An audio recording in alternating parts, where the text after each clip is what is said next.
Seeing Liang Yu seemed to want to say something, Sin Sin said, "Go ahead and share your thoughts."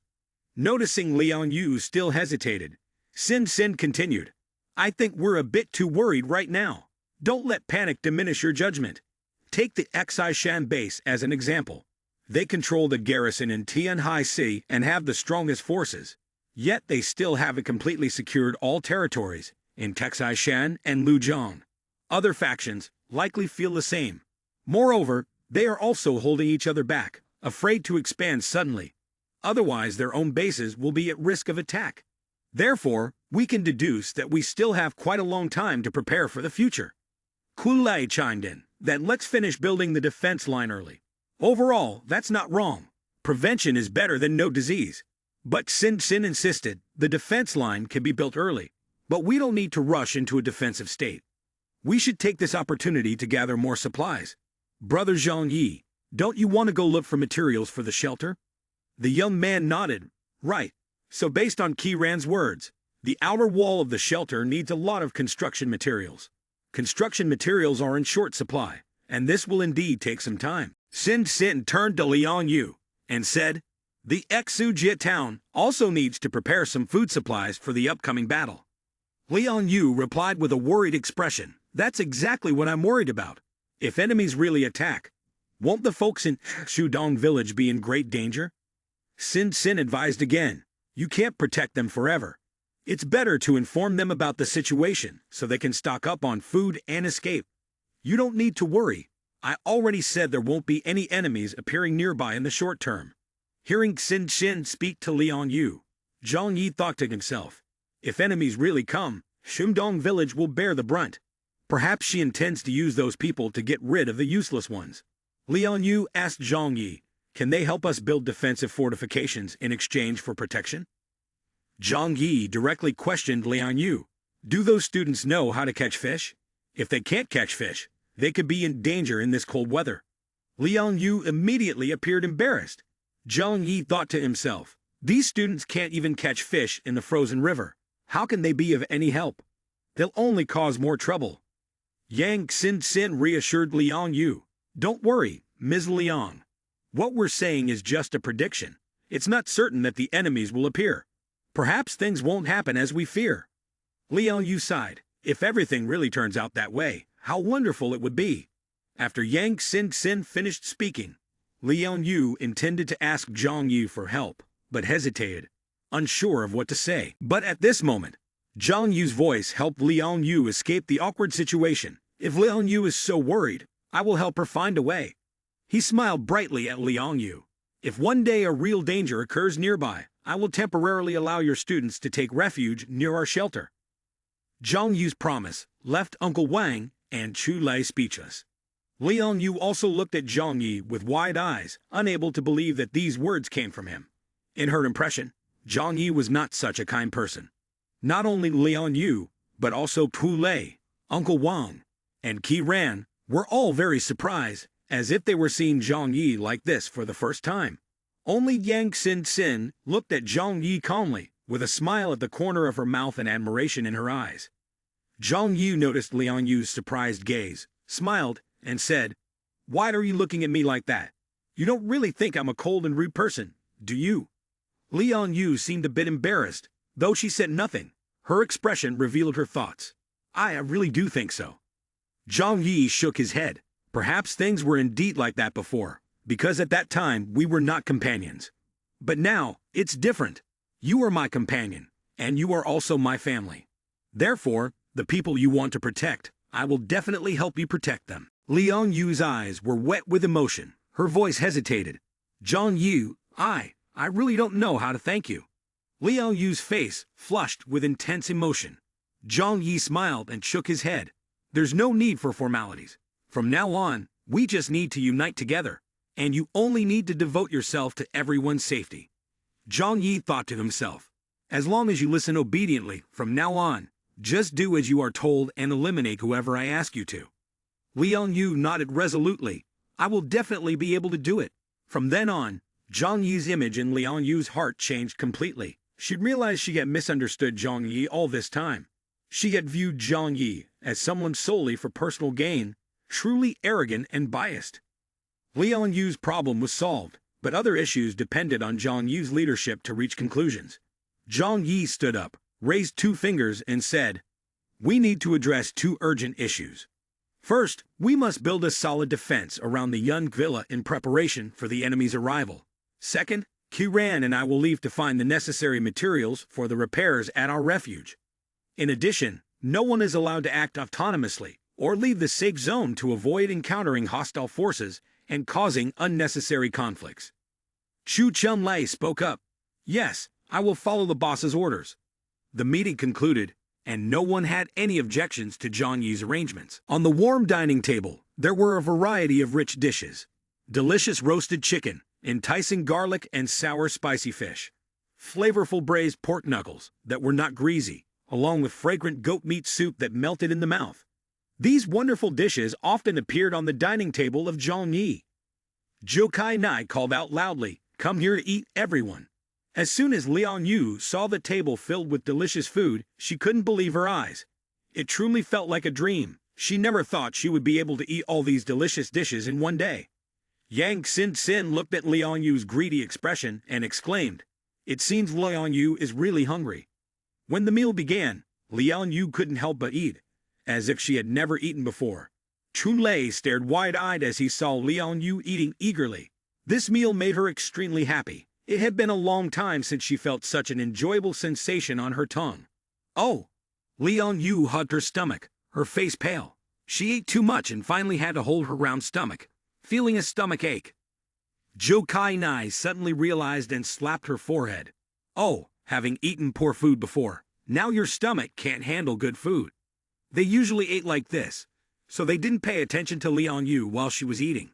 Zhou Kai Nai quickly helped Liang Yu into the room and told her to lie down, then gave her some stomach medicine. "It's okay, just rest for a while, and you'll be fine." Liang Yu dozed off for a while. 30 minutes later, she woke up with a sigh. In her heart, her faith in this shelter grew stronger, and her mood changed significantly. In just one short day, this feeling was really quite good. After lunch, Yang Mai, along with Zhu Kai Nai and Zhou Hai Mai, started cleaning together. Zhang Yu noticed that Lu Qiran looked a bit strange. She appeared to be troubled, so he smiled and called her over. "Qiran, is something wrong? I noticed your eyes weren't quite right during lunch." Upon hearing this, Lu Qiran waved her hand. "Boss, it's nothing. I'm fine." Zhang Yi chuckled lightly, flicked her forehead and said, "Are you still pretending to be mysterious with me? Just say it directly. Remember, we are a family and shouldn't hide anything from each other. Got it?" After being flicked on the forehead painfully, Lu Qiran realized that she really couldn't hide anything from Zhang Yi. Lu Qiran looked around to make sure no one else was there before feeling reassured to ask, "Boss, why did you agree to protect those students? They are really not good people. They are very wicked. Xin Chen and I lived with them for a while, so we understand them very well." Zhang Yi smiled when he saw Qiran's attitude. In contrast, Lu Qiran looked somewhat sad because her past life with those people haunted her. She said to Zhang Yu, "I know about what happened before, but those people are not good. After the apocalypse, Xin Chen and I have gone through many hardships, being humiliated terribly, so I don't want to see them again and witness their vile faces." Although Lu Qiran usually appeared carefree, she was still a strong and decisive girl. She despised her old classmates and couldn't forget what had happened, let alone think about protecting them. Zhang Yi quietly said, "If you don't care about those students, do you think Liang Yu would stay?" Lu Qiran frowned and thought, yeah, based on Liang Yu's personality, she would probably choose to leave the shelter and then protect them, or take them to another safe place. Zhang Yi nodded and smiled. "Exactly. Even if I don't care about those students, Liang Yu is very important to us. We need to keep her." "Ah, I get it now. You're doing this to stabilize the situation for Liang Yu, right? But do you plan to take care of them for life?" She grimaced, looking unhappy. "Those disgusting ones don't deserve my care. They're not worthy." "Don't worry, it won't take long. The external situation is so harsh that they will sooner or later freeze to death or starve. Moreover, I have made my own preparations," Zhang Yi said with a light smile. He continued, "I have thought about killing the people from the Jiao Yu base and others. Losing a mutant person is a big deal for any force. This also accelerates the contact between the shelter and the outside forces. Zhang Yi sweetly told Liang Yu. If there is danger, he will protect those students. But if conflict arises, he naturally has enough reasons to explain. After all, Yumka Manor and Texujia Town are far apart. Just a little trouble is enough for the outside forces to wipe them all out. Lu Qiran's eyes brightened as she understood Zhang Yi's intentions. Boss never fails to disappoint me. She wanted to ask more, but Zhang Yi gestured for her to be silent. There are things that shouldn't be discussed at home. Tomorrow, we will go out to search for materials for the shelter. At that time, I will explain more clearly to you. Even though Liang Yu was resting in her room, she still needed to be cautious. Specific plans shouldn't be discussed at home. Lu Qiran quickly changed the subject. All right, boss, but where will we go to find materials? Of course, Zhang Yi had already made calculations in his mind. The young man replied, there is a materials factory not far away. We can go there and take a look. Upon hearing this, Lu Qiran hurriedly stood up. All right, then I will arrange the list of materials. Zhang Yi watched Qiran's silhouette and thought to himself, I must be prepared to deal with the bloodthirsty demons out there when they attack me first, and also eliminate those useless people. Thinking of this, Zhang Yi sighed. Even if they are from another faction, they are not my servants and cannot be so obedient. I can only wait for fate. In the afternoon, after resting, Zhang Yi began to carry out the tasks. The top priority now is to build a solid defense line. The young man gathered everyone and emphasized that everyone needed to participate in this work, and no one was allowed to be lazy. Lu Qiran had completed the design drawings. The defense line was designed to protect the hiding area and surrounding villas, with a circular shape of 500 meters in radius, 20 meters high, and 10 meters thick. The main materials for construction were rebar and ice, as these were the easiest to obtain and the best for defense. Ice has the ability to self-repair in cold weather and can gradually thicken. A layer of ice about 10 meters thick can withstand strong attacks. Zhang Yi assigned specific tasks to each person. Lu Qiran shouted, the materials should be transported over here first.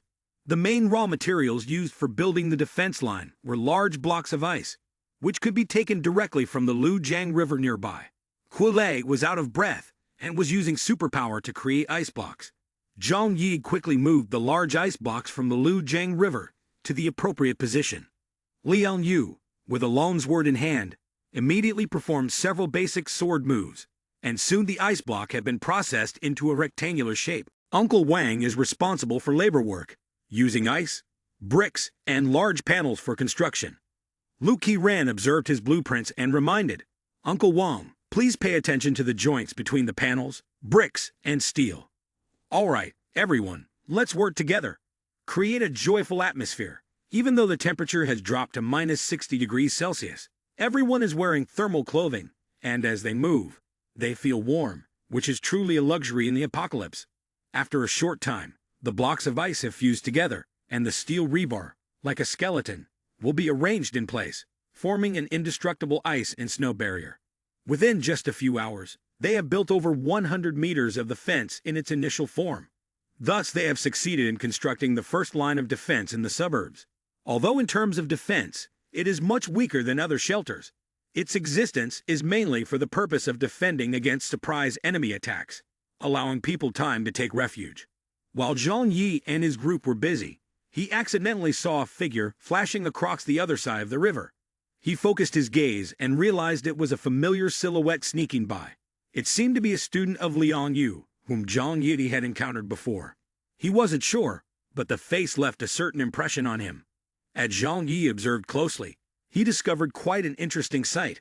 The student was sneaking around not alone, but there was a relatively young woman following behind him. Chu Lei worked tirelessly for half a day and finally managed to create a lot of ice blocks. He sat huddled on the ice, breathing heavily. Oh, so tired. Zhang Yi continued to observe the man and the girl. The two of them took turns entering the house. The corners of Zhang Yi's mouth slowly curled up, displaying a smile full of delight and cunning. These perverts, no matter the circumstances, will not change their evil nature. Kuilei saw Zhang Yi watching intently and curiously asked, Brother Zhang, what are you looking at? Zhang Yi lowered his binoculars and said casually, Nothing. You should take a break. Zhang Yi quickly walked over to Liang Yu. Liang Yu, take a little break as well. Zhang Yi continued. Ah, by the way, I want to apologize to you. Hearing this, Liang Yu became skeptical and looked at Zhang Yi. Apologize for what? Zhang Yi looked at her and earnestly said, in the past, I always thought your students were very selfish, but just now, I saw one of your students helping a poor girl. Therefore, I think I should apologize to you. Liang Yu felt very strange. There seemed to be something hidden in Zhang Yu's words, but she could not grasp the meaning behind his statement. Zhang Yi smiled a profound smile and pointed towards Hujie town in the eastern village. Your student is helping the locals. Liang Yu immediately changed her expression, realizing that her students might be doing something wicked to the elderly and children in Hujie town. As a teacher, she could not ignore her students engaging in such behavior. I'll go there right away. Liang Yu tied her long hair into a ponytail and quickly ran toward the river across.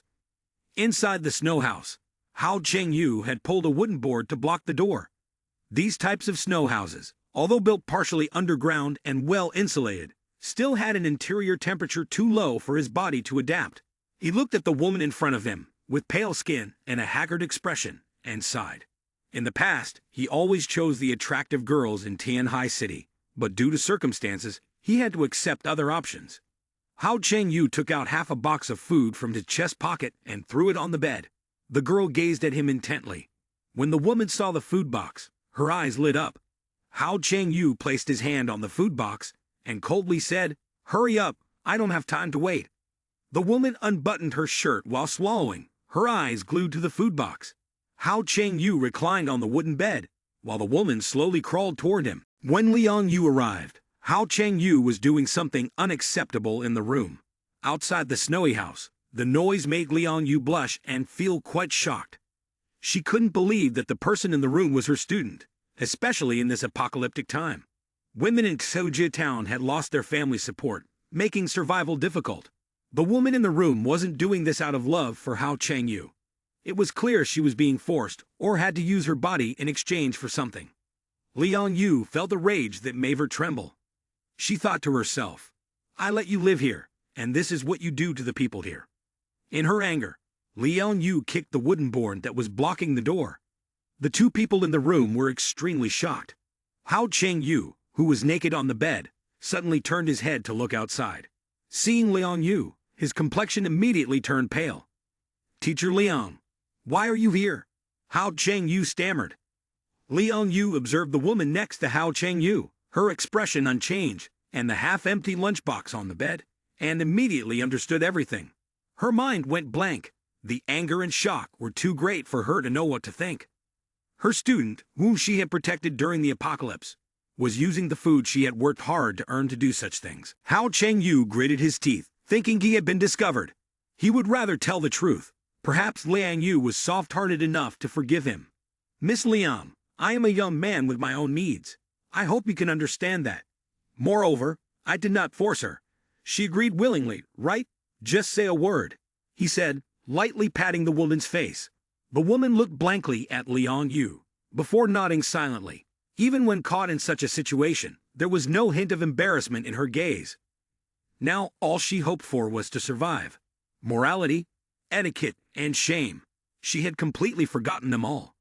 Liang Yu picked up the lunchbox from the bed and looked at Hao Chengyu, asking, Didn't you say there wasn't enough food?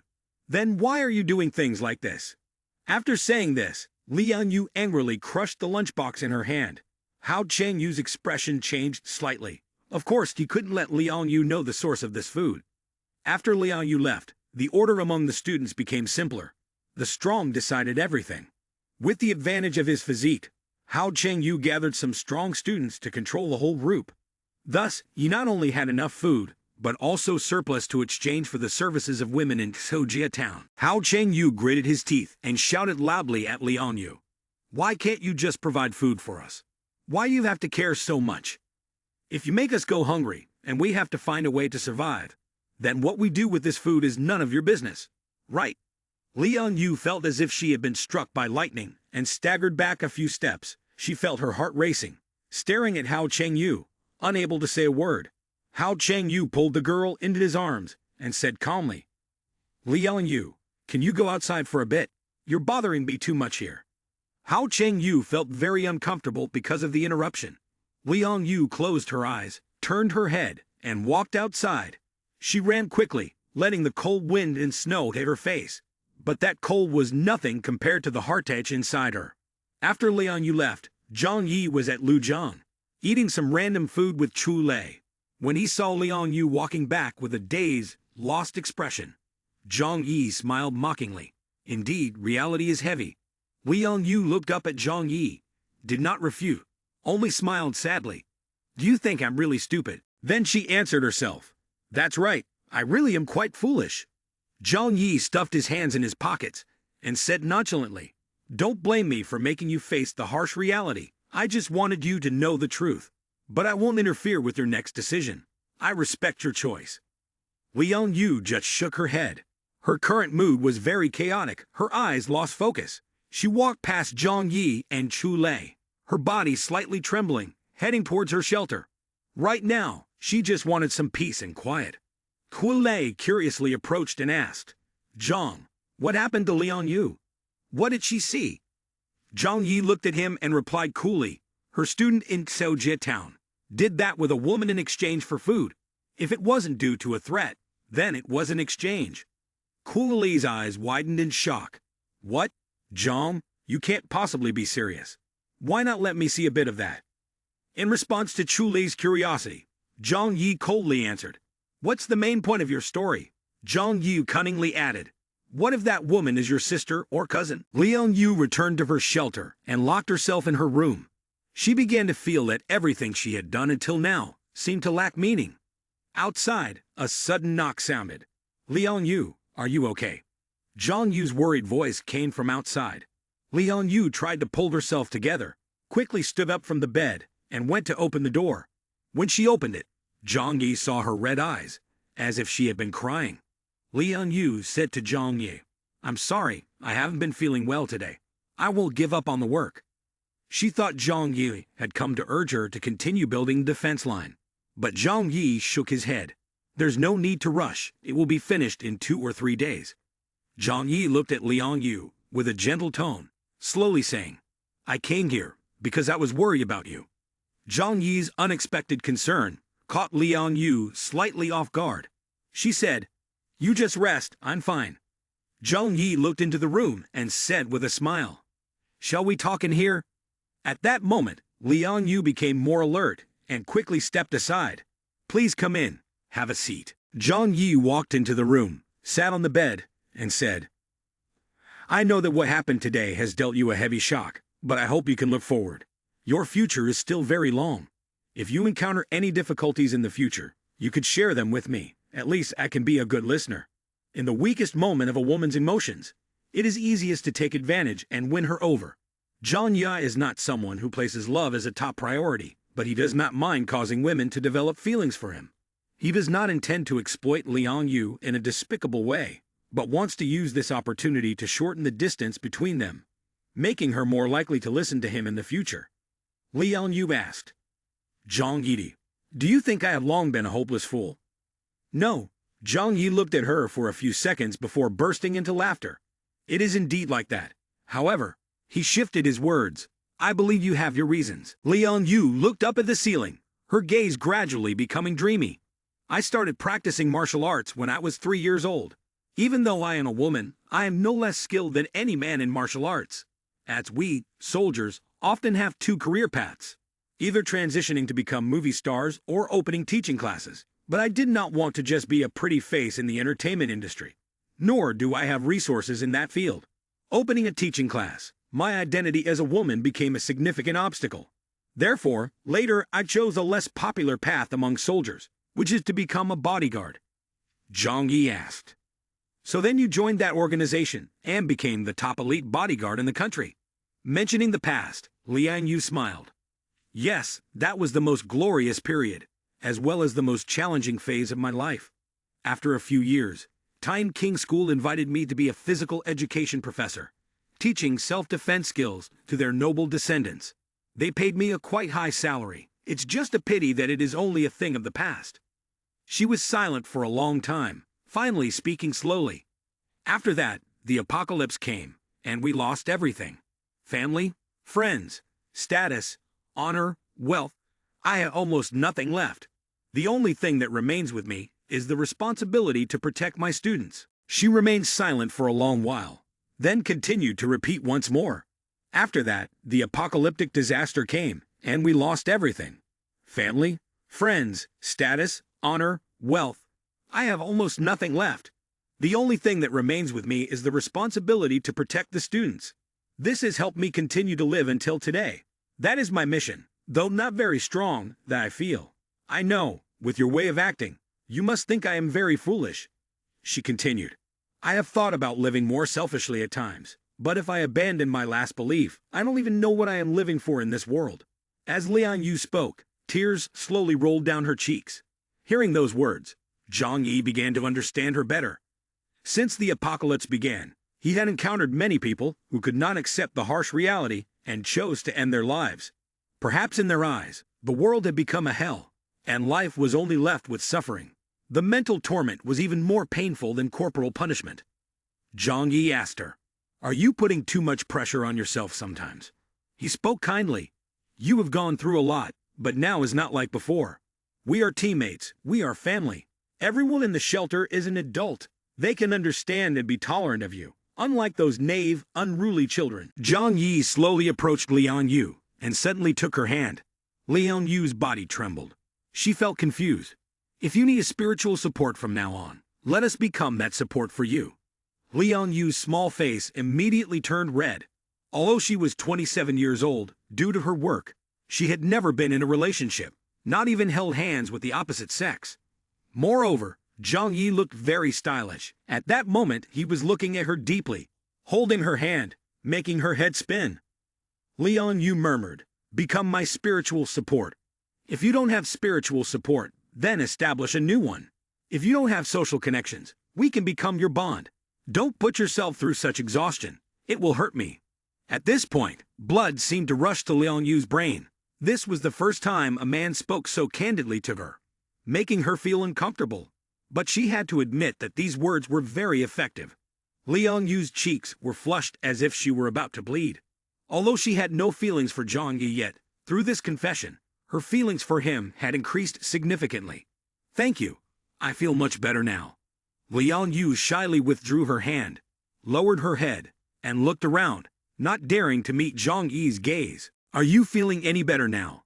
Zhang Yi asked. Liang Yu was silent for a moment, then nodded slightly. "Having someone to share with is really much better. However, I still feel disappointed in them." Liang Yu recalled Hao Chengyu's actions and couldn't help but frown. Perhaps they need to mature more. Zhang Yi didn't think much of those students. He knew it was unrealistic for Liang Yu to give up on them immediately. Thinking that, he stood up and left. Zhang Yi quietly considered that what he needed to do was gradually lessen their importance in Liang Yu's heart. That way, if one day they suddenly disappeared, Liang Yu wouldn't feel too emotional about it. As he stepped down the stairs, he saw Yang Xin sitting in a wheelchair, smiling at him. "Boss, have you managed to win over Liang Yu?" Hearing Yang Xin's words, Zhang Yi just shrugged and laughed. "That's quite accurate, but I'm not very interested in Liang Yu." Yang Xin tilted her head in confusion. "Liang Yu is also a beauty. Aren't you interested, boss?" "It's hard to understand." Zhang Yu admitted. "She's beautiful, but a bit troublesome. I hate troubles the most." Still, perhaps deep down, Zhang Yi thought differently. After dealing with her troublesome students, he could consider moving further in his relationship with Liang Yu. But anyway, his view on love remained quite indifferent, seeing it as a form of entertainment, not too important. Zhang Yi leaned down and whispered in Xin's ear. "I don't understand what the good is about those students that she risks everything to trade food brought from Suzhou. Those kids really do disgusting things." Zhang Yi calmly said, "I have played the role of the villain. Now it's your turn to be the good one. It's best to let Liang Yu completely lose hope in them. Only then can I deal with them easily without worrying about the consequences." Zhang Yi could speak freely with Xin without fear of being betrayed, because from the beginning at Tian King School, Yang Xin had used hua to kill students, causing many to die. Yang Xin smirked. "All right, I have to help my boss anyway, right? With that, Yang Xin maneuvered her wheelchair towards Liang Yu's room. Zhang Yi thought to himself, after this, Liang Yu's attitude towards those students would definitely not be the same as before. Cut to the next day. Uncle Wan asked Zhang Yi, "Do you want us to go with you? It won't be safe for you alone if you run into enemies." Zhang Yi shook his head. "No need, having Hua Hua is enough. You all stay here and continue to build the defense line. The house needs someone to watch over it." He left with Hua Hua, the two of them working together perfectly. For the first time going out with Zhang Yi, Lu Qiran felt very excited. Her small face flushed with happiness. Zhang Yi took out an advanced combat uniform from the Xishan base, intended for Lu Qiran. He said, "This piece of gear is not only effective against bullets, but also very good for keeping warm." Suddenly, she became serious and greeted Zhang Yi formally. "Lower-class soldier, Qiran is ready for battle. Please give your orders." Zhang Yi, noticing her admirable and lively demeanor, couldn't help but pinch her nose lightly and laughed. "You are indeed mischievous." Lu Qiran stuck out her tongue and excitedly said, "When I wear this outfit, I feel so stylish." Zhang Yi nodded. Clothes always create an illusion for the wearer, especially for women. Lu Qiran was taken aback, then quickly realized that Zhang Yi was teasing her. She puffed up her cheeks and lightly hit his shoulder. "Huh? What are you saying, boss?" After a moment of playful banter to relieve stress, Zhang Yi returned to the main topic. "All right, let's get going. The outside circumstances are unpredictable. We should leave early and come back early. Don't dilly-dally." Zhang Yi thought for a moment and then took out a pistol, handing it to Lu Qiran. "I'm sure you'll like this." Lu Qiran, who had gun-making skills, certainly knew how to use it. Sure enough, her eyes brightened and she immediately accepted the gun and put it in her side bag. The two left the shelter. Zhang Yi took out the snowmobile and took her to the Hongyuan Group factory in Lujiang District, which is famous in Tianhai City. The Xishan and Lujiang districts are located in the southwest of the city, a certain distance from the center, where many industrial companies are concentrated.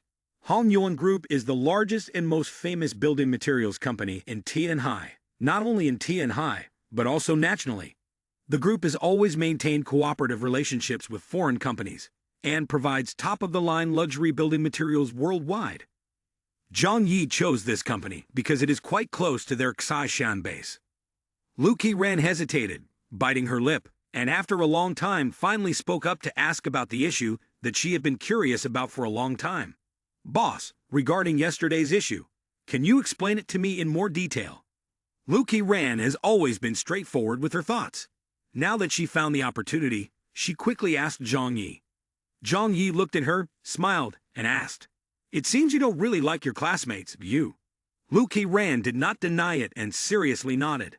"Those people have been too much with Xin before." She paused for a moment, and then continued, "They don't treat me well either. I really don't want to see them, and I definitely don't want to live with them." Zhang Yi looked at Qiran, silently thinking, Lu Qiran's impulsive personality might accidentally reveal this matter. If Liang Yu found out, the relationship between the two might be affected. He didn't want internal conflict with those around him, so he decided to change his wording. "Don't worry, I hate them a lot too. I won't let them disturb our peaceful life. Let those bastards live on the other side of the river.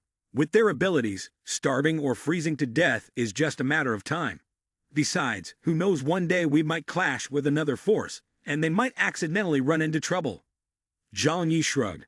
"Of course, I promised Liang Yu that I wouldn't harm them, so we just have to see if they're lucky." Lu Qiran understood Zhang Yi's attitude and felt relieved. "That's good then." However, she worriedly asked, "Boss, Liang Yu is a very kind woman. If they are in danger, will Liang Yu bring them to our shelter?" Zhang Yi smiled nonchalantly. "Now it is the apocalypse. Human lives are no longer precious. It is normal for anyone to die. Even though I promised Liang Yu to help protect her students, if it cannot be done, she must understand." After saying that, Zhang Yi suddenly pinched Lu Qiran's nose lightly. "At that time, we will see how you and Yang Xin react. Liang Yu cares deeply for her students. If I cannot persuade her, then you both should try your best." Lu Qiran's face turned red. "I understand what the boss means. Boss, You want me and Sin Sin to convince Lian Yu, right? Zhang Yi said. Lian Yu is a determined woman like that, pursuing a commitment to her spirit in this apocalypse. She needs to seek her sense of existence by protecting others. This spirit is something she has entrusted to her students. It seems she does not truly care for her students that much.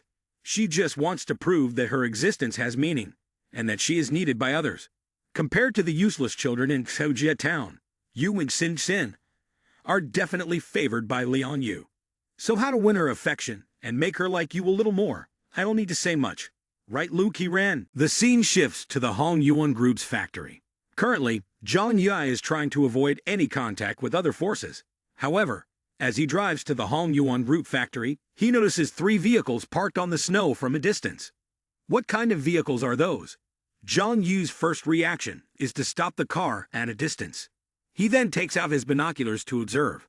Through this observation, he realizes that the 3 vehicles are not ordinary snowmobiles, but modified off-road vehicles converted into combat vehicles. In addition to being fitted with steel plates and machine guns on the body, the lower part is equipped with tracks and snowboards. However, the steel plates do not seem too thick. They appear to be designed to reduce weight.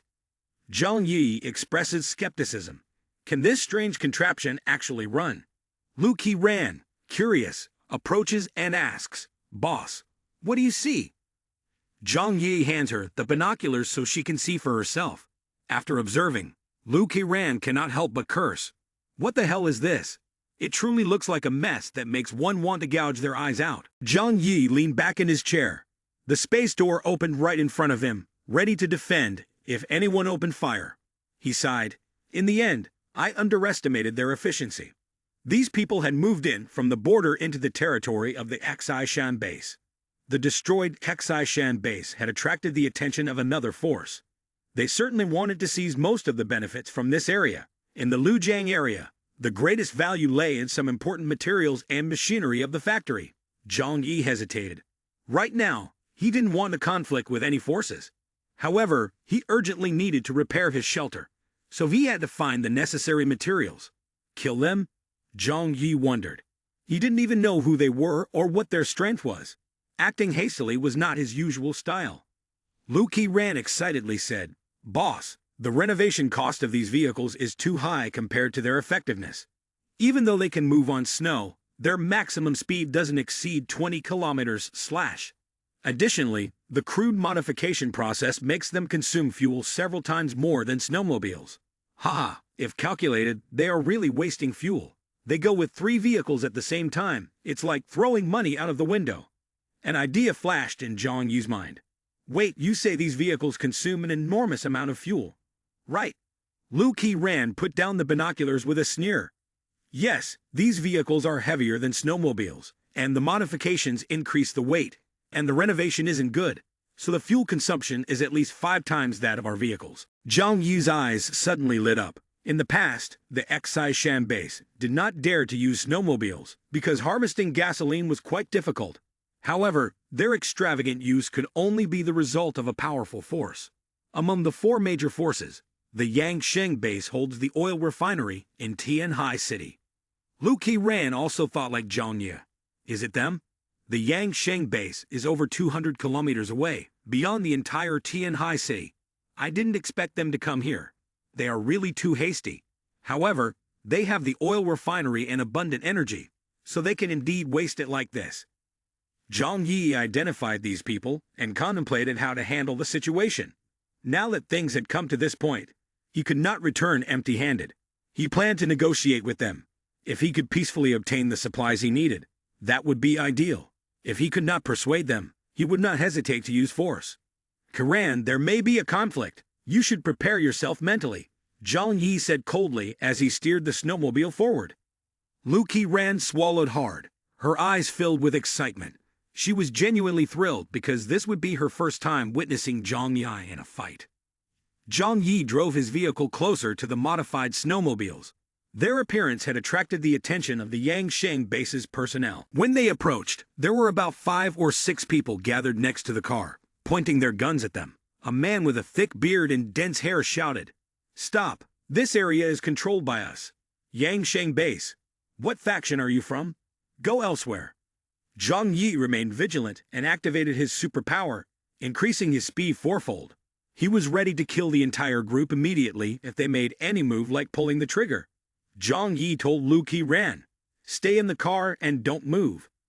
Zhang Yi noticed that the weapons in their hands were only conventional guns, which couldn't harm him with the improved defense of the vehicle. So he felt reassured to step out of the car. The cat Hua Hua, with its tail standing straight, proudly followed Zhang Yi's footsteps. He raised his hands gently and said to the group in front of him, "Don't misunderstand, I mean no harm. I don't care if you arrived at this factory before me.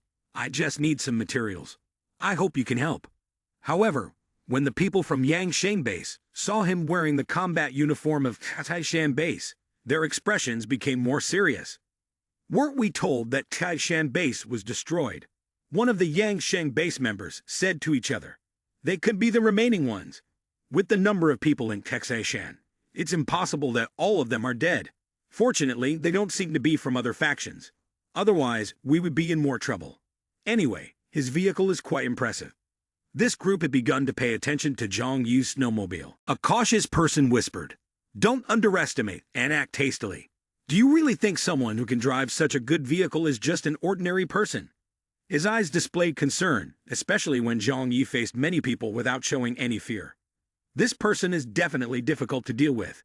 Inform the captain." One person contacted the captain through the communicator, while another shouted loudly at Zhang Yi, "Wait for our captain to arrive. We will talk later." A gentle smile appeared on Zhang Yi's face, but in reality, he was very alert. "All right, I will wait." He looked toward the factory, where someone was using a method similar to his earlier from the rooftop, to check inside. After a while, someone came out from the rooftop. A tall man with a goatee stepped out. He wore combat clothing, but on his shoulder was a dark red emblem shaped like a flame. This indicated that he was a high-ranking captain of the Yangshan base. Zhang Yi thought to himself, even if he doesn't have superpowers, he is definitely a powerful character. Zhang Yi was ready to assess the situation. When the captain of the Yangshan base saw Zhang Yi, his gaze was sharp like a hawk's. In this apocalyptic world, any stranger could become an enemy, and no one dared to let their guard down. The captain of Yangshan base looked at Zhang Yi intently but only saw a car, 2 people, and a cat. He had more than a dozen strong men, so he felt quite confident. "Who are you? From Taishan base?" the captain asked. Zhang Yi smiled slightly. "I am the captain of the Special Forces team of Taishan base, Zhang Beihai." Zhang Yi did not reveal his face, so the other party did not know what he looked like. He used the name of Taishan base because it was more powerful than revealing his true identity. Furthermore, the other party only knew that Taishan base was no longer in existence but could not assess their remaining strength. Taishan base, one of the 4 strongest armed bases, would surely be feared by other bases. Indeed, when Gao Yuan heard Zhang Yi's self-introduction, his expression became more serious. "So you were the captain of Taishan base. No wonder you dare to come here alone." Gao Yuan seemed skeptical, his attitude not very friendly. "Did you come here to drive us away? Don't blame me if I don't warn you. The main base of Taishan has been defeated, and the remaining forces of yours are not enough to resist my Yangshan base, so don't have any dangerous intentions." Gao Yuan believes that Zhang Yi is from the Taishan base. After all, this type of combat uniform was previously manufactured uniformly by the military, and only the 4 major bases have access to it. It is very difficult for outsiders to replicate. In an apocalyptic situation, no one could have imagined such conditions. When Zhang Yi saw that the opponent did not believe him, he calmly replied, "It's just a material workshop. If you at the Yangshan base like, you could take as much as you want. But right now, we also need to take some materials, and we hope you won't impede us." After hearing Zhang Yi's words, Gao Yuan showed a hesitant expression. They had been ordered to go to the Lujiang base to seize important material resources, but unexpectedly encountered the remaining forces of the Taishan base. However, Zhang Yi was right. It would be too difficult to possess such a large factory alone. They also did not need too many construction materials. After some thought, Gao Yuan said to Zhang Yi, "Okay, but I will only give you half an hour." Zhang Yi waved at the vehicle, signaling for Lu Qiran to get out and go with him. Finding materials required Lu Qiran to distinguish them, and Zhang Yi had to ensure her safety by keeping her by his side. Gao Yuan signaled his subordinates with a few gestures, and they understood, making way for Zhang Yi to pass through. Lu Qiran was both nervous and excited as she quickly ran towards Zhang Yi. For safety reasons, Zhang Yi decided to pull Lu Qiran into his arms. The sudden warmth made Lu Qiran's heart race, to the point that even in the freezing cold of -60 degrees, it made her blush. Zhang Yi calmly told Lu Qiran, "Let's go."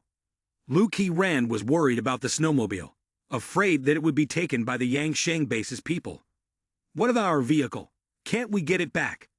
"It's all right, they can't take it away," Zhang Yi whispered, not offering further explanation. He always kept his powers secret from others. His superpower was his strength, but also his greatest weakness. Since he killed Lang Feng, this had become an unchangeable rule in his heart. Lu Qiran bit her lip and ultimately followed Zhang Yi towards the factory. Hua Hua, with her cat-like footsteps, followed closely behind them, looking incredibly proud. Despite walking in the harsh cold, she seemed entirely unfazed by the chill. As Zhang Yi and Lu Qiran slowly made their way to the factory, Gao Yuan suddenly widened his eyes from behind. His right hand quickly drew his gun and aimed straight at Zhang Yi. As soon as Gao Yuan fired, the eyes of Zhang Yi and Hua Hua lit up. "Be careful behind you." Zhang Yi never neglects his back when near strangers. Even though he turned his back to Gao Yuan and the others, with the spatial superpower he possessed, he was extremely sensitive to any spatial fluctuations. Since absorbing the abilities of Lang Feng and the members of the Special Forces team with superpowers, Zhang Yi's intuition had also become stronger. Therefore, under heightened vigilance, when the intent to kill from those people emerged, Zhang Yi immediately opened the spatial door behind him. At the same time, Hua Hua's body swelled up like a giant balloon, standing in front of Zhang Yi and Lu Qiran. Hua Hua opened its mouth and howled, countless bullets raining down, all stopping on its tough fur. After the previous battle, Hua Hua had also absorbed the abilities of several mutant persons, significantly increasing its combat power. Now facing bullets like these, it regarded them as a mere joke. The people from the Yangsheng base were stunned. They had never witnessed a mutated creature like this. What is this?" one person asked. "It's a monster," another quickly replied. Gao Yuan was startled for a moment, but he quickly reacted. He drew his gun, aimed directly at Hua Hua's eyes, and ordered the others to shoot at it. Gao Yuan drew his gun very professionally, and all 3 shots were aimed straight at Hua Hua's eyes. He was clearly someone who had received professional training and possessed advanced combat skills. Hua Hua showed anger, lifting its head and blocking the bullets that were coming towards them. Hua Hua quickly lunged straight towards the group at the Yangsheng base. Zhang Yi did not take action. Instead, he shielded Lu Qiran, who was in front of him. He had to protect her, while creating an opportunity for Hua Hua to attack, all while observing the combat capabilities of this group, especially to see if they were mutant persons. Although Hua Hua did not feel much pain, it still appeared uncomfortable, charging forward and biting into the torso of one person. The others panicked and hurriedly ran in all directions. Then, they all performed the same action, pulling out a metal syringe from their bodies and stabbing it forcefully into themselves. Zhang Yi frowned. Their actions reminded him of when he injected stimulants during the attack on the Xishan base. It seemed that this was also a type of drug that could enhance combat capability. Indeed, after injecting the drug, strange red veins appear on their bodies. Hua Hua roared loudly and charged forward. Its sharp claws were revealed, dazzling like snow and sharp as a blade. The others quickly dodged, and it was clear that their speed had increased several times. Unfortunately, their opponent was not a human but a species known for its speed and agility in the cat family. In terms of equal stature, cats had almost no rivals. For humans, even with the use of performance-enhancing drugs, they could not surpass them in speed. With its large claws, Hua Hua easily dealt with 3 people. However, Zhang Yi quickly realized the opponent's strategy. Some of the group were tasked with luring Hua Hua, while team leader Gao Yuan led 5 others to ambush. Although Gao Yuan's group was behind him, Zhang Yi could still sense it. The silver pistol in Gao Yuan's hand suddenly shone brightly, and a blazing bullet shot towards Zhang Yi. Is this his superpower? Zhang Yi thought to himself. Even from a distance, he immediately sensed the power contained in that bullet. However, for him, Unless it was an attack exceeding the highest energy limit that his space could withstand, no weapon bullet meant anything to him. Bang! Bang! All 5 bullets disappeared 3 meters away from Zhang Yi, as if they had never been fired. Gao Yuan immediately realized the situation. What? Are you also a mutant person? But even if he had time to regret, he had no time to escape. Zhang Yi raised both hands, and a golden gun appeared from thin air. Let you see my power. He gently told Lu Qiran, cover your ears. Lu Qiran followed the order to cover her ears, looking up at Zhang Yi, who still maintained his usual calm demeanor. Zhang Yi quickly drew his pistol and began firing rapidly at the 5 of them. Bang, bang, bang. When Gao Yuan and his teammates saw Zhang Yi draw his gun, they instinctively ducked for cover. Gao Yuan shouted loudly, split up. However, even though they skillfully avoided based on their combat experience, the 5 bullets from Zhang Yi's gun seemed to be able to block them. The bullets moved in bizarre and precise trajectories, hitting each person in the forehead. All 5, including team leader Gao Yuan, fell to the ground motionless. In their moment of death, their faces were still filled with confusion and disbelief. Even though they were seasoned fighters, they were shot dead with precision, despite being ready to defend. Before falling, Gao Yuan still could not understand why the bullet had changed direction in the air. If Zhang Yi had aimed at someone, then unless that person could move faster than the bullet, it would be useless to try to dodge. Lu Qiran saw Zhang Yi cleanly eliminate 5 gunmen, admiration in her eyes about to overflow. The boss is really too handsome. Not far away, Hua Hua also quickly ended the fight, catching a few of them in her mouth, chewing a few times before she couldn't help but vomit. Zhang Yi mumbled, "This is what you forced me to do."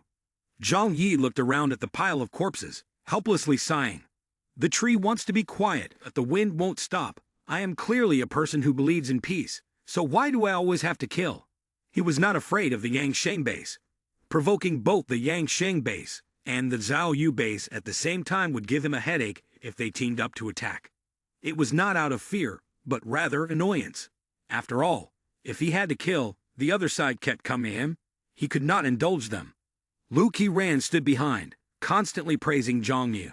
"Boss, you are really amazing. So many people, and you didn't even touch your clothes, and they all died." Zhang Yi bent down and began to check Gao Yuan's body. While examining him, he said to Lu Qiran, "Although I am not a martial artist, after absorbing so much strange power, I am not bragging. I am very strong now." Lu Qiran observed Zhang Yi, carefully searching Gao Yuan's body, and asked curiously, "Boss, what are you doing?" Zhang Yi replied, "Looking for something."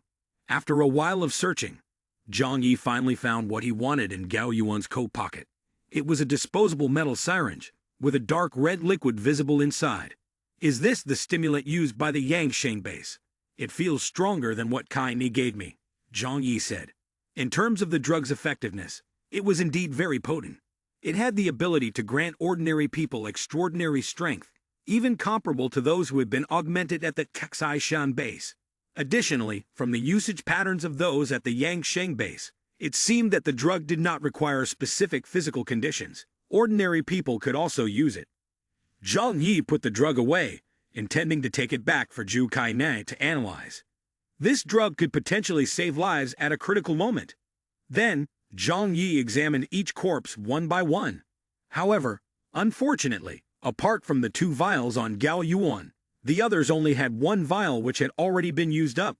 Fortunately, there were 2 people who had not yet used the drug before being bitten to death by Hua Hua, allowing Zhang Yi to collect 2 more vials. Zhang Yi has collected all the information and equipment of these individuals. Unlike the phone that Zhang Yi uses, they carry a satellite phone when going out.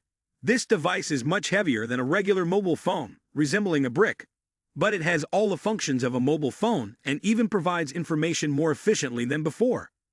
Zhang Yi plans to copy the data from the phone after returning and then analyze the intelligence information from the Yangsheng base. Next, he gathers the body parts from the ground into the superpower space. Even though the conflict has erupted, the Yangsheng base cannot ignore the fact that a mutant person and more than 10 of their people have died. But delaying a little time for them to discover the truth tonight is not a problem. At least, Zhang Yi needs more time to perfect the defensive system around the Yunke State hideout.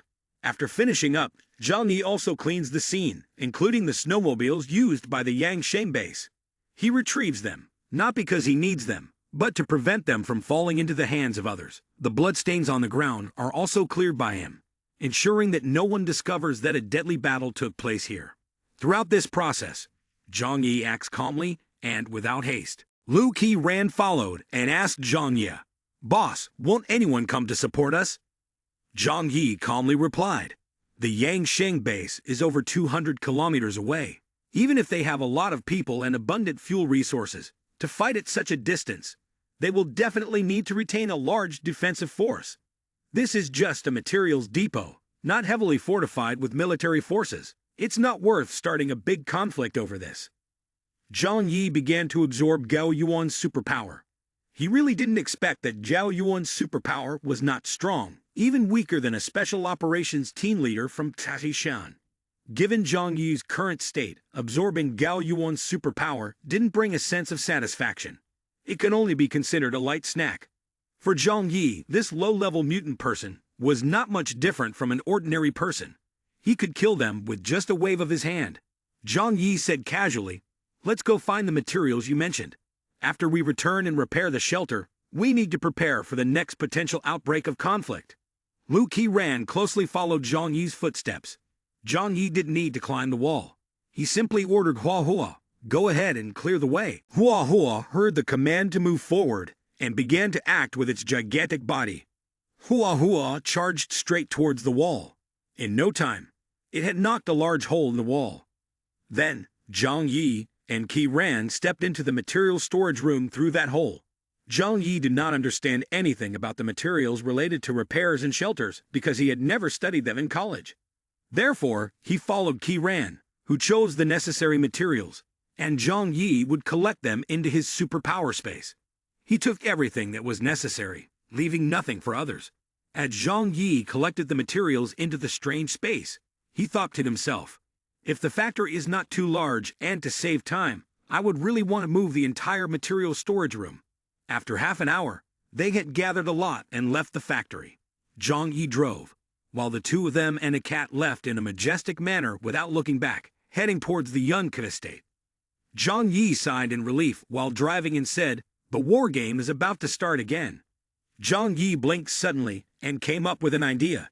"Since we've come this far, why not use the enemy to solve all the troubles in Taksujia town?" He glanced at Lu Qiran beside him, but did not reveal his plan to her. However, he had a plan in mind to draw the enemy's attention to Taksujia town. Zhang Yi and Lu Qiran were on their way back to Yunke Manor. At this point, he had realized that other forces were starting to encroach on the old territory of the Taishan base. Encountering Gao Yuan at the material warehouse was not surprising to him. If nothing unexpected happened, he would currently discover the presence of some significant forces when he went to the Taishan and Lujiang areas, where other important supplies were stored. Zhang Yu's continuous elimination of members from the Zhao Yu base and the Yang Sheng base also meant that war was about to begin. The only difference was when they would discover that the one who had taken action was Zhang Yi and would attack him. During this limited time and scope, he reminded himself to prepare everything really well. On the way back, Zhang Yi told Lu Qiran about the incident today. "We encountered members of the Yang Sheng base. For now, don't let anyone else know." Lu Qiran was a bit surprised and immediately asked, "Why not? If we don't inform everyone about the impending danger, how can they prepare?" "This is something I need to keep to myself for now," Zhang Yi said seriously. "I promised to urge everyone to speed up the construction of the defensive line, and not to allow them to leave the shelter casually. But this matter cannot be shared with them for the time being. I don't want to create an unnecessary crisis. Do you understand? When I feel it's time to inform everyone, I will speak up myself." Zhang Yi looked intently at Lu Qiran, his gaze calm yet containing the strength of reliable honesty. Lu Qiran fell silent for a moment before gently nodding. Although she didn't know Zhang Yi's specific purpose, her heart was always with him. She fully supported Zhang Yi's decision. Lu Qiran said with a sweet smile, "I understand now. Surely you, Zhang Yi, are doing this for the benefit of everyone, right?" Zhang Yi smiled and gently stroked her hair. "As long as you understand, that's enough. I'm doing this for you and everyone else." These words made Lu Qiran's heart race faster. Indeed, Zhang Yi never harmed her. She would strictly follow any orders from Zhang Yi. As Zhang Yi drove, his eyes flashed with an unusual expression. He concealed this news not only from everyone, but also from Liang Yu. Zhang Yi intended to use the power of two major forces to thoroughly handle the students from Xujia town. Therefore, he had to make Liang Yu believe that the danger would not come in the near future. For safety reasons, the best method was to ensure no one knew a conflict had occurred. When Zhang Yi and Lu Qiran returned to the shelter, they could see from afar that the tall ice wall had been more than half completed, with a thickness of 10 meters. The wall was built from 2 layers of large ice blocks, secured with an internal steel frame, making destruction more difficult. This was just the first defensive measure.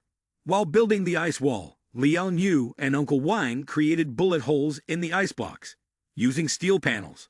They could then place a large number of machine guns, traps, tanks, and artillery on it, turning it into a dense fire net.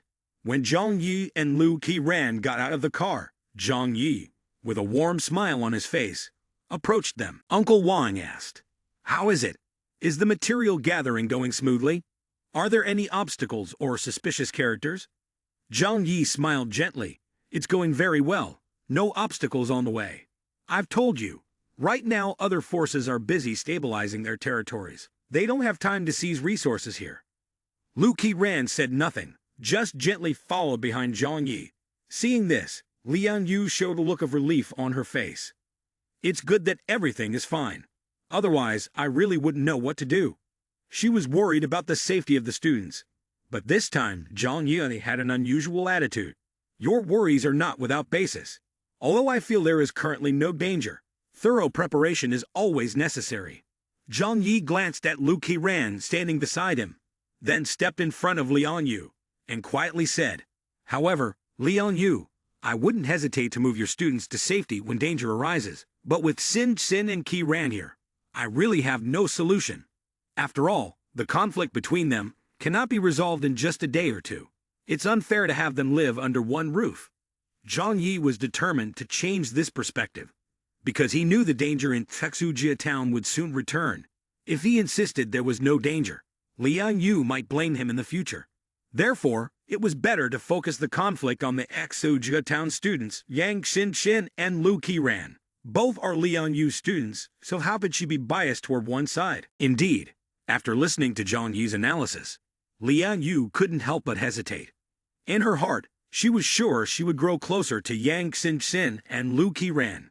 After all, they were excellent students, and had been living harmoniously together in recent days, unlike the students from Xujia town, who only brought her trouble. Liang Yu hesitated. "Your words are not wrong.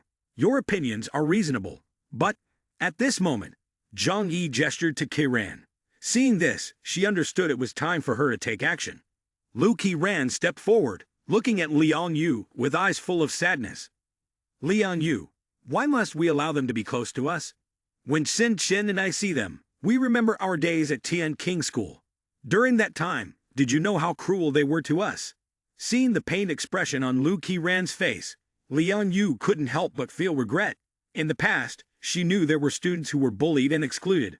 But at that time, she was too busy and tired dealing with Hua to pay attention to those issues. Looking back now, she realized she truly had not cared for Yang Xin and Lu Qiran enough. Now Liang Yu could find shelter thanks to the help and support of Yang Xin and Lu Qiran. Moreover, living together daily definitely strengthened their bond much more than with other students. Therefore, when she heard Lu Qiran weeping, Liang Yu also felt heartbroken. "I don't want to do this either. If they can stand on their own and survive in the apocalypse, that would be the best. But now, it is clear that there are external factors at play. If they were to be harmed right before our eyes, we would not be able to forgive ourselves." Hearing Liang Yu speak, Zhang Yi thought to himself. Liang Yu was looking for a reasonable explanation to justify abandoning those students, a reason that she could accept in her mind. This was something that only Liang Yu needed. If it were someone else, Zhang Yi would not want to waste time with them, but he did not want to give up on her, a person with strong abilities who could become a martial arts expert for him. Then, Zhang Yi chose to act as a mediator. "We shouldn't discuss this right now, Qiran. We need to fix the outer wall of the shelter immediately. You should go prepare the necessary materials. Zhang Yi deliberately changed the subject and did not give Liang Yu the opportunity to continue the conversation, because if the discussion continued, things could develop in a direction he did not want. Zhang Yi pushed Lu Qiran along, while sending a don't worry glance to Liang Yu. Liang Yu felt warmth in her heart. She was grateful that Zhang Yi could understand her difficult situation. Zhang Yi and Lu Qiran went to the workspace to gather all the materials. Zhang Yi asked Qiran, "How long will it take to process these materials and then repair the shelter?" Qiran thought for a moment and replied, "If we just consider the quality of work without caring about aesthetics, the repair of the outer wall could be completed in about 2 to 3 days. The hardest part of the repair is ensuring that no traces are left, making sure others do not realize that the wall was ever damaged." Zhang Yi waved his hand. "I only care about the solidity of the walls. Everything else is unimportant." Lu Qiran replied, "Okay, I understand." Then, she prepared to get started on the task by herself. Zhang Yi asked, "Can you do it alone? With such a large amount of materials, even a grown man would find it troublesome." Lu Qiran blinked and smiled. "Boss, everyone is busy. I can take a bit longer on my own, but it definitely won't affect the quality." Zhang Yi said, "And everyone needs to build the defensive perimeter outside. They can't help you." This Lu Qiran understood very well. Zhang Yi put his hands in his pockets, thinking about a few people. He smiled and said, "Let me call Yang Mei and the other girls to help you.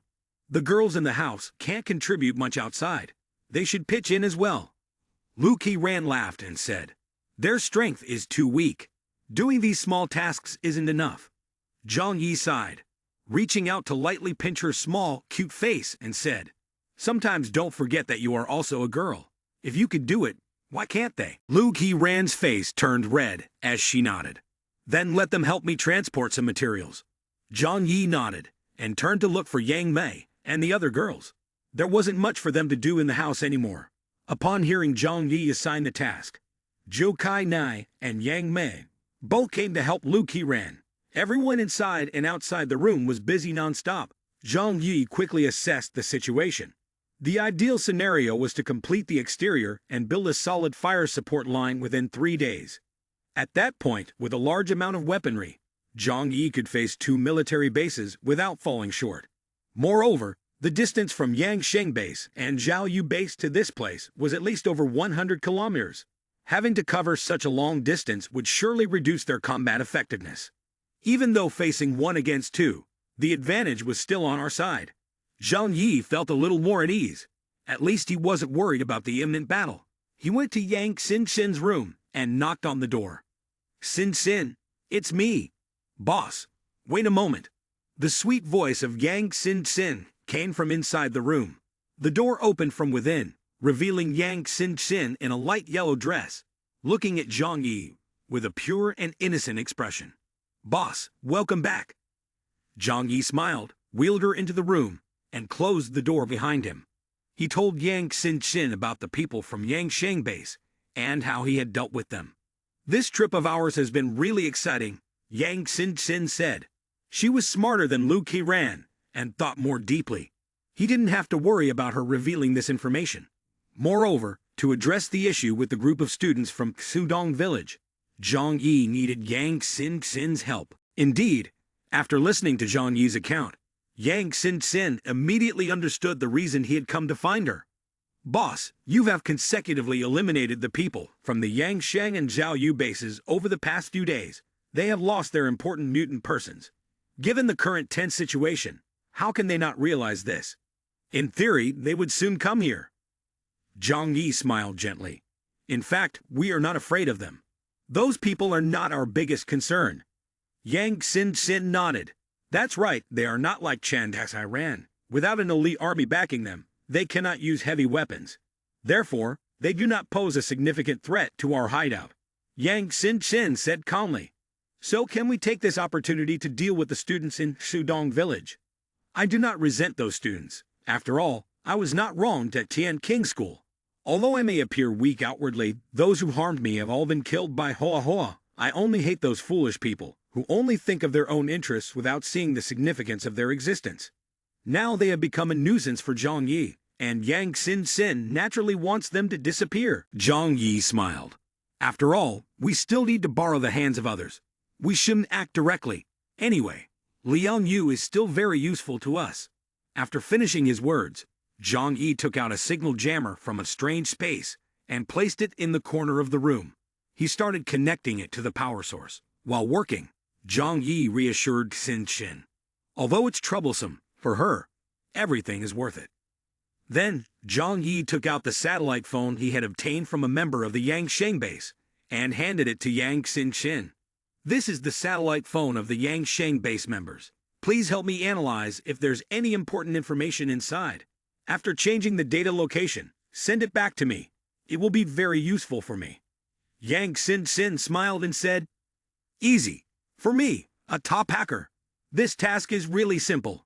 She transferred all the data from the satellite phone to the computer and told Zhang Yi, "Boss, I will analyze the data thoroughly and will send it back to you once it's done." Zhang Yi nodded. "Thank you for your hard work." Zhang Yi turned and left Yang Xin's room.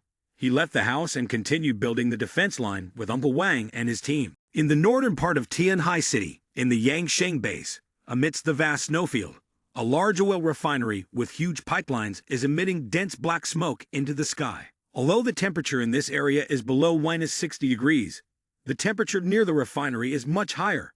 The Tianhai Oil Refinery, the largest in Tianhai City, has an oil reserve of millions of barrels.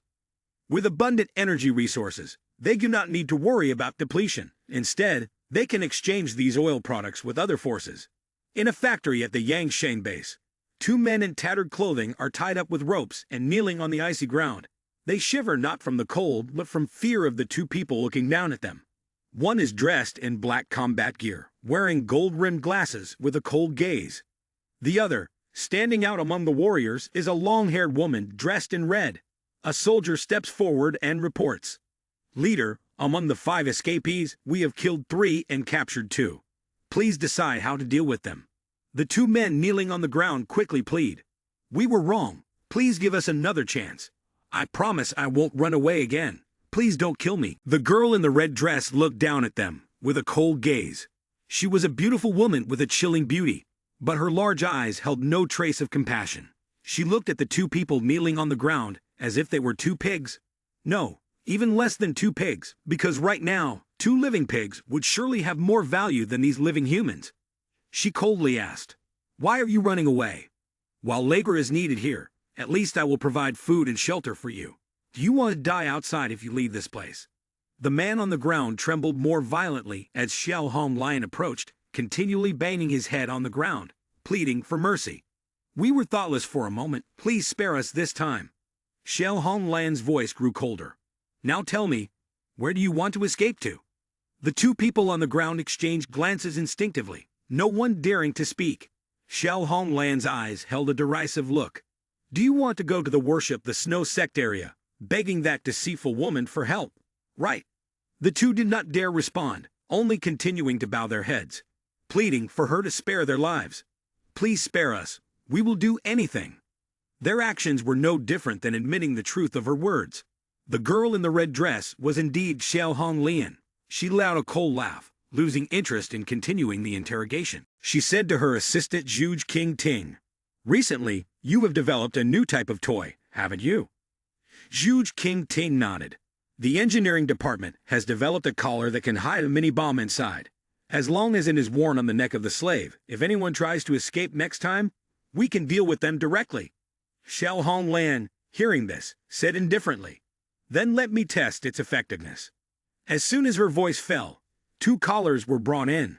The slaves on the ground were in extreme panic, struggling to escape. However, they were quickly restrained by the surrounding soldiers and forced to wear the collars around their necks. She asked the assistant, "What is the effective range?" Zhuge King Ting replied respectfully, 5 kilometers. "As soon as we detect a missing slave, we will activate the collar. No slave can escape." Xiao Honglian held the remote control and mockingly said to the 2 slaves, "Now I will give you an opportunity to escape. If this collar explodes without killing you, you might survive. You can pray a little after all. This is a new product, and its effectiveness is not guaranteed. After speaking, the soldiers cut the ropes binding the two slaves' hands. The two slaves were terrified as they looked at the remote control in Xiao Honglan's hand. The collar around their necks felt like a demon tightening its grip on their lives. They did not dare to hesitate and quickly turned to run out of the factory. As long as they could run far enough, the signal would no longer be effective. They held on to this hope and ran for their lives. 10 minutes later, King Ting used his phone to call the soldiers outside and asked, "What's the situation?" The soldier reported, "One explosion was successful and the other was a failure. How can the technical department produce such poor items? When will their skills reach even half of the Xishan base? I would be satisfied with that." Xiao Honglian said, "I have kept my word and let that slave go. I hope he has better luck and successfully escapes to the territory of worship the Snow Sect, capturing all the project managers from the technical department involved in this, locking them in a dark room for 3 days." King Ting spoke while walking with Xiao Honglian. "Leader, our technical staff may not be as good as those at the Xishan base, but there's nothing we can do about it. In terms of weapon research and development, it's often very hard to find talented people." He sighed. "The apocalypse has just begun, and they have taken the talented individuals. We can only search around the university and the research institute nearby to select talent." Xiao Honglian was angry. "If it weren't for these ignorant slaves who always want to escape, how could I waste so many resources on them? Worship the Snow Sect, that deceitful organization, only sees them as prey. Do they really believe that there will be a Divine Mother to help them in the apocalypse? Worship the Snow Sect is the only force that does not rely on the government to establish a refuge. They also have the largest number of participants. They do not use force to dominate like other forces, but influence others through religious beliefs." Huge King Ting quickly followed her and said, "As long as we can secure a piece of fat in the territory of the Xishan base, we will ease the current pressure. Ultimately, in the apocalyptic world, the root cause of all problems is the lack of resources." Xiao Honglian waved her hand. "But to seize the Lujiang and Xishan areas, we must first stabilize the rear. I need the technical department to accelerate research. We must ensure that the function of this explosive necklace is more stable. Safety can be temporarily disregarded, but we must ensure that they can explode." King Ting nodded, remembering Xiao Honglian's instructions. "It can explode, I understand." Suddenly, Xiao Honglian stopped and asked, "How many of the vanguard troops sent out in recent days have returned?" King Ting replied, "Most have returned. Even those who haven't come back have reported on the situation. Except for Gao Yuan's team, there are currently no reports of anyone returning, nor any updates." Upon hearing Gao Yuan's name, Xiao Honglian couldn't help but frown. Gao Yuan was her cousin, who had once been the captain of the armed police force in Tianhai City. He had a proud personality, and apart from Xiao Honglian, nobody at Yangsheng base could make him submit. Despite his age, he remained stubborn. But suddenly, she had a bad feeling. She sensed that things were not as simple as everyone thought. Xiao Honglian turned to King Ting and asked, "Is he in any danger?" King Ting adjusted her glasses. "Right now, within the 5 major powers of Tianhai City, considering whether there are other forces from Xishan base, the relationship between the two sides is extremely complicated. No one dares to initiate war, even when facing those from the Snow Sect, who constantly invite people to join their chaotic cult. We do not wish to create a significant conflict. Therefore, even if Gao Yuan encounters someone from another faction, they must still show him respect. Unless..." King Ting's gaze was cold behind her glasses. "They are competing for some particularly valuable resource. Only then would they break the agreement and attack." Xiao Honglian's gaze became sharp. "In Tianhai City, we, along with other major forces, have occupied key resource points. The remaining resources, while important, are not enough to cause a full-scale conflict. I am relatively at ease about the other forces. The Zhao Yu base will not oppose us, and the King Fu base adheres to the principle. If no one touches me, I won't touch anyone else, except for worshipping the Snow Sect." After a moment of thought, Xiao Honglian carefully spoke to King Ting. "Continue to contact Gao Yuan. We must find a way to reach him. If we really can't get in touch, it is very likely that something has happened to him." A soldier hurriedly ran in to report, "We cannot find any trace of Gao Yuan and the others. Both the people and the vehicle have disappeared." Xiao Honglian exclaimed in surprise, What? Gao Yuan, as reckless as he is, would not dare to disobey my orders and unilaterally cut off contact with the base to go to him. Something must be wrong. She asked the soldier. Is there any way to locate them? There should be a satellite phone on the vehicle, which should have tracking devices. The soldier replied that no devices had been found.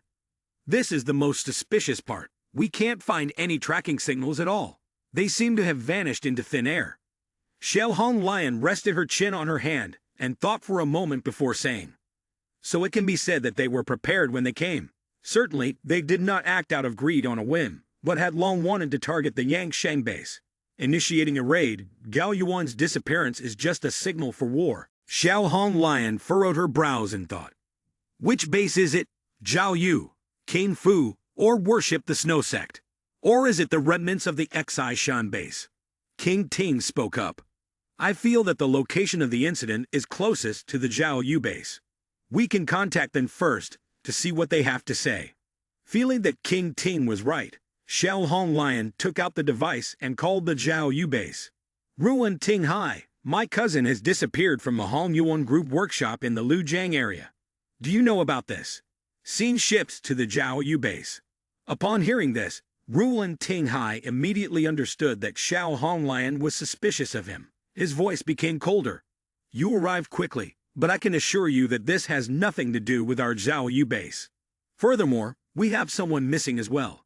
I sent someone to investigate the Kaishan base, but they also disappeared for no apparent reason. Due to this matter, Ruan Ting Hai was also filled with unease. He did not know who had acted. Ruan Ting Hai said coldly, in Tianhai City, mutant people are very rare. Even if there are mutant people roaming outside, it would be difficult for them to train soldiers against me seriously. Therefore, I want to ask about your areas. Could it be that you are behind this? Xiao Hong Lion understood Ruan Ting Hai's meaning. He was also suspecting that some force was acting in the shadows, which might include their Yangshan base. Thus, both our two houses have suffered losses. Xiao Hong Lion's gaze became much clearer. In the entire city of Tianhai, not many people have the strength to simultaneously confront both our factions. The King Fu base also does not like to fight and has no reason to contend with us. So it can only be the worship of the Snow Sect. Ruan Ting Hai smiled. That's right, you are correct. It must be the worship of the Snow Sect that did this. He and Xiao Hong Lion shared the same thought. They had long disliked the worship of the Snow Sect, a religious organization that always tried to recruit survivors in the city of Tianhai. Xiao Hong Lion asked Ruan Ting Hai. So, can you not swallow your anger? Ruan Ting Hai coldly replied. Wang Ruixuan is someone I highly value. If the worship of the Snow Sect dares to kill him, I will make them pay tenfold.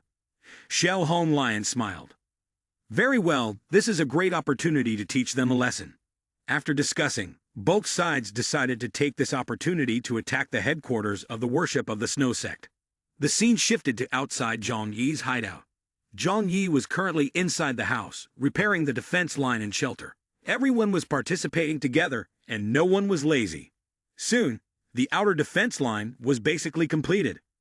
Zhang Yi did not expect the first defense line to be invincible. He only viewed it as a temporary stall area. If a strong enemy were to break through the first defense line, there was no need to worry too much, just ensure a safe retreat to the shelter. Zhang Yi thought to himself, when the time comes to connect with the computer and directly control these weapons while sitting in the shelter, it will be a perfect fortress. Lu Qiran waved her hand to inform Zhang Yi. Zhang, we have also completed the repairs on all the external walls of the shelter. Zhang Yi did not forget to give them an encouraging compliment. Great job. Zhang Yi looked around the defensive line of the shelter and muttered. They haven't taken any action yet. I haven't even detected any traces of scouts. It seems that the leaders of Zhao Yu and Yang Sheng are not simple. After a long day of work, Zhang Yi's group had a dinner full of delicious food. They celebrated the completion of the project together. At this moment, Liang Yu approached and said to Zhang Yi, I want to bring some food to my students. Zhang Yi replied, All right. Liang Yu took the food bag, smiled, and thanked him, then headed towards Chudong village. Zhang Yi watched her figure, a pensive look appearing in his eyes. After a while, Liang Yu returned, and the expression on her face indicated that she was not in a good mood. Clearly, the students had said something to her. Although Liang Yu did not mention it herself, Zhang Yi did not ask. Instead, someone naturally would take the initiative to do so in his place. Yang Xin stepped forward and subtly asked, "Teacher Liang, why do you look unwell? Did they say something unpleasant to you?" Yang Xin took Liang Yu's hand and said in a low, slow voice, "They are being unreasonable. I even feel that Teacher Liang should not intervene in their matters anymore. Just let them manage on their own. She hasn't done anything wrong. If there is a mistake, it's their fault. Even if she neglects them, she won't be responsible for anything." Liang Yu's mood improved somewhat. "Is that so? Is it really like that? No, after all, I am still their teacher." Seeing Liang Yu angrily turn away, Zhang Yi thought to himself, "The villain is not us." To be fair, this feeling is also. Scene shifts to the training ground. Zhang Yi said to Liang Yu, "If you really feel it's dangerous, we can discuss having them stay near the shelter." Zhang Yi expressed his sincerity. "Of course, since our relationship with them isn't close, this matter needs to be decided through a joint meeting." Hearing Zhang Yi's suggestion, Liang Yu felt touched. However, after a moment of hesitation, she slowly shook her head. "For now, it shouldn't be like that. In the past few days, I have talked a lot with Xin and Qi Ran. The time at Tianqing University has really hurt them. During that time, they were ostracized by their classmates, and we, as their teachers, also cannot escape responsibility. Let them first train in Shudong Village," Liang Yu said with a beaming smile on her face. "Anyway, everyone is living very peacefully right now. There's no danger happening, so there's really no need to worry so much." Zhang Yi smiled, his eyes squinting as he nodded in approval. Having such a mindset is good.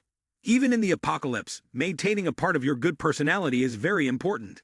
He stretched his back. "I should learn from you, not to be scared all the time. This world is still good.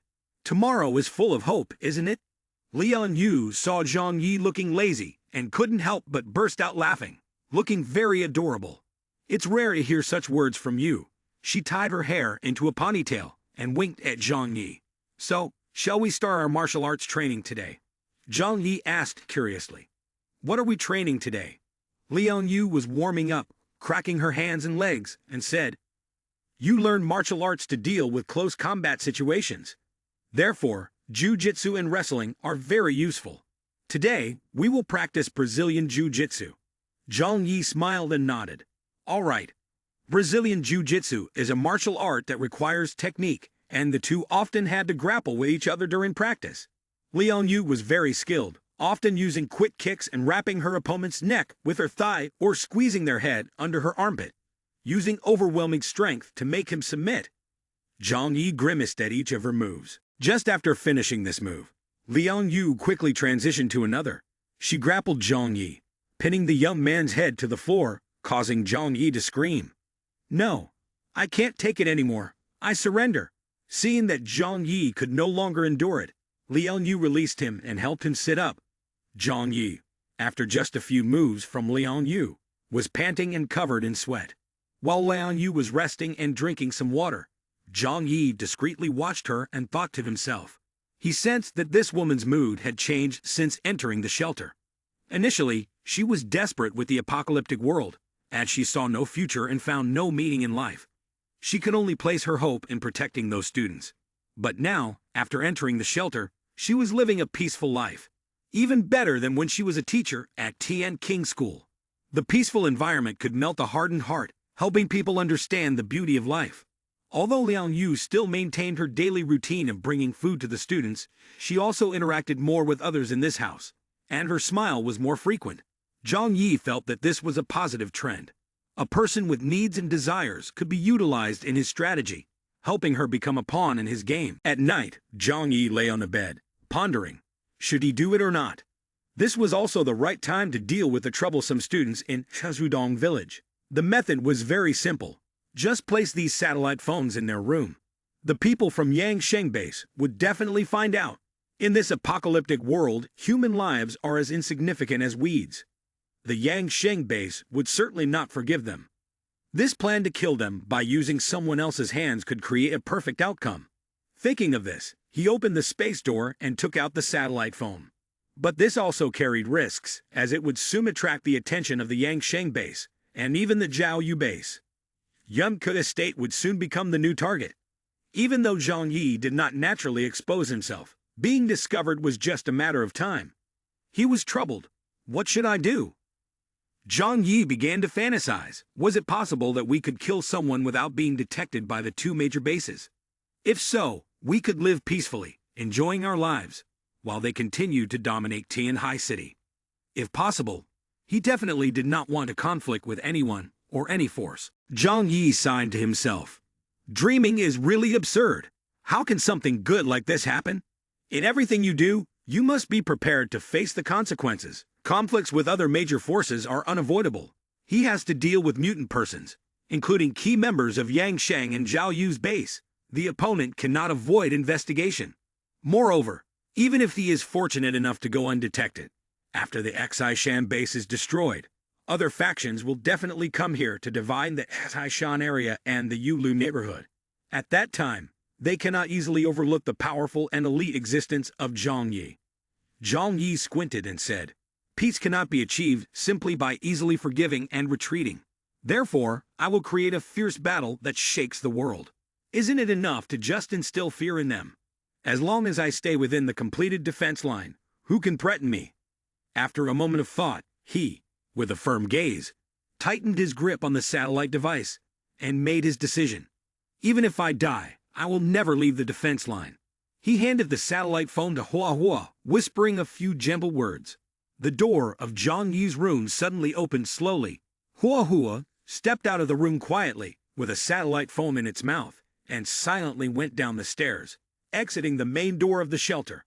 Hua Hua ran swiftly towards the other side of the river in Sundong village. The scene shifts to a large church in the Tianfeng area. Inside, the voices of many people echo. Honorable sect leader is here. In the large church in the Tianfeng area, over 1,000 worshippers crowd together, eyes fixed forward, whispering prayers. The center of everyone's attention is a young woman in red clothing. When she opens her mouth, a profound yet melodic verse resonates within the church. The white snow in the sky, all things on earth, our bodies are born from God, our souls come from above. The sunlight and moonlight illuminate our bodies, the pure white snow cleanses our souls. Immediately after, the worshippers also begin to sing along to the song. After finishing the psalm, the girl in red spreads her arms and says, I dedicate myself to the cold winds that blow through this land, feeling the miracle bestowed by the heavens. Where the people of the snow god exist on this land, I pray that our souls remain eternally safe and happy. I hope to share joy with everyone, as well as to share sorrow. Please live forever, and praise the people who worship the snow sect, so that we can use our souls and bodies to testify. A frail woman holding a child slowly makes her way through the crowd, unsteadily moving towards Yuan Kongyi. She trembles as she kneels down, raising the baby high. Honorable sect leader, save us. The girl in the red dress bowed her head to look at the child. The child's skin was pale and weak, seemingly unable to survive. She gently placed her right hand on the child's forehead. A warm wave of water, a cool breeze, along with the white light swept through the church. After a moment, the child slowly opened his eyes and began to cry loudly. When they heard the crying, each person in the church showed excitement in their eyes. A miracle! A miracle! They began to sing loudly in unison, praising the great snow god, honoring the snow god, the honorable sect leader of humanity. This is one of her special abilities. Worship the snow sect cult leader Yuan Kongyi. She has the ability to heal diseases. This ability has attracted many followers and has played a significant role in granting blessings. This process of giving grace continued multiple times throughout the ceremony. After so many blessings, the look of fatigue was evident on Yuan Kongyi's face. A young man with long hair standing beside her saw this and stepped forward to say, Cult leader, please take a rest. We can continue granting blessings tomorrow. Upon hearing this, some followers in the crowd who had not yet received blessings showed signs of worry. In this situation, any slight negligence could lead to an unforeseen death for those who were dreaming. Yuan Kongyi calmly shook her head and said, Let's continue. Yuan Kongyi's assistant, Zheng Yixian, reluctantly stepped aside. However, just during the blessing ritual, A loud explosion suddenly erupted outside, followed by an incessant sound of gunfire. The church immediately descended into chaos. Many frightened women clutched their children tightly, closing their eyes in fear. One terrified person exclaimed, "What is happening?" Yuan Kongyi calmly looked towards the source of the noise. In the eyes of Zheng Yixian, beside her flashed a cold glint. Tom John, Da Mai, protect the cult leader well. Zheng Yixian took charge of managing the church's affairs and dealing with external enemies. Following Zheng Yixian's orders, Tom John and Da Mai immediately stood alert beside Yuan Kongyi, responsible for her protection. Han Chong, Lai Qian, Wu Wuan, follow me outside to confront the enemy. Zheng Yixian led the others through the crowd, leaving the church. Yuan Kongyi rubbed her hands together and silently prayed, "Snow God, bless your believers and guide us out of war and suffering." Inside the church, the adult men seemed to be influenced by some kind of power. They stood up, their eyes blazing with reverence, and collectively shouted, "For the great cult leader! For worship the Snow Sect!" They faced the large door, following the group led by Zheng Yixian. After they left, the church door was tightly shut. Yuan Kongyi nonchalantly said, "Let the blessing ritual continue." At the Tianfeng area, outside the headquarters of the worship, the Snow Sect, a major battle was taking place. The allied forces from the Yangsheng base and the Zhao Yu base had attacked here. The disappearance of the mutant persons working for them made them furious and uncontrollable. The greatest suspicion was directed towards the worship, the Snow Sect. Xiao Honglian and Ruan Tinghai led dozens of snowmobiles, carrying hundreds of fully equipped soldiers, attacking towards the worship, the Snow Sect. The disparity in weapons and equipment between the two sides was too great. Both major bases had prepared thoroughly for the battle, lacking neither advanced weapons nor abundant ammunition. The worship, the Snow Sect, although they had guns, most were primitive types and their combat skills were also lacking. In a short time, the defensive soldiers suffered heavy losses. Bright red blood stained the white snow. A person in red shouted, "We must hold our ground. We cannot let them destroy our homeland." Along both sides of the road, and on the upper floors, many warriors from the worship, the Snow Sect, were hiding. They held simple weapons to retaliate. Some were extremely aggressive, unafraid of death, strapping explosives and holding lighters as they rushed into battle. He shouted loudly, "For the Snow God!" He had just finished his sentence, risking everything against them when he was blown to smithereens. Although their weapons were rudimentary and their tactics clumsy, thanks to this recklessness and fearlessness, they had initiated the attack and halted two allied bases. Xiao Honglian witnessed this scene, her eyes filled with murderous intent. This perverse cult had brainwashed many people into becoming fearless monsters. They truly deserved to be eradicated. These fearless individuals rushed out from the streets, jumped down from buildings, and even exploded from underground to attack. This method of assault gave Xiao Honglian a chilling feeling. She shouted loudly, "Advance! Capture Yuan Kongyi! Bring that perverse woman to me! I want to tear apart her sacred skin." Xiao Honglian pointed toward the church.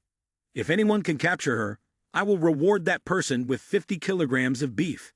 Hearing such an enticing reward, her soldiers went wild, firing their machine guns indiscriminately. At that moment, several shadowy figures appeared. Upon seeing them, the eyes of the soldiers from the worship, the Snow Sect, lit up with hope. The priests had arrived. Zheng Yixian, along with 3 other priests, observed the opponents in front of them with cold eyes. The soldiers from the 2 bases recognized them as important figures and immediately shifted their targets, firing continuously. Eliminate them. But faced with the heavy rain of bullets, Zheng Yixian remained calm. He slowly raised his right hand to stop the incoming bullets in front of him. With this simple gesture, it seemed he had created an impenetrable barrier. All the bullets halted before him, about a meter away, as if they were sinking into a soft rubber wall. Zheng Yixian relaxed his hand, and all the bullets fell to the ground. He stared coldly at the opposing alliance. "Do you want to break the peace agreement?"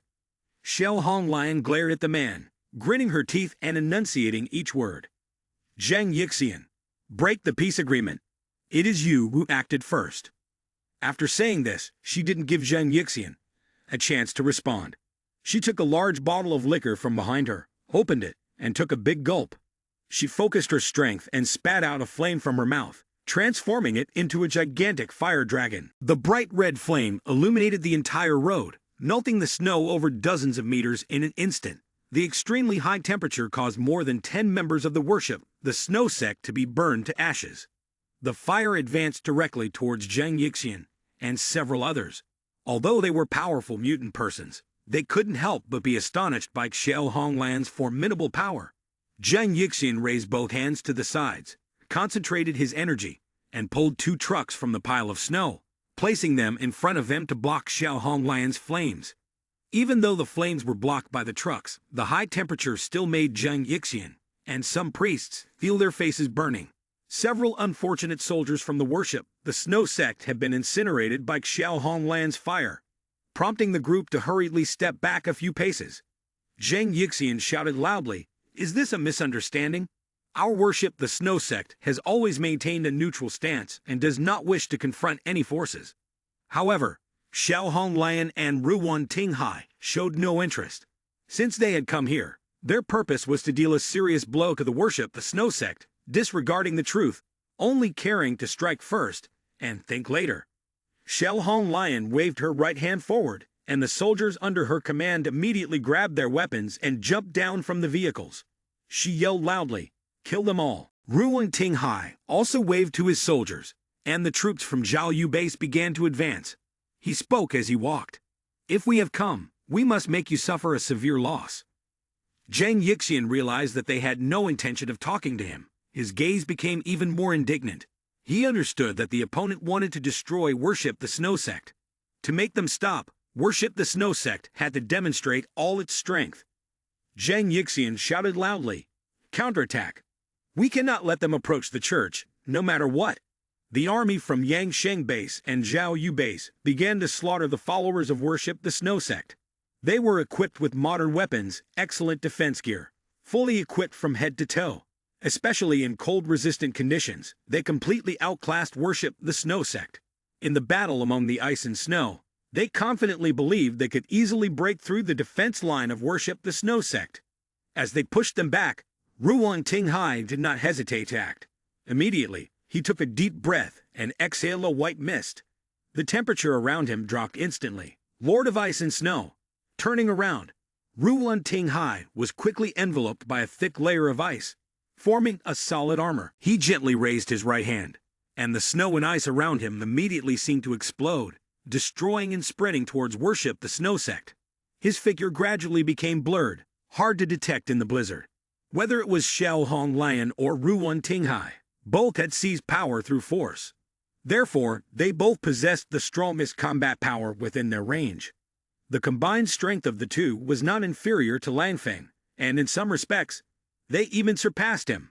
Their alliance posed great trouble for Worship the Snow Sect. Realizing that this battle was inevitable, a ruthless look flashed in Zhang Yixian's eyes. He shouted, "In the name of the Snow God, I will grant them punishment from above." All the believers did not hesitate and charged forward to attack, fiercely confronting the two powerful forces.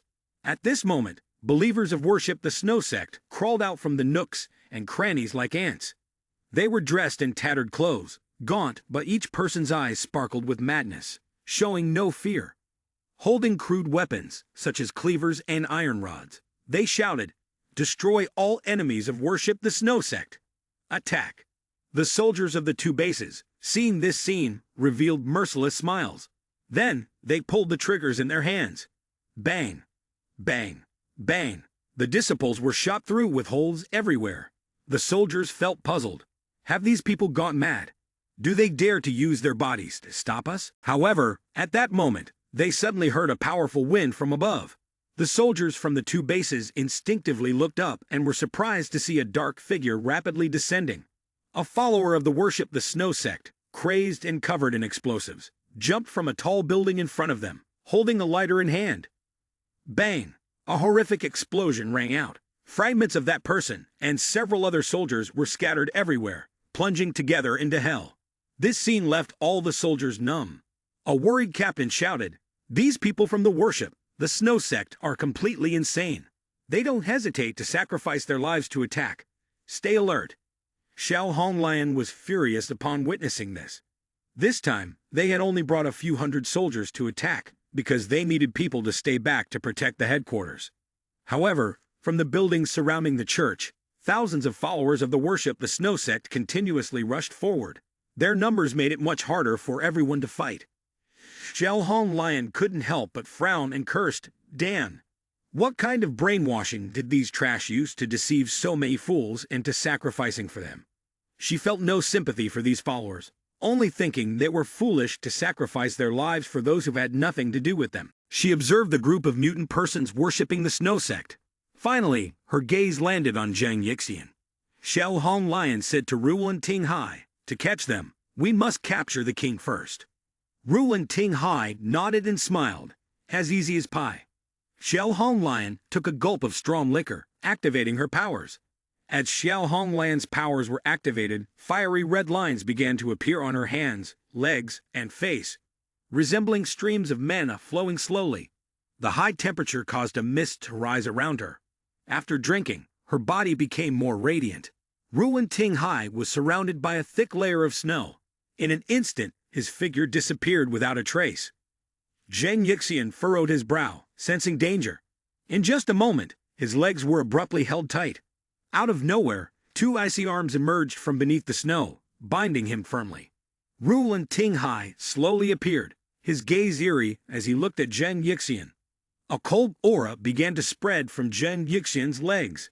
Meanwhile, Xiao Hong Lion shot forward like an arrow released from a bow towards Zhang Yixian at an unbelievable speed. She threw a blazing red fist, engulfed in fierce flames, aiming straight for Zhang Yixian's head. The explosion rang out violently. Snow was sent flying.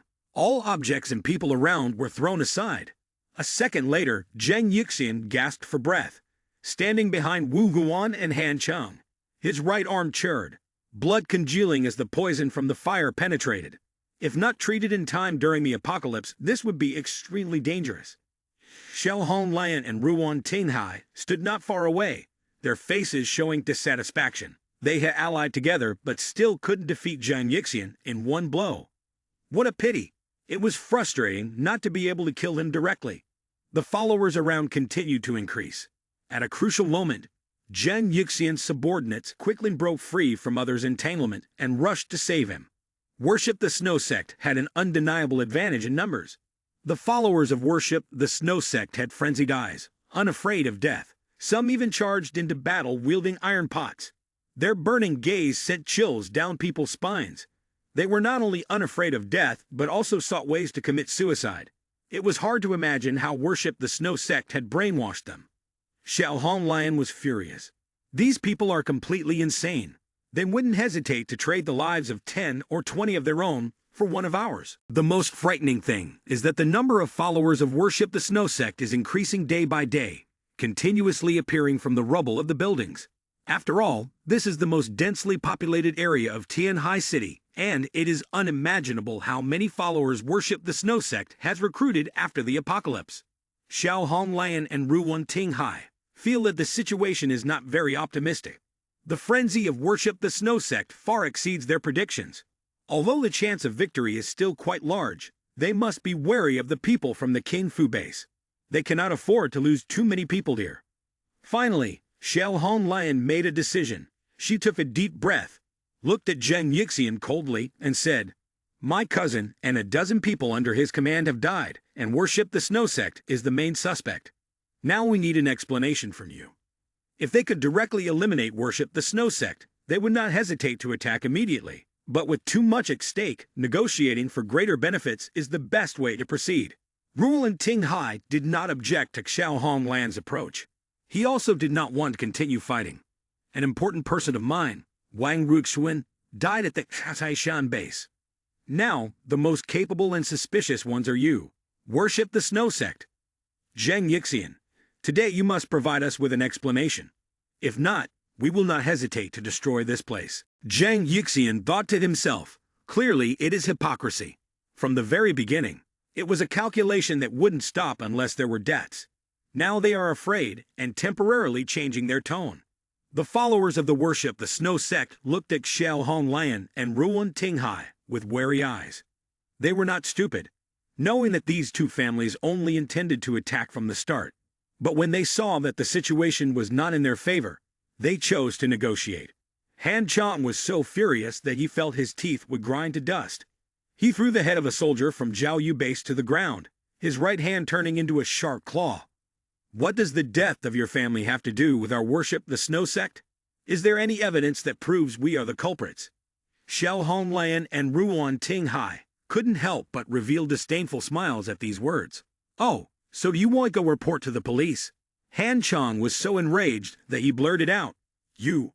Zheng Yixian raised his hand to signal Han Chang to stop. He contemplated the reason why Yang Sheng base and Zhao Yu base suddenly broke the peace agreement and launched an attack.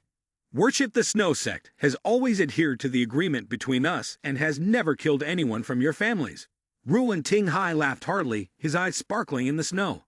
But aside from you, I can't think of anyone else in Tianhai City who has the strength and intentions, and at the same time wants to do something against our two families.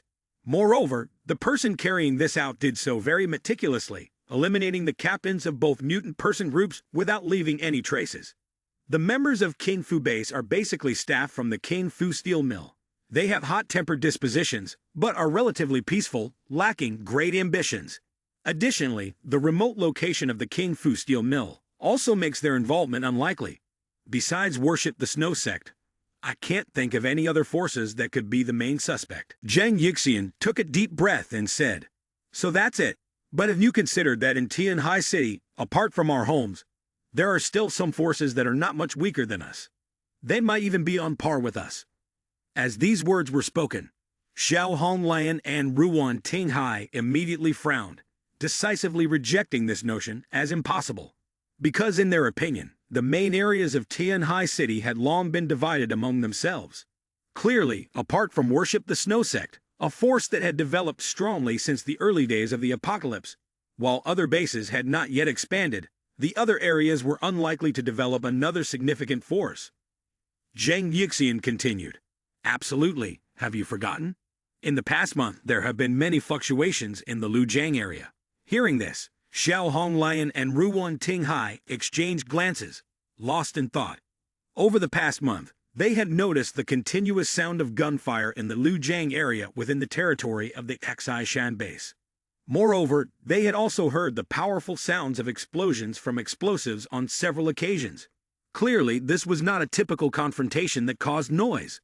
But no one believed that the Xishan base could be destroyed by that force. Zheng Yixian's words made the two of them recall that strange period. Is it true that a powerful force really exists behind that? If they truly still exist, can the Xishan base handle them? Ruan Tinghai also thought similarly to Xiao Honglian. No one wanted a strong opponent to appear in this land. Zheng Yixian, what you say is only intended to shift our hostile target. Based solely on your words, how can we trust you? Xiao Honglian had her own plan. But in the current confrontational situation, she had to maintain the initiative over Zheng Yixian.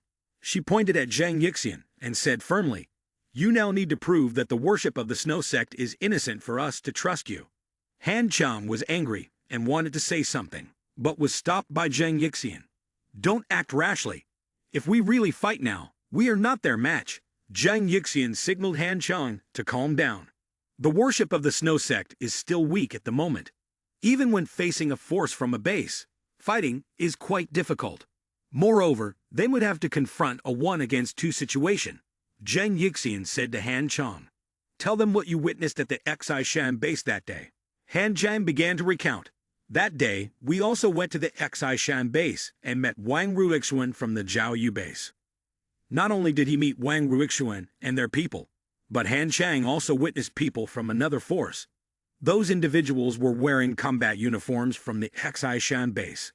They might be the culprits you are looking for." Ruan Tinghai's expression became serious, and he immediately asked, "Do you mean that the Xishan base hasn't been completely destroyed? Are they hiding in the shadows, slowly recovering their strength?" For Ruan Tinghai, Wang Ruixuan was his longtime teammate. They had fought together over 10 years ago at sea. Moreover, Wang Ruixuan was also a mutant person. Any mutant person was extremely important to a power. Han Chang recounted all that he had witnessed that day to Xiao Honglian and Ruan Tinghai. Xiao Honglian responded decisively, "If that's the case, then it's even less likely. The Xishan base was devastated even at its refuge. The remaining team wouldn't grow too strong. The issue of supplies would become their biggest dilemma. If they are really hiding, they can only slowly recover their strength. They certainly wouldn't dare to attack us all at once. At this moment, Xiao Hong Lion scoffed and crossed her arms, saying, "Don't say now, even in the past, did Chen Xi Ran have the guts to do this?" Zhang Yixian said seriously, "The people from the Xishan base may not dare, but that doesn't mean others won't. It's possible that the area of the Xishan base is now occupied by another power that once fought against them. Not everyone knows about the existence of forces like us. They might not be aware that there are strong refuge bases of ours in the Xishan and Lujiang areas. If they knew, I think they wouldn't necessarily dare to act against our people." Zhang Yixian's explanation caused Xiao Honglian and Ruan Tinghai to reflect. Although it sounds hard to believe, when combining all current situations for analysis, it becomes a possible scenario. Previously, the 5 major forces always maintained a balanced relationship. No one dared to easily instigate a conflict. Who dared to take such a risk, killing the mutant person of both families? It was only outsiders who could be most likely to make such a move. Xiao Honglian mumbled, "Lujiang area." Ruan Tinghai also furrowed his brow in contemplation. He felt he had some impression of it, but could not remember clearly in a short time. It seemed to be an important event, but it resembled a rumor from intelligence. However, only this way of speaking could explain the current situation. No side wanted to suffer large losses, because many others were still waiting for opportunities to seize power behind them.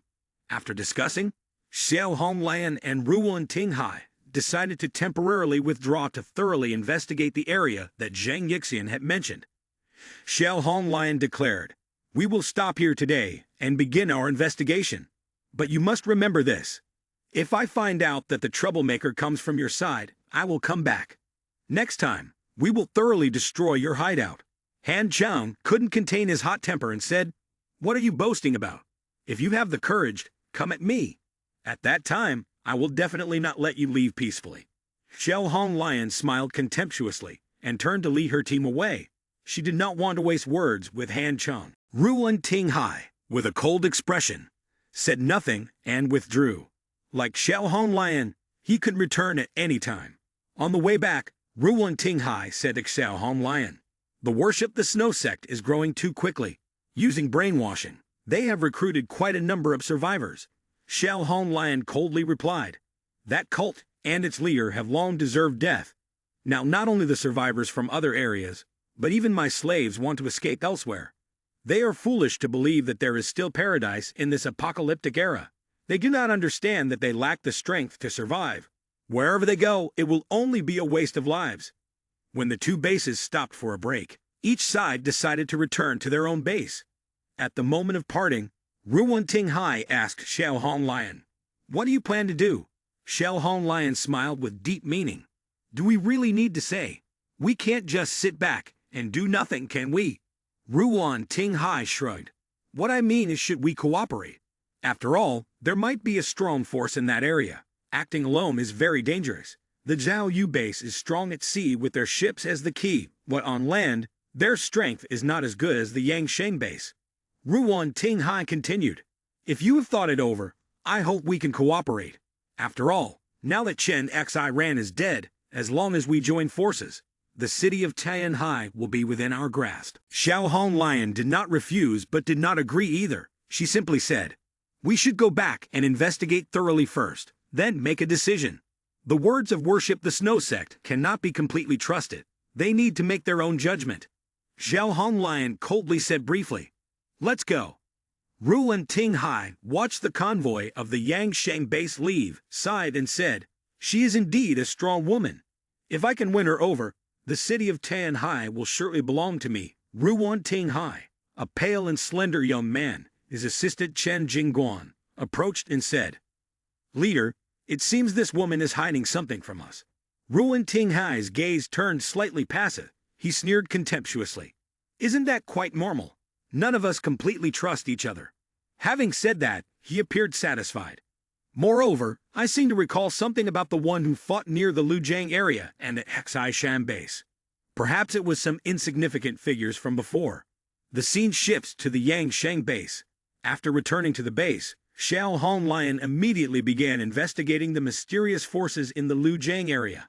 However, what concerned Xiao Hong Lion was the disappearance of Gao Yuan and his satellite phone signal. Without resting, Xiao Hong Lion went straight to the information room. According to the information room staff, the satellite phone signal was located at the intersection point between Taishan and Lujiang, near the Lujiang River. Although the exact position could not be determined due to signal issues, the error could be reduced to a range of 5 kilometers, around Taxudong Town and Yunke Estate. The only inhabited places nearby were these two locations. Zhuge King Ting lifted her glasses and said to Xiao Hong Lion, "The Yunke Estate is the wealthiest residential area in Tianhai City. Shudong Town also has a few thousand residents. It is possible that a force opposing the Xishan base is located here." Xiao Hong Lian's eyes flickered. She was weighing the pros and cons of this situation. Could her people have been killed by that mysterious force? Why would they want to kill her people? Why had the signal disappeared for a time and then reappeared? Everything seemed suspicious, as if someone was intentionally doing something. Xiao Hong Lion said softly, "It seems like we can only send someone to investigate first." After hearing this, Zhuge King Ting suggested, "Should we invite Ruan Ting Hai? If they investigate together, it might be safer." Xiao Hong Lion shook her head, rejecting Zhuge King Ting's suggestion. No need. In her eyes was a proud confidence. Although she was unsure how strong this mysterious force was, the prolonged battle with the Xishan base had surely weakened them. Therefore, she guessed their peak strength was only on par with the Xishan base. The Xishan base had been destroyed, and they would not be much better off. If they were indeed devastated, we could seize the opportunity. Zhuge King Ting thought for a moment and said, "But we can't assess the opponent's strength. Acting this way still carries risks. They have continuously eliminated the mutant persons from our 2 houses." Xiao Hong Lion thought of her cousin and couldn't help but shake her head. Even as a mutant person, his strength in our base can only be ranked at the bottom. This time, I will send Tong Hu. He is the most meticulous worker. King Ting listened to Xiao Hong Lian's resolute words and could only remain silent. Xiao Hong Lion looked at King Ting and continued, "As for the Zhao Yu base, we don't need to worry about it. Ruan Ting Hai is a cunning individual. If it weren't for their need for assistance from the Yangsheng base, they wouldn't have to be so polite to us." Seeing that the leader had made a decision, Zhuge King Ting did not say anything further and simply ordered someone to call Tong Hu. King Ting told a guard, "Call Tong Hu here." Switching scenes to the Tianfeng area. After the war, the headquarters of worship the Snow Sect was in chaos, with dead bodies lying everywhere, blood staining the white snow. Women and children were hidden in the church, where they were strictly protected by the soldiers of worship the Snow Sect. The dead outside the battlefield were all adult male believers. Zhang Yixian lightly stroked his burned arm. The injury caused by Xiao Hong Lion left his flesh and bone exposed in a rather gruesome manner. Due to the extreme cold, he felt little pain, only weakness. Han Chang and the others looked at him worriedly as they saw the horrific injury on his arm. They couldn't help but exclaim in fear, "Priest Zhang Yixian, you almost got taken down by Xiao Hong Lion and Ruan Ting Hai." The fighting strength of these 2 bases is not something to be taken lightly. They have become the leaders of their respective bases. Who knows how many people they have defeated? He said to Han Chang, "It's okay. I will go to the cult leader for treatment." Zhang Yixian, wearing a red fur coat to cover his wounds, slowly turned his back and walked toward the church. Before leaving, he commanded his subordinates, "Clean this place up." Zhang Yixian closed his eyes.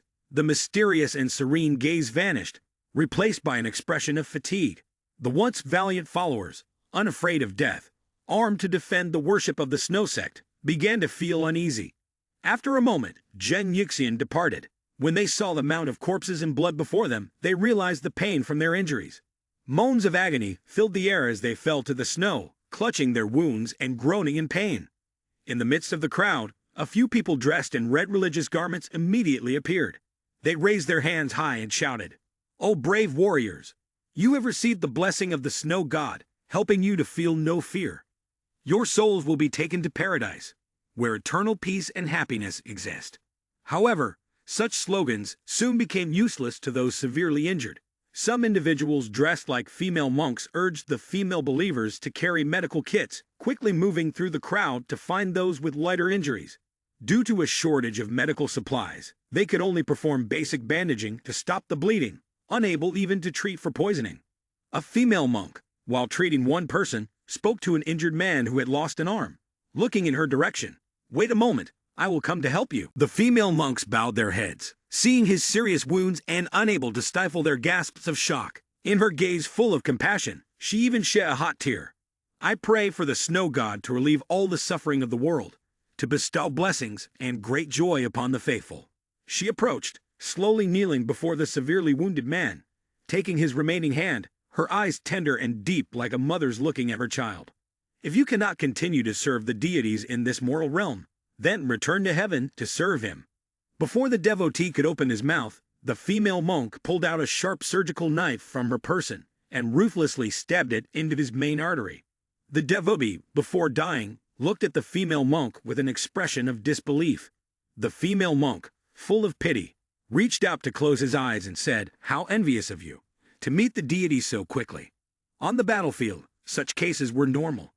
Those severely injured could not survive because the worship the snow sect had received too many followers, unable to treat everyone with the limited amount of medicine. However, killing the severely injured seemed a bit cruel, but saying it allowed them to meet the snow god sooner sounded much more reasonable. Gradually, this belief was instilled in the hearts of many followers. Zhang Yixian went to find cult leader Yuan Kongyi by himself to heal his injuries. The remaining tasks were assigned to the other priests. Han Chang quickly arranged for support to take the injured away for treatment. As for the bodies, they could not be wasted, but had been decided to be moved to an abandoned high-rise building behind the church. He shouted, "Once the bodies are piled up, follow me this way." Han Chang took on the role of commander while being vigilant against the possibility of enemies returning.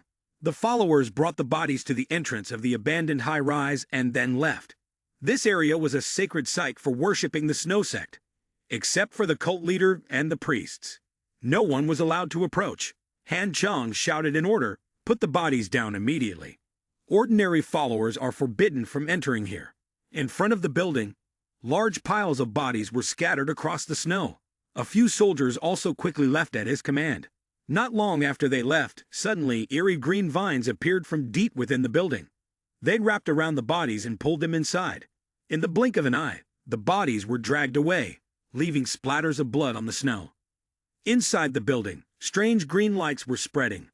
An enormous green plant was rooted deep in the ground, with vines spreading throughout the building.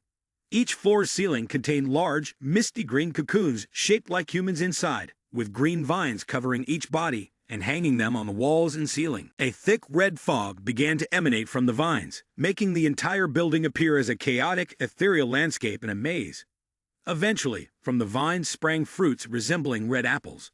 Han Chang stood at a high vantage point, seeing a gentle glow emanating from the building. He clasped his hands before his chest and whispered a prayer. "May I be the one to pave the way, becoming hope for the fortunate survivors, and their bodies shall become our sustenance." Zhang Yixian entered the church. At this moment, Yuan Kongyi was oblivious to the chaotic situation outside, continuing the ritual of bestowing blessings upon the congregation. This group mainly consisted of new converts who had recently sought to join. After witnessing Yuan Kongyi perform her magic, they all admired her and decided to join the worship of the snow sect. The blessing ceremony was nearing its end, with only a few children led in by their parents remaining. They had just joined the worship of the snow sect a week ago, but had become its most devoted followers, ready to offer their lives to the snow god. Yuan Kongyi looked at them with a gentle demeanor, but her gaze concealed something very sinister. However, she quickly masked this, hiding it deep within her dark eyes. Yuan Kongyi waved to the children. "Come here, my little ones." The children were dazed, not understanding why their parents had brought them here. But when they turned to look back, they saw their parents' encouraging gazes. "Children, trust the cult leader. Everything she does is for your benefit, and you need to undergo the cleansing ritual to become official citizens of the worship, the snow sect." The children were unclear about what they were about to do, but trusting their parents, they stepped forward. Yuan Kongyi asked one child to come up and lie on the altar. She then placed her right hand on the child's head and gently pressed down.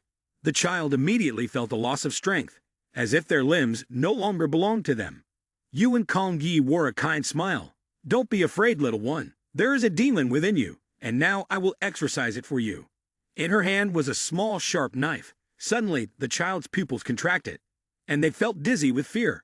But at that moment, the boy had no strength left, not even able to make a sound with his vocal cords.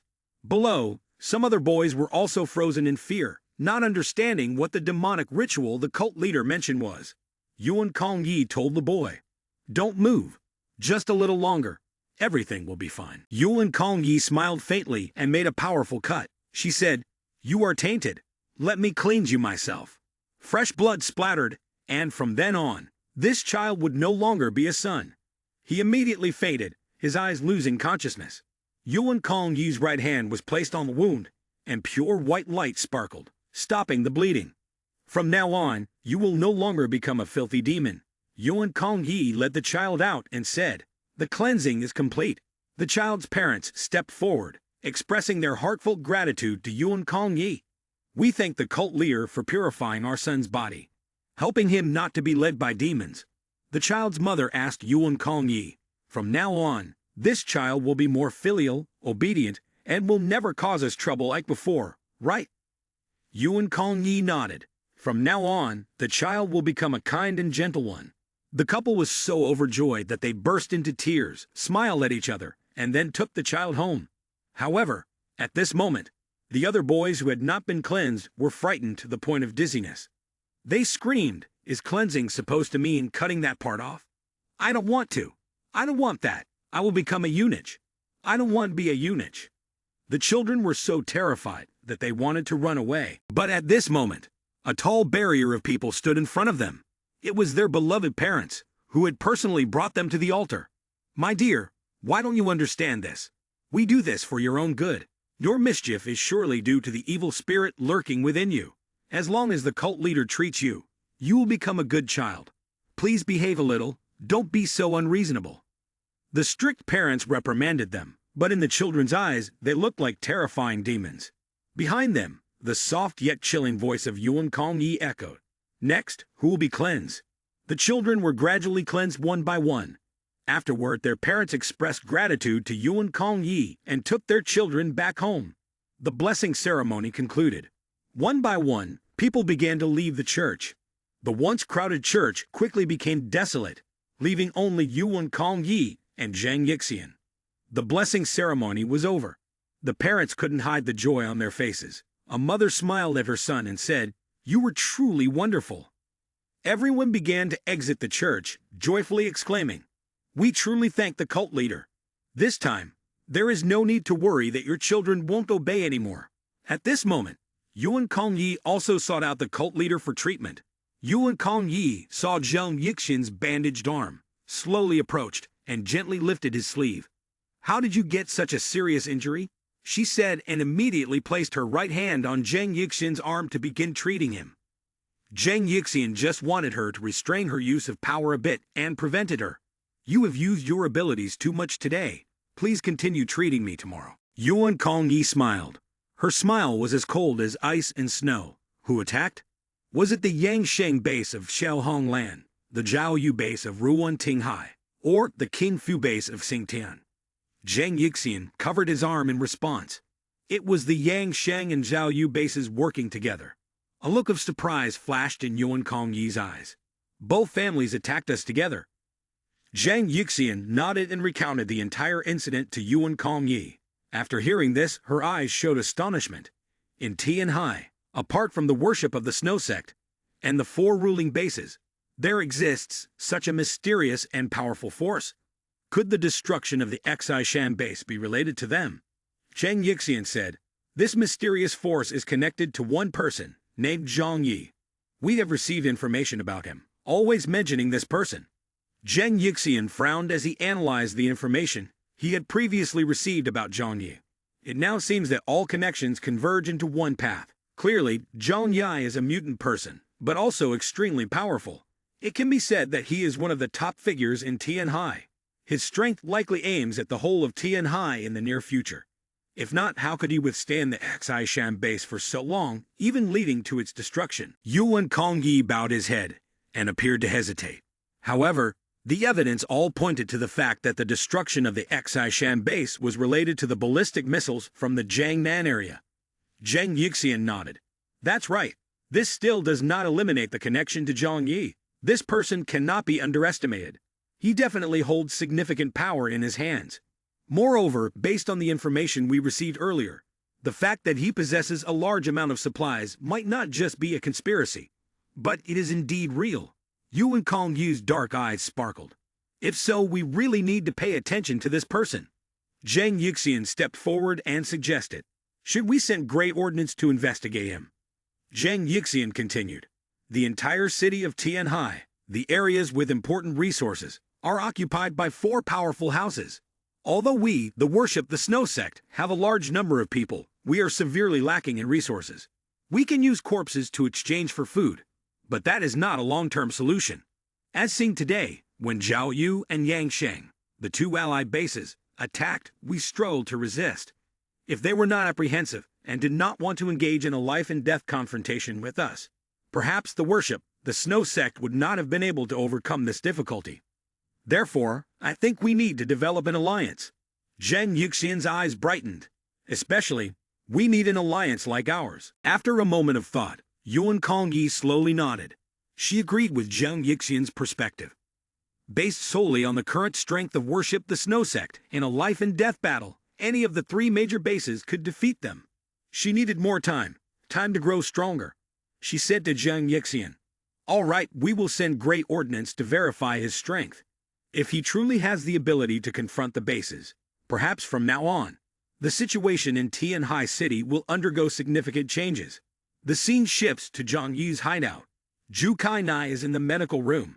She is wearing a white coat and studying something under a microscope with a serious expression. Zhang Yi, with his arms crossed, lazily asked her, so, what do you know about this toy? Zhou Kainai is researching the stimulant that Zhang Yi obtained from Gao Yuan and his group. This drug can help ordinary people instantly possess strength comparable to a mutant person, leaving a strong impression on Zhang Yi. Therefore, he is very interested in this drug and wants to study it further. If its effects are indeed good, he could use it for the people in the hideout in the future. Although the side effects are significant, it could save lives in emergencies. Zhou Kainai slowly looked up, turned back, and said to Zhang Yi, this drug is a military-grade stimulant. It is usually only distributed to soldiers on the battlefield.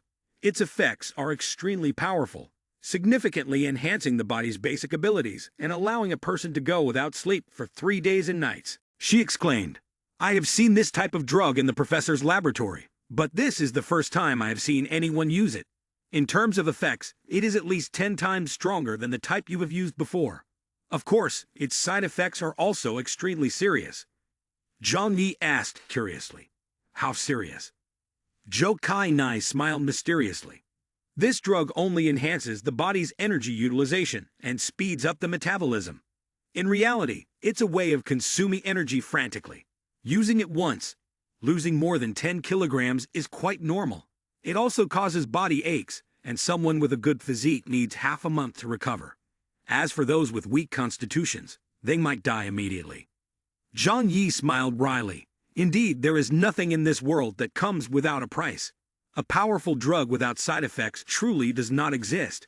However, after hearing this, Zhou Kainai frowned, thought for a moment, and then slowly said, perhaps there is a way. Zhang Yi uttered a sound of surprise and looked at her intently. Is there really such a drug? Zhou Kainai nodded. I have heard that the military is researching a drug that can enhance soldiers' combat abilities while trying to limit the side effects that affect their long-term fighting capacity. Although it's uncertain whether the side effects can be completely eliminated, they are trying to minimize them. Of course, the price of this drug is also terrifyingly high. So far, it has not become a popular stimulant in the military. Zhang Yi said, theoretically, there is a possibility we might encounter it. But the probability is not very high, right? Well, just knowing this is enough. Zhang Yi crossed his arms and whispered, it seems that in the future, when we meet ordinary people, we also need to be careful. The power of science and technology should not be underestimated. Zhou Kai Nai took off her white gloves, preparing to clean the laboratory equipment. Zhang Yi changed the subject and started a conversation with her. Do you still remember the last time I used that rat poison? Zhou Kai Nai turned to look at Zhang Yi with curiosity, not understanding why he suddenly brought this up. Rat poison. You used it last time, right? In that Yunlu apartment? Do you still have that thing? Zhang Yi smiled mysteriously. I kept it. You never know when it might come in handy. People always need to be cautious when going out to avoid trouble. It's good to think ahead a bit. He asked Zhou Kai Nai. At that time you said the dosage was 0.1 grams. What would happen if a small amount is used? Zhou Kai Nai was unclear about Zhang Yi's intentions, but she still answered honestly. If the dosage is too small, there's no need to worry because the human body has a natural ability to eliminate toxins. However, if the dosage is around 5%, the kidneys cannot completely eliminate it from the body, and it will create toxicity. Zhang Yi curiously continued to ask, is it life-threatening? Zhou Kai Nai shook her head. Not necessarily. Then why is there a concept of a lethal dose? She continued. However, if exposed for an extended period, the consequences will be completely different. It can cause the organs in the body to gradually weaken, and if not treated in time, death will be inevitable. At this point, Zhou Kai Nai's expression became serious. But in such a harsh environment now, the human body is already very weak. If we come in contact with this kind of drug again, we might only just wait for death. Zhang Yi nodded. So that's it. Your words make a lot of sense. Zhou Kai Nai glanced at him, smiling and asked, do you have rats at your place? Zhang Yi's smile became even more mysterious. Not in the house, but outside there are some. Zhou Kai Nai looked confused. In a place covered with white snow like this, how can there be rats existing outdoors? You seem to be speaking nonsense. However, we can't be too sure, Zhang Yi replied. Perhaps there are still rats hiding in the sewers. Rats usually live in filthy environments and have a strong ability to survive in times of disaster. Zhang Yi shrugged. That could be. Nowadays, even cats can mutate, so why can't rats? Who knows? Maybe one day, rats will become the rulers of an area. Who can tell? After a casual chat with Zhou Kai Nai, Zhang Yi left the medical room. In Sudong village, after a period of living independently, they gradually learned how to catch fish. Although this process was incredibly hard, when people got used to laziness, getting them to work was even harder than killing them. However, when hunger became unbearable, they had no choice but to get up and find a way to survive. Today, everyone gathered in the snow house to warm up. Hao Cheng-yu gritted his teeth, eyes filled with anger. This is miserable. Why do we have to live such a hard life? The students beside Hao Cheng-yu, who was complaining, started to join in the discussion. If that's the case, we might as well stay at the Hexai-shan base. It might be a bit tougher there, but at least there are people to provide us with food and a warm place to stay. Better to die in a comfortable environment. He tightened his grip and said, people only learn to cherish what they have after they lose it. Knowing that after leaving the Hexai-shan base we have to live like this, I'd rather die there. Yi Xiaotian, sitting beside them, heard their conversation gradually becoming distorted and couldn't help but frown. What you are saying is indeed not wrong. Do you really think that dying is better than living? He glanced at the classmates who were mocking him. If you all went through an experiment like that, I believe you would never say such things again. Yi Xiaotian was very grateful to Liang Yu because he had endured pain that others could not understand, which made him cherish the current life of freedom and happiness. When Yi Xiaotian spoke, no one dared to oppose him. However, they still whispered complaints. We're just joking around, but Teacher Liang should help us. How can she bear to see us suffer? Forget it, Liang Yu wouldn't dare do that. She has become one of Zhang Yi's people now. Haha, who knows, she might be able to enter the hideout by using her body in exchange. Oh, are you kidding me? Maybe it really is like that. Don't be fooled by Liang Yu's calm demeanor. She always appears mature and composed. I think she is actually the kind of person who seems quiet but possesses a free spirit deep within. One listener laughed at this point and reminded the classmates, haha, be careful with such bold thoughts. Yi Xiaotian felt helpless in response to those words.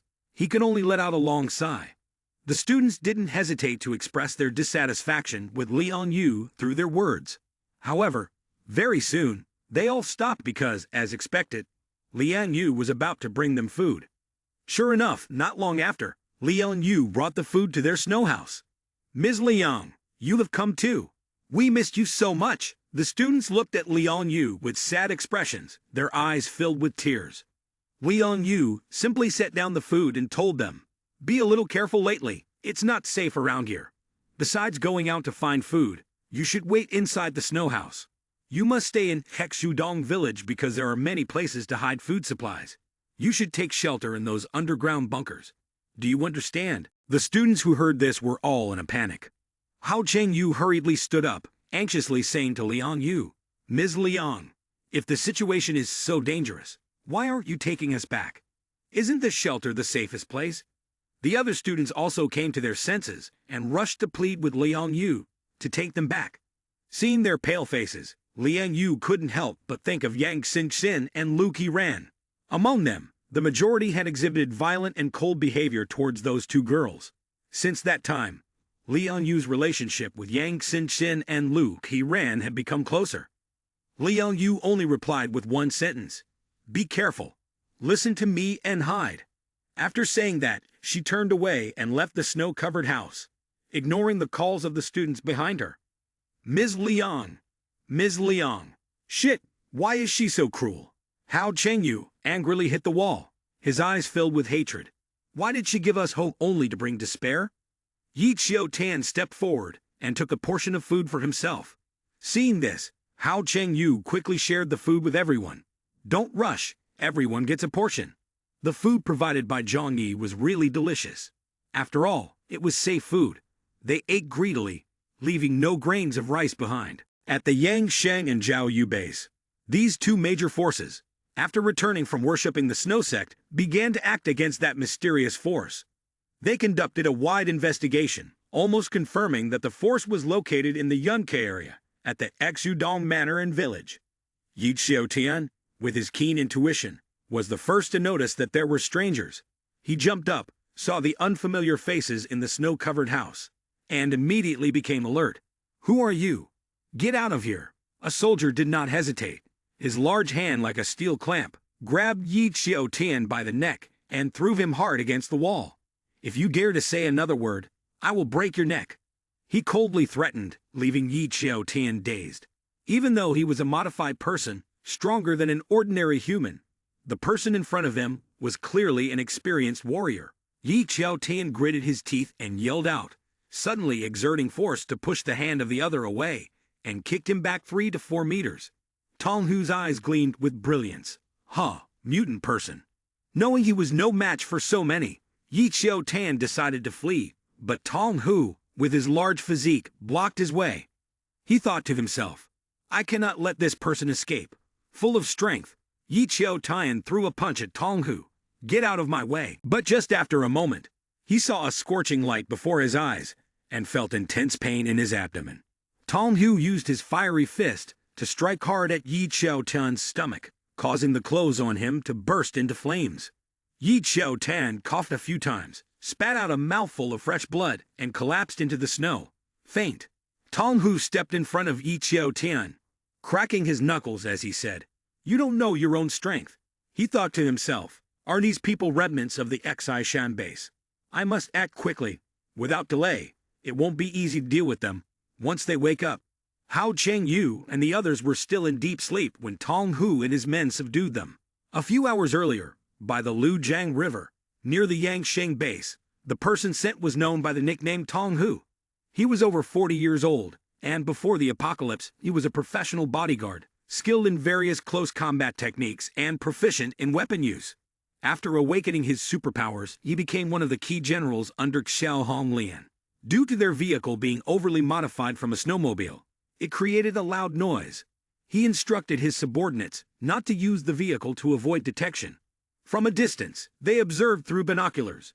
When looking across the river, they discovered a massive wall of hard ice, causing everyone to stare in astonishment. Tong Hu couldn't help but sigh in admiration.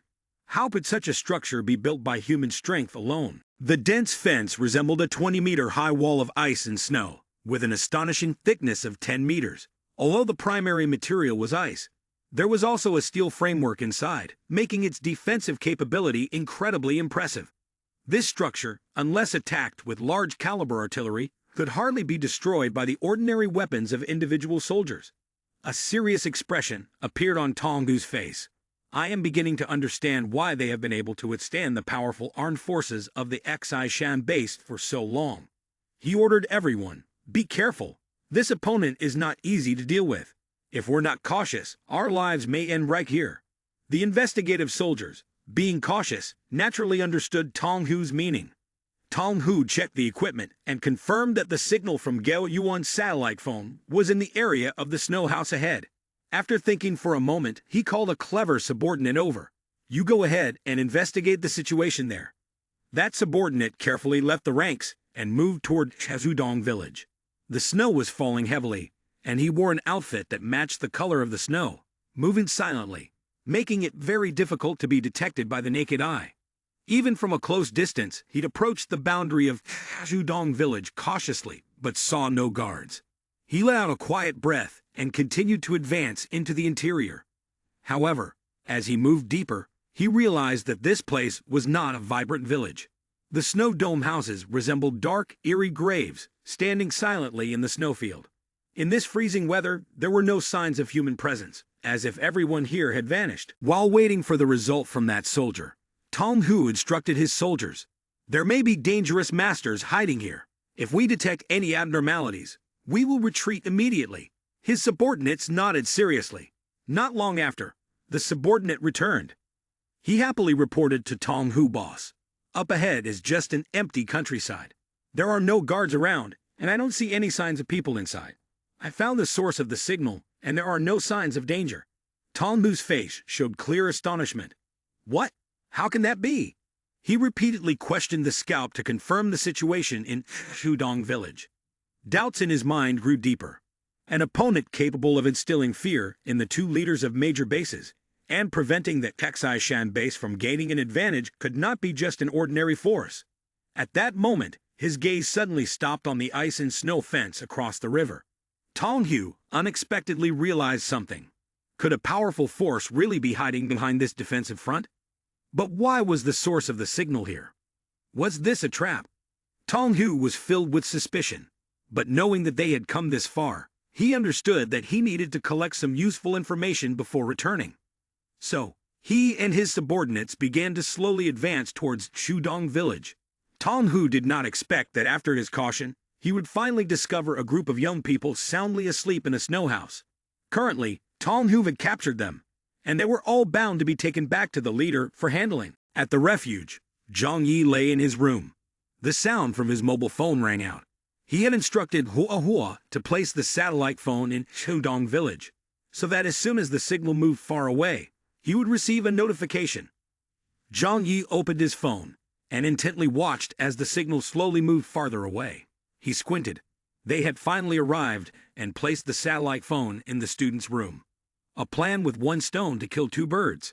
First, he could use the power from the outside to eliminate the nuisances from those students. Second, he had let Yang Xin intervene in the satellite phone system to track its location in real time. This way, as soon as someone came to take it away, Zhang Yi could determine the location of the enemy base. He stood by the window, looking toward Chudong village amidst the snow and wind, a sharp glint in his eyes. Is the situation unfolding this way? Now I am even more eager. I killed the base, Zhao Yu and Yang Sheng, two mutant persons from two major bases, so this grudge would definitely not end here. I knew I would soon have to face these two bases. Thinking that, Zhang Yi left his room and went to the control room to find Yang Xin. Yang Xin was often here to monitor the security system of the refuge in order to prevent outside infiltration and protect important information. Intelligence information determines the power difference between the two sides. There is nothing more important. Sometimes information is even more valuable than weapons. In the control center, Zhang Yudi saw Yang Xin sitting in a wheelchair. She was eating fries and focused on the screen. Hearing the sound of the door opening, Yang Xin hurriedly turned off the video. She knew the person coming in was definitely Zhang Yu, as only Zhang Yi, and she had the right to enter the control room, and Zhang Yu's authority was higher than hers. Yang Xin said with a sweet smile, Brother Zhang Yi, you have arrived. Zhang Yi smiled and nodded, approached, and gently stroked her soft hair. Are you not bored watching movies by yourself? Yang Xin replied with a submissive expression. Not at all. I'm just trying to kill time. I'm not being lazy. Zhang Yi sat next to Yang Xin and asked, how will you study the data from the satellite phone that I sent you a few days ago? Is there any important information? Analyzing data is a time-consuming task, as artificial intelligence has yet to distinguish which information is useful. Therefore, Yang Xin also had to manually filter the information.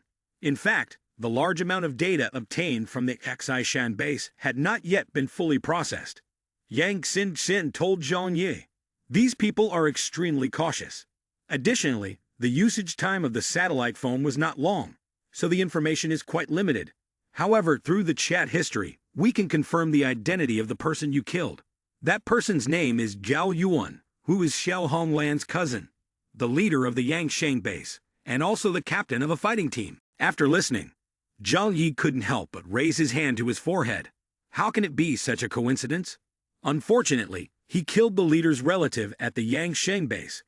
It seems that resolving this conflict won't be simple. Yang Xin smiled lightly. He's just a cousin, not a sibling. Their relationship is still unclear. She continued, here, my relationship with our cousin is also quite ordinary. Zhang Yi shrugged. Our family relations are not very clear. We should still be prepared. Yang Xin added, moreover, according to what he said in the chat history, the Yangsheng base and the Zhao Yu base have a fairly close relationship. This information was obtained from his conversations with some people from the Yangsheng base. The specific situation is still unclear. She looked at Zhang Yi warily and said, boss, if that's the case, we might have to face the alliance of both bases at the same time. Zhang Yi took a deep breath and then slowly crossed his arms. He calmly said, I have considered this possibility, not ruling out the worst-case scenario, but after a long battle with the Xishan base, the fear of these large organizations has disappeared. They are just ordinary bases that do not possess nuclear weapons or any large-scale weapons, so they cannot pose a significant threat to us. As he spoke, he clenched his fist, showing his determination. I also desire a battle with them. Only in this way can they understand that this area now belongs to Zhang Yi, and they are not allowed to cross the line and disturb our lives. A fight to make them recognize our strength, after which everyone's life can return to peace. At this moment, Zhang Yi could no longer continue his daily life as before. Under his command, the soldiers were strong, each one a top talent. Moreover, after receiving all the weapons from the Xishan base, he had built an integrated defensive and offensive fortress. As long as he did not actively attack other forces, in terms of defense and counterattack capabilities, no one in Tianhai could rival him. Yang Xin looked at Zhang Yi with a confident yet cautious expression. That's right, Zhang Yi boss. In their conversation records, they mentioned some things about the worship the Snow sect. Although it doesn't relate directly to us, I still want to tell you a bit about it. Zhang Yi frowned and said, oh, he has no fondness for the worship the Snow sect. This is a religion developed from abroad and transformed into a new cult, exploiting the despair and ignorance of humanity to expand its influence. It is certainly not a good thing. Zhang Yi told Xin, go ahead, what did they say? From the conversation with Gao Yuan and his group, I can clearly see their very negative attitude towards the worship the Snow sect. Therefore, I think the conflict between them is quite intense. Zhang Yi pondered and replied, so what? Do you mean that if we are attacked by Yangsheng, we should consider asking the Snow sect for help? Yang Xin blinked. Who knows? But having one more person to assist is better than having another enemy, right? Zhang Yi shook his head. No, ambiguous help can sometimes be more frightening than an enemy. He shifted the topic. However, if they are valuable to exploit, I wouldn't mind pushing them a little. In this apocalyptic world, it's hard to find true friends. People are just in a relationship of exchanging benefits.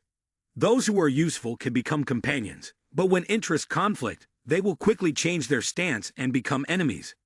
Tong Hu took Hao Chengyu and his group away from Sudong village, traveling all night back to Yangsheng base.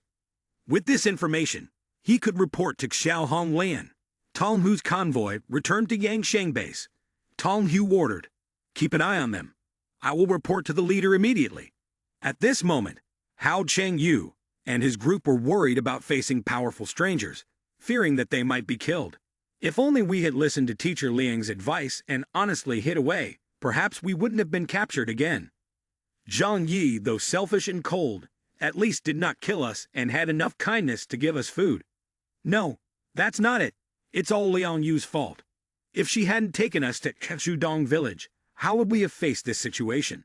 Feelings of desperation, hatred, and regret enveloped the minds of the students. Now it was quite late, but Tong Hu still sought out Xiao Hong Lan. Tong Hu knocked on the door and immediately heard a voice calling out, "Come in." Indeed, when he arrived at Xiao Hong Lian's office, she was still reviewing documents. After knocking and stepping into the office, Xiao Hong Lian did not look up but asked, "What are the investigation results?" Tong Hu recounted everything he had witnessed. "We found Gao Yuan's missing phone in Chudong village. Furthermore, we captured a group of students claiming to come from Tian King School, and their teacher is with a person named Zhang Yi. I did not see Zhang Yi, but in Chudong village, we discovered a thick ice snow fence. Across the Lu Jiang River is Yunke Estate.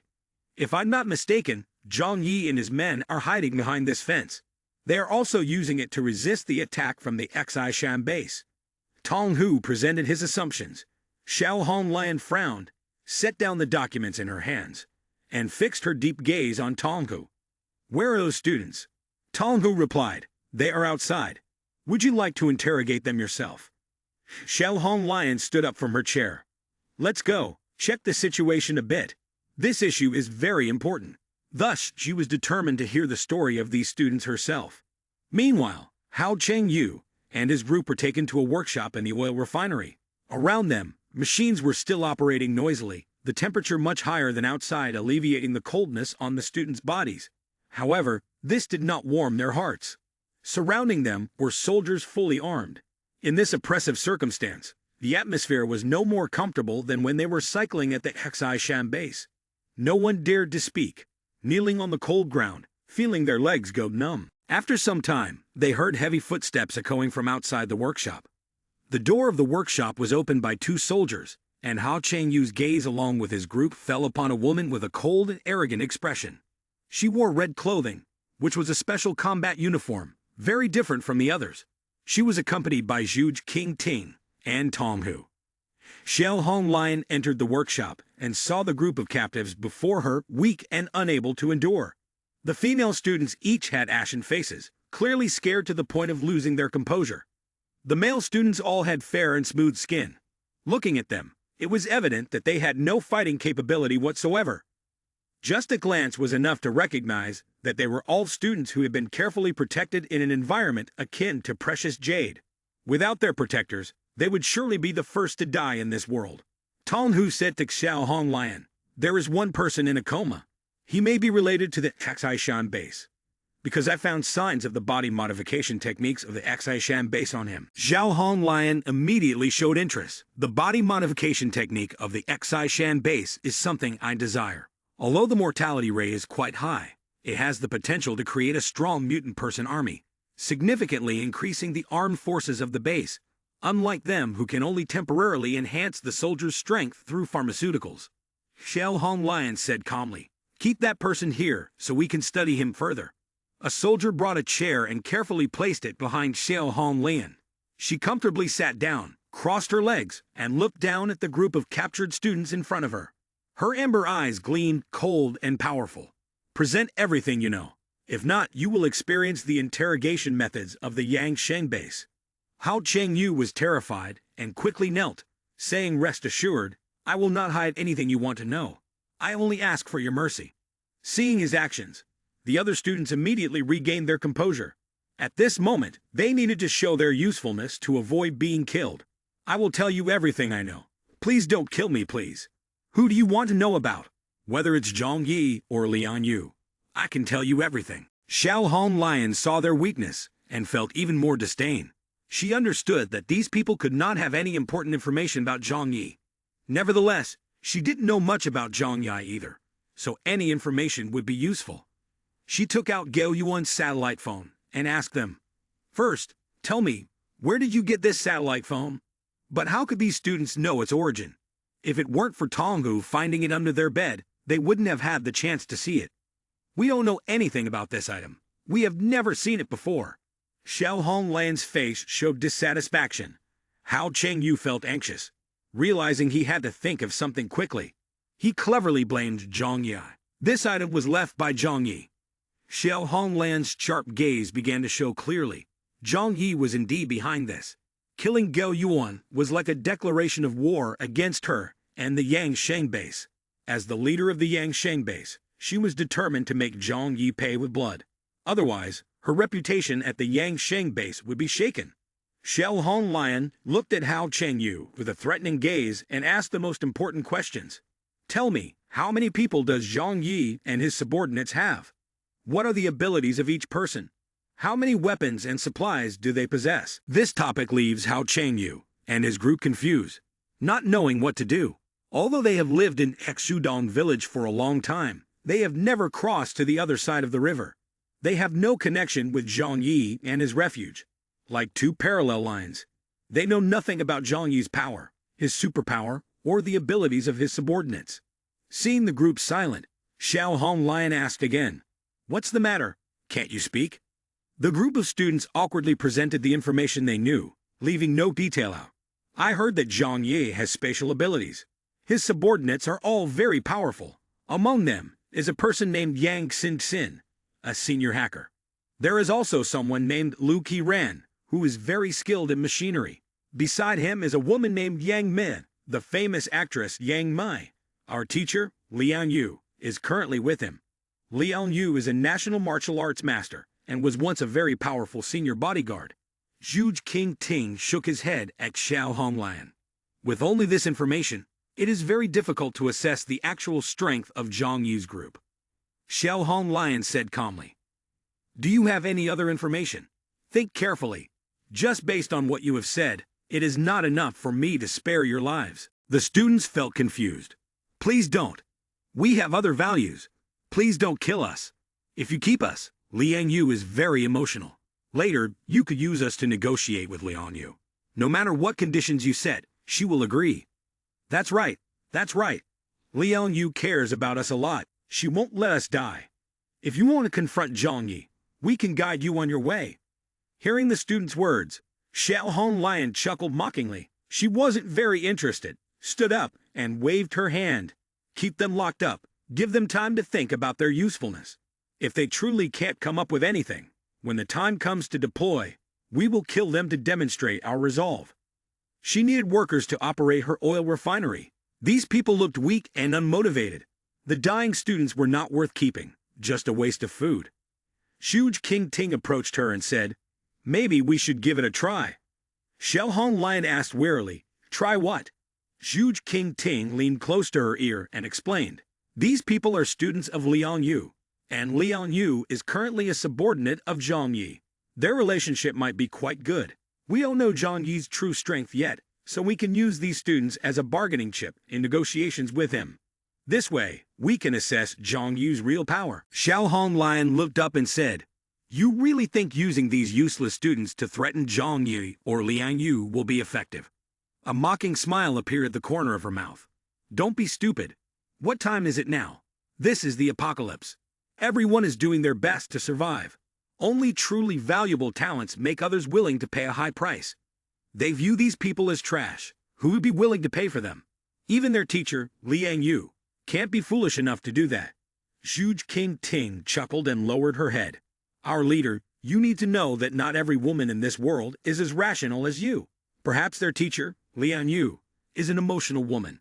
Moreover, from what I observe, they can definitely live near Zhang Yi's refuge.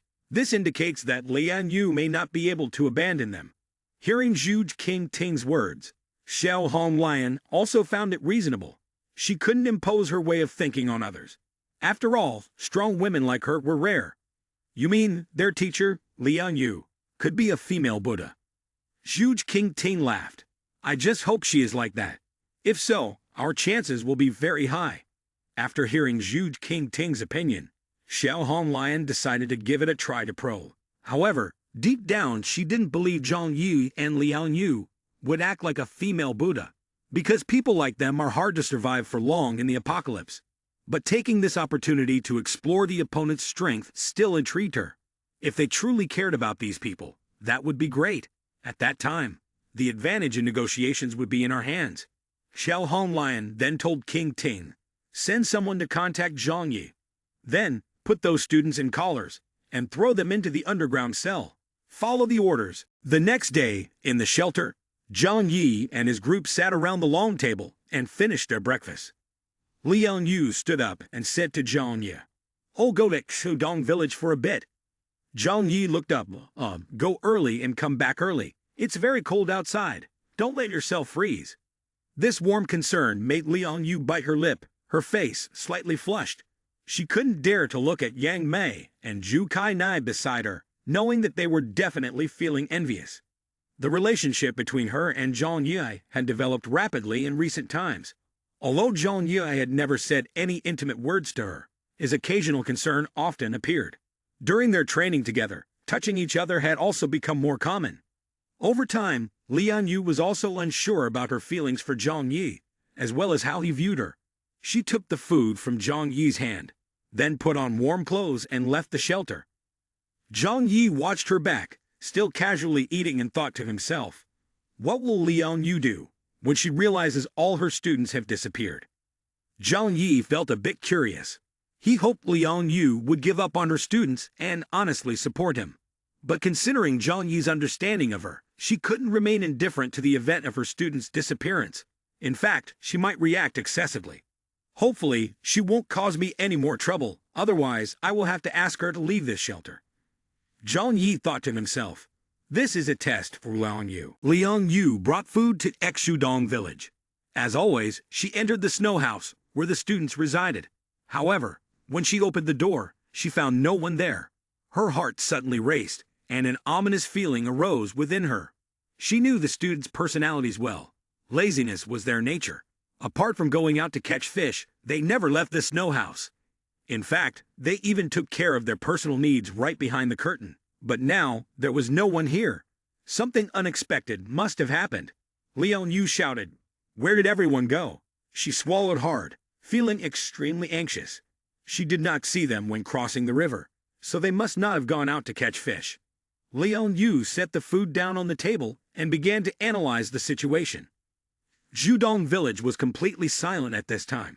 Although a few residents remained, they were only focused on gathering food and did not leave their homes. Liang Yu went from house to house, asking if anyone had seen her students. However, the final result yielded no leads. Liang Yu's mood grew increasingly heavy. A sense of unease gradually enveloped her. Could they have been taken by someone? Liang Yu recalled the forces that Zhang Yi had mentioned earlier and began to think of the worst-case scenario. Could my students have been kidnapped by some powerful force? But why would anyone want to rob Xudong village, such a barren place with no resources of value? Liang Yu went to the edge of Xujia town to search thoroughly once more, but there was not a soul in sight. She thought they had truly been captured. Liang Yu felt a headache from the thoughts, unable to understand the cause, and the anxiety in her heart grew heavier. No matter how much hope she had for these students, ever since the apocalypse began, they had been the ones accompanying her until now. Even though she knew these students did not appreciate her, she could not bear to see her students whom she had taught for many years die. Liang Yu looked around the quiet village, the cold wind howling. She felt helpless, not knowing how to search for her students. After a moment of thought, she suddenly remembered Zhang Yi. Perhaps the only way left was to ask Zhang Yi for help. She originally didn't want to cause more trouble for Zhang Yi. After all, he had been very kind to accept helping her, and Zhang Yi had treated her very well. Perhaps in her heart, she also had a special feeling for Zhang Yi. But right now, she truly didn't know how to find the missing students. Liang Yu ran quickly back to the refuge, while thinking to herself, their disappearance was not coincidence.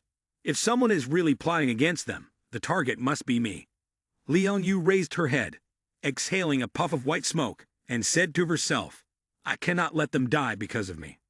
She hurriedly returned to the refuge.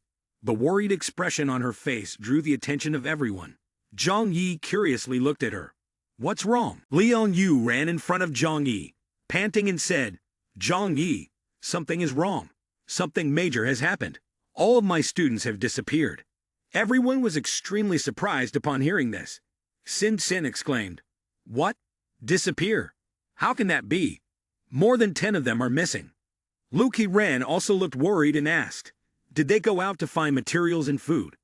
The concern was evident on everyone's faces, but their eyes did not reflect that. In the entire refuge, only Liang Yu cared about these individuals. The others had no feelings for her students. Liang Yu shook her head. "I searched everywhere. I could but saw not a single trace of anyone. Zhang Yu, I suspect that some forces may have extended their influence here."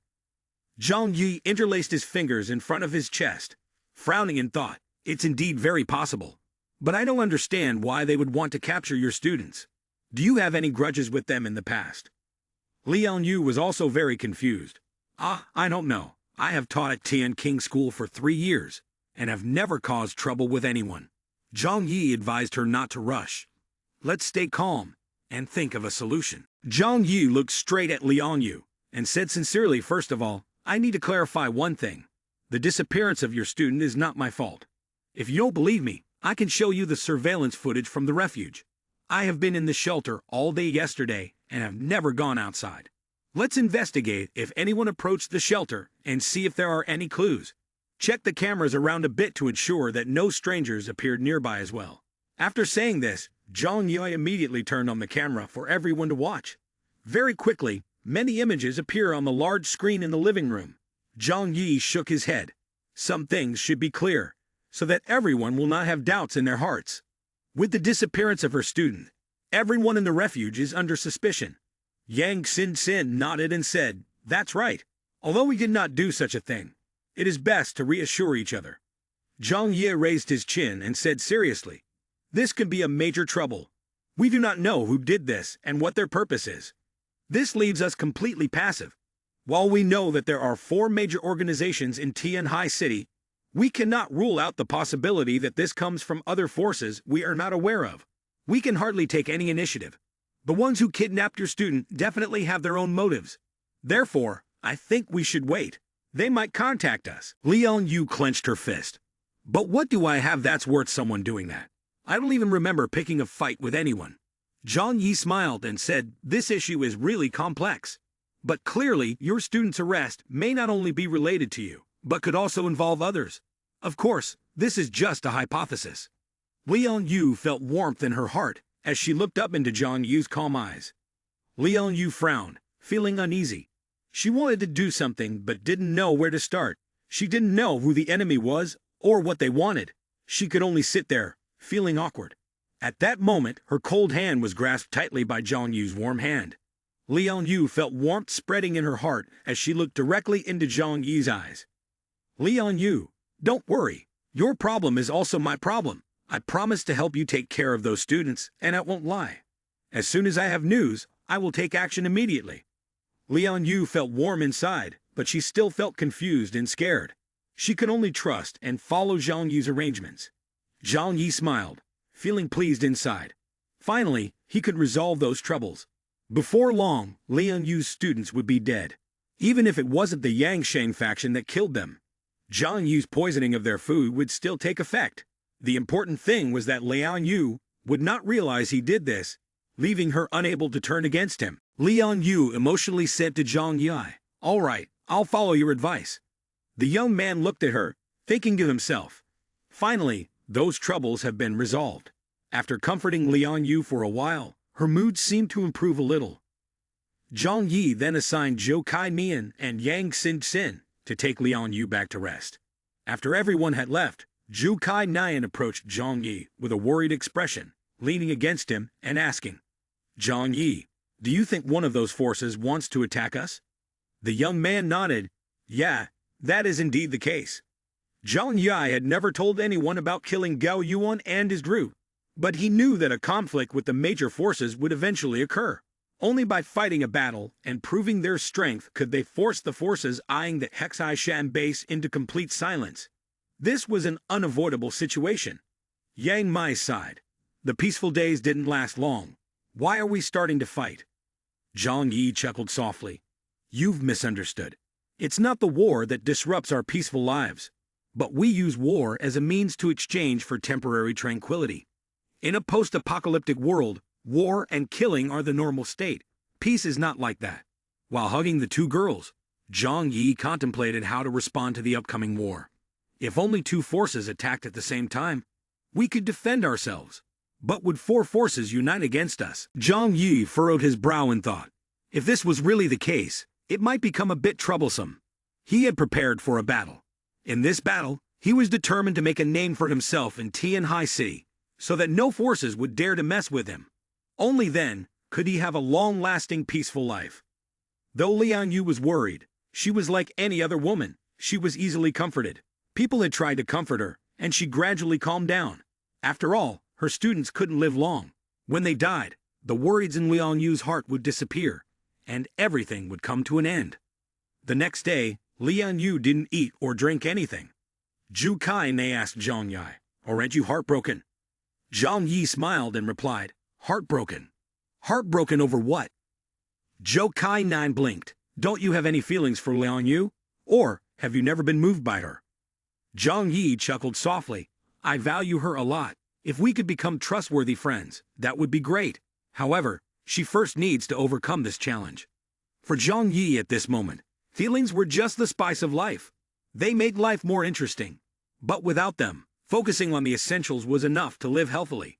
Since his resurrection and survival in the post-apocalyptic world, his perspective on love and close relationships had become increasingly blurred. That afternoon, Zhang Yi summoned Uncle Wang and Chun Lei, informing them to be prepared for battle at any time. The reason was that the troops from the Yangsheng base had infiltrated the hiding area. They had discovered Xudong village and clearly would not overlook the nearby shelter area.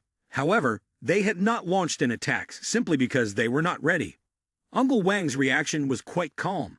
"Ever since we took down the mutant persons at Zhao Yu's base, I knew that this war was unavoidable." Chun Lei sighed. "This is so troublesome. Why can't those people just live peacefully in this post-apocalyptic world? Why do they have to fight over territory?" Zhang Yi calmly explained. "At any time, there are always ambitious people wanting to gain greater power. Once their survival goals are achieved, their ambitions will continue to expand. Not everyone is like us, with no needs or ambitions. Moreover, from a safety perspective, we can only be truly safe by eliminating all surrounding threats. Not to mention them, even if I detect any small armed organization nearby, I will deal with them." After finishing his words, Zhang Yi turned to encourage. "Chun Lei, you don't need to worry too much. Everything is part of my plan. As long as we show them our strength and make them understand that we are not easy opponents, they will naturally think twice before causing trouble." Zhang Yi did not have a deep conflict with the four major powers in Tianhai City. As long as his strength was enough to make the opponent wary, the problem would be solved. Taking the initiative to attack and seize a base was very difficult. But as long as he defended at the refuge, he was still very confident. Uncle Wang crossed his arms and laughed loudly. "Anyway, let's just do it. Our peaceful days are built on our fists. If anyone dares to disturb us, we will defeat them." Chun Lei sighed and rested his hand on his cheek, saying at this point, "We have no choice but to fight. We are not strangers to battle, so it's not a big issue. Besides, defending is easier than attacking. Moreover, we still have the refuge as our final safe line of defense." Just then, a faint engine noise suddenly came from outside the refuge. The three immediately glanced sharply out the window. Someone's coming. It was the sound of a car. Zhang Yi, Uncle Wang, and Chun Lei instantly rushed to the second-floor window. Through the one-way glass, he looked out far and saw a modified car driving on the snow, a few hundred meters away from the young villa. This feeling was too familiar, resembling the car driving on the snow from the Yangsheng base that he had seen before. Zhang Yi thought to himself, "The people from the Yangsheng base. Why is there only one vehicle? Is it a scout or a messenger?" While Zhang Yi pondered, he pulled out a large gun from his superpower space. The vehicle moving on the snow was quickly approaching, with no intention of stopping. As it neared the Yunka manor, a steel crossbow appeared from the car's window, and a black arrow shot into the wall. After performing this action, the snow-moving vehicle quickly sped away. Zhang Yi smiled coldly. Trying to run away, he opened the window aiming the large gun at the wheels of the snow vehicle. With a loud bang, the bullet struck one of the tires. After a loud explosion echoed from over 800 meters away, the snow vehicle's tire was shot out. The vehicle slid off the road and flipped over towards the river. Zhang Yi, with the large gun in hand, jumped out of the window, although the snow on the ground was very hard. When the youth fell with the cloak wrapping around his body and the superpower assisting in reducing the impact, Zhang Yi landed as softly as a feather. The longer he used his superpower, the more adept Zhang Yi became. Behind him in the room, Uncle Wang quickly followed, while Chun-Lei was still dazed because everything had happened too fast, too dangerously.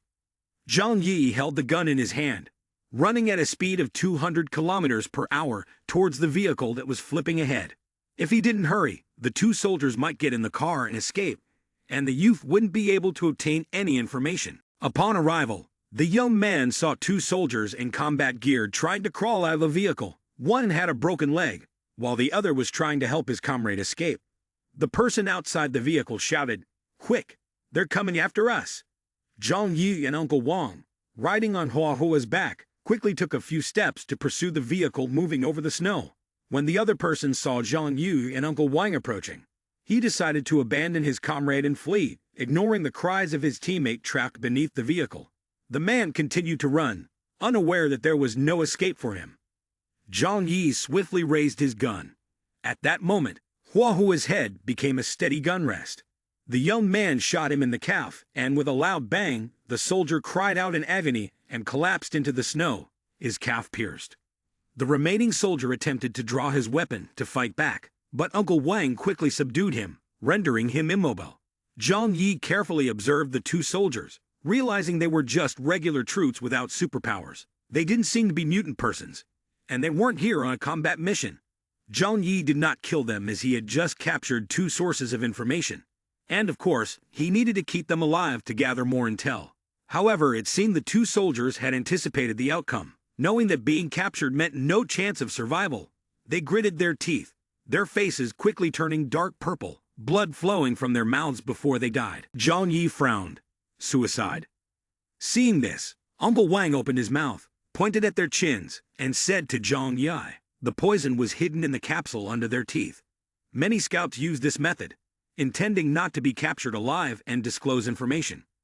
Zhang Yi took a long breath and said helplessly, "They are really quite smart. Although I promised to leave them a way out after gathering useful information, ultimately the young man will still decide to eliminate them. This group clearly doesn't have too many illusions about their fate." Zhang Yi sighed. "However, if they die like this, I still don't know their true purpose for coming here." At that moment, Chun-Lei, looking tired, ran over from behind, holding a black arrow in his hand, tightly bound with a piece of red cloth. "Brother Zhang, they left something behind.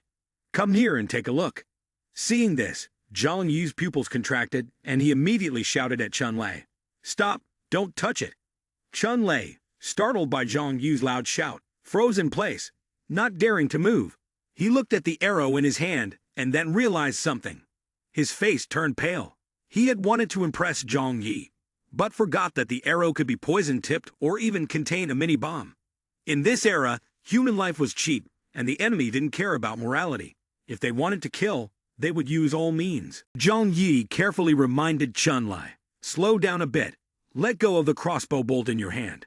Chun-Lei trembled, slowly squatting down, carefully placing the bolt on the surface of the ice and snow. Zhang Yi signaled for Chun-Lei to step back, then quickly used his superpower to draw the bolt into the space. The youth's superpower could divide into separate areas. Even if the bolt contained a bomb, he could defuse it from within. In the special space, Zhang Yi opened a red cloth. Finally, he found no bomb, only a handwritten letter. Zhang Yi did not dare to be careless. He looked up at Chun-Lei and said, "Is this a challenge letter, or do they want to negotiate with me?"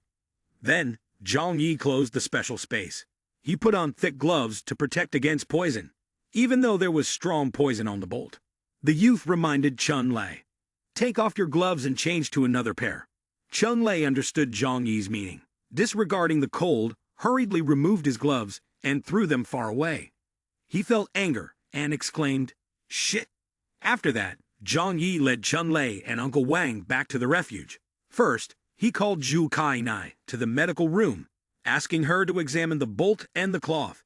Zhang Yi said seriously, check to see if there's any poison on it. When Zhou Kai-nai saw Zhang Yi being so careful, she couldn't help but ask, if they are just delivering a message, why use this kind of tactic? Zhang Yi calmly replied, preparation is the best. It is during our carelessness that the enemy can easily attack. Uncle Wang agreed and nodded to express his approval. On the battlefield, any act of negligence can endanger lives. We have paid the price for this before. Zhou Kai-nai blinked. Although she understood clearly, she still felt that Zhang Yi and everyone were being overly cautious in facing a small arrow. Knowing this, she still put on gloves and carefully checked the bow and arrow along with the red piece of cloth professionally. As a result of the inspection, Zhou Kai-nai noticed the change in color on the arrow. Her expression also quickly changed, and everyone exclaimed, indeed, it is poisoned. Chun Lei was so frightened that his face turned pale. Only when he thought back to how he had been careless just now did he feel scared. If he hadn't fortunately been wearing gloves, he might have lost his life. There was no denying that his legs now felt as if they had turned to jelly.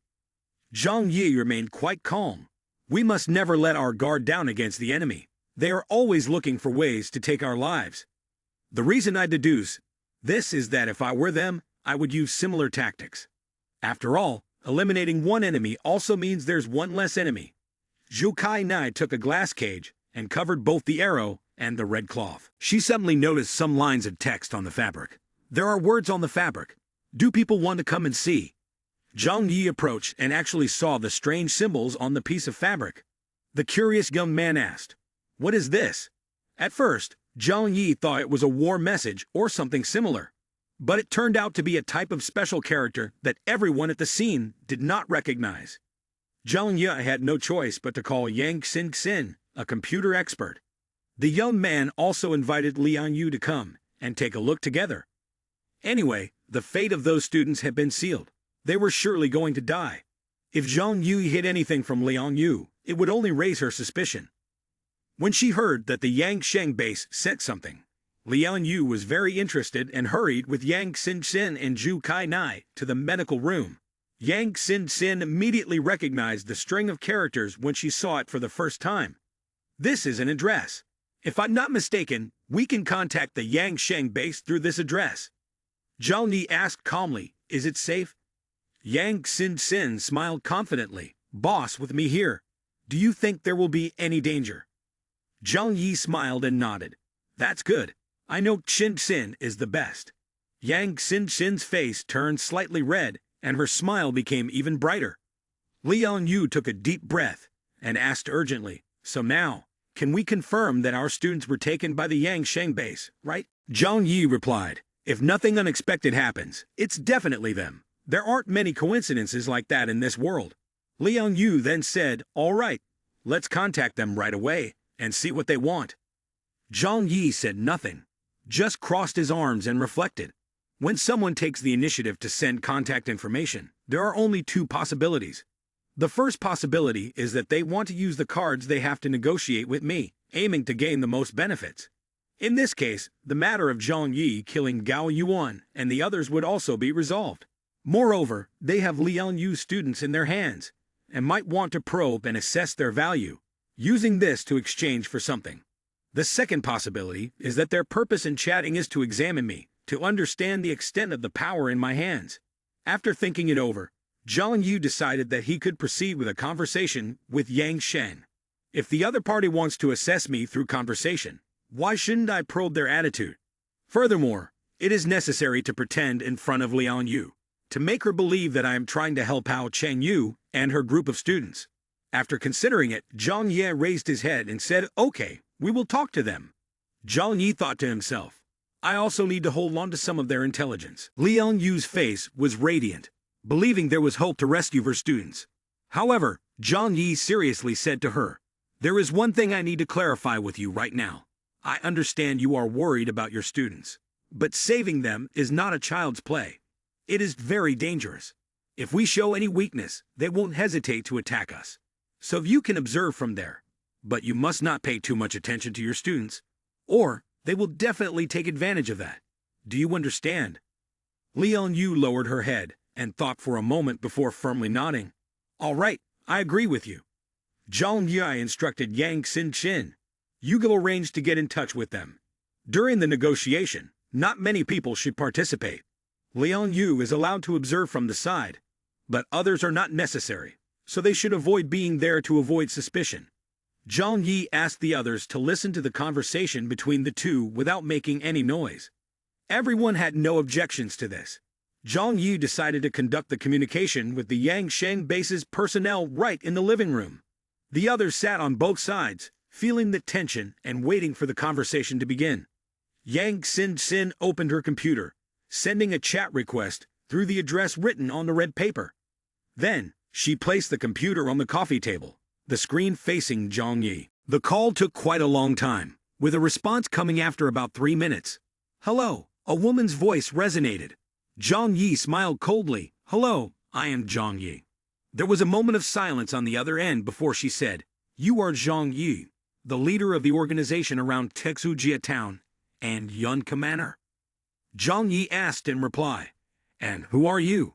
I am Xiao Honglan, the leader of the organization in the Yangsheng refugee area. My people were sent to the Hongyuan material workshop. Was that handled by you? Since the satellite phone had been discovered, there was no need to deny it. Whether Zhang Yi admitted it or not, the territorial war with the Yangsheng base would sooner or later begin. Therefore, Zhang Yi did not deny it. The young man asked again, The people who were captured yesterday in Shazhudong village, they are your people, right? Xiao Honglian, noticing Zhang Yi did not respond, pressed. So you admit it then? Zhang Yi replied, Well, theoretically, that would be your doing. Although neither side directly answered the other's questions, the silence was the clearest answer. In the Yangsheng base's office, Xiao Honglian's eyes were filled with death. You dare to kill my people. You are really bold. In the entire city of Tianhai, no one has ever dared to attack my base. Zhang Yi, you have brought about your own demise. But Zhang Yi just smirked disdainfully. That phrase sounds very familiar. The last person who said that to me ended up as Ash. Oh right, you might have heard of him. His name is Chen Xi Ran. Xiao Honglian's gaze turned sharp. The destruction of the Xi Shan base is indeed related to this mysterious force. Zhang Yi, just how strong has he become? When it comes to military might, the Xi Shan base is the strongest in Tianhai City. If Zhang Yi can destroy that Xi Shan base, then clearly he can also destroy our base. However, Xiao Honglian is not entirely afraid of Zhang Yi. She said, Do you think I am just a 3-year-old child? The Xi Shan base was destroyed due to a ballistic missile strike. Do you want to take all the credit for yourself? That's a bit too arrogant. Zhang Yi sneered coldly. Then have you ever thought about why a missile suddenly attacked the Xi Shan base? Xiao Honglian's tone slowed down, and she appeared more serious. Indeed, that night all forces in Tianhai City were terrified by a missile flying from the north. They had no means of contacting the higher-ups and couldn't clarify the truth behind this incident. Therefore, Zhang Yu's way of speaking made her think that the missile might be a method by which Zhang Yu had called for help. Xiao Honglian spoke with sarcasm. Just you alone, a warehouse manager. Zhang Yi calmly replied, Don't bother trying to find out. Do you think I would tell you? I only hope that you recognize the truth from now on, and stay away from me. If I can eliminate one group of your subordinates, I can also eliminate the second group. After speaking, he glanced at Liang Yu with a worried expression. And those students you have taken must be returned to me honestly. Otherwise, I will not let this go. Zhang Yu's words angered Xiao Honglian. After all, she was one of the top leaders of Tianhai City, not a timid and weak person. Zhang Yu's threat made her so furious that she slammed the table and shouted, Arrogant! Destroy us? Do you have that kind of power? I don't believe you can actually control missiles. If you were really that strong, the entire city of Tianhai would have long been your territory. Xiao Honglian continued. Do you believe that I can now chop up all those students and send their bodies to you? Liang Yu stood aside, her heart racing, as if it wanted to jump out of her chest. She cast a pleading look at Zhang Yi. Zhang Yi became serious, speaking in a deep voice. You don't need to do something this foolish. Those students hold no value for us. Even if you kill them, it won't affect us. Xiao Hong Lion smiled coldly. But it doesn't sound like that to me. I feel like you seem worried about their lives. It seems I hold a good card in my hand. Zhang Yi frowned, looking troubled. This made Liang Yu feel increasingly guilty. She knew Zhang Yi was anxious only because he wanted to help her. In fact, he didn't need to care about the lives or deaths of those students. Liang Yu thought to herself, "Thank you, Zhang Yi. You are really a good person." Zhang Yi breathed a sigh of relief and asked Xiao Hong Lion, "Those students are important friends of mine, but to you, they have no value. Let's talk. What do you want to release them?" The smile on the corner of Xiao Hong Lian's mouth deepened. She was confident that she had caught Zhang Yi's weakness. "Haha, I haven't thought about it. Let me think for a moment." Xiao Hong Lian frowned, starting to think about how to negotiate with Zhang Yi. Asking Zhang Yi for a life in return was impossible, as that would lead to direct conflict. She decided to probe what Zhang Yi's ultimate limit would be. Xiao Hong Lian began to state her conditions. "Zhang Yi, you killed my cousin and the soldiers under his command. Now your people are in my hands. If you want them to return safely, you must give me the supplies you are holding in exchange. I know that previously the supply depot in Huaman was all in your hands. I only need half." Xiao Hong Lian calmly laid out her conditions. "If you give me half of the supplies, I will return your people to you, and the matter of killing my cousin will be forgotten. From now on, we will have nothing to do with each other. How about that?" Though she said this, she thought to herself, if Zhang Yi accepted this condition, it would only indicate that he was truly foolish. At the same time, it also proved that after the battle with the Xishan base, Zhang Yi had exhausted himself and no longer had the capacity to confront the Yangshan base. In response to such an unreasonable proposal, Zhang Yi flatly refused. "There's no way. Don't dream." Xiao Hong Lion said coldly, "If you don't agree, then we only have the path of war left. Do you think I'm playing games with you?" Xiao Hong Lion sneered. "But after fighting with the Xishan base, you have been weakened, right? Moreover, according to the information I have, you not only killed people from the Yangshan base, but also from the Jiaoyu base. I can ally with the Jiaoyu base to attack you. At that time, do you think you can withstand the coalition of two major bases?" Zhang Yi laughed and said, "Do you really think your Yangshan base is stronger than the Xishan base? Haha, do you really think so? But I must say you completely misunderstand my strength. If you truly want to die, then come here. I won't leave a single piece of armor intact, and I will crush your foolish arrogance." Zhang Yi continued, "But you don't need to target those students. They hold no value for you. I hope you can return them to me." Xiao Hong Lion said arrogantly, "I only need half of your supplies. This price is very reasonable. Don't wait until things can no longer be contained. By then, you'll regret it, and it will be too late." The more Zhang Yi spoke, the more Xiao Hong Lion doubted. Could those students really be that important? If not, why did Zhang Yi keep insisting on getting them back? If you only need to say return them for me to return them, then wouldn't I be losing face? Xiao Hong Lion said coldly, "Unless you accept my terms, we have nothing more to discuss." Zhang Yi frowned. "Xiao Hong Lian, don't underestimate others too much. Those students are innocent. If there is anything, come to me. They are people I value, and I will not allow you to harm them. If you dare to torture them and make them suffer, I will make you pay a heavy price." Xiao Hong Lion confidently believed he had grasped Zhang Yu's weakness, feeling very pleased with himself. "Haha, it seems they are really important to you. The more you say that, the less I want to let them go. Furthermore, I want to torture them savagely, so that they can neither live nor die. And all of this is because of you, Zhang Yi." Hearing Xiao Hong Lian's words, Zhang Yi thought to himself, "You better kill those students quickly. Do you know how exhausting it is for me to act?" The conversation ended in silence, and Xiao Hong Lion cut it off. Zhang Yi slammed the table in anger. Such disrespect for others. "If you have a problem, come near and face me. Don't vent your anger on those innocent students." He stood up and decisively said, "We can't continue to be passive like this anymore. Now we will immediately depart for the Yangshan base to rescue them." Zhang Yi looked towards Chun Lei and Uncle Wang. This time going to Yangshan base is not like the previous attack on Taishan base. We do not have advantages in weather, geography, and personnel. Therefore, you do not need to go. This does not concern you. I do not want anyone to get involved. Everyone was taken aback when they heard Zhang Yi say this. Those who understood Zhang Yi felt that something was a bit strange, but when they saw Zhang Yi deciding to go to Yang Shang base as if accepting death, they naturally wanted to stop him. Zhu Kai Nai and Yang Wei hurriedly intervened. Zhang Yi, don't act impulsively. If you go right now, not only will you not save anyone, but you may also put yourself in danger. Yang Shang base is not much inferior to Kexai Shan base, and moreover, they are ready for defense. Going means looking for death.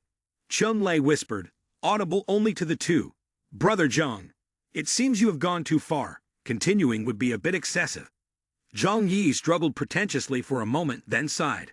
They really do not take us seriously, daring to capture Liang Yu's students right before our eyes. He slammed his fist down on the sofa. I promised Liang Yu to help her protect these students. How can I fail to do that? Liang Yu, feeling emotional, approached and gently placed her right hand on Zhang Yi's shoulder. Zhang Yi, you do not need to be anxious. This is not your fault. If there is blame, it is because I did not protect them well. Liang Yu frowned, staring intently at Zhang Yi, who was trying his hardest. But this time we have to face a formidable enemy. This is no longer a situation that can be resolved with just a few mutant persons. If we really have to confront the Yangshang base directly, they may have the advantage in defense. But when it comes to counterattacks, they become weaker. From the beginning, Zhang Yi has devoted almost all resources to defending the Yunka mansion. Liang Yu said, Zhang Yi, you have done your best, I thank you. But all of this doesn't concern you. I don't want to trouble everyone. Liang Yu walked lightly, but her expression made Zhang Yi feel that something was off. Liang Yu, what are you planning to do? Liang Yu replied calmly, I want to find a place that belongs to my soul. After saying that, she disregarded the others in the living room and turned to head back to her room. In the living room, everyone felt that something was wrong with Liang Yu's mood. When Liang Yu left, Zhu Kai Nai anxiously said, Is it possible that Liang Yu wants to go and rescue them by herself?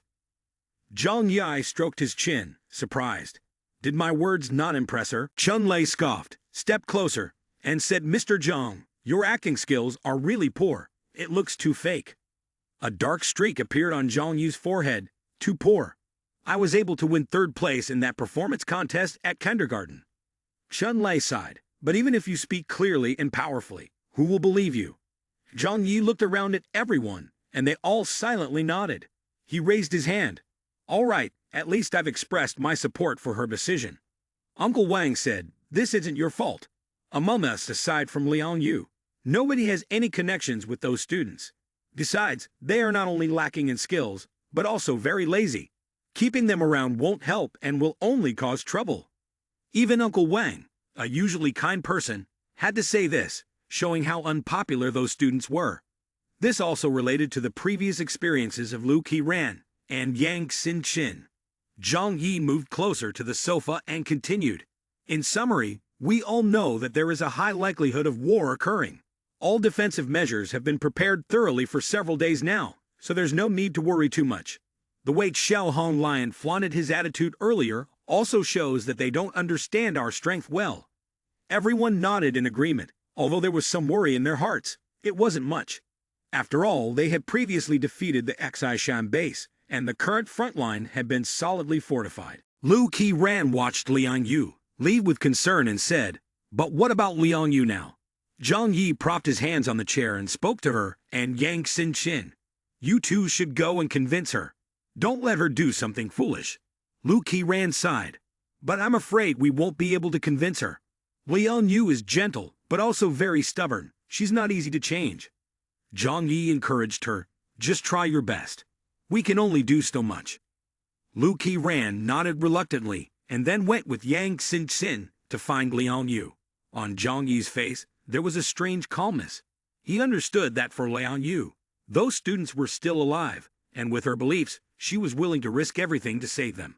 However, if those students were no longer alive, Liang Yu would need time to heal and gradually emerge from the darkness. At that point, she might shift that attachment to Zhang Yi and his group. Straightforward people can sometimes bring trouble, but if used wisely, they can become the most reliable helpers. And then, Zhang Yi would have the sharpest knife in his hands. After returning to her room, Liang Yu took a sword down from the shelf. Ever since that sword of hers was taken by Zhang Yi, Liang Yu accepted her fate and did not ask for it back. However, at the Xishan base, she had received a good sword that could replace it. Standing by the window, Liang Yu slowly drew the sword out, and then used a white towel to wipe the blade clean. There was a knock on the door from outside, and when she turned around, she saw Lu Qiran pushing Yang Xin in. The eyes of the two students were filled with worry. Liang Yu calmly told them, "You should go back. I have made my decision." Xin hesitated. "Liang Yu, are you okay? Are you planning to go save the others by yourself? The way you look is really making us worried. If you can sacrifice yourself for them, why can't you live for me and Qiran?" Xin grabbed Liang Yu's hand and whispered, "Liang Yu, we need you." Lu Qiran added, "Liang Yu, we can't do anything without you." Hearing these words, Liang Yu fell silent. Xin continued, "Think about it. Both Qiran and I are ordinary people. We don't have superpowers. If there's danger in the future, we need your protection." Liang Yu felt her heart wavering even more. "But I can't just watch others die." Yang Xin continued, "Right now they are still alive. Their value lies in you. The reason they are alive until now is that the boss has feelings for you and is willing to help them. Therefore, you cannot die. We still have a chance to negotiate with the Yangshan base. Just wait a little longer." After being persuaded by two students, Liang Yu temporarily abandoned her risky plan to confront the Yangshan base. She sighed. "All right, this is the only way now."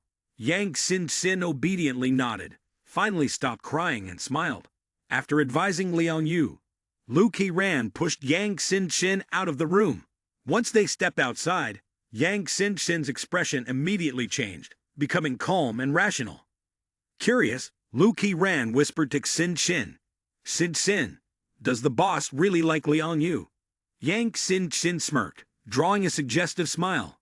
"No, I'm just fooling her. She's a woman who always has difficulties handling emotions. As long as she knows someone likes her, her mindset will be thrown off.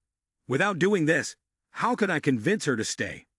Lu Qiran's eyes widened in amazement. "Well done, you're really good at seducing Teacher Liang." Yang Xin replied cryptically, "Everything I do is for her benefit. This foolish teacher is always willing to make sacrifices if she's unsatisfied. But her staying would truly be very good for us. Boss Zhang Yi does not support idlers." These words startled Lu Qiran, leaving her pale. In her memory, Zhang Yi had always been a gentle boss. She recalled the first time they met at school during the heavy snowfall. Zhang Yi's gaze at that time had no warmth at all. She told herself, "Then let's become even more useful." Zhang Yi knew that the girls had comforted Liang Yu, which made him feel a bit relieved. Liang Yu was someone he could not afford to lose. Not long after, there was a high possibility of a major battle occurring at the refuge, the Yangshan base, and the Zhao Yu base. Liang Yu, with her superpower, would be a valuable support. He said to the two girls, "I understand. You have also worked hard." Looking out the window, the heavy snow made the hideout look completely white. The effects of the medicinal herbs were about to take effect.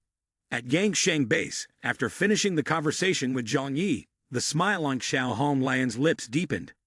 Zhang Yu's strength made her realize the helplessness hidden within. Especially when mentioning Liang Yu and the students, his tone immediately became gentler, proving that Zhang Yu had been seriously injured after the battle with Xishan base and was forced to hide without daring to take action. This also showed that Zhang Yi no longer dared to provoke conflict with the other two bases, Yangshan and Zhao Yu. The second point was that those students were very important to Zhang Yi. Xiao Honglian felt she had grasped Zhang Yu's weakness and could exploit it to gain an advantage. The more she thought about it, the more excited Xiao Honglian became. Based on what the students had said, Zhang Yi had several mutant persons under his command. If she could recruit them into their ranks, the strength of Yangshan base would increase significantly. Zhu Qingting, standing next to him, also congratulated. Looking at the current situation, their agreement is just a matter of time. I think we should act quickly to seize Zhang Yi's power. If we delay, other organizations will not hesitate to attack. Xiao Honglian raised his hand to signal not to rush. We should investigate thoroughly before deciding when to act. We must remember that we do not have only one enemy. If we focus on attacking Zhang Yi, The other three factions might take the opportunity to attack us. They are all eager for our oil refinery. Zhuge King Ting added, but opportunities often arise in the blink of an eye. If we miss this fertile land, it may be seized by others. Xiao Honglian replied, I would rather do nothing than make a mistake. Right now, everyone at Yangsheng Base is worried. A small mistake could cost us our lives. We shouldn't risk losing a watermelon just to pick up a sesame seed. Zhuge King Ting hurriedly bowed his head. Yes, I will follow your orders. So what shall we do next? Xiao Honglian leaned back in his chair, his face displaying careful preparation. Zhang Yui is certainly very concerned about those students. So let's make him more troubled. Send someone to teach them a lesson. Then record a video to send to Zhang Yi. At the same time, gather all information regarding the people around Zhang Yi. We need to understand their strength before we act. We must not underestimate the enemy. We cannot accept defeat. Zhuge King Ting nodded. Yes, leader. He bowed to Xiao Honglian and slowly walked away, quickly heading towards the prison. As he entered the dungeon, Zhuge King Ting saw students wearing explosive collars with desperate expressions. He smiled cruelly, approached and pulled out a whip. It's time to treat our guests with some courtesy. In the desperate eyes of Hao Chengyu and the others, the guards dragged them out of their cells. Zhuge King Ting personally tortured them, inflicting terrible pain. Torture is a sophisticated technique. A small mistake can lead to the victim's death. But Zhuge King Ting was an expert in this field. He knew how to make the victim feel indescribable pain without killing them. The purpose this time was for Zhang Yi to witness, to inflict psychological harm on him, and facilitate future negotiations. Therefore, the performance needed to be deeper and more complex. Zhuge King Ting decided to try some horrific methods, such as throwing them into a metal barrel full of worms or locking them in a damp cave filled with cockroaches. In the dungeon, the heartbreaking cries echoed incessantly, not only of physical pain but also of mental torture. Zhuge King Ting called a subordinate to bring a camera to record the entire process. But in that moment, he sensed that something was wrong. A student suddenly collapsed to the ground, his mouth trembling and spewing thick foam. The soldier holding the camera exclaimed, What's happening? These students were important pawns, not easily disposable. He trusted his skills, confident he had controlled it enough not to let anyone die just yet. Zhuge King Ting quickly stopped to observe carefully. However, the student, after foaming at the mouth, suddenly expelled a large amount of blue liquid, a terrible smell rising up. Zhuge King Ting stood too close, and the stench made him dizzy, so he hurriedly stepped back a few paces. The student's body convulsed violently, his pants soaked with urine and feces. They had been poisoned. Zhuge King Ting immediately realized that this student exhibited typical signs of poisoning, and the toxin had taken effect. Given the current medical conditions, they could not save him. Zhuge King Ting's eyes were filled with confusion. Why were they poisoned? This is not a food poisoning reaction. Food poisoning does not cause such violent reactions. Clearly, someone has poisoned them. While Zhuge King Ting was still thinking, he quickly noticed that several other students were also exhibiting symptoms of poisoning. A chill ran down his spine. If all these people died on his watch, it would be hard to explain to Xiao Honglian. He hurriedly took out the communicator to report the situation to Xiao Honglian. What? Poisoned? Xiao Honglian frowned, realizing that these students were still of some use and could not be allowed to die easily. Is there any way to save them? Zhuge King Ting replied. The doctors diagnosed that the poison has been accumulating in their bodies for a long time. Someone gave them a chronic poison, so it cannot be treated. The poison in their bodies is too severe. 2 of them have already died. If there were better medical conditions than before, perhaps there would still be a chance to save them. Disappointment surged within Zhuge King Ting. They worked hard to bring these prisoners here, but now they are all about to die. What does our effort mean? The more he thought, a mystery in his mind gradually became clear. Why was Gao Yuan's satellite phone found in the room of these students? Clearly, they did not kill the members of Gao Yuan's team. Someone must have deliberately wanted to eliminate them, but could not do it themselves. So they used our people. When Zhuge King Ting thought of this, his pupils contracted as he exclaimed, This is trouble. We have fallen into a trap. We are becoming tools for others. Xiao Honglian still did not understand and asked back, What do you mean? Huge King Ting continued to explain. These people were chronically poisoned and deliberately placed in Shudong village. They even used Gao Yuan's satellite phone as bait to lure us in. Although I am not clear on the specific purpose of the mastermind, it is clear that this is a carefully prepared plan. After hearing this, Xiao Hong Lion wondered, but why would they do that? Using a group of poisoned people to harm us doesn't affect us at all. A few seconds later, Xiao Hong Lion realized something. Or is it that Zhang Yi wants to kill these students but doesn't want to do it himself? In fact, Xiao Hong Lion and Huge King Ting did not know that this plan was not aimed at them, but they were being used as tools. However, Xiao Hong Lian, with the principle of seizing every opportunity, ordered, "While they are not dead yet, let's record a video and send it to Zhang Yi. If the poison is not caused by him, we will take this opportunity to harm him at the refuge." After being persuaded by Yang Xin-Chin and Lu Qiran, Liang Yu gradually regained her spirit. She no longer acted impulsively, did not take a knife to find the Yangshan base and risk her life, but decided to discuss thoroughly with Zhang Yi about how to save people. After the conversation with Liang Yu, Zhang Yi decided to wait for a proactive contact from the Yangshan base. Not long after, Zhang Yi received a request for a conversation from them. This time, it was a video call. When Yang Xin-Chen called Zhang Yi into the control room, she closed the door, leaving only the two of them in the conversation. When Zhang Yi connected, for the first time he saw that the person on the other side was not the leader of the Yangshan base, Xiao Hong Lian, but a tall, thin man with cold eyes. The man spoke. "Zhang Yi, a day has passed. I wonder what you have thought. Today I am contacting you to give you a gift, to help you make a quick decision." Huge King Ting smiled coldly, then introduced a video into the conversation, showing the execution of Hao Chengyu and others. Zhang Yi stood with his arms crossed, silently watching the video, his face showing no emotion. After watching, he calmly asked, "Are they still alive?" His cold attitude surprised Huge King Ting. Yesterday, when talking on the phone, Zhang Yi was very concerned about the lives of the students. But today, his attitude and tone were completely different, showing bluntness and contempt. Huge King Ting spoke in a serious voice. "They are still alive for now, but it's unclear how much longer they can hold out. Zhang Yi, our leader, has changed his mind. Keeping these useless people is just a waste of food, so we have decided to return them to you. In exchange, we request 1 ton of food for each person."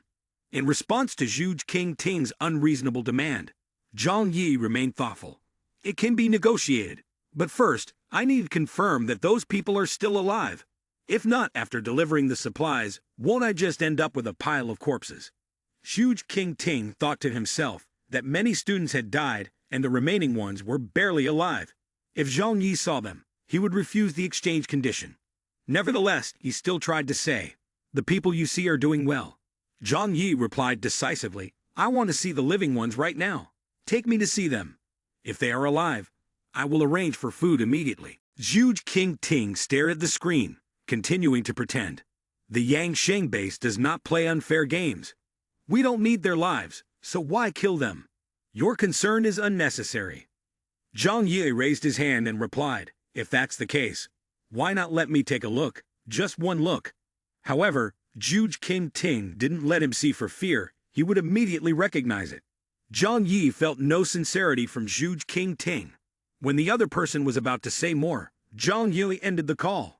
He turned to Yang Xin-Xin, affirming that they were dead. Huge King Ting's actions had proven that. Yang Xin-Xin curiously asked, "Boss, how did you do that?" Zhang Yi replied nonchalantly, "I added a bit of technology and cruelty to their food." Yang Xin-Xin breathed a sigh of relief and smiled. "That's great. This way everyone won't get involved." Zhang Yi ruffled her hair and instructed, "For the next 2 days, take care of Liang Yu a bit. Help her build a strong mindset. Don't let her think negatively. Women need care and comfort." Yang Xin-Xin looked at Zhang Yi playfully.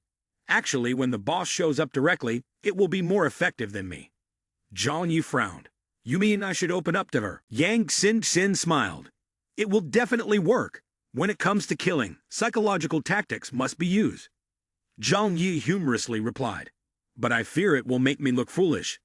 Then he added, "Remember to keep this conversation a secret. Don't tell anyone." Yang Sin nodded. Don't worry, boss, I understand. In the following days, Refuge remained as peaceful as ever. The women played mahjong together, chatting about trivial matters. They tried to involve Liang Yu with a conversation to help her relieve her sadness. The men maintained a relaxed attitude, but were not negligent, preparing for the outbreak of war. As the defensive side, they were well prepared in advance, with little left to improve. At the Yangsheng base, the toxins in the students' bodies had fully manifested, and all of them ended their lives in pain. Shuj King Ting reluctantly sought out Xiao Hong Lion to report. Now everyone is dead. We have lost our trump card in front of Zhang Yi to suppress him. Xiao Hong Lion frowned. Although she had anticipated this possibility, she was still unsatisfied. She looked up, her sharp gaze fixed on Shuj King Ting. So apart from war, we have no other choice. 2 days later, Zhang Yi received news from the Yangsheng base.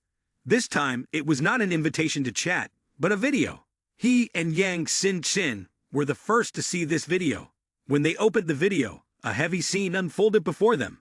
The backdrop was a large factory framed in a snowstorm. Hanging from it were cold heads suspended by wires. Xiao Hong Lion stood before the execution platform, staring disdainfully into the camera, and spoke coldly. Blood for blood, tooth for tooth. Zhang Yi, this is just the beginning. Soon, your head and the heads of your friends will also be hanging on the execution platform of the Yangsheng base. The video ended there.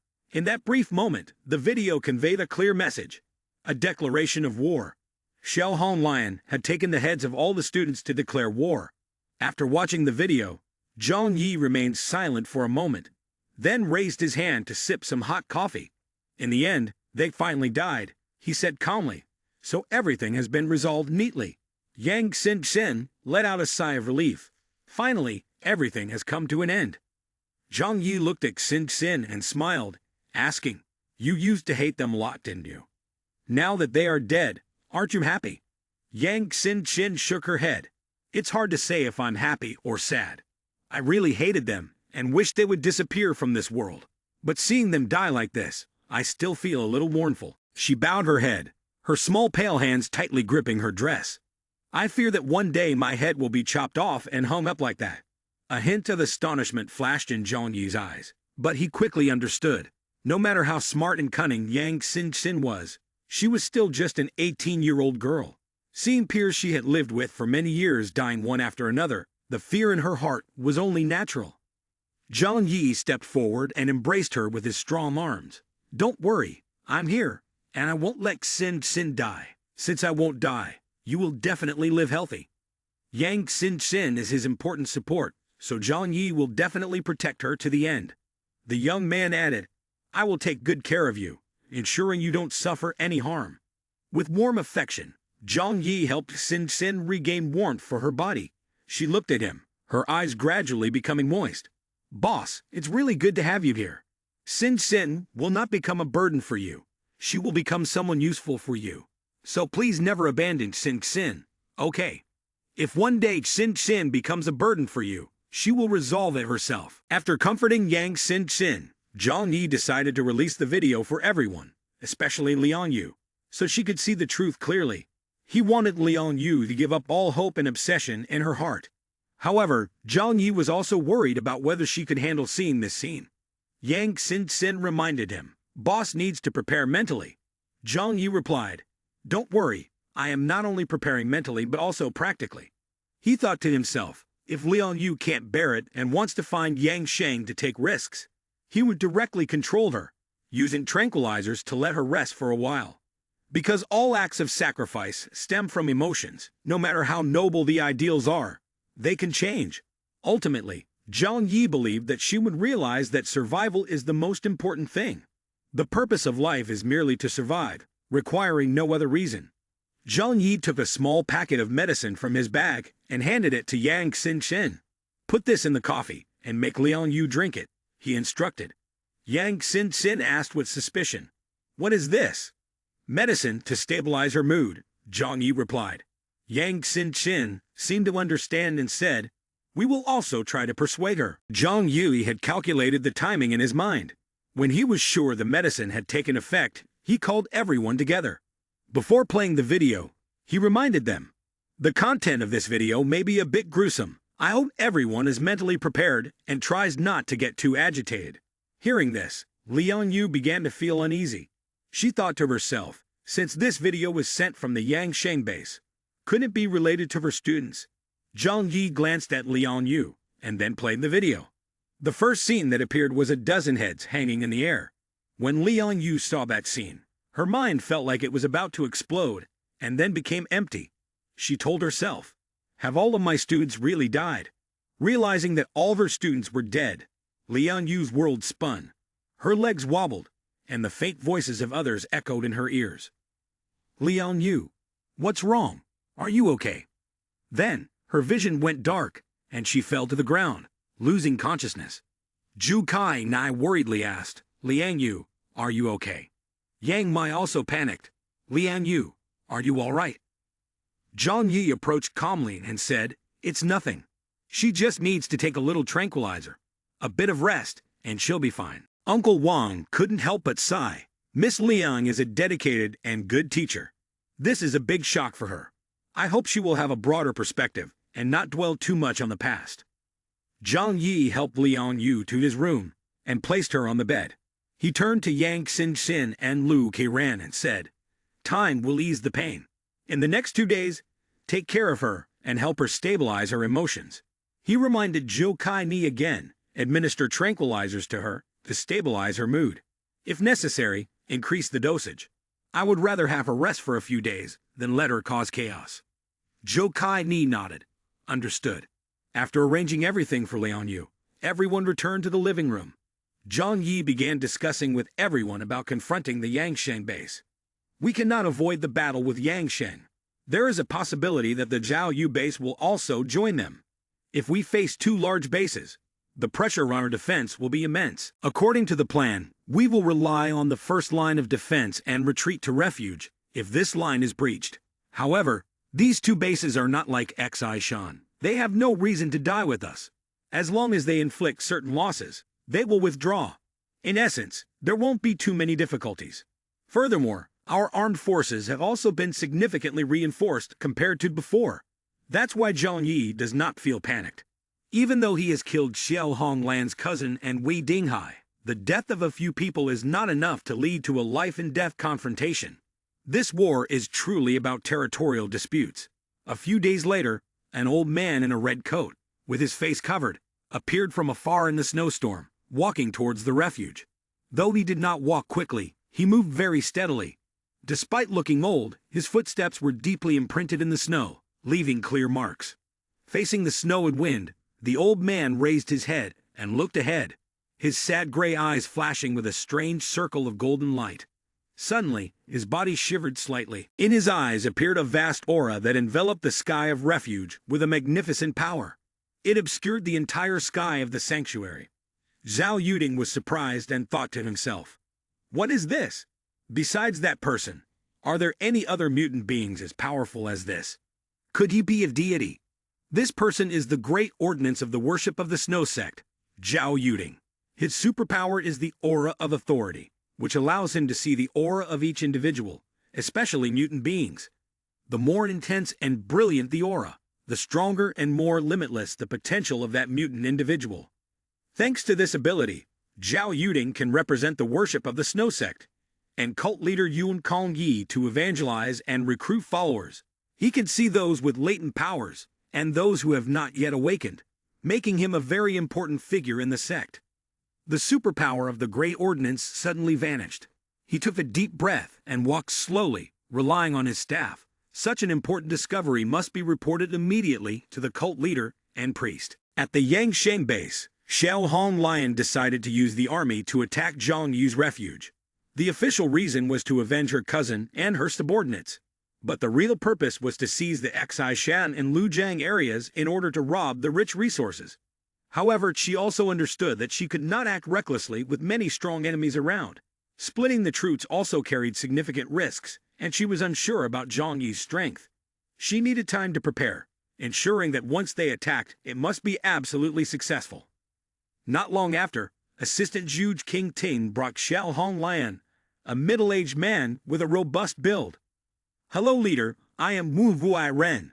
I used to be the security manager of Dragon War Company, and I participated in the project to build the shelter at Yunke Estate. In fact, I have met a man named Zhang Yi, as I helped build a secure building for him. If Zhang Yi were to meet Wu Huai-ren again, he would definitely recognize him, as he had once been the security manager of Dragon War Company, with experience in the army, as a mercenary and a professional bodyguard. Xiao Honglian listened to Wu Huai-ren and curiously asked, "How do you know Zhang Yu?" Wu Huai-ren replied, "No, it was just a client-company relationship. But I am also very familiar with his residence." Xiao Honglian was not very clear about the Yunke estate, so she asked, "Oh, is there anything different about it?" Wu Huai-ren elaborated on the situation of the shelter to Xiao Honglian. After listening, Xiao Honglian seemed to have an awakening. No wonder they could hold off the Xishan base's attack for over a month and still remain safe. It turns out you have created a shelter. This explains a lot. Wu Huai-ren added that Xishan base is unable to do anything against that shelter, but our Yangsheng base can destroy it. Leader, please assign me this mission. Wu Huai-ren did not want to miss the opportunity to earn credit. The Yangsheng base has a strict hierarchical system, with the higher ranks receiving better food, housing, and supplies. Xiao Honglian looked at him. "You know the weakness of that shelter, right?" Wu Huai-ren replied, "Dragon War Security is the top brand in the country, and they cannot interfere with customer accommodations. However, since we constructed the accommodations ourselves, I am familiar with its structure and materials. As long as we use a large construction vehicle, we can completely cut through that wall." Bringing the large construction vehicle from the Yangsheng base to the Lujiang area is not easy, but the Yangsheng base has no shortage of fuel and can afford this consumption. Furthermore, with Wu Huai-ren's understanding of the shelter structure, cutting through the outer wall is entirely feasible. Xiao Honglian nodded very well. "This time, come with us. If we succeed, I will appoint you as the commander of a troop." Joy appeared on Wu Huai-ren's face. "Thank you, leader, for your grace." Xiao Honglian raised her hand to touch her face, her expression doubtful. "I still have one question. Even though the shelter is fortified and uses special materials, we could still create breaches with professional tools. Why hasn't the Xishan base used explosives to destroy it? Why haven't they been able to do anything?" The appearance of Wu Huai-ren pleased Xiao Honglian, as she could gather more intelligence. However, doubts also arose within her. Although the Xishan base cannot use large specialized vehicles, they possess a large number of armed weapons. So why couldn't they do anything against the shelter? In this world, there is no fortress that cannot be breached. So why is Zhang Yu's shelter still safe? Xiao Honglian pondered for a moment before continuing to ask, "Is it true that the power of Zhang Yi and his allies is so strong that it makes the Xishan base difficult to approach?" At this moment, Xiao Honglian couldn't afford to be careless. Without a clear understanding of the enemy's strength, any contemptuous action towards them could lead to deadly risks. She gestured for Wu Huai-ren to leave and prepare. After careful consideration, she decided that if there was danger, Yangsheng base could not bear it alone. It was necessary to involve other forces. This not only shared the risk, but also prevented them from attacking the base while Yangsheng was acting. Acting alone could monopolize the spoils, but a smart businessman should only reap limited benefits. Those who gamble with high risks and high rewards are merely gamblers, and the life of a gambler never ends well. Immediately, Xiao Honglian contacted Wei Dinghai, the leader of Zhao Yu base. They were strategic partners and had the closest relationship among the major forces in Tianhai City. After some polite words, Xiao Honglian directly stated her purpose. Zhang Yi is not as simple as we think. Previously, he was able to withstand the Xishan base for a long time. In the end, the Xishan base was destroyed, and I suspect it was caused by him. Neither of our houses dares to confront him directly, so why not cooperate? What do you think? Wei Dinghai had already sent people to investigate Zhang Yi, but they still could not determine the cause or dare to attack his shelter. Upon hearing Xiao Honglian's proposal, Wei Dinghai just sneered. "Our two houses attacking may not be enough. If we want to fight, we have to involve everyone." The smile on Xiao Honglian's face became even more radiant as she said, "We are all thinking of the same thing. Worship the Snow Sect and King Fu base. On one side is a powerful and dangerous cult organization. while on the other side is a strong force from the steel factory workers. The power of these two sides cannot be underestimated. If we take advantage of the moment they divide their forces to attack Zhongyi and strike from behind, they will not be able to withstand it. Worship the Snow Sect has always been shunned by other forces in Tianhai, harboring long-standing grudges. Don't be fooled by their seemingly free demeanor. They do not dare to provoke anyone, but just like a dog that seldom barks bites, no one can be assured of them. Therefore, the best way is to pull all of them into this fight. Shell Hong Lion continued. As long as our two sides form an alliance, convincing them to act with us will be simpler. I will take charge of the Kingfu base, and you take care of Worship the Snow Sect. Is there any problem? Wei Dinghai, with a hesitant look, replied, This is easy enough. But if all four houses act together, the issue of territorial division afterward will be a big question. Xiao Hong Lion coldly laughed. The territory of Haishan base is so vast that no house can occupy it all. Right now, we still have to exert effort to stabilize our own territory. I don't care about other things, but the Lujiang area and the material and machinery factories, there must belong to me. Wei Dinghai continued. We often operate at sea. Those things are not important to us, but we will need some additional food and fuel from you. After some negotiation, the two leaders reached a consensus. Thus, each side began to act according to the agreement, inviting the other two houses to join the fight against Zhongyi. The Kingfu area, located in the northwest of Tianhai City, was once a major center for farming, agriculture, and steel production. The refuge of Kingfu was directly beneath the steel mill, and the staff at the base mainly consisted of agricultural workers and steelworkers. Although they were not professional soldiers, the combat capability of these individuals was not to be underestimated. In a workshop of the steel mill, a man, looking to be in his 30s, was sitting and tearing off pieces of bread, while on the ground, two people were sitting like dogs. Upon closer inspection, one was a thin person, likely from Zhonghai, and the other had long hair and wore glasses. Both were shackled with heavy iron chains, squatting on the ground like dogs, wagging their tails in delight at their master. Every time the man threw a piece of food, they would fight over it, even lunging to bite at it with their mouths full of saliva. Observing this scene, the man smiled with satisfaction and said, Chief Liu, Director's son, you two make great dogs. It's a pity you used to be human. Outside the workshop, a soldier in combat uniform approached. The blue emblem on his chest indicated that he was a member of the Kingfu base. He glanced at the scene before him and couldn't help but chuckle silently. He reported, Leader, someone from the Yangsheng base is here to see you. The man feeding the dog looked up. Oh, Xiao Hong Lian, that woman is looking for me. What does she want? The subordinate replied, I've heard that she has something important to discuss with you, but we are not qualified to know the specifics. The boss of the Kingfu base, Xing Tian, jumped down from the lathe and said, All right, let's go see what she wants. As he stepped outside, he saw a little girl squatting in the snow, holding a stick and drawing on the surface of the snow. In front of her was a gigantic white wolf, much larger than a typical dog, resembling a massive wild dog. However, at that moment, the wolf lay obediently in the snow, intently watching the girl write, appearing gentle and not at all aggressive. In fact, a naive and adorable expression shone in its eyes. When the wolf saw Xing Tian approach, it lifted its head and barked loudly. The girl in the snow also looked up, and upon seeing Xing Tian, a sweet smile appeared on her fair face. Daddy, Xing Tian smiled as he approached, gently lifting the girl up and holding her tightly to protect her face from the cold. Haven't I told you, if there's nothing to do, don't go outside. It's very cold out there. If you really want to go out, remember to wear your hat and scarf properly. The girl, named Zhou Lingling, is Xing Tian's adopted daughter. Her father had been a servant of Xing Tian but passed away in an accident a few years ago. Since then, Xing Tian has adopted her. Zhao Lingling sweetly smiled and said, It's not cold at all. The steel factory is very warm. Xing Tian lightly pinched her small face. If you catch a cold, you'll get into trouble. Then he set Zhao Lingling down in front of the large dog. First, you play with Yu for a while. Dad has some work to do, and I'll come back to you after.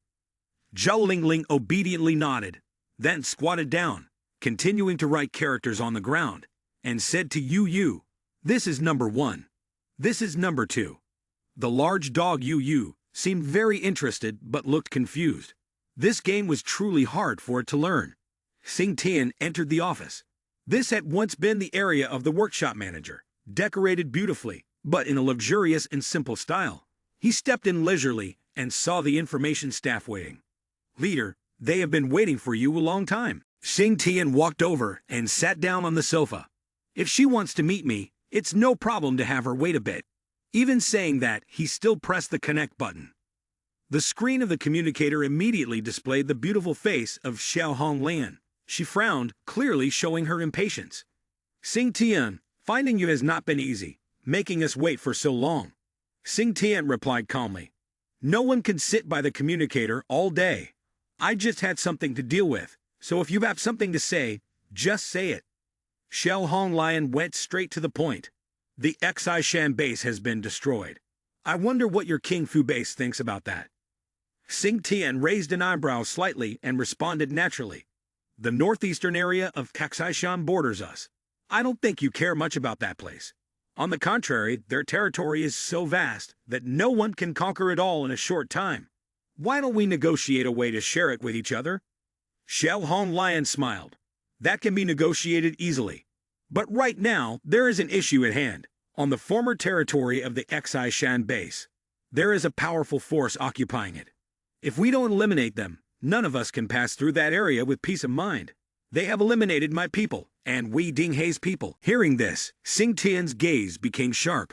Is there really such a strong figure in Tianhai, daring to tear apart of the Xishan base and even willing to confront our two major bases? Xiao Honglian nodded. "There really are powerful people like that. We have investigated, and they are not like the major forces, but a small but elite group. Among them, there are quite a few mutant persons, and their strength is significant. They rely on a refuge that can match a military fortress. Even the Xishan base cannot do anything to them." Xing Tian rubbed his chin, pondering the news he had just heard. The King Fu base, one of the major forces, always maintained a low profile and had never contacted Zhang Yi, so they were unaware of his existence. While gathering intelligence, Xing Tian began to formulate some hypotheses in his mind. He said, "Be careful with Xiao Honglian. If their strength is as strong as you say, we cannot attack carelessly. Fighting far from our territory will weaken our own strength by a third." Xiao Honglian continued, "Therefore, this time we invite you to cooperate to attack them. The Yangsheng base and the Zhaoyu base have both agreed to cooperate. If you agree, we will launch the attack together. As three allied factions, the Worship the Snow Sect will also have to participate. With 4 allied factions, we will capture them and then share the entire area of Xishan and Lujiang. What do you think?" Xing Tian felt more reassured hearing about the alliance plan of the 4 factions, but you wondered. Previously, the Xishan base had also confronted them, right? With such strong armed forces, we couldn't break their defenses. Can we succeed this time? Xiao Honglian had already prepared for this question. She replied, "Previously, we built a refuge right at the Yangsheng base. When the right time comes, I will have a way to break through their defenses and launch an attack." Xing Tian frowned, feeling that this plan was challenging. Currently, the 4 major forces in Tianhai City are allied with each other. Is there anything we cannot conquer anymore? However, I need to think carefully about this. He stroked his chin in thought and continued, "Moreover, I need you to provide detailed information about that refuge." Xiao Honglian nodded. "That's not a problem. Think carefully, as this plan will bring great benefits to your King Fu base, and you will definitely not regret it." Xing Tian did not make an immediate decision. As the leader of the King Fu base, each of his actions could affect the lives of thousands of workers and brothers at the base. He was not a person of extraordinary intelligence, but his strength lay in knowing himself well. Therefore, he thought carefully before each decision to avoid making mistakes. Not long after their conversation, Xiao Honglian sent Xing Tian intelligence related to the enemy's hideout. When he opened the information, the first glance left Xing Tian stunned. Then, he sat up straight, focusing intently on the screen. The first piece of information was about Zhang Yi. Xing Tian exclaimed, his expression full of surprise. How could it be such a coincidence? After returning to worship the Snow Sect, the old man reported what he had seen to Yuan Kongyi. She asked in surprise, "Great ordnance, what did you just say?" He firmly asserted, "Cult leader, I am loyal to you, and to worship the snow sect. Please believe every word I say. In that mysterious hideout, there is a superpower that can be on par with you. Perhaps he is the right hand of the deity, capable of helping you succeed in great endeavors." After thinking for a moment, Yuan Kongyi said, "I understand now. Thank you for your hard work, Great Ordnance. You may go rest." After Great Ordnance left, Yuan Kongyi said to Zheng Yixian, "Everything seems to have changed." Zheng Yixian added, "It seems that everyone has underestimated the strength of Zhang Yi and his team. If that's the case, even if we unite from all directions to attack that hideout, we may not be able to breach it." A thought suddenly flashed through Zheng Yixian's mind.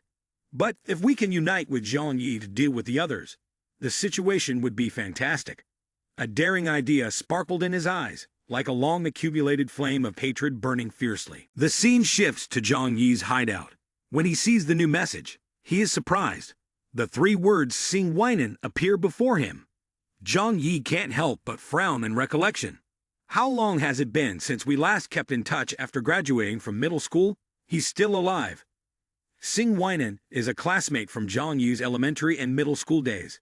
They both lived in the same old apartment complex. Their relationship wasn't particularly close, but they attended the same class for 3 years and often played together.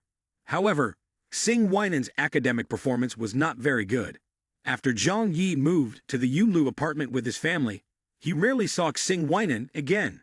It was said that later, Sing Weinen became a steelworker, following in his father's footsteps. Zhang Yi thought to himself, "He's not dead. Seems like he has some skills." He noticed the message Sing Weinen sent. "Old friend, long time no see." Zhang Yi paced in the living room, with his mobile phone in hand. In this tense moment, the sudden appearance of an old friend makes him suspicious of their intentions. But this is no longer the beginning of the apocalypse. Sing Weinen's appearance must have some special significance and is not merely for borrowing money or supplies. Perhaps due to having survived the apocalypse for too long, upon seeing his old friend again, Zhang Yi feels a bit moved. After a moment of contemplation, Zhang Yi decides to reply to the message. "I'm still fine. What about you?" Sing Weinen suddenly laughed loudly. "Ha ha ha, is that really you? You're still alive, huh? I didn't expect you to become so impressive." He continued, "Oh, but I'm not doing too bad either. Now I am the head of the largest steel factory in Tianhai City. So what do you think, my old classmate? Not too shabby, right?" In Sing Weinen's words, there was an excitement that was hard to express. It felt like he had just discovered a new land. However, when Zhang Yi read these messages, he felt that something was wrong. Isn't the largest steel factory in Tianhai the one in Qingfu district? Could it be that Sing Weinen has become the head there? Zhang Yi's eyes narrowed as he stared at his phone and replied, "Are you now the boss of the Qingfu base?" Just a moment later, Sing Weinen sent a reply. "Writing is too troublesome. You know my education level isn't high. Let's talk through voice." After saying this, Sing Weinen sent a request for a voice chat. Zhang Yi frowned and pressed the answer button. "Isn't the leader of the Qingfu base named Sing Tian? What's going on? Did you change your name?" Sing Weinen smiled and said, "I think the name Sing Weinen is not impressive enough. Not enough to intimidate others, so I changed my name. Don't you think the name Xing Tan sounds very majestic?" Zhang Yi smiled faintly. The fact that someone changes their name to seek confidence often only proves that they are very lacking in confidence inside. Based on the information Zhang Yi gathered, Xing Tian possesses extremely powerful superpowers, which is the foundation for his successful rise to power. Zhang Yi can understand the mentality of newly wealthy individuals like Sing Weinen. "Go ahead, suddenly contacting me. What do you want to discuss?" Zhang Yi's attitude caused Sing Weinen on the other end of the phone to fall silent for a moment. Zhang Yi thought to himself that it might be better to address him as Xing Tian after all. He is now a significant figure. People like him never like to mention their past poverty, including their old name. Xing Tian laughed heartily. "I thought I would have a chance to talk for a long time with you. Looking back to our school days, I wasn't anything special. Unlike you, who had a beautiful figure, was liked by many girls, and had fairly good academic results.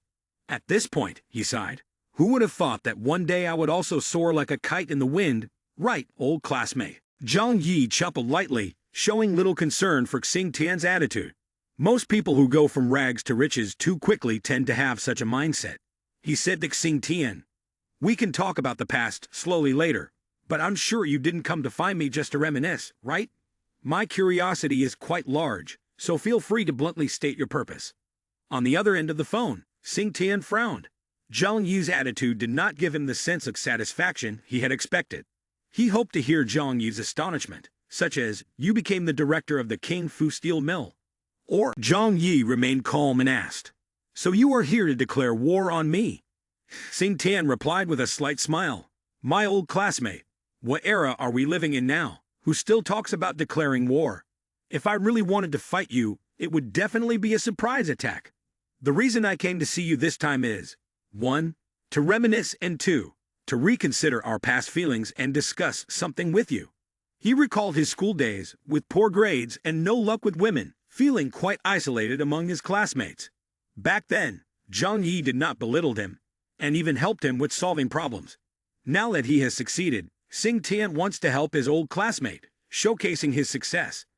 Zhang Yi asked, what do you want to discuss? Please tell me. Xing Tian answered, the King Fu base, and you have no grudges against each other. I might not participate in this war, but you need to come up with reasonable conditions. The King Fu base does not want war. The entire workforce of the steel factory prefers a peaceful life, and their current situation is quite good. But once war breaks out, there will definitely be casualties, something they do not wish to face. If you want us not to join this war, you at least need to provide 10,000 kilograms of food. Zhang Yi furrowed his brows. 10,000 kilograms of food.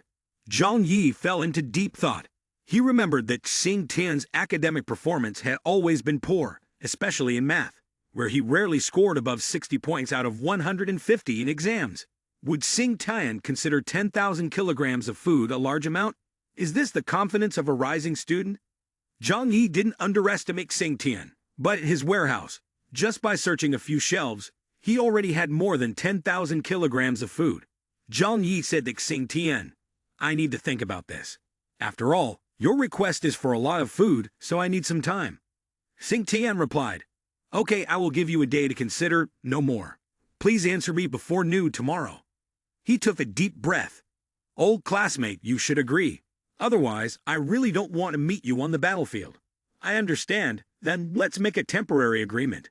The conversation between Zhang Yi and Xing Tian came to an end.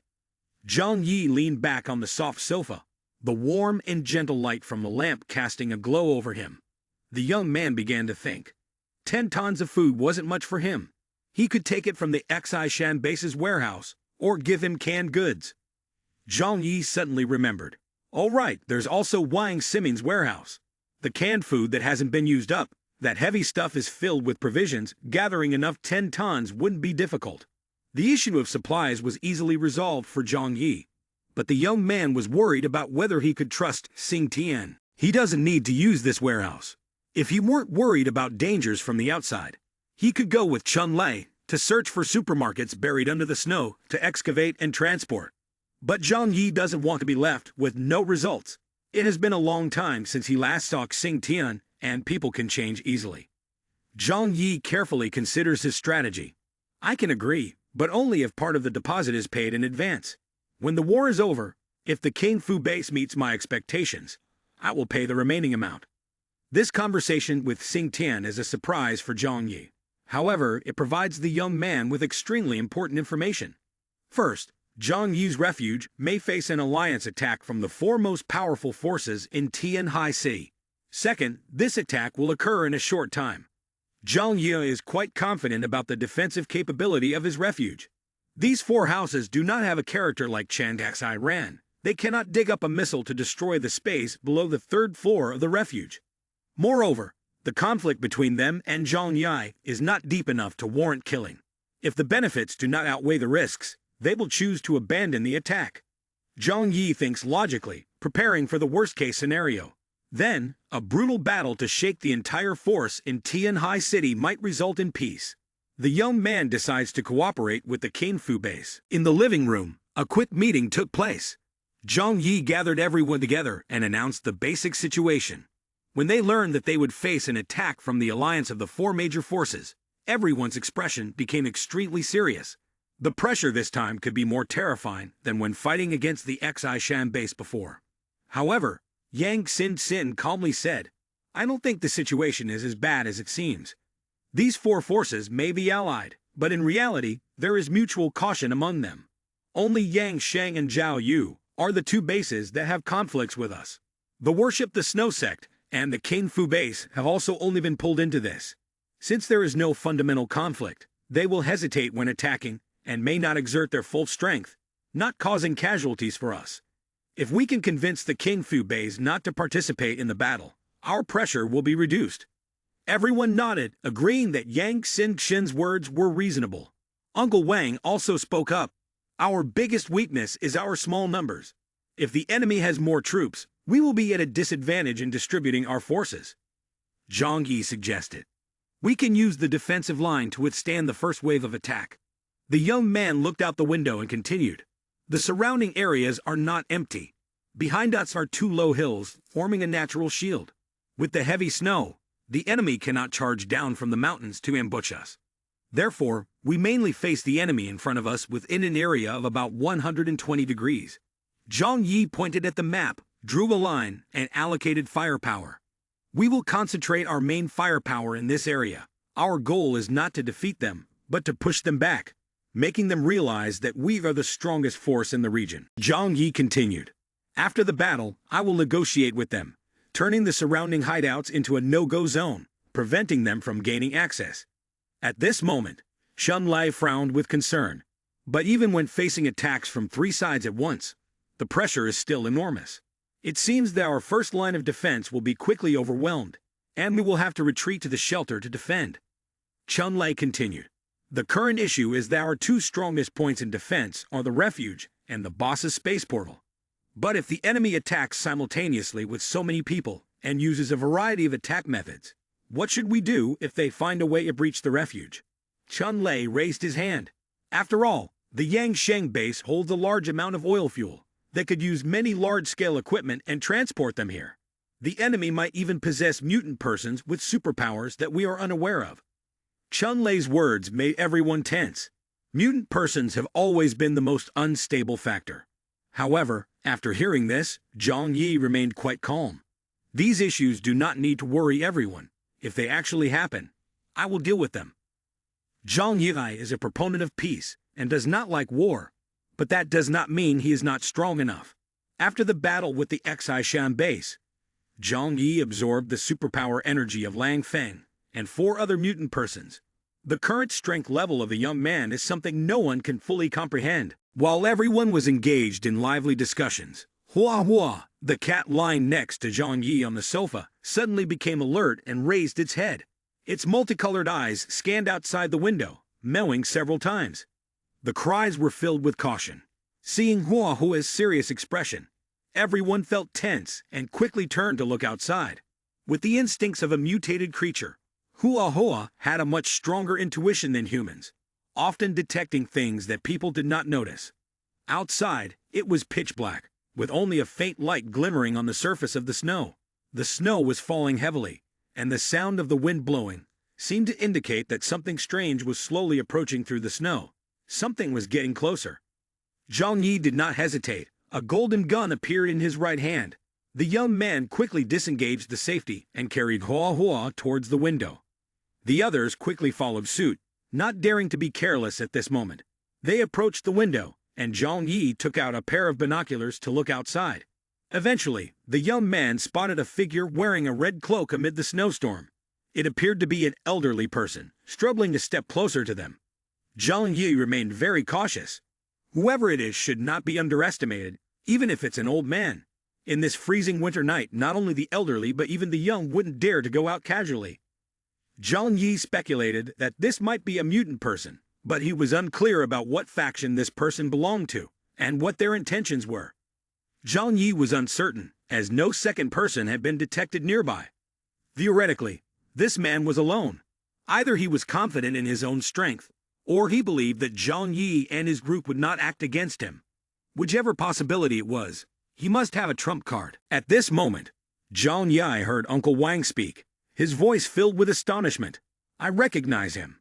He is the great ordinance of worship, the snow sect that I saw before at the Yulu apartment complex. Zhou Kai Ne asked cautiously.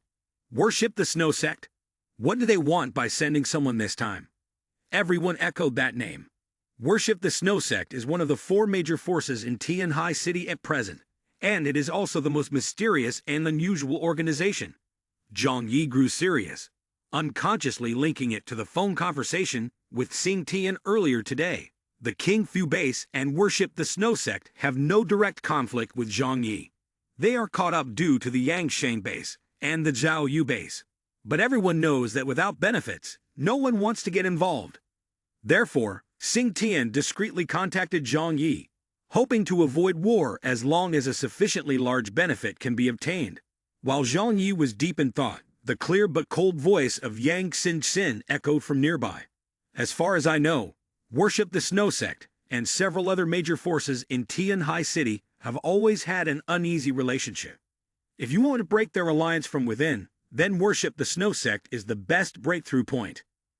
Zhang Yi set down the binoculars and said, However, I also have no good feelings towards this sect. Worship the Snow Sect used to be a theological sect, famous during the period of unrestricted religion in that country, where many organizations considered heretical by Huaxia existed. They are greedy, exploitive, and cause harm to their followers, ruining their lives. It is impossible to think that such an organization suddenly becomes a savior in the apocalypse. Even the 4 great bases do not favor them, making it difficult for Zhang Yi to feel any goodwill towards them. Yang Xin smiled and said to Zhang Yi, However, if they are valuable enough to exploit, then we can consider it a bit. Zhang Yu nodded, fully agreeing with Yang Xin's words. Cooperation is not based on personal likes, but on the value that the partner brings. Therefore, he patted Chun Lei on the shoulder. Chun Lei, go outside and talk to him. Open the microphone. I will guide you on how to communicate with the strange old man who dares to come here alone. Zhang Yi was unclear about his superpower, so he didn't want to take risks himself. Chun Lei panicked and quickly apologized to the boss. I'm the weakest among us. I'm not the right choice to go out and negotiate. Zhang Yi looked at Chun Lei and the icy environment. Your abilities can be best utilized. Don't worry, we won't let him have the chance to harm you. Zhang Yi said and raised the blue gun. If he does anything strange, I will take him down immediately. Seeing Zhang Yi's determined gaze, Chun Lei had no choice but to reluctantly put on his combat gear and step out of the refuge. All right. Zhang Yi opened the communication device, so he could hear the conversation between them, conveniently guiding Chun Lei on how to communicate with the opponent. The young man instructed Chun Lei before he went out. Don't let him approach the front lines. Avoid letting him discover our layout. The thick wall of ice and snow conceals a large amount of weapons. Although it is hard to see clearly due to the snowstorm, Zhang Yi did not want to take risks in any situation. Chun Lei had no choice but to step towards the outer front lines, waiting for the old man opposite, moving closer step by step. Meanwhile, the great ordinance of Worship the Snow Sect slowly approached the refuge. Through the thick snow, a figure could be seen stepping out from the icy fence. Within his line of sight, he could clearly perceive the unusual aura surrounding Chun Lei. At Zhang Yu's command, Chun Lei loudly addressed the great ordinance. Stop and do not come any closer. Halt, there's no need to approach. The great ordinance smiled, bowed humbly, and said, Greetings, I see a powerful light emanating from you. You must be a strong mutant person. This statement excited Chun Lei, as he was often not regarded as strong in this refuge, and this was the first time he had been praised in such a manner. However, the smile on his face quickly faded as Zhang Yuang instructed him to inquire about the identity and purpose of the stranger. May I ask who you are and why you are here? The Great Ordinance replied, I am Great Ordinance Zhao Yuding of Worship the Snow Sect. I have come here by the order of the cult leader to meet Mr. Zhang Yi. Surely you are not Mr. Zhang Yi, are you? Upon finishing his words, his gaze seemed to penetrate through space, seeing Zhang Yi hidden inside. The strong aura made him feel a trembling sensation, as if he could see the dazzling sun in his own eyes. Zhang Yi frowned. This person has come seeking me, Uncle Wang reminded him. This old man seems to have the ability to see through others' giftedness. He'd have come looking for me before, but I declined. Yet he helped Lei Jian awaken his superpower. Zhang Yi nodded. Indeed, it is a useful ability. especially when combined with the blessing capability of cult leader Yuan Kongyi. It truly is a perfect combination. Zhang Yu instructed Chun Lei to ask him why he had come here. Chun Lei looked at the Great Ordinance and said, "Our boss cannot be met at will. You can say everything you want to say here, and we can convey your words to the boss." The Great Ordinance was a bit surprised. He did not expect Zhang Yi to be so resolute in not allowing a meeting. In fact, he was not even a combat-type mutant person.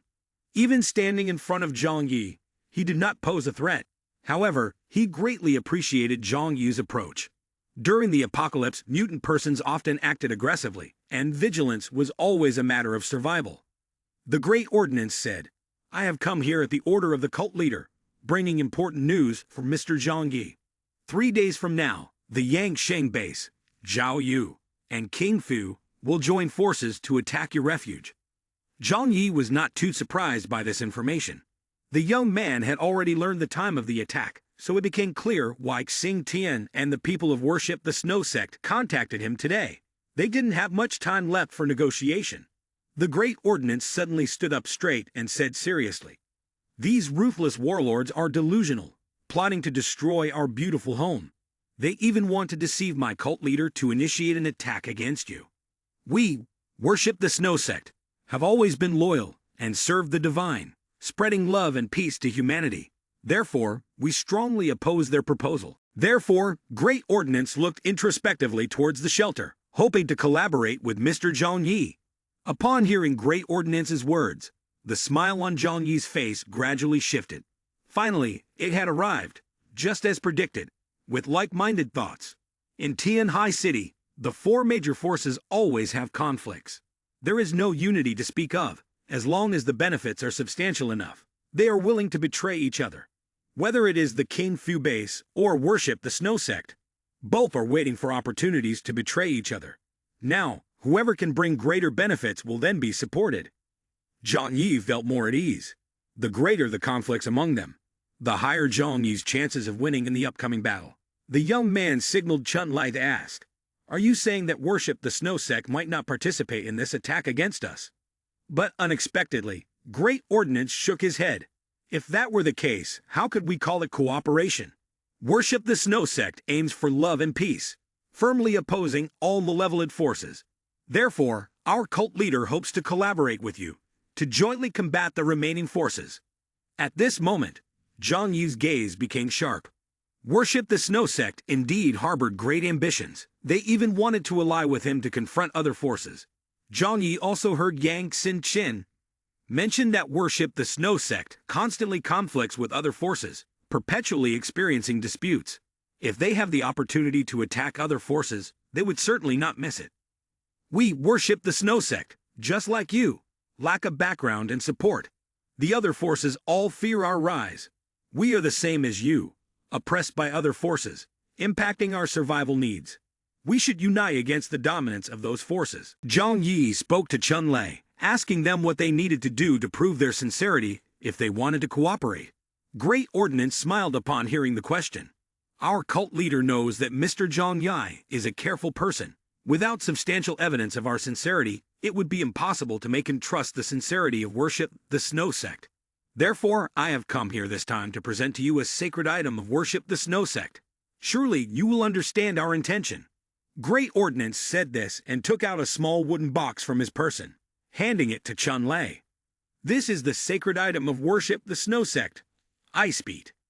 Chun Lei, fearing danger, did not dare to accept it. Zhang Yi asked him what this toy was used for.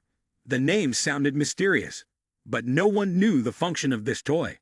After Chun Lei asked, Great Ordinance laughed and replied, "The function of the Ice Beat is very simple. It can help people unlock their spiritual power, turning them into mutant persons. Furthermore, for mutant persons, it can deeply tap into their potential, making them even stronger." "Mr. Zhang Yi, I remember you have been in Tianhai City for quite a while. You must have heard about this, right?"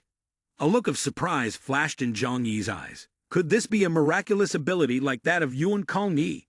The young man recalled Li Jian had once said that the so-called ice beat was a white block resembling snow, a kind of soft body. Just by placing it on someone's forehead, it could help them gain superpower. Great Ordnance had once advised Uncle Wang, but he had refused. Zhang Yi wore a sinister smile. Haha, do you expect me to believe this? Zhang Yi never believes that there is a free meal in this world. Using an object to gain superpower is certainly not a normal matter. Do you think I will believe in your diabolical claims? This so-called ice beat, is there anything about it that hasn't been discovered yet? Chun Lei, please convey my thoughts to him. Chun Lei quickly relayed Zhang Yi's thoughts. The Great Ordnance remained calm and smiled. He seemed to have anticipated that Zhang Yi would be suspicious. Ice beat is a sacred object, and it definitely has no side effects. I can assure you of this, as you are not the first person to receive ice beat. Previously, all 4 bases in Tianhai City had requested us to supply it. They have all verified it. Do you still not trust us? This statement left Zhang Yi astonished. What? All 4 bases have used it. Zhang Yi was unsure whether the Great Ordnance was telling the truth or lying, so he asked Yang Xin. Xin, check the documents. Yang Xin took out her laptop and quickly researched. Indeed, she found information related to Ice Beat. There was actual information about this. A group of first mutant persons from Xishan base, among whom 2 awakened superpower thanks to Ice Beat. It was this method of awakening superpower that led them to start researching human transformation. Yang Xin suddenly stopped speaking, looking surprised. According to the report from the Xishan base, this ice beat seems to originate from cells in the human body. Zhang Yi immediately understood the significance of this information. What is called ice beat is essentially the cells of Yuan Kong Yi. One cannot blame the Xishan base for previously implanting Langfeng cells into others, creating this modified toy. Zhang Yi asked cautiously, "Does this thing have side effects?" Yang Xin replied, "According to the records, all 4 major bases have experimented with the ice beat from the worship, the Snow Sect, to create mutant persons. They studied these cells and found no harmful substances, and they could not manipulate the implanted individuals through the cells. The worship the Snow Sect has developed to its current scale largely thanks to the use of ice beat to exchange for living space." Yang Xin sighed. If this record is true, then ice beat must be something good. Zhang Yi looked out the window, silently contemplating. Something good.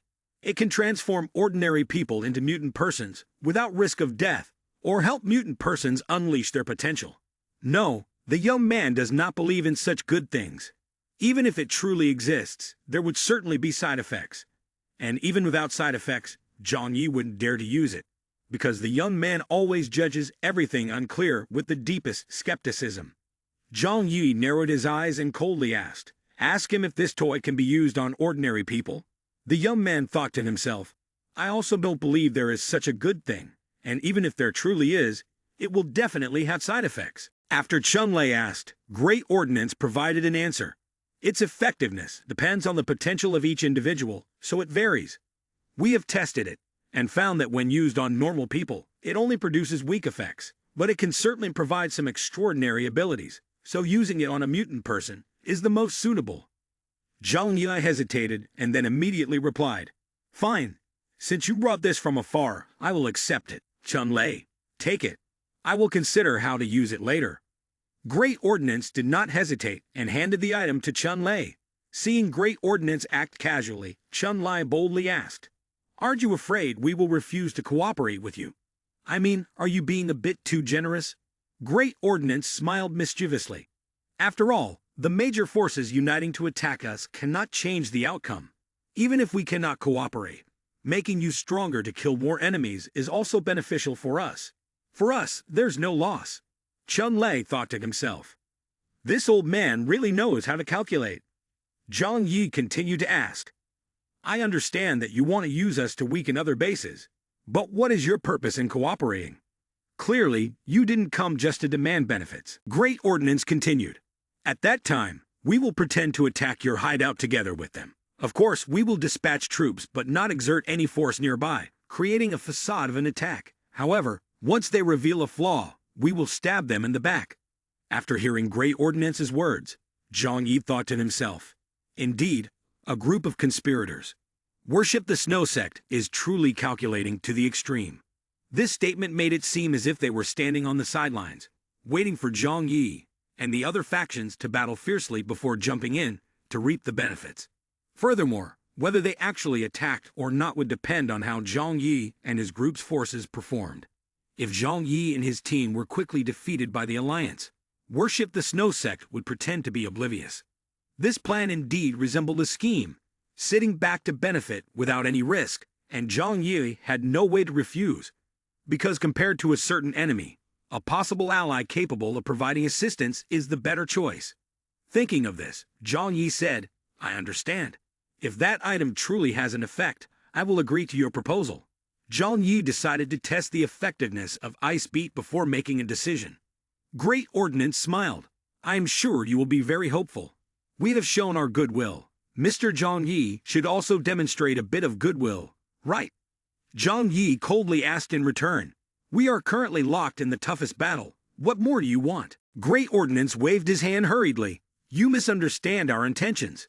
We do not need anything from you. We only hope that you can agree to allow the worship of the Snow Sect to spread its teachings in your territory after we win this battle. For the worship of the Snow Sect, attracting as many followers under the light of the Snow God is something we have always desired." Zhang Yi thought to himself, "Evangelism really fits the style of a heretical sect. Isn't it just about attracting more people?" Zhang Yi had no opinion on this matter. The young man was only concerned about not harming his own interests. Zhang Yi was indifferent to other issues. His philosophy of life was to worry less about the affairs of others. Moreover, with Zhang Yi's character, he had no time to care about Kaxai Shan, Lujiang, and other regions. Therefore, the young man said, "As long as we can successfully repel the enemy, any conditions you propose are not a problem." Great Ordnance was very pleased. "Then we will wait for your answer." At this moment, Zhang Yi understood more clearly. Initially, the young man thought that after defeating the Kaxai Shan base, it would easily become the target of other forces. But now, everything seemed to revolve around him, causing other forces to conflict with one another. The King Fu base was cautious and not in a hurry to expand. This was related to their leader, a conservative steelworker. The worship of the Snow Sect, though small, had great potential for development and ambition. Zhao Yu and the Yang Sheng base were eager to expand, while the intentions of other forces remained uncertain. Zhang Yi thought to himself, "Currently, the King Fu base maintains a neutral stance.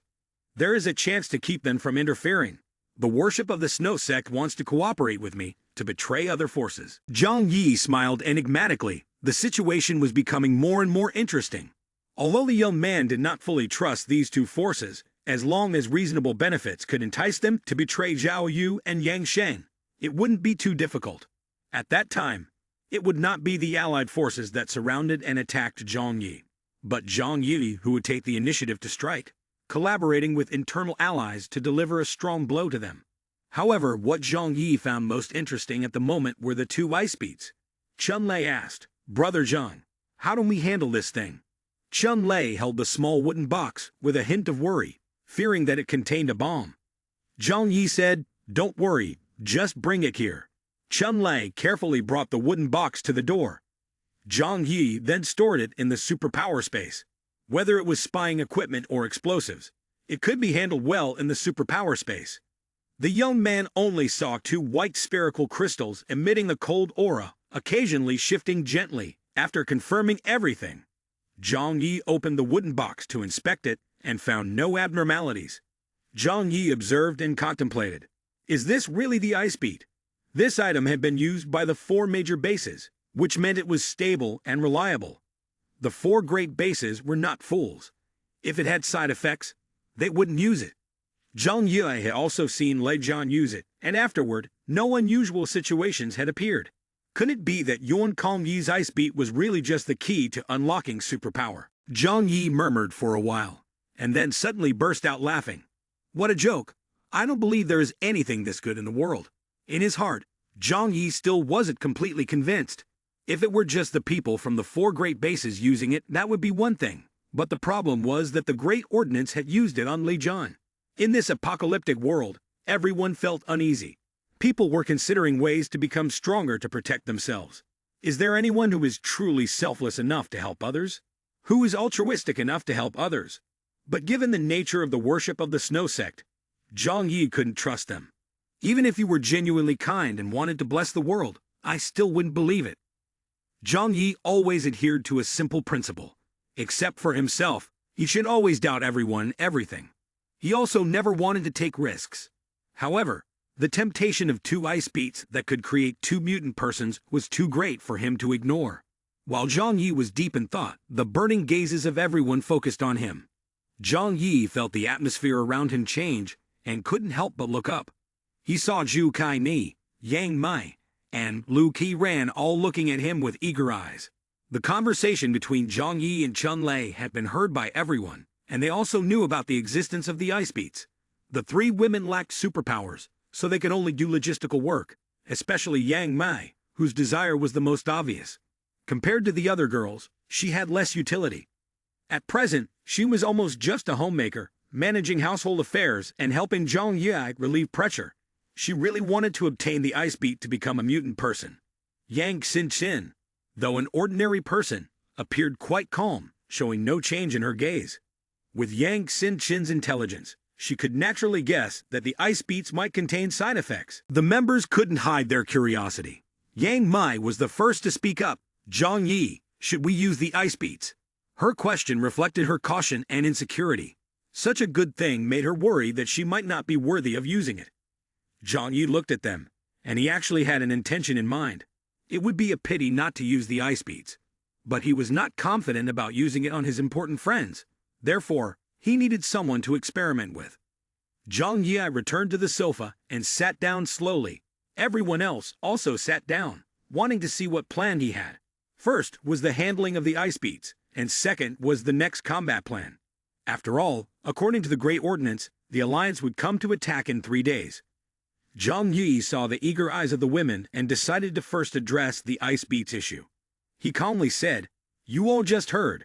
The ice beats can help ordinary people awaken superpowers. The 4 great bases have used it before. Currently, no one has discovered any side effects. But I am still not at ease about it. I never believe that a plate of cake will fall from the sky right in front of me." Zhang Yi finished speaking, his gaze sweeping over everyone in the room. The mutant persons in the group didn't care much about the ice beat. They already had abilities, and lived relatively stable lives in the refuge, not really longing to become stronger. Therefore, they weren't very interested in an ice beat with possible side effects.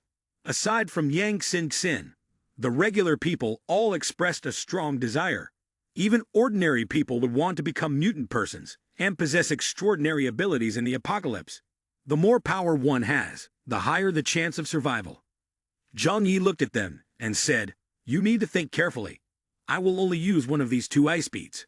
To clarify, the first person to use it would be the test subject. If anyone wants to try, please raise your hand." Upon hearing Zhang Yi, the expressions of the women showed hesitation. They craved superpowers but didn't want to face uncertain risks. However, Yang Mai decisively raised her hand. "I am willing to take the test."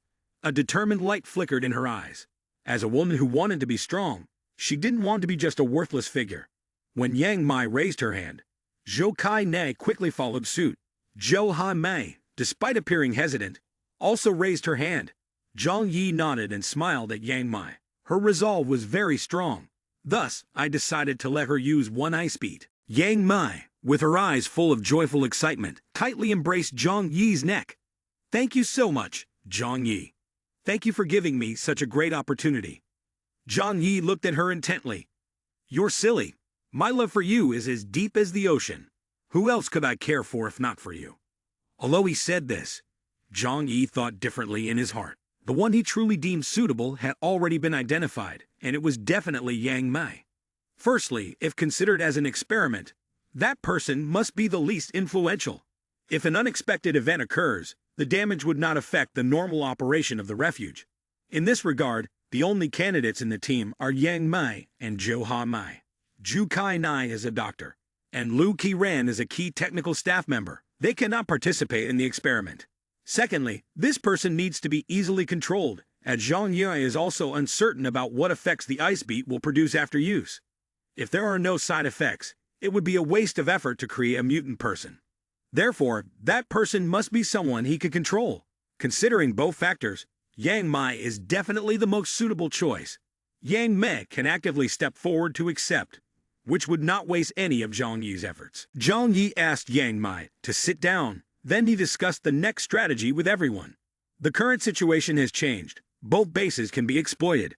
He said, "My viewpoint is that we should temporarily forget about leveraging these two forces. We cannot trust any of them, as they might come just to deceive us and are highly likely to betray us.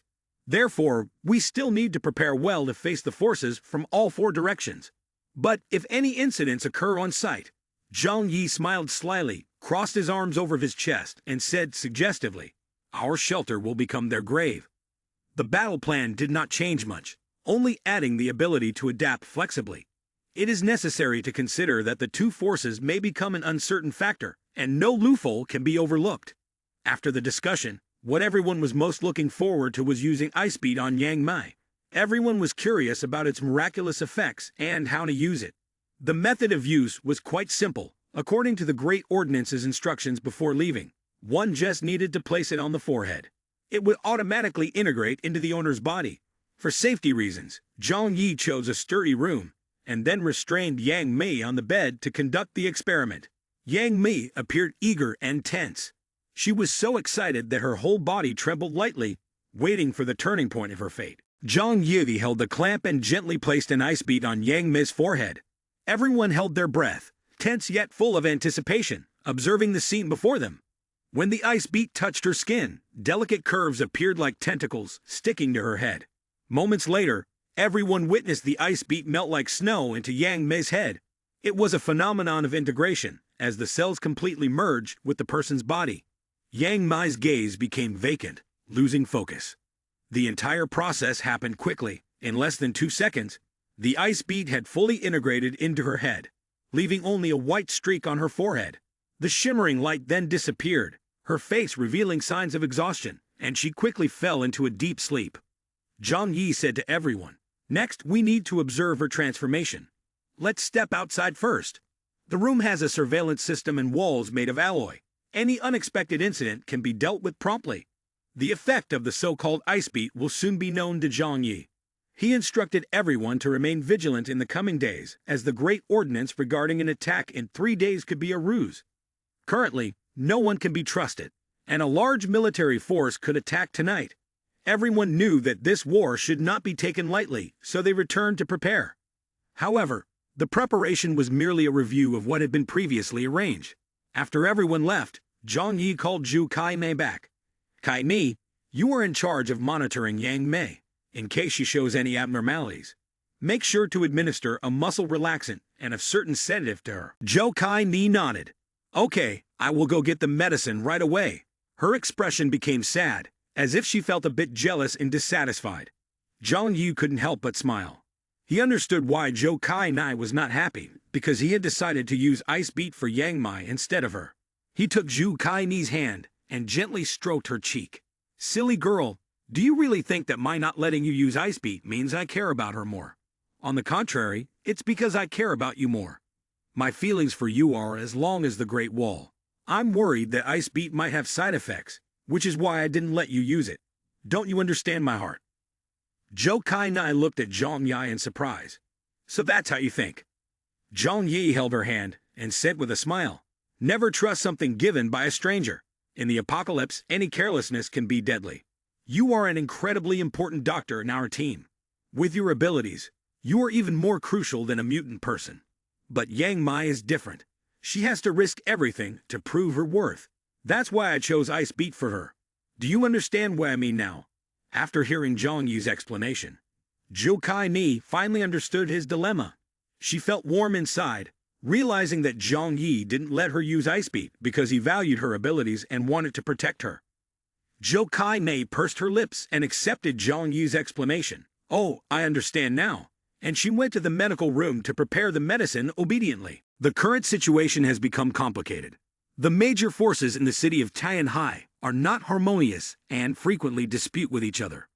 Both sides harbor enmity towards Zhang Yi, covet this piece of land, and are determined to seize his refuge. Zhang Yi glanced at Zhu Kai Ni's back, thinking to himself, "As long as she obediently listens, it will be fine, and there should be no unnecessary thoughts." Then, Zhang Yi erased the smile from his face and returned to his bedroom alone. He picked up his phone and called Xing Tian. "Hello," Xing Tian answered. "Zhang Yi, have you thought it over?" Zhang Yi nodded. "I have thought it over. We can cooperate, but I want to change the way we cooperate." Xing Tian showed curiosity. "Oh, how do you want to cooperate?" Zhang Yi replied, "According to the amount of food you mentioned, I will provide you with double. But in this battle, I must win." Xing Tian's expression became serious. "You want me to help you? That's not possible. The King Fu base always maintains a neutral stance. I do not want to fight you, and even less do I want war with the other three forces." Zhang Yi shook his head. "No, I don't need you or anyone else to fight. I just need you to bring your people and pretend to join the attack." Xing Tian was suspicious. "You want me to bring people to act in a play? Zhang Yi, what are you planning to do? If you want something, just say it directly to me." Zhang Yi smiled. "You don't need to worry about what I want to do. There is no conflict of interest between us, nor any hatred. Just bring your people here and perform a play, and I will give you 2 portions of food. Will you accept this offer?" Xing Tian pondered, realizing this was a good opportunity that he couldn't refuse, but he still didn't understand Zhang Yi's intentions. After careful consideration, he recognized that as long as he just performed the play, he wouldn't lose anything from his base.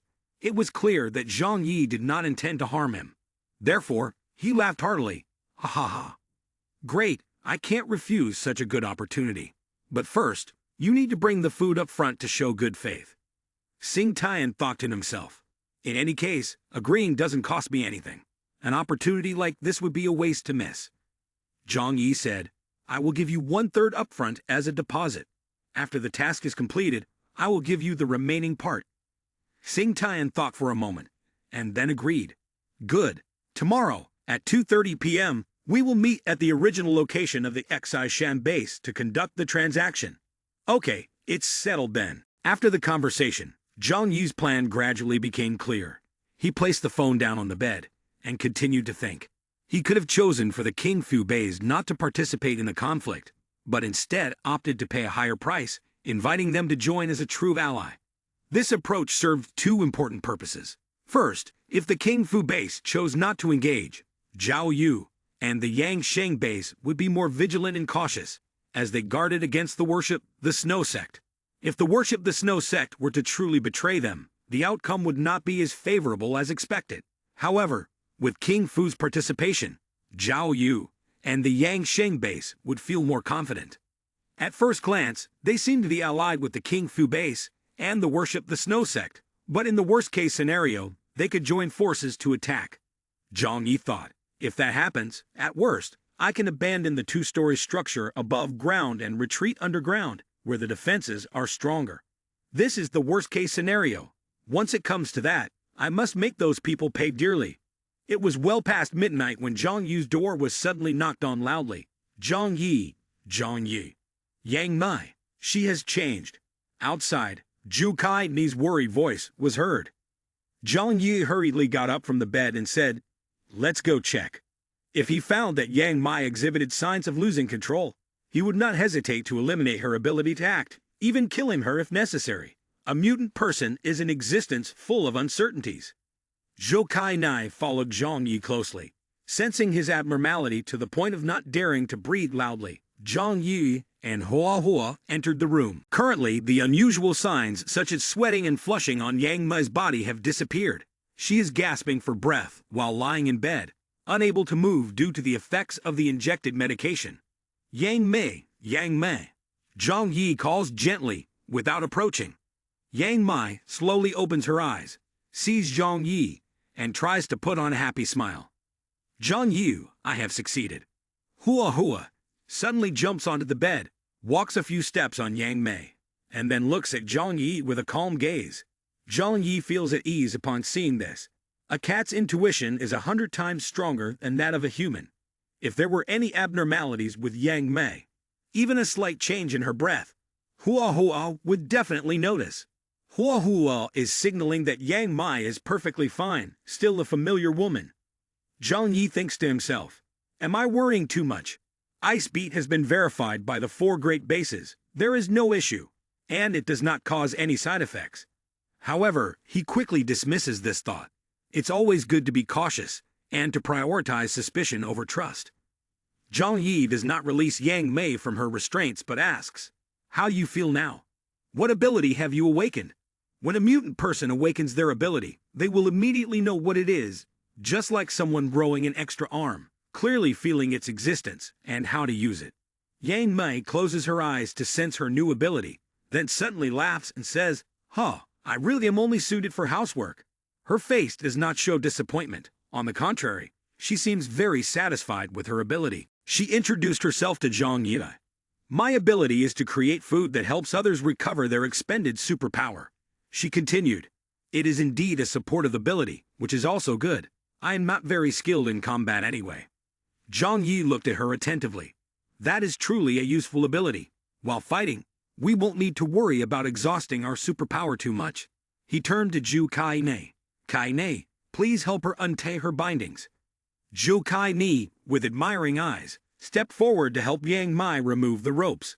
However, due to the effects of the drug, Yang Mai still couldn't move. Zhang Yi said with a gentle smile, "When you recover tomorrow, please show everyone your ability." "Yes, I will," Yang Mai replied. Although her face was drenched in sweat, there was a glimmer of light in her eyes. Finally, she could do something for everyone, proving that she was not useless. As Zhang Yi helped Yang Mai sit up, he thought to himself, "The ability to create food to replenish superpower is not powerful, but extremely useful. A big battle is coming, and having an additional support like her is a good thing." Great Ordnance was right. The effectiveness of Ice Beat depends on individual potential. Yang Mai's potential only reached a certain level. Even when awakened, her superpower would only be of a supportive type. This feeling was quite similar to Le Jian's case. Zhang Yi contemplated the remaining ice beat in his hand. After careful consideration, he decided not to use it for the time being. He could not rush into creating a mutant person. He needed to observe Yang Mei for a while longer before deciding whether to let Zhu Kai Nai or Lu Qiran use it. By noon the next day, Zhang Yi called Xing Tian and told him to come here, changing the meeting place to Exujia Town in Luzhang. After hearing this, Xing Tian frowned. "Isn't that your territory?" Zhang Yi smiled. "I'm also being targeted now. Not just you. I need to be careful. There can't be any mistakes. You don't suspect I have other intentions towards you, do you?" The meeting time was set for 2:30 p.m., but Zhang Yi had no intention of sticking to it from the start. He knew that establishing a time and place would create opportunities for the other side to ambush. Zhang Yi always wanted to eliminate any uncertainties. Xing Tian coldly replied, "Fine, do as you wish. We'll meet in Exujia Town." Zhang Yi had obtained some information about Xing Tian's group. Although he did not understand the individual abilities of each member, he knew that Xing Tian did not have many followers. Only when not relying on refuge did Zhang Yi face difficulties in directly confronting bases or high-level forces.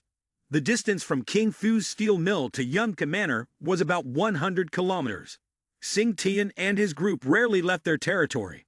Therefore, determining a specific time for their meeting was quite difficult, and both sides agreed that they would contact each other upon arrival in Exujia Town.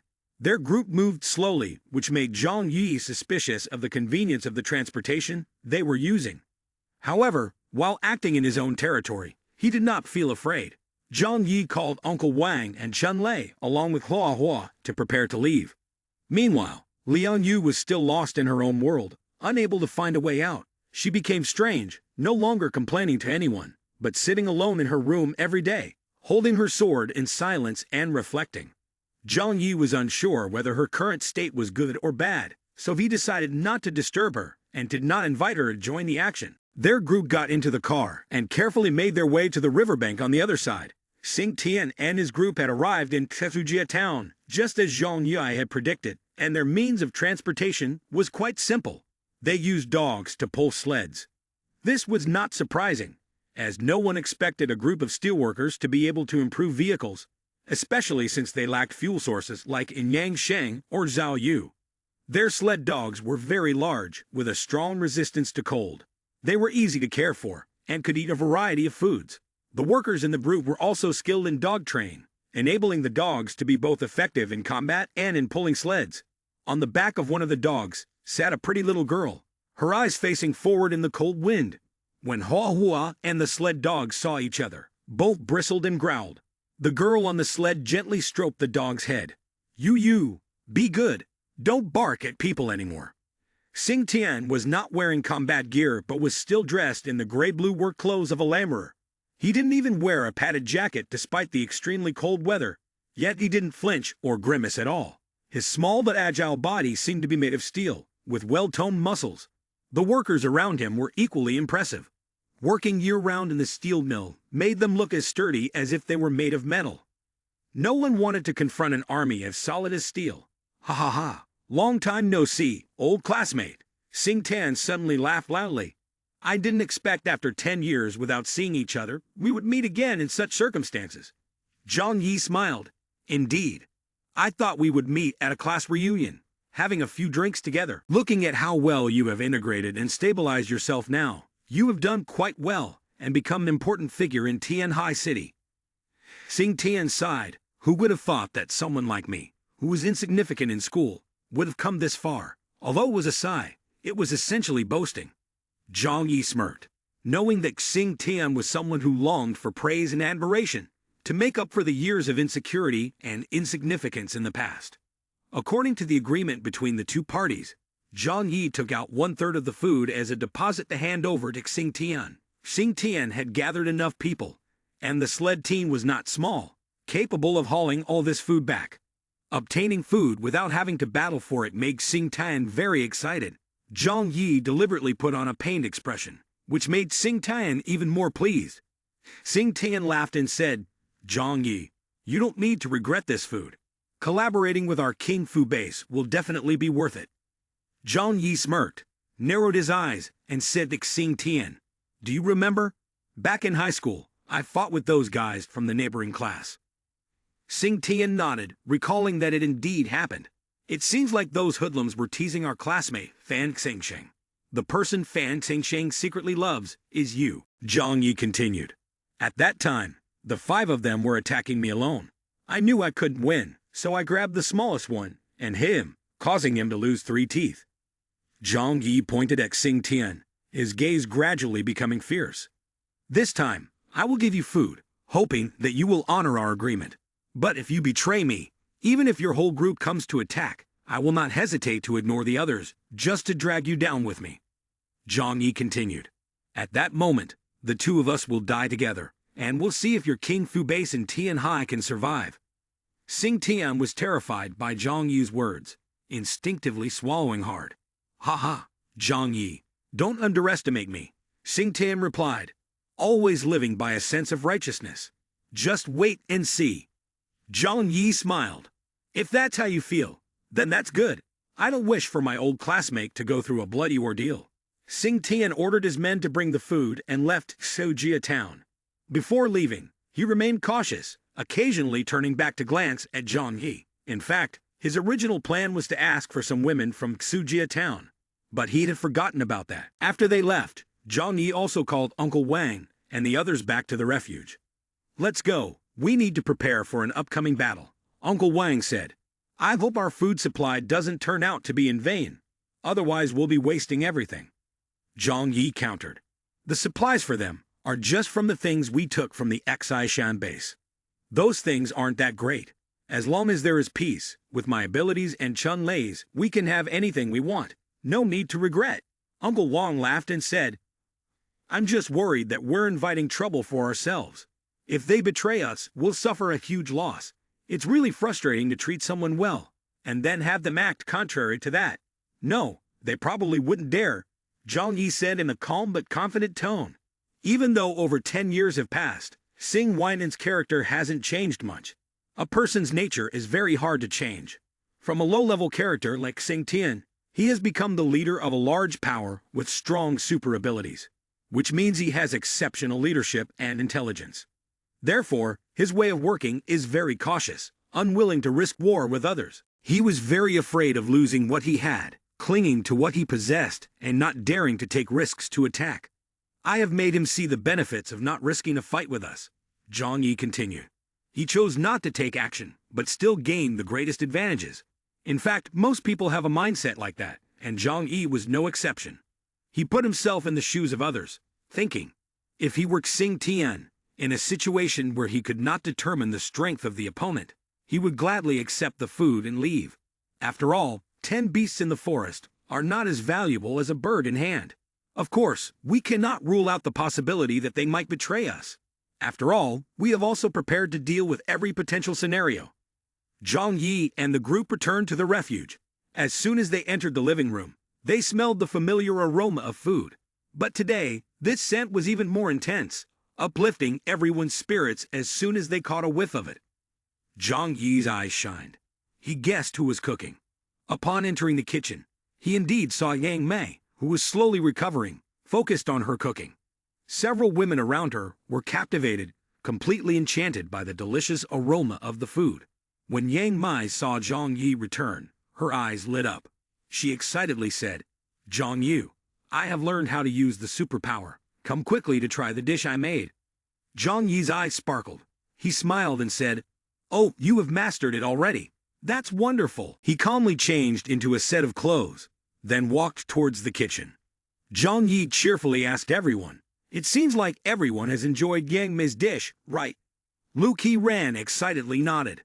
"That's right, Zhang. Yang Mei's food is delicious. Moreover, it seems to have a kind of magic. After eating, people feel full of energy and very enthusiastic." Zhang Yi thought to himself, "It seems that the food made by Yang Mei using superpower is effective not only for mutant persons but also for ordinary people. This is really convenient. Eating can only help restore physical strength, but restoring mental energy is indeed a huge challenge." In the kitchen, at the table, Zhang Yi met Liang Yu. At this moment, her spirit was very good, clearly much better than before. Zhang Yi curiously asked Yang Mei, "Liang Yu, you didn't feel any discomfort after eating her food?" Yang Mei proudly said, "Of course. Eating my cooking not only makes you alert, but also boosts your spirit 100-fold. It can even eliminate negative states in the body." Zhang Yi was very surprised, thinking to himself that the effect of this dish was no different from a miraculous stimulant. Yang Mei handed Zhang Yi a bowl of chestnut porridge, her eyes full of hope. "Zhang Yi, you should give it a try too." Looking into Yang Mei's clear eyes, Zhang Yi found it inappropriate to refuse in front of everyone. He smiled and accepted it, gently walking over to Hua Hua. The enticing aroma made him sure it would be very delicious. "It seems there's no problem," Zhang Yi said, while secretly scooping a spoonful of porridge into Hua Hua's mouth. Hua Hua sniffed around, and then his eyes immediately became clearer, quickly eating it up. Seeing Hua Hua enjoy the food, Zhang Yi finally felt relieved and took a small sip. As soon as the spoon of porridge touched his lips, he felt a strange energy begin to spread throughout his body. All feelings of fatigue seemed to be swept away, and he became extremely alert, even wanting to lie down on the ground and do 100 push-ups right away. Indeed, it's a good thing. Zhang Yi couldn't help but praise. Then, Hua Hua excitedly grabbed Zhang Yi's bowl, and Yang Mei happily served another bowl for Hua Hua. Yang Mei had awakened her superpower. Although it was a supportive type, its effects were truly remarkable, making everyone feel joyful. After all, a big battle was about to take place, and having such support was indeed a good thing. Zhou Kai Nei and Lu Qiran also looked on enviously, hoping Zhang Yi would soon use the remaining ice beat. Zhang Yi comforted them a bit, planning to observe for a while longer. Only Yang Xin was not very interested in the ice beat. She believed that her intellect was the best superpower.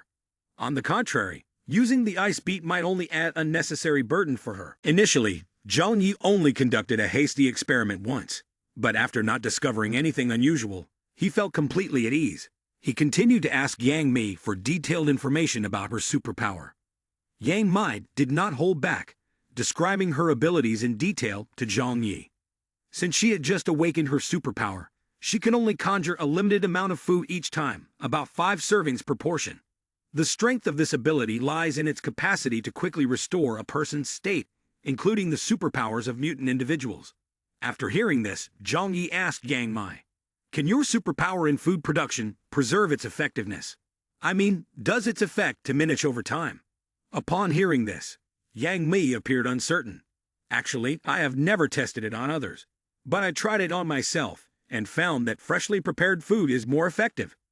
Zhang Yi replied, "This is not important. From now on, please prepare various types of food. It would be best to have things that quickly provide energy, like energy bars. Let me handle any issues that arise." Zhang Yi thought to himself, as long as Yang Mai finishes preparing the food and preserves it in the superpower space, there is no need to worry about its effectiveness. Thus, Zhang Yi can use this method to obtain a large amount of recovery food.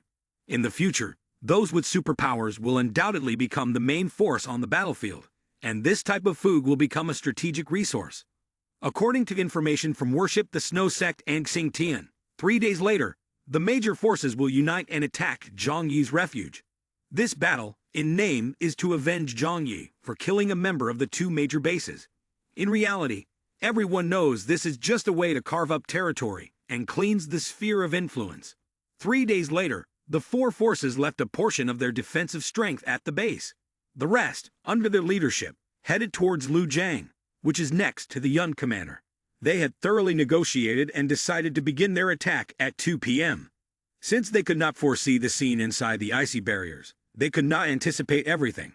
Even when planning an ambush, they could find themselves in a disadvantaged combat situation and easily fall prey to traps. However, with the advantage in numbers, a straightforward frontal assault was the best choice. At Yangsheng Base, the mobilized troops were truly impressive. For the first time, they deployed 15 vehicles, including construction vehicles used for siege and camouflaged armored vehicles. Throughout the city of Tianhai, only Yangsheng Base could mobilize such a convoy. On the 3rd armored vehicle, the leader of Yangsheng Base, Xiao Honglian, dressed in red combat gear, was calculating something with a sharp gaze like a hawk. Her ability was very special, known as the Purgatory Furnace. Through the use of fire, she could not only enhance her physical strength but also dissolve everything with high temperatures. In terms of superpower classification, she possessed both enhancement and attack abilities, with extremely strong combat skills.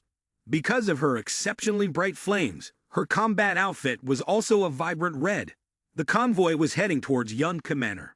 Xiao Honglian held a communication device, continuously calling the leaders of the 3 other major forces, asking them to approach Yun Commander at the scheduled time. She impatiently asked, "Have your people arrived? Are they in position?" Everything was almost perfect, and only upon receiving their confirmation would she feel completely at ease. Zhuge Qingting maintained a sorrowful expression and said, "This morning when we set out, the flagpole at the exit unexpectedly fell down." Xiao Honglian looked at him with a faint smile. "You are still superstitious as usual." Zhuge Qingting shook his head. "It's not superstition. I'm just feeling worried. This feeling is growing stronger. A major battle like this, since the apocalypse began, we have never participated in. We have never mobilized so many forces for a battle that could affect the fate of Yangsheng Base." King Ting thought to himself, "If we lose this battle, the consequences would be unimaginable." Zhuge Qingting kept this thought in his heart, but did not dare to voice it in front of Xiao Honglian. Xiao Honglian, without hesitation, confidently stated, "We will definitely win." The collapse of the Xishan base was caused by ballistic missiles launched from Jiangnan, not Zhang Yi, a small hiding place with fewer than 10 people. Even if they are mutant persons, so what? Moreover, this time the 4 factions are acting together. Eliminating them will be as easy as turning over one's hand. Xiao Honglian calmly said, "If I weren't worried about the consequences, I wouldn't even need the support of the other 3 factions. Don't worry. This time, no unexpected events can occur. In Tianhai City, no force should exist that can withstand the combined attack of our 4 factions." Xiao Honglian appeared very cautious and confident. Because he wasn't clear about Zhang Yi's true strength, Xiao Honglian decided to give up part of the benefits to call for support from the 4 major forces. After a moment of silence, Zhuge Qingting finally spoke.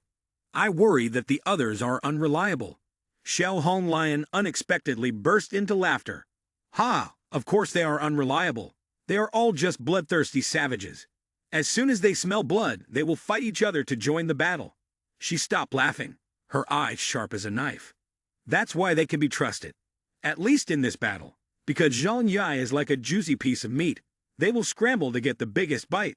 We are all the same, enjoying overpowering the weak, especially when the target is both plump and feeble. Who can resist that temptation?" Xiao Hong Lion had no doubts about the outcome of this plan.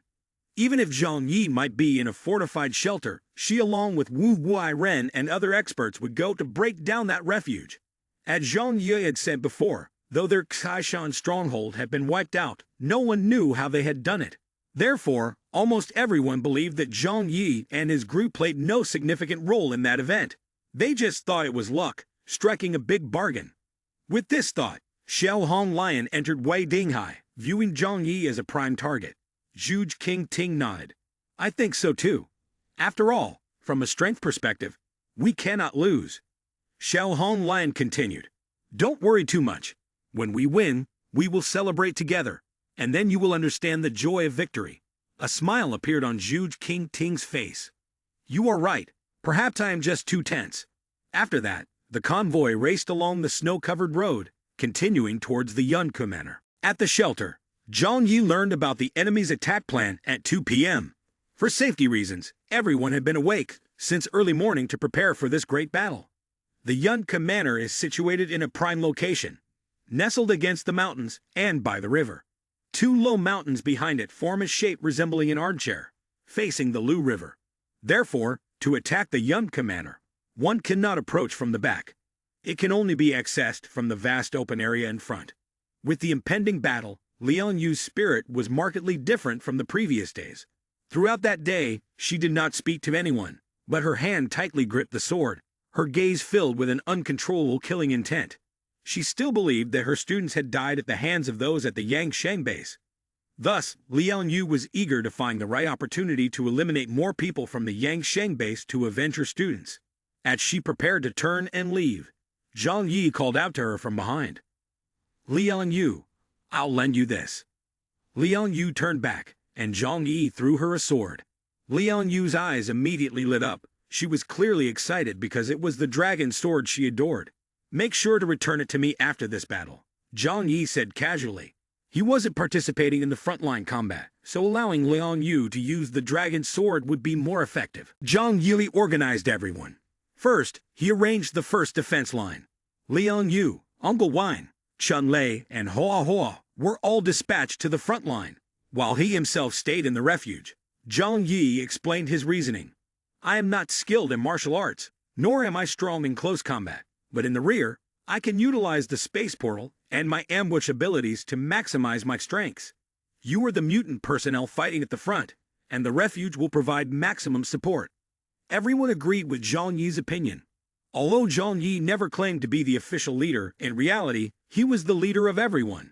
His orders were naturally followed by all, even Chun Lei, the most timid among them, had to appear serious in the battle.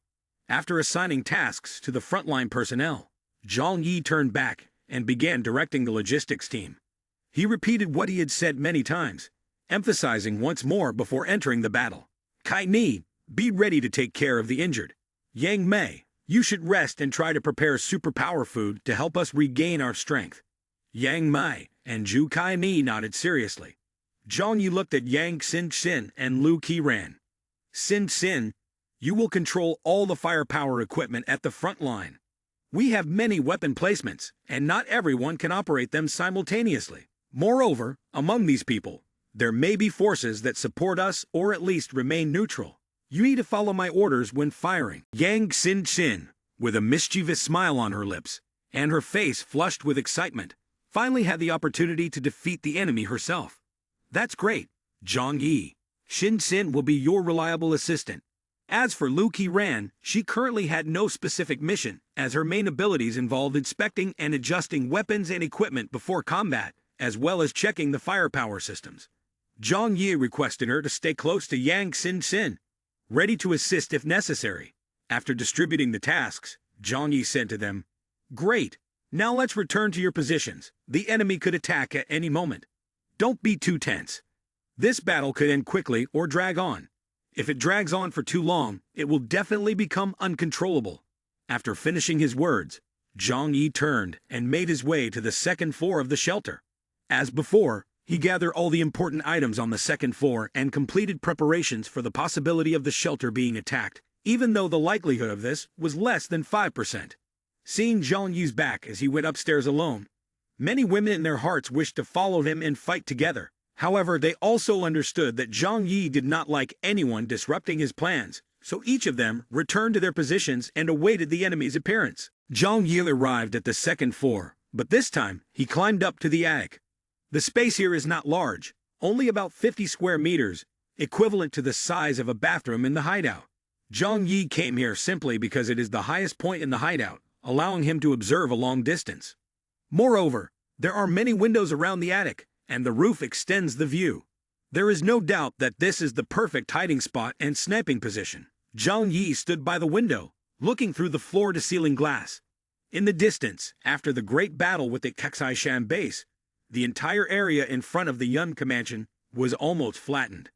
Not far away is the Lujiang River, opposite which lies a series of snow-covered houses in Tojia town. Looking east and west, there is nothing but a vast white snow plain. Previously, this area had buildings and dense forests. But after the apocalypse, snowstorms destroyed everything around. The thick snow has created a completely blank area with nothing at all. This place is very suitable for a surprise attack. Zhang Yi took out a heavy sniper rifle from his superpower space. He looked at the rifle with sharp eyes, then took out a few boxes of ammunition for the sniper rifle, and placed them beside him. After that, he pulled a chair over, making it convenient for sniping, without being affected by shaky legs. Even though the battle might last long, he still needed to take breaks. After everything was prepared, he said, "System, open the window." The spatial door was tightly shut in front of the window, blocking any risks from the outside. Zhang Yi's next step was to wait for the image of the enemy to appear within his sight. Zhang Yi was not a skilled martial artist. Although he had previously defeated Lang Feng in a one-on-one battle, he remained convinced that he was not good at close combat. Despite possessing enhanced physical abilities, and having trained in martial arts with Liao Yu for some time, he instinctively avoided close combat because it was not his strength. To always win, one must either choose suitable opponents and avoid confronting stronger foes, or leverage one's strengths and steer clear of weaknesses. This was why he did not go out to confront the enemy directly. After absorbing Lang Feng's superpower, Zhang Yi's superpower significantly increased. He not only gained the ability of divine power, but his other abilities also improved markedly. Zhang Yi thought to himself that today he only needed to do two things. First, before the battle began, try to eliminate as many of the enemy's regular soldiers as possible. The heavy losses among those soldiers would surely affect the morale of the enemy. Moreover, even if they were just ordinary soldiers, they remained a valuable armed force for the major powers. The enemy might soon abandon their attack plan and choose to retreat if the losses were too great. If he could defeat the enemy without having to fight, that would be the best outcome for Zhang Yi. On Monday, Zhang Yi wanted to use the power of the spatial door to support Liao Yu, Uncle Wang, and others in defense. Today, he only needed to focus on these two tasks. After completing them, he would decide to withdraw from the defense line, first bringing everyone back to the hideout. After all, he did not want to allow any enemies to approach him. At the refuge, everyone had been waiting since morning until noon, not daring to let their guard down. When hungry, they ate energy bars to replenish their strength. Yang Mei had prepared superpower food for them, but it could only be consumed after the battle began, as it was an important strategic supply of superpower.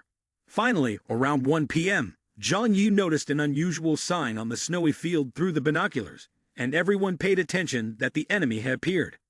Zhang Yi informed them via the communication device. Each person's gaze became extremely vigilant, and then they quickly prepared for battle. Especially Liao Yu. Her fighting emotions seemed uncontrollable. However, Zhang Yi's next words about the distance being 5 kilometers caught everyone off guard. Although the atmosphere was quiet, no one dared to let their guard down and could only wait for the opponent to attack. The first group to arrive is from the Zhao Yu base. Compared to other forces, they have less to worry about. After all, the most important assets of the Zhao Yu base are the port and the ships, which cannot be used by outsiders. Therefore, they chose to arrive early to secure the highest attacking position. Each household fights on their own, and no one can give orders to anyone else. However, whether it is Wei Dinghai or Xiao Honglan, they are both confident in their superiority, believing that with strength alone, they can overwhelm Zhang Yi. The convoy from the snowy fields slowly approaches. They are driving a dozen modified cars, each filled with soldiers from the Zhao Yu base, fully equipped with weapons. As they near the Yunke estate, they encounter a fence made of ice and snow, standing 20 meters high, looking very impressive. Wei Dinghai said, "The other groups don't seem to have arrived yet. Let's stop here. We will take the position with favorable terrain. Then, we can use our firepower to directly attack their refuge." Chen Jingguan held the telescope and looked out the window, mocking. They cleverly used ice blocks to create a defensive structure. But it's not enough to make a significant impact. How could such a construction withstand a barrage from mortars? Moreover, its existence actually becomes an advantage for us. They certainly did not anticipate this. However, Wei Dinghai did not laugh. He said seriously, "The first thing to understand is that with such limited forces, they were able to build such a magnificent barrier. This indicates that among them, there must be a powerful mutant person. This will be a conquest without obstacles. It can't even be called a war. However, I am truly interested in the person hiding within it. If they are not dead, I might seriously consider letting them work for me." Chen Jingguan nodded. That would be the greatest honor for them. The convoy slowed down and did not continue forward, but stopped a few kilometers away. The vehicles carried many heavy weapons, and they were prepared to launch a long-range attack to destroy the thick and heavy ice and snow barrier of the enemy. As the convoy stopped, the soldiers readied the weapons on the vehicles towards the defensive line. However, the windshield of the car in front was completely shattered. At the same time, the driver's head was also crushed. It was not pierced by a bullet, but resembled a watermelon smashed after a shockwave explosion. The enemy was ambushing. A soldier below shouted, and then used the communication device to inform everyone. But just a second later, a bullet pierced through his chest, creating a large hole in his torso. The soldiers who were preparing to adjust their weapons panicked and cried out as they were suddenly ambushed. In a vehicle in the middle of the convoy, Wei Dinghai and Jing Guan were also startled upon receiving news of the enemy. Around them was an expanse of snow, with no place to take cover. Where did the enemy come from?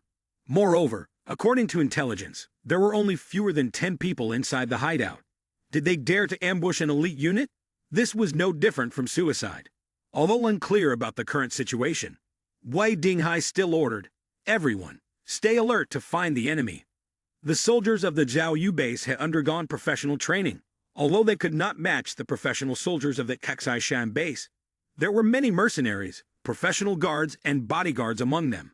Upon receiving the order, they quickly loaded their weapons and used their vehicles for cover, while carefully searching for the enemy hidden in the shadows. Bang!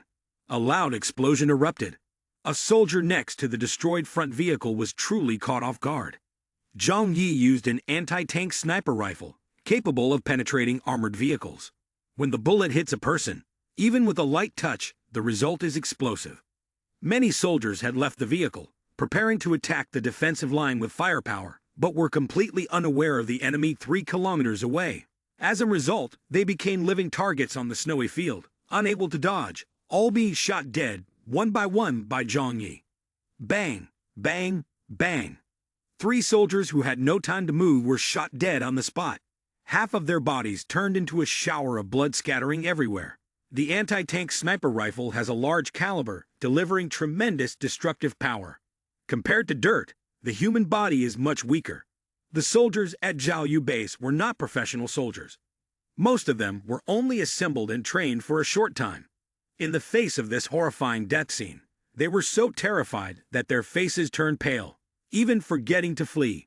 The outcome awaiting them was nothing more than cold bullets. Quickly, the white snowy field was covered in dark red stains. This horrific death scene oddly stood out in the snowy field.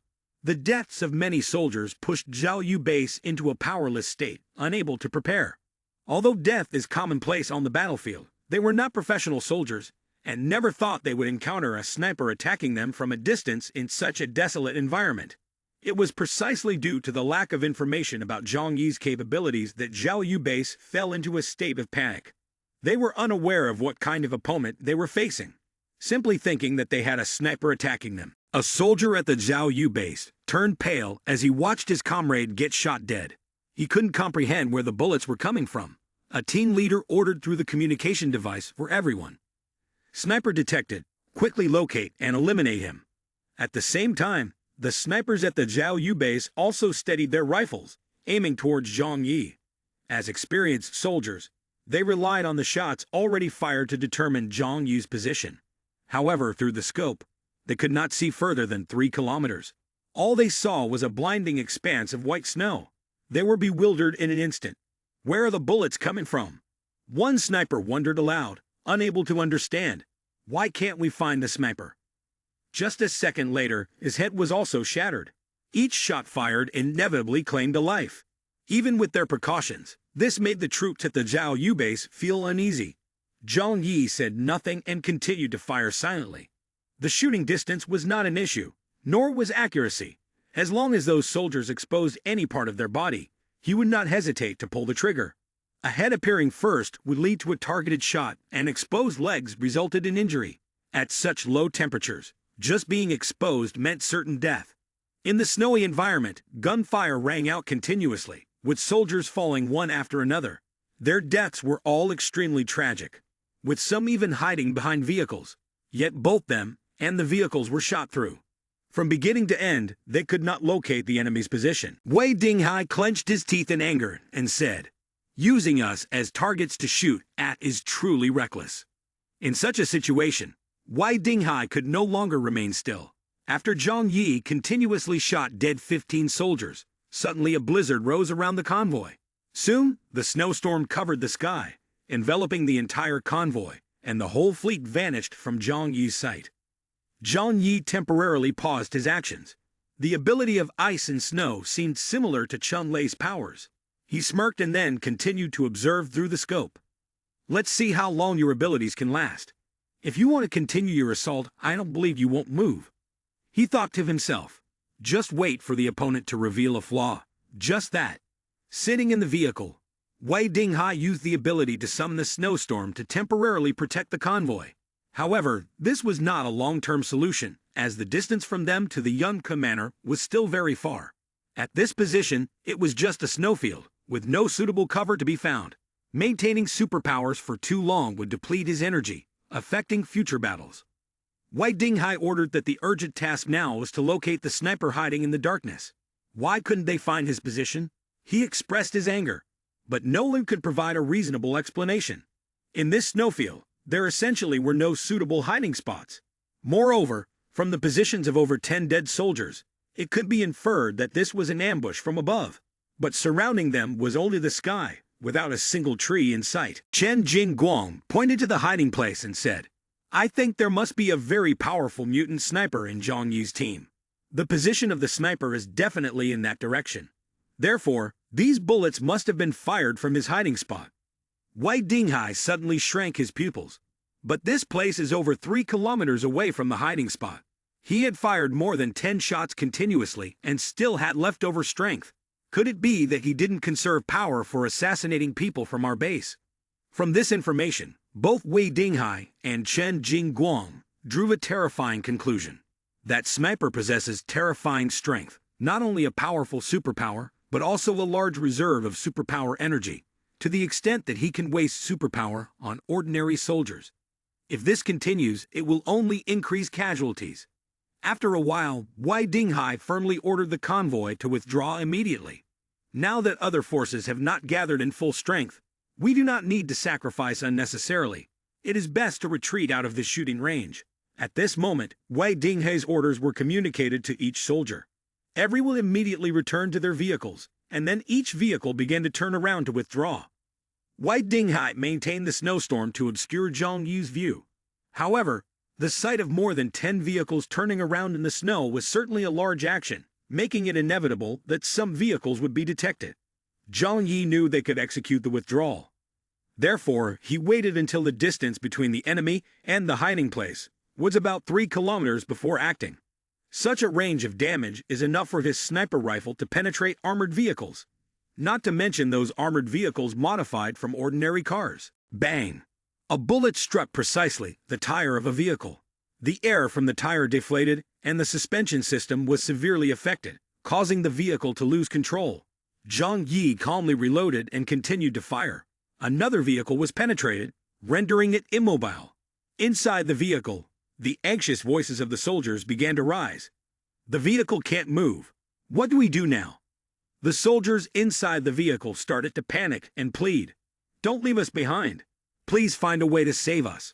Once we get out of the vehicle, we'll become live targets. They knew that the silent attacker was a mutant person with long-range attack abilities, which filled them with dread. This was even scarier than an ordinary sniper. At least an ordinary sniper has many limitations and can be countered.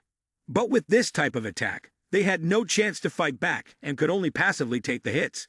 A small mistake could lead to death. On a vehicle filled with soldiers, Wei Dinghai could not abandon them. He commanded, "Slow down so the soldiers in that vehicle can change positions." The convoy slowed down, but Wei Dinghai intensified the range of the snowstorm to prevent Zhang Yi from continuing his attack. Such a great distance rendered his superpower ineffective. However, for Zhang Yi, shooting accurately was best. This attack ability did not require aiming. In fact, it wasn't a problem at all. After all, his bullets only needed to make slight contact, making the victim practically irretrievable. The convoy moved through the snowstorm, choosing the close formation to reduce the drag of the blizzard, causing the vehicles to be quite close together. The Zhao Yu base quickly repositioned the soldiers. However, once again, they heard the sharp whistling of bullets near their ears. Bang! Bang! Bang! Many soldiers had been shot through the legs. Although the sniper fire was not intense, the sharp sound was enough to spread fear. An experienced soldier shouted in anger. "Shit! Our armored vehicle is too weak to withstand this anti-tank sniper rifle." He had fought for a lifetime, but had never felt such humiliation. Despite enduring the shame, they had no alternative because they lacked such strong capabilities. The bullets continued to fire at each vehicle, producing a terrifying sound. The soldiers inside the vehicle dared not trust the protective capabilities of the armored car. They lay down inside, hoping to dodge the incoming bullets. But even doing so, some were struck. Wei Dinghai sat inside the vehicle, hearing the desperate cries from outside, and his face turned pale. "Get out of here quickly. Increase speed, and don't worry about the injured. They're unlikely to survive anyway." The gunfire echoed continuously across the snowy field, with each shot sending chills down the spines of those in the Zhao Yu base. Even after improvements, vehicles that were hit struggled to hold up. Chen Jingguang anxiously said, "If this continues, I don't know how many more he will kill. Let me go outside." He spoke, and then opened the car door, jumping out. In the freezing snowstorm, he moved like a flexible superhero, leaping up from behind the car, and swiftly shielding the last two vehicles. Immediately after, his body began to stretch out, resembling a large piece of cowhide, protecting the rears of the last vehicles. Bang! A sniper bullet hit him squarely, but it was not enough to cause destruction. In an instant, the bullet fell onto the snowy ground, losing all its power. A look of pain appeared on Chen Jingguang's face. He thought to himself, "The power of this bullet is too great. Although my mutant person's abilities can withstand most physical impacts, the sensation of pain does not diminish." This also proves that the mutant person firing this bullet possesses extremely powerful and terrifying strength. Zhang Yi was unaware that the opponent had a mutant person to block the bullets. He just kept firing in that direction. His ammunition was abundant. Whenever he ran out, he would switch to a new gun. After reclaiming the Hexai base, he had a lot of sniper rifles. After 5 to 6 minutes, the soldiers from the Zhao Yu base completely moved out of Zhang Yi's sniper range. Zhang Yi thought, "Successfully escaped, huh? It seems they are waiting for a few more people to arrive before thinking of a way to approach an attack." Zhang Yi smirked. But it didn't matter who came. They had to be prepared to face my sudden attacks. Through the communication device, the teammates discovered that the sound of gunfire had stopped and hurriedly asked Zhang Yi about the situation. "How is it going on your side?" Zhang Yi replied calmly, "I killed dozens of their people. After that, they all retreated.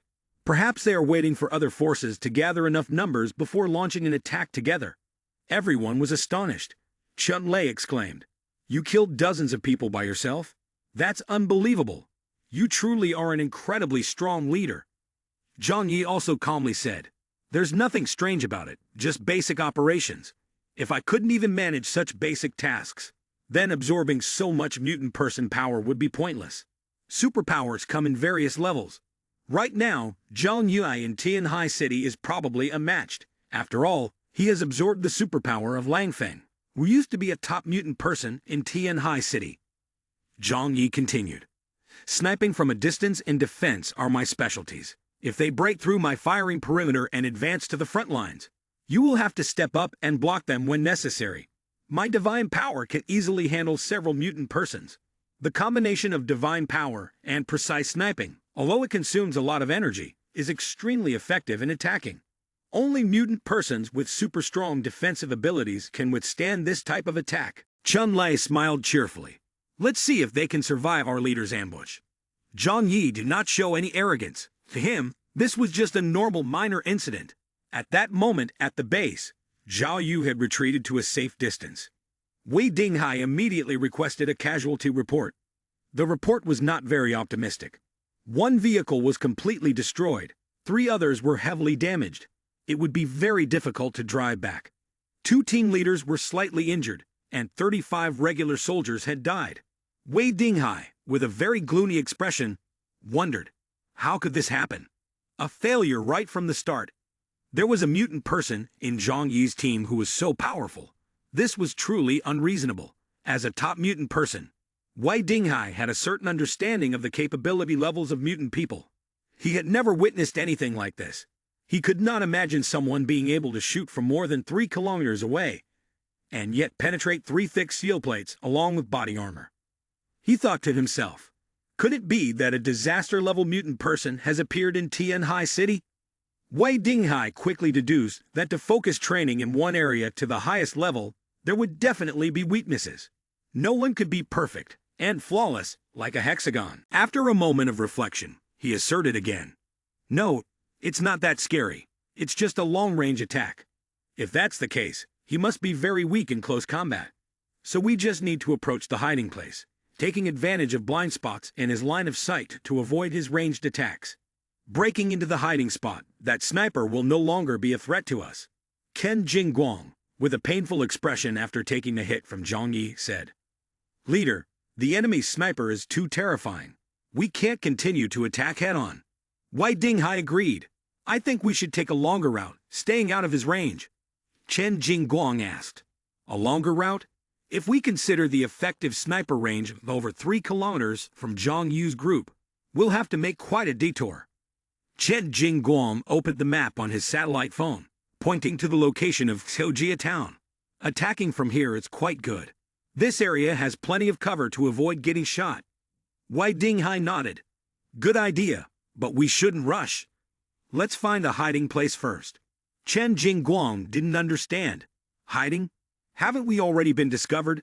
What good is hiding now? Wei Dinghai smiled coldly, his eyes exuding a ruthless demeanor. We cannot let a sniper make us suffer without retaliation.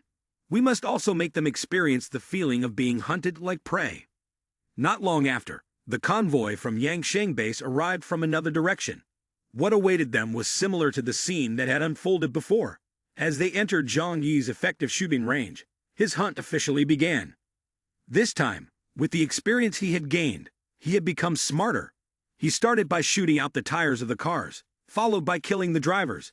As each car came to a halt one by one, the convoy from Yangsheng base began to panic. They first tried to use the vehicles to locate the hidden sniper. Their scenario was not much different. Zhang Yi could eliminate each person one by one, their heads bursting like ripe watermelons. Arms sticking out from the gaps in the cars also shot to pieces. Ah, my arm! Xiao Hong Lion is over here. Quickly organized the soldiers to counterattack. We must find and deal with that damn sniper. How dare he ambush in this place? He really doesn't fear death. However, no matter how hard the people of Yangsheng base tried to search, they could not find the position of the hidden sniper. No one could imagine that someone could attack from such a long distance. In the convoy, suddenly a flash of white rushed forward. A bullet shot straight at the convoy, and that white figure intercepted it directly. In mid-air, sparks erupted as the bullet fired by Zhang Yu was unexpectedly deflected. However, that white figure was also pushed back several steps from the counterattack. Zhang Yi chuckled softly, clearly observing the figure of the person. Haha, is there finally someone worthy appearing? It was a tall and thin individual, with a head resembling that of a wolf or dog, covered in silvery gray fur. Clearly, this was a mutant person of the beast-human type. It was no wonder that this person had such agility and strength enough to take a bullet from Zhang Yi. When Zhang Yi spotted him, this beastman also saw Zhang Yi. His eyes had the ability to see things that humans could not. He was stunned, thinking to himself, "Is that how far away it is?" The hound Liu Qian narrowed his pupils, feeling it was difficult to handle. With his speed and skill, if it were a one-on-one fight, he could kill his opponent in a few dozen seconds. But right now, his opponent was hiding, and he could not recklessly attack. Before Liu Qian could think, Zhang Yi's bullet shot toward him again. Liu Qian used his sharp claws against his massive form to block the bullet. Zhang Yi was not in a rush and continued to attack steadily. He was only consuming bullets and a little superpower. Meanwhile, Liu Qian could lose his life with just one mistake. This kind of no-loss profit deal was what Zhang Yi liked the most.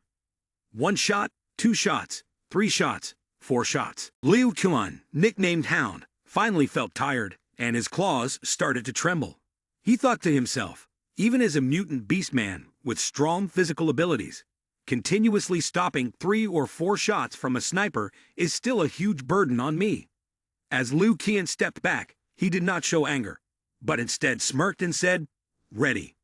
At that moment, an armored vehicle with a gray cannon inside aimed directly at Zhang Yi. A shell whistled from the barrel, flying toward Zhang Yi. Zhang Yi frowned. The opponent was using heavy weapons, which was really interesting. He opened his superpower space and thought, carrying heavy weapons as well. This is quite clever. The shells seemed to disappear into the space, not destroying anyone or any structure. They vanished silently behind the door of the space. Inside the artillery vehicle, everyone waited with anticipation for the familiar explosion. But after a few seconds of waiting, they saw nothing. "What the hell?" one artilleryman said with a confused expression. After a moment, a bullet shot through him, causing him to fall heavily inside the vehicle. A mournful cry echoed from within. In another artillery vehicle, the soldiers were so terrified that they wanted to vomit. They couldn't believe what was happening right before their eyes. But then, they calmed down and prepared to counterattack by firing back. One soldier shouted loudly, "Fight back, keep fighting back." On the battlefield, the more afraid of death you are, the easier it is to die. Offense is the best method of defense. However, this only applies when the discrepancy in strength between the two sides is not too great. Zhang Yi continued to return the shells toward Xiao Honglan's convoy. A few shells were shot toward the castle where Zhang Yi was hiding. But after a while, those projectiles mysteriously disappeared and then flew back towards Xiao Honglan's soldiers. Everyone in the convoy suddenly panicked because they were clustered too closely together. If the artillery shells landed, it was uncertain how many would die. One person shouted, "Get out of the way!" Even Xiao Honglan's face changed color because there was no one in their ranks who understood defensive capabilities. Hound Liu Qian shouted in anger, his eyes bloodshot, his body growing larger. He quickly flew up, trying to change the trajectory of the cannonball with his body. But the power of the cannonball was incomparable to that of a sniper's bullet. No matter how hard he tried, he could only slightly affect the projectile's trajectory. 4 shells exploded near the convoy, throwing snow dust into the sky, and the powerful vibration made all the vehicles shake.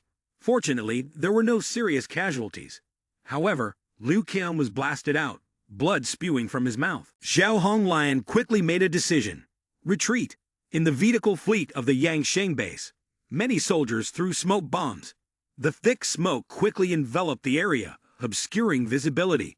They thought that this way could conceal Zhang Yi's view, giving them a chance to withdraw safely. Zhang Yi gently hummed a song, then continued to carry out his attack freely. He muttered, "Just stop by, and now you want leave. This time, I have to treat you all properly." During this time, Zhang Yi injured Liu Qian and killed many soldiers. Despite the heavy losses, Xiao Honglan decided not to assault the hiding place, like the Zhao Yu base. They could not independently attack with their full force. If the 4 houses attacked together, each house needed to contribute and also endure the firepower from the hiding place. After leaving behind 4 vehicles and over 40 people, the Yangsheng base finally retreated to a safe area. Xiao Honglan appeared extremely serious, a powerful super sniper. Moreover, the opponent also had the capability to return fire. It could not be determined whether it was one person with all the abilities or two people, but each ability was terrifying. She said slowly, "Now I truly understand why they, with only a few people, were able to withstand the attack on the Xishan base for an entire month. There are things you cannot say in front of your subordinates, but based on my judgment, I know that the sniper hiding there is not any less capable than I am." Zhuge King Ting ordered everyone to gather and wait for instructions, while giving Liu Tian medication to treat his wounds. Fortunately, although there were quite a few casualties, the core fighting strength remained intact, and the morale of the troops was not overly shaken. He turned to Xiao Honglan and asked for his opinion. "Leader, what will our next action be? A direct assault may have the potential to break through, but we are still about 7 kilometers away from the Yunke state. Along the way, we have no effective means to prevent them from launching ambushes, while the enemy can fire back. It's not easy to use guns and artillery." Xiao Honglan looked at him calmly and said, "We don't need to continue moving forward. It's best to let the other teams advance first, drawing fire from that sniper and exhausting his superpower." Zhuge King Ting nodded and ordered everyone to rest. He said to Xiao Honglan, "I told them to stay put and rest." Meanwhile, Xiao Honglan picked up the satellite phone and called Wei Dinghai. "Hey, Wei Dinghai, where are you guys now?" Wei Dinghai, on the other end of the phone, said, "Ah, we're almost there. Have you arrived?" Xiao Honglan smirked. "We'd have traveled a long way. We may arrive last, but we certainly won't be late." Wei Dinghai laughed. "I thought you had already arrived. I was going to ask how things are over there." Xiao Honglan also smiled. "What a coincidence, we are heading to the same place. Then let's talk when we meet." Both hung up, thinking in their hearts, "You all hurry up and come taste the bullets from that sniper." In Zhang Yi's sight, after the two teams arrived, he killed a few people, and then they ran away. The young man murmured, "Only a few people had died, and they'd already run away. What game are you trying to play now?" Zhang Yi laughed sinisterly. "I want everyone to know that today on the battlefield, everything belongs to me." Chun Lei shouted, "If you get the chance, kill all the mutant persons first. After all, we are on the front lines. Lessen the pressure for us." Zhang Yi calmly said, "I will do my best, but you shouldn't have too many expectations. For mutant persons who had survived until now, especially those who are physically enhanced and beastmen, the effectiveness of guns against them has diminished significantly." He shrugged. "You all know that only weak opponents can double my strength. When facing strong opponents, I will automatically hide." He spoke in a low voice. "I intentionally let the opponent recognize my counterattack capability, making them hesitant to use large-caliber weapons. With this situation, the first defense line can hold out longer. After all, without using large-caliber guns, it would be very difficult to break through the thick ice and snow wall at the defense line. With Zhang Yi's spatial door ability being limited, it primarily opens a door in space and is not easy to maneuver. Therefore, it cannot be used to shield a defense line that is thousands of meters long." Zhang Yi had already showcased this ability, treating it as a threatening force that could be maximized. Zhang Yi, holding the gun, muttered, "Who will be the next to arrive? It could be Worship the Snow Sect or King Fu Base. Both are my partners in this operation. However, doing nothing does not mean missing out on a perfect attack opportunity." Zhang Yu's worries quickly disappeared as he saw a large group of Worship the Snow Sect followers running toward him across the snowfield. A lot, about more than 1,000 people. Zhang Yi told himself, "I won't waste bullets on them." He chose not to shoot at these people. Killing these ordinary followers held no significance. There had been agreements between the two sides, and when needed, they would become helpers for Zhang Yi. Zhang Yi reminded everyone, "Worship the Snow Sect has also arrived. Now, apart from King Fu Base, the other 3 groups are all present." Uncle Long asked irrationally, "Didn't we say before that the Snow Sect and King Fu Base are the ones helping us? If they also join the attack, should we kill them?" Zhang Yi replied, "If they approach the defense line, then kill them without mercy." Uncle Wang breathed a sigh of relief, showing his ease. "Okay, I understand. If that's the case, then everything becomes much simpler." Uncle Wang bent down and pulled up a green cloth, under which were heavy ammunition and several guns. These large-caliber machine guns could penetrate armored vehicles. If used to shoot at people, just one bullet could turn a person to ash. After the people from the Snow Sect arrived at the designated location, They did not detect anyone from other forces. They also found it a bit strange. Zheng Yixian felt that something was off. However, he only did a cursory inspection and did not continue to move forward, as they themselves had come merely to take advantage of the opportunity, having no real intention of risking their lives against Zhang Yi. Zheng Yixian said, "If Zhang Yi can fend off several attacks and exhaust the forces of the other three families, we will ambush from behind. If Zhang Yi cannot block them, we will also have to break our promise and join the fight for benefits." Zheng Yixian said with a smirk, "There are no eternal friends or eternal enemies, only eternal benefits." After they got closer to the hideout, the King Fu base also arrived. They moved slower due to traffic, but led a large and powerful team of sled dogs. Leader Xing Tian sat on a sled pulled by strong snow dogs, followed by over 500 soldiers in blue combat gear, filled with strong fighting spirit. When they approached the shelter of Zhang Yi, Xing Tian took out his binoculars to observe.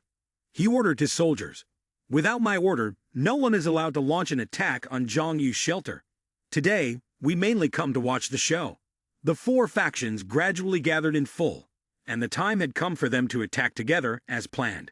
As the one who proposed this siege, Xiao Hong Lion called a meeting with many people, inviting the other leaders. Xiao Hong Lion asked, "Has everyone gotten close? If so, according to the established plan, we will attack the refuge from 4 directions." During the call, there were many people. At this moment, Xing Tian said, "We plan to attack from behind the refuge." Wei Dinghai was skeptical. "The refuge is backed by a low mountain range. Do you plan to climb over it? Even though the mountain isn't high, only about 100 meters, crossing it in a snowstorm is not easy. Not to mention launching an attack from the top of the mountain." Xing Tian said to the other 3 leaders, "That's why we can surprise them. Let the main front be handled by you. We will attack from behind." In his heart, Xing Tian thought, "I am only here to watch the drama, circling around to the back, so that they do not notice me." The other houses naturally had no objections. Even if they did, it wouldn't necessarily be effective. After all, each house operated independently, and no one could command another. Xiao Honglian and Wei Dinghai were unaware that Xing Tian had secretly made an agreement with Zhang Yi. In their minds, this was a battle that could not be lost. Wei Dinghai said, "All right, let the 3 of us handle the frontal attack." Xiao Honglian added, "When we came, we discovered they had a very strong sniper. You all need to be careful and focus on one target. Additionally, among them, there is a mutant person capable of firing back artillery shells. Therefore, when using large caliber guns, think carefully. Otherwise, we will end up hurting ourselves." Wei Dinghai also said, I also want to remind everyone about this. We are also suffering quite a bit in this matter.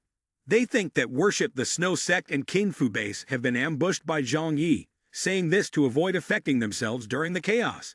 Xing Tian and Zheng Yixian had a similar reaction. "Okay, understood." They themselves only came to cause trouble, not actually participate in the fighting, mainly to show their power.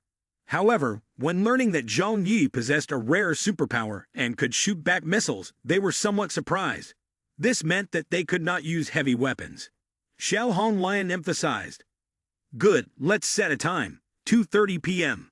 We will launch an attack from all sides together." Yang Sheng and Zhao Yu base coincidentally chose the direction of Hojie town to approach the Yunke mansion. This area has few coverings around the Yunke mansion. To deal with Zhang Yi's sniper, they have thought carefully during their rest. Furthermore, on the way they used snowstorms or smoke bombs to disrupt Zhang Yi's line of sight. When Zhang Yi realized all of this, he was not in a hurry. He had anticipated the enemy's plot. The enemy was not foolish and wouldn't recklessly rush into his line of sight. However, to attack, they still had to get out of the vehicle and face the risk of being shot. He knew there was no need to rush. Every excellent hunter knows to be patient. At this moment, Yang Xin-chin's voice rang in Zhang Yi's ears. "Brother Zhang Yi, there are enemies appearing behind the mountain." Zhang Yi's gaze focused. Xin transmitted the image from behind the mountain for Zhang Yi to see. When Zhang Yi saw the figures appearing and disappearing behind the mountain, he felt more relaxed. So it's them. These people don't need to worry. They must be planning to go higher to watch the show more clearly. Zhang Yi wasn't too worried about the appearance of Xing Tian and the group of people behind the mountain. He shouted into the radio, "The enemy has appeared. Prepare for battle." Each person in the refuge was now on high alert. This battle could decide their fate. Yang Sheng and Zhao Yu, along with their armored vehicles, began to advance toward the refuge. All the soldiers were equipped with weapons and wore combat gear, ready for the fight. In addition, there were powerful mutant persons preparing to take action. The Worship the Snow Sect and their followers split into different directions to approach, carrying guns and traditional weapons such as sticks, sabers, and swords. When the distance between them and the front line was only 300 meters, Zhang Yi suddenly shouted, "Attack!" At the control center, Yang Xin decisively pressed the button, aimed at Yang Sheng and Zhao Yu. The snow wall began to crack, the ice shattered by the powerful fire from cannons and machine guns. The deafening sound of explosions echoed across the battlefield. Even tanks and heavy armored vehicles could not withstand the force of the artillery. Many vehicles were blown away and crashed into those behind them. The ear-splitting explosions startled all factions, making them scream. Zhang Yixian felt dazed. Artillery, tanks, and even machine guns. My God, how did they get such weapons? Xiao Honglian also began to panic, unable to believe her eyes. Heavy weapons like these could only be held by the Xishan base throughout the entire Tianhai city. Had they really looted the entire arms cache of the Xishan base? How could they have done that? Transporting heavy weapons and ammunition is very difficult, making it hard to apply them on the real battlefield. But today, they had become the first group to use such weapons in combat. There was no time to be stunned. Xiao Honglian hurriedly commanded her soldiers to disperse and start counterattacking. She shouted into the radio, "Disperse immediately and carry out a counterattack." In the first wave of attack, they were caught off guard and many were devastated into fragments, with armored vehicles also being defeated. Xiao Honglian said with a cold gaze, "This form of defense is just a wall of ice. Break it down and move through. As long as we can reach that refuge, we will win." Despite the surprise attack, she remained calm because Wu Guiren had told her that this refuge had no weapon systems, just a sturdy structure on the outside. Therefore, as long as they could break through the outer defense line, their chances of victory would be very high. The soldiers on the vehicle feared being wiped out and hurriedly grabbed their weapons to jump off. But as soon as they left the vehicle, they immediately became targets for Zhang Yi. Calmly standing from above, he began his surprise attack. The process of assassinating the enemy was somewhat monotonous. He just needed to aim carefully, pull the trigger, and then reload. Each time he repeated this action, another soldier lost his life. By now, Zhang Yi had instinctively used the sniper rifle, taking down an average of one soldier every 3 seconds. On the other side of the mountain, although Xing Tian initially planned not to intervene, he couldn't help but swallow hard and say, "I still wonder how Zhang Yu dares to confront so many forces." It turns out he also has a sniper assassin hidden away. Xing Tian felt fortunate and relieved that he had wisely chosen this refuge to fish. He continued to instruct his subordinates. "You guys, shoot, make some noise, but be careful not to hit anyone." Next to him, a soldier scratched his head and asked the leader, "Is there anyone around here?" Xing Tian tapped him on the head. "Open fire when I tell you. Don't talk too much. Remember, absolutely no injuries to anyone." Xing Tian pounded his chest and said loudly, "Hi, Xing Tian, am a straightforward and resolute man, always keeping my promises. When we take something from others, we must repay it fully. Unless Zhang Yu is defeated, we will never bring disaster upon them." Therefore, gunfire suddenly rang out from behind this mountain, leading people to believe that they were hastily initiating an attack. On the front line, the battle was extremely fierce. 2 large bases were unexpectedly attacked, resulting in heavy casualties in a short period. Xiao Honglian gritted her teeth, watching the soldiers being killed and feeling regret. She shouted into the radio, "This approach is not feasible. We miscalculated the defensive firepower of this hiding place. If we had known that Zhang Yi possessed such strong firepower, they would definitely have been better prepared. But who could have guessed that a makeshift army composed of warehouse management staff in apocalyptic conditions would have such professional military firepower?" At that moment, Wei Dinghei's voice echoed in Xiao Honglian's ears. "We must unite our forces to break through this outer defense." Xiao Honglian agreed with Wei Dinghei's thinking. Their firepower was mainly concentrated here, and they were lacking manpower. As long as they could break through the defense line, they would be completely at a disadvantage. White Dinghai spoke urgently. You support me with firepower, and I will resolve this issue. At this point, Xiao Hong Lion responded.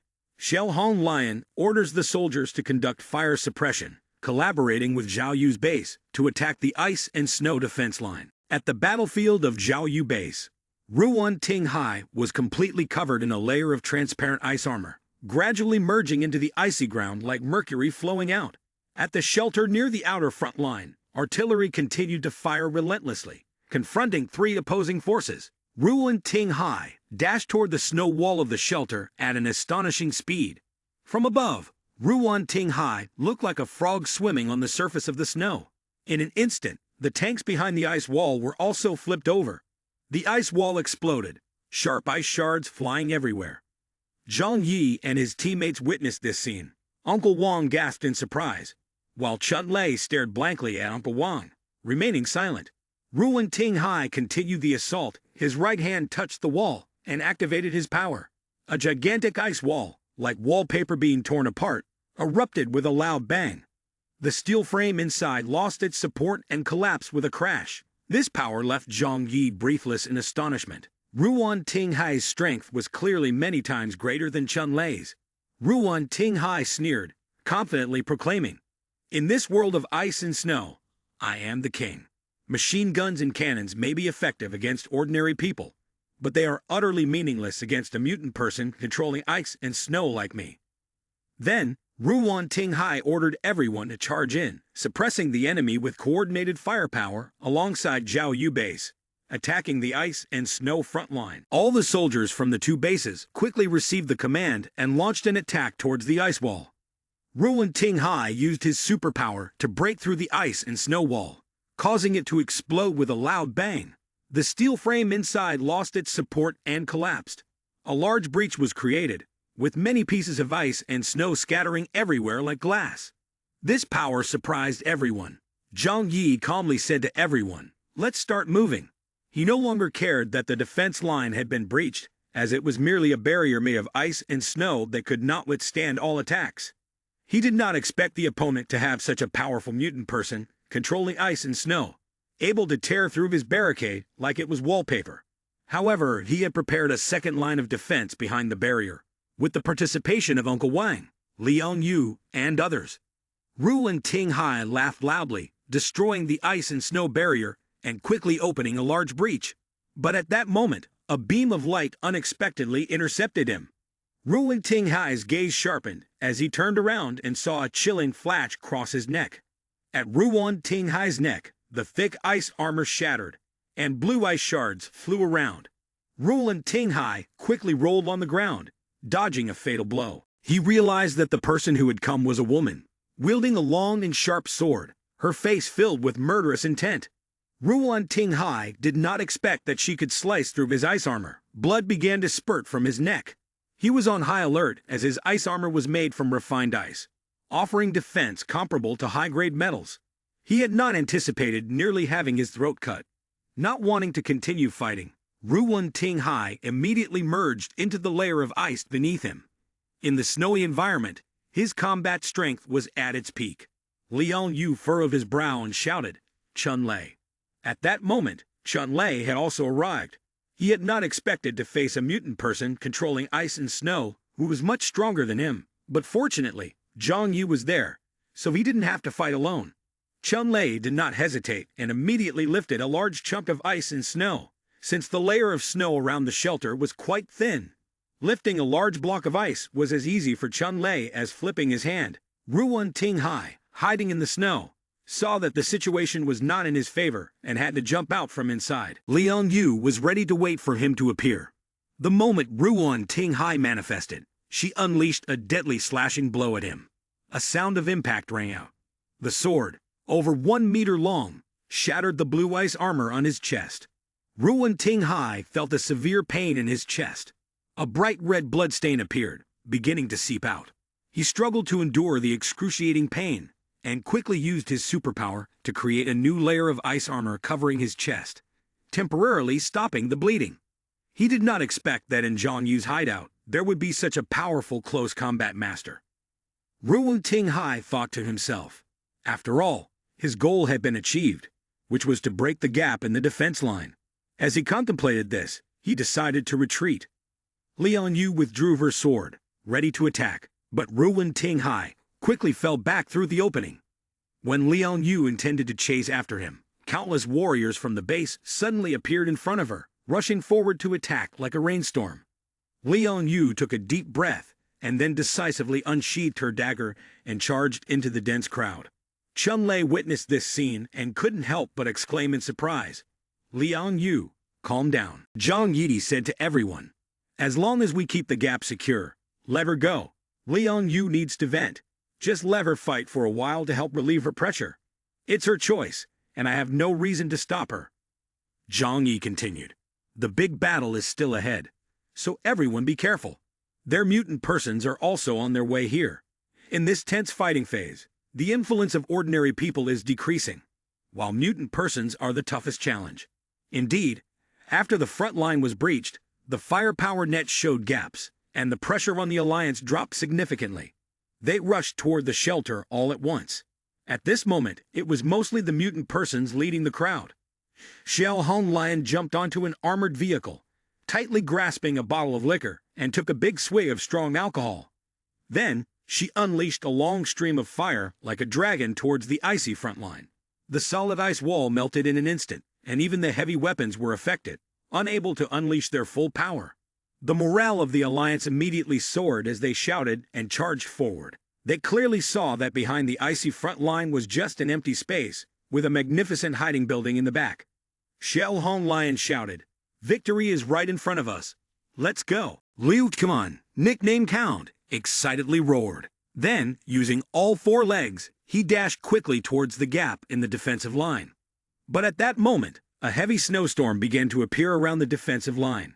Chun Lei summoned a blizzard, creating an obstacle at the gap. After transforming, Hua Huo stood in front of the gap, looking at the attacking soldiers and emitting a deafening roar. Hundreds of soldiers were shaken, their ears bleeding from the pain, and some even lost consciousness from headaches and dizziness. They exclaimed, "Oh my ears!" Heavy footsteps echoed. Uncle Wang, transformed into a 2-meter-tall giant wrapped in ammunition belts, carried 2 machine guns and stood guard at the gap. Uncle Wang let out a furious roar and firmly pulled the trigger. The vision of the Alliance was obscured by the snow. They rushed to find a way, and immediately saw streams of bullets piercing through the snow, shattering the bodies of individual soldiers. The sound of machine guns echoed painfully in the blood-misty air, the result of bullets enhanced with superpower breaking the soldiers' bodies, causing them to fall like wheat being harvested. Although their combat uniforms had good bullet resistance, they could not withstand the frenzied attacks from the Gatling guns just a few hundred paces away. On another front of the battlefield, Liang Yu had plunged into a frenzied slaughter. Her superpower is quite simple, belonging to the category of physical enhancement like Lang Feng, with the ability to comprehensively boost bodily abilities, including speed, strength, reflexes, and even intuition. Enriched by her martial arts talents, Liang Yu resembled a winged tiger when she unleashed her superpower. She fought boldly on the battlefield, with no bullet able to touch her. Each strike of her blade caused a soldier to fall. Liang Yu's objective was extremely clear. Hound Liu Qian stood not far from her, his predatory gaze fixated on her. "Chopping my people into minced meat. That doesn't make any sense, does it?" he said, his eyes flashing with a strange red hue. Liang Yu's figure was enveloped by a peculiar aura, a terrifying presence that Zhang Yi and Yang Xin had never witnessed.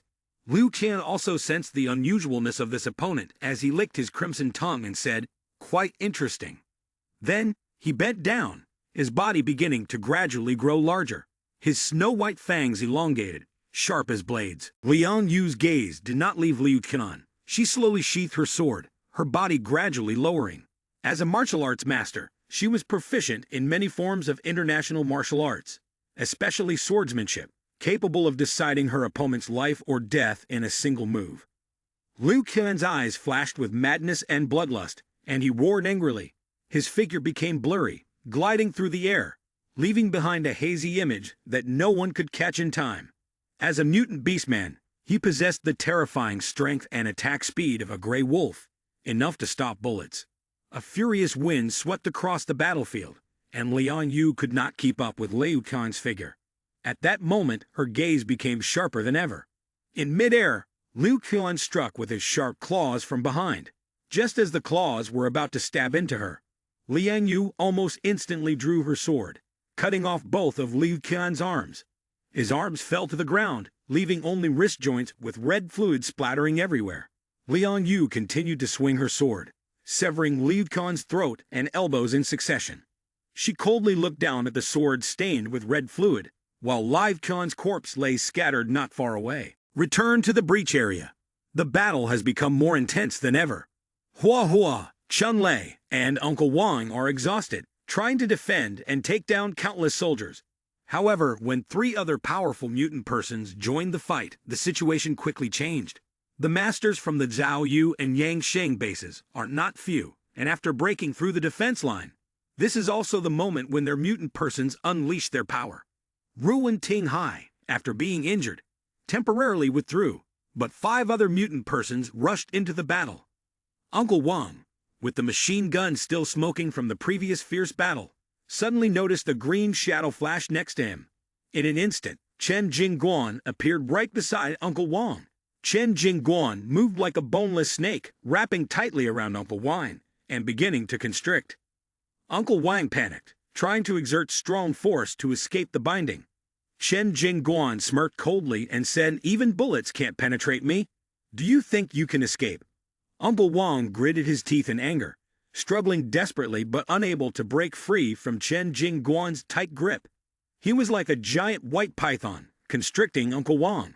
Although Uncle Wang is very strong, he still cannot resist Chen Jingguan's rubber superpower, especially his exceptional resistance ability. Fortunately, Hua Hua witnessed the scene and let out a powerful roar. The sound of the cat's roar was like the roar of the king of the forest, resonating loudly. Hua Hua's roar left Chen Jingguan dizzy, almost causing him to lose consciousness. His eyes turned white, and his face became dazed as he mumbled in a daze, "What the hell? Damn!" Uncle Wang fought back fiercely, and when he felt Chen Jingguan's pressure lessen, he immediately extended his large hand, tightly grasping his opponent and pulling him forcefully away from himself. However, despite several attempts to pull and yank, he found Chen Jingguan as difficult to detach as a piece of chewing gum. After a moment of struggling, Uncle Wang finally tightened his grip and wore Chen Jingguan out, rendering him limp like a string. At this moment, Zhang Yi furrowed his brow. He understood that standing firm and resisting was no longer meaningful, and he did not want Uncle Wang and the others to sacrifice. He had very few friends, while reinforcements from the Zhao Yu and Yang Sheng bases could arrive at any moment. Zhang Yi then ordered, "Everyone, retreat to the hideout." Immediately afterward, he also informed Lian Yu, "You too, Lian Yu. Don't face them alone. Stay rational." Upon receiving the order, Zhang Yu's group fought while retreating. Lian Yu remained expressionless, wiped the blood off her face, and decided to follow the order and return to the hideout. After a day of fighting, her superpower had also been significantly depleted. Without Yang Mai preparing food, she would have struggled to endure this long. But this time she had yielded a lot, continuing to fight no longer held any meaning. Nor could she reach the larger bases. Before retreating, Lian Yu quickly confirmed Liu Kang's condition, and then ran back to the shelter. From above, Zhang Yi used his sniper rifle to provide cover for Uncle Wang and Chun Lei, helping Lian Yu and the large cat Hua Hua return safely. When he saw his teammates return to the inner defensive line, Zhang Yi also breathed a sigh of relief. Fortunately, Lian Yu did not act recklessly and did not rush into a deadly situation. Thanks to the support from Zhang Yi's sniper rifle and the space portal, the group fought while retreating and successfully returned to the entrance of the hideout. Zhang Yi's gaze followed the group from the worship, the Snow Sect. They just stood by and watched from a distance without participating in the fight. He focused on the target and murmured, still watching, aha, let me teach them a lesson." Zhang Yi decided to warn them, ordering Yang Xin-Chin, "Use all remaining firepower, aim at the worshippers of the Snow Sect, and fire a volley." The defensive line of the worship, the Snow Sect, did not suffer serious damage because they had not truly exerted their full strength. Moreover, Zhang Yi did not intend to kill them, but with their observing attitude, he did not hesitate to act, not giving them a chance to interfere. Yang Xin received the order and quickly moved, her hands skillfully flying over the keyboard. In a matter of moments, the machine gun fire system was activated, and a barrage of bullets shot towards the soldiers of the worship, the Snow Sect. Zheng Yixian initially intended to wait for the right moment to act and assist the winning side. However, the sudden attack from the firepower caused heavy casualties among the soldiers of the worship, the Snow Sect, leaving them unprepared. Angry, Zheng Yixian activated the defensive shield, muttering angrily, "Zhang Yi! Damn!" He quickly retreated behind the shield, furious that Zhang Yi dared to attack them. But he also understood that it was Zhang Yi's response to their hesitation. Zheng Yixian took a deep breath, reinforced the defensive shield, and reminded himself that it was time to act. After a while, Zheng Yixian commanded the followers, "Listen up, follow me to the shelter." He believed that Zhang Yi's failure would bring them no benefits, and the real enemy they hated were the major bases. At this time, he ordered a group of worship the Snow Sect followers to move through the crowd towards the shelter. This area had been surrounded, with someone throwing smoke bombs around, obstructing Zhang Yi's snipers. He did not activate the infrared function to prevent the enemy from using explosives to harm them when visibility was lost. In the shelter, Uncle Wang looked out with everyone and saw soldiers swarming like ants, feeling worried. Uncle Wang asked Zhang Yi for his opinion. "Zhang Yi, what should we do now? Should we abandon the two-story building above ground and hide below?" Zhang Yi calmly replied, "What is there to worry about? Our shelter has very strong defensive capabilities. It won't be easily breached." Right after that, he heard a rumbling sound coming from behind the mist. Through the smoke, he vaguely saw a group of people dispersing and a large bulldozer slowly approaching. Zhang Yi frowned, sensing that something was off. He thought to himself, "It seems this is their attacking force." Zhang Yi opened the door to the strange space and took out dozens of grenades and explosives, then told everyone, "You all go down to the first floor and wait. Hold the grenades and explosives in your hands." He coldly said, "Let's let them taste some hot stuff." From the window protected by the door to the space, Zhang Yi began to throw grenades and explosives outside. The enemies who had not yet had time to rejoice were immediately engulfed by the terrifying sound of an explosion. Blood and body parts flew everywhere. Grenades and explosives were continuously thrown out, emptying the weapon stockpile of the Xishan base owned by Zhang Yi. He laughed coldly. "Did you really think that breaking through the first line of defense would lead to victory? How foolish!" Zhang Yi continued to throw out a large bundle of explosives and thought to himself, "This shelter is my greatest advantage." The explosions echoed ceaselessly, killing more than 100 people in an instant, causing the remaining soldiers to panic and flee, their hearts racing as if they would burst. However, in the face of Zhang Yi's formidable combat ability, they could not counterattack. Some tried to shoot back, but the bullets fired at the spatial door bounced back and hit them instead. The shockwaves from the explosions cleared away the fog, and Zhang Yi finally saw clearly the driver of that construction vehicle. A familiar face appeared, and after a moment of thinking, he realized it was Wu Ren, the security guard for War Dragon Company, an old friend. Zhang Yi continued to throw explosives while muttering, "I never expected they would have someone like that. No wonder they are so confident in attacking my shelter." He then threw a grenade in that direction, but this construction vehicle, the most crucial element of the attack, was extremely well protected. As Zhang Yi's grenade flew toward it, unexpectedly, a large figure appeared in midair. His body seemed to be made of rubber, bouncing the grenade back out. An explosion followed immediately. That was Chen Jingguan, the deputy officer of the Zhaoyu base, who possessed the superpower of Rubberman. Meanwhile, Wu Ren took advantage of this opportunity, maneuvering the construction vehicle closer to the shelter. A long mechanical arm extended from the vehicle, directed at a specific spot on the wall, and began cutting. Xiao Honglian quickly pointed and ordered, "Disperse and attack from different angles to obscure his line of sight." At that moment, Zhang Yi was holding a grenade ready to throw when he suddenly heard the building's artificial intelligence system warn. "Warning! Warning! The shelter wall is being affected by high-temperature cutting. The current damage level is 0.001%. The young man Zhang Yi was a bit puzzled when he saw the cutting machine's arm continuously attacking the wall of the shelter. He immediately realized what was happening. Wu Wui Ren, who had previously worked at the shelter manufacturing company, could control the construction vehicle to assault.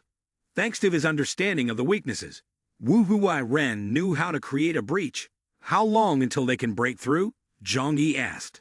The system replied, at the current speed, it will take about over an hour to completely breach through. Zhang Yi felt somewhat reassured. If it took that much time just to break through, creating a hole large enough for an intrusion would likely take all day. During that time, he had enough opportunity to eliminate many enemies.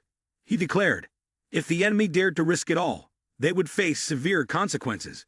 Even if breached, Zhang Yi could still move down to the underground bunker, while the surrounding forces would suffer significant losses with catastrophic casualties. He decided not to worry about the construction vehicle and instead focused on using his sniper rifle and grenade effectively to eliminate enemies. Although the smoke from the bombs affected assassination performance, just one accurate shot would definitely bring the enemy down. In the first floor of the shelter, Uncle Wang and the others could not see outside, but they could still clearly hear the sound of machinery crashing into the wall, which made everyone anxious. Chun Lei then asked Zhang Yi via the communication system, Brother Zhang, should we retreat? Zhang Yi replied calmly, don't rush, wait a little longer.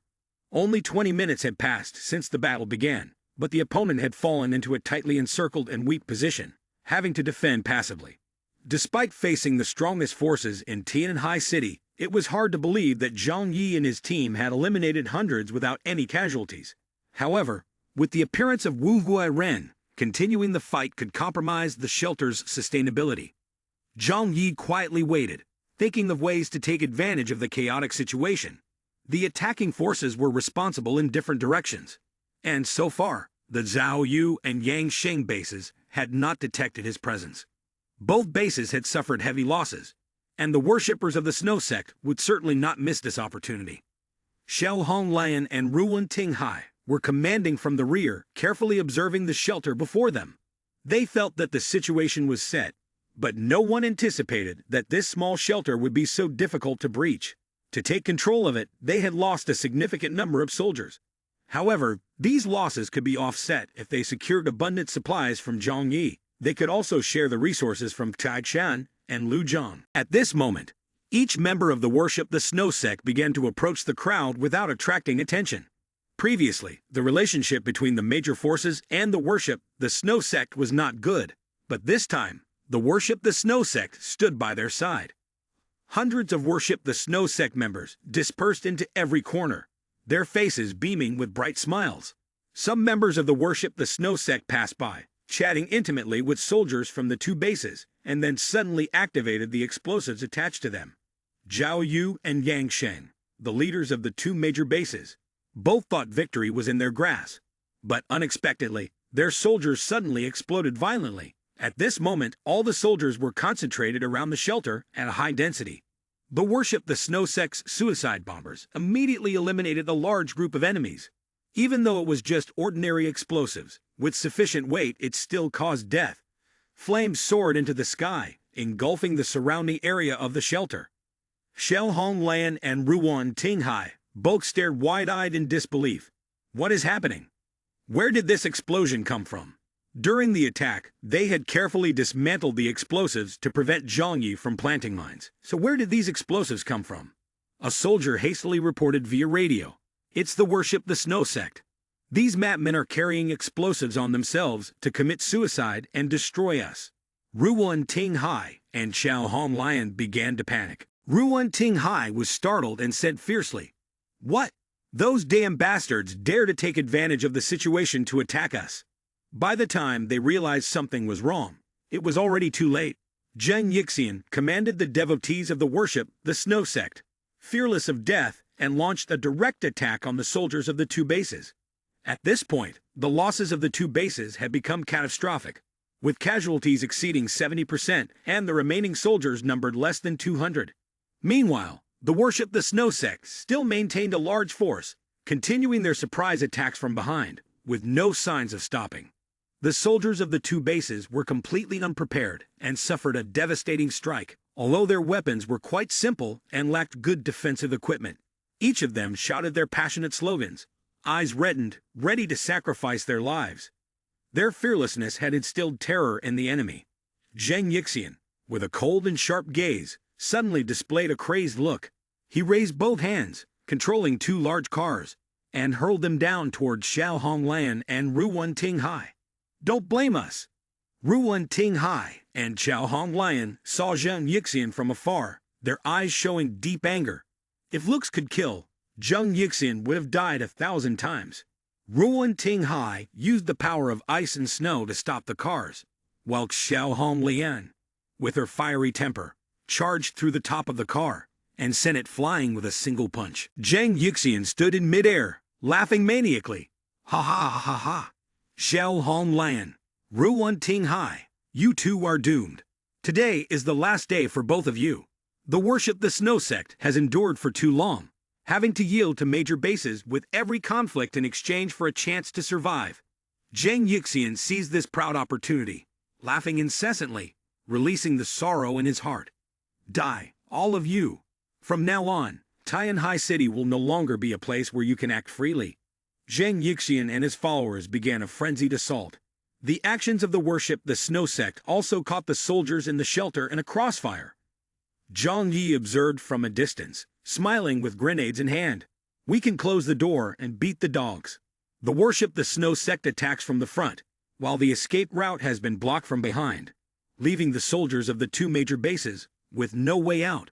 At the same time, those in the Exu Chunlai shelter, Uncle Wang and Liang Yu, were hurriedly eating energy food. The shelter door opened, and Liang Yu and the group, having restored their strength thanks to the superpower developed by Yang Mei, charged out from the back, beginning to eliminate the soldiers and mutant people from the two bases. The battlefield situation changed too quickly for anyone to predict this turn of events.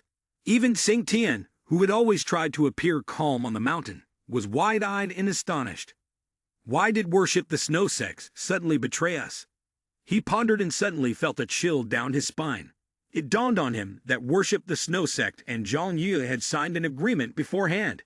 If he were to attack Zhang Yi today, he would end up in a similar situation to Yang Sheng and Zhao Yu. Although defeat was not certain, heavy losses were unavoidable. How lucky! Truly fortunate. Xing Tian patted his chest, satisfied with his decision. "Now I don't need to do anything and I've already benefited greatly." Suddenly, a thought flashed through his mind, and the smile on Xing Tian's face widened even more.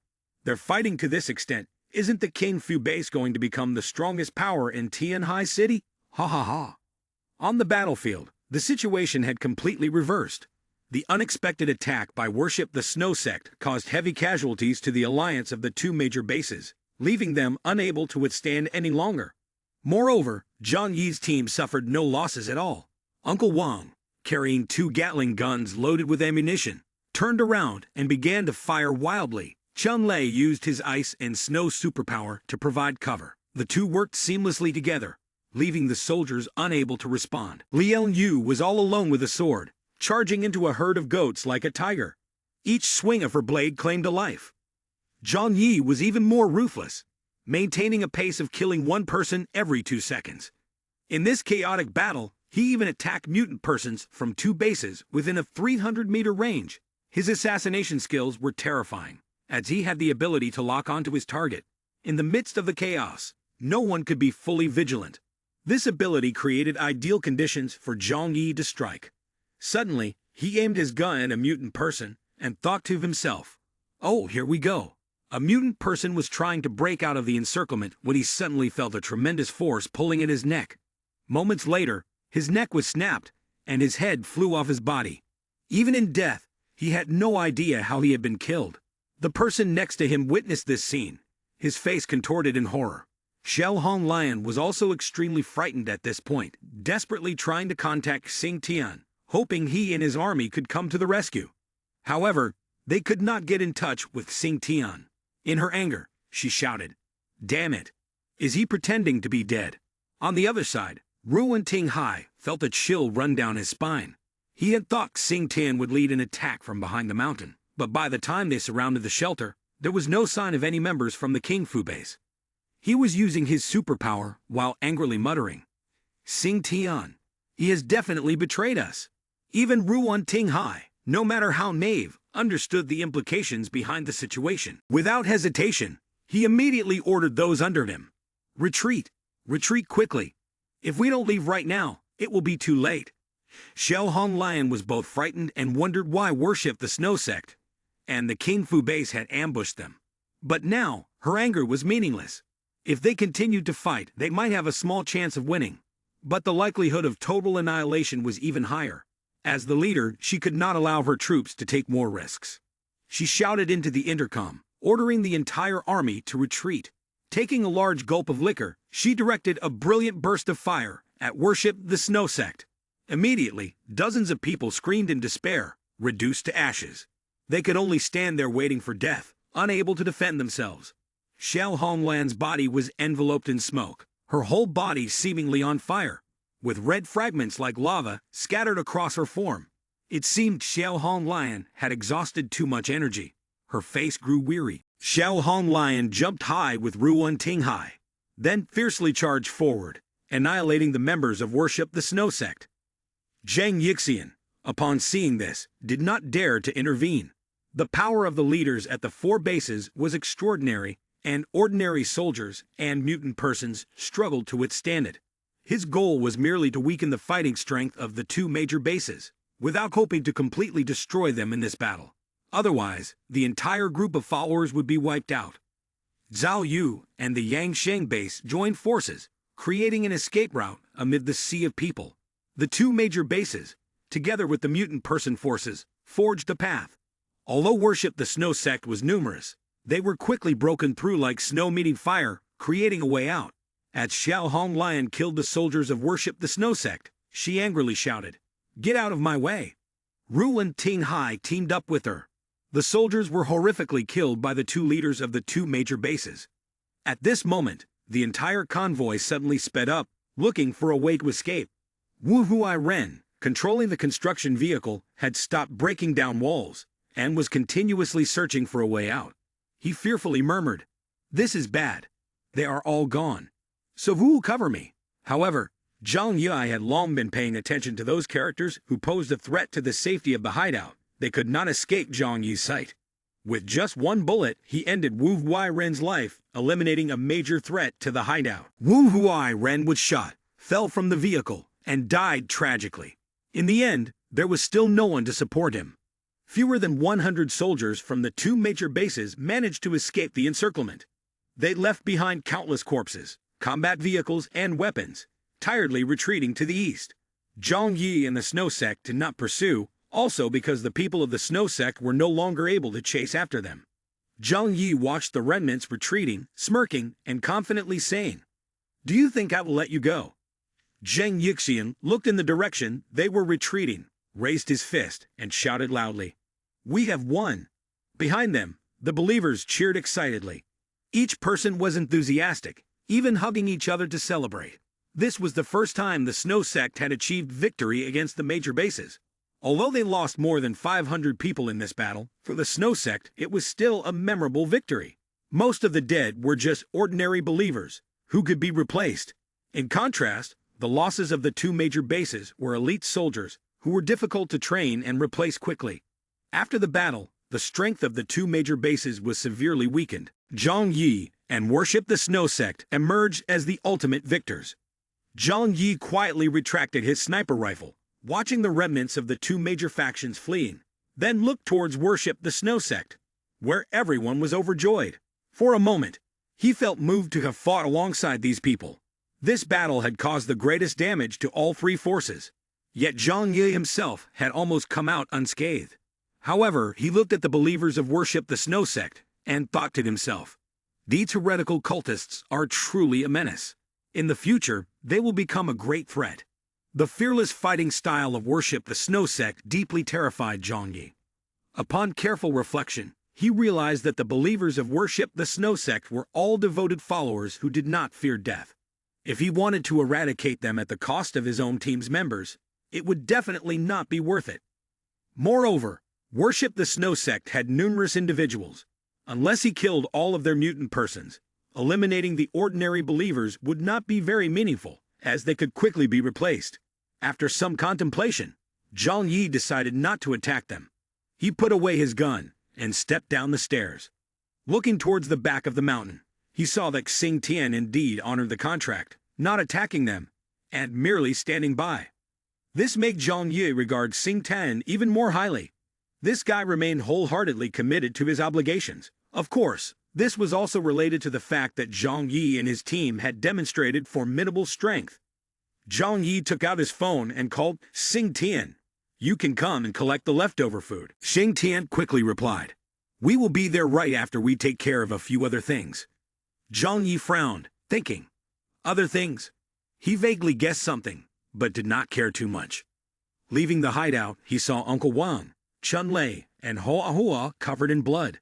Chun Lei was panting from exhaustion, but fortunately, everyone had used Yang Mei's food, a special type of food that helps quickly restore energy. Otherwise, with such high and prolonged combat intensity, they would not have been able to hold on this long. Before leaving, Zhang Yi patted each person on the shoulder. "Good job, everyone. We have won." When he patted Liang Yu's shoulder, he felt that her shoulder was as hard as steel. Zhang Yi comforted her. "Don't worry, the battle is over now. You have avenged your student." Liang Yu's cold, murderous gaze suddenly softened. She leaned tiredly against Zhang Yi, and it was then that he noticed a deep wound on her neck. Although the blood had clotting, the wound was still very frightening. Zhang Yi paused for a moment before quickly embracing Liang Yu and taking her back to the hideout. Holding her in his arms, he thought to himself, "This crazy woman." Earlier, Liang Yu, that reckless woman, had charged into the enemy's battlefield alone, drawing attention with her fierce hacking and slashing, pulling a massive amount of gunfire toward herself. The fact that she survived was truly just luck.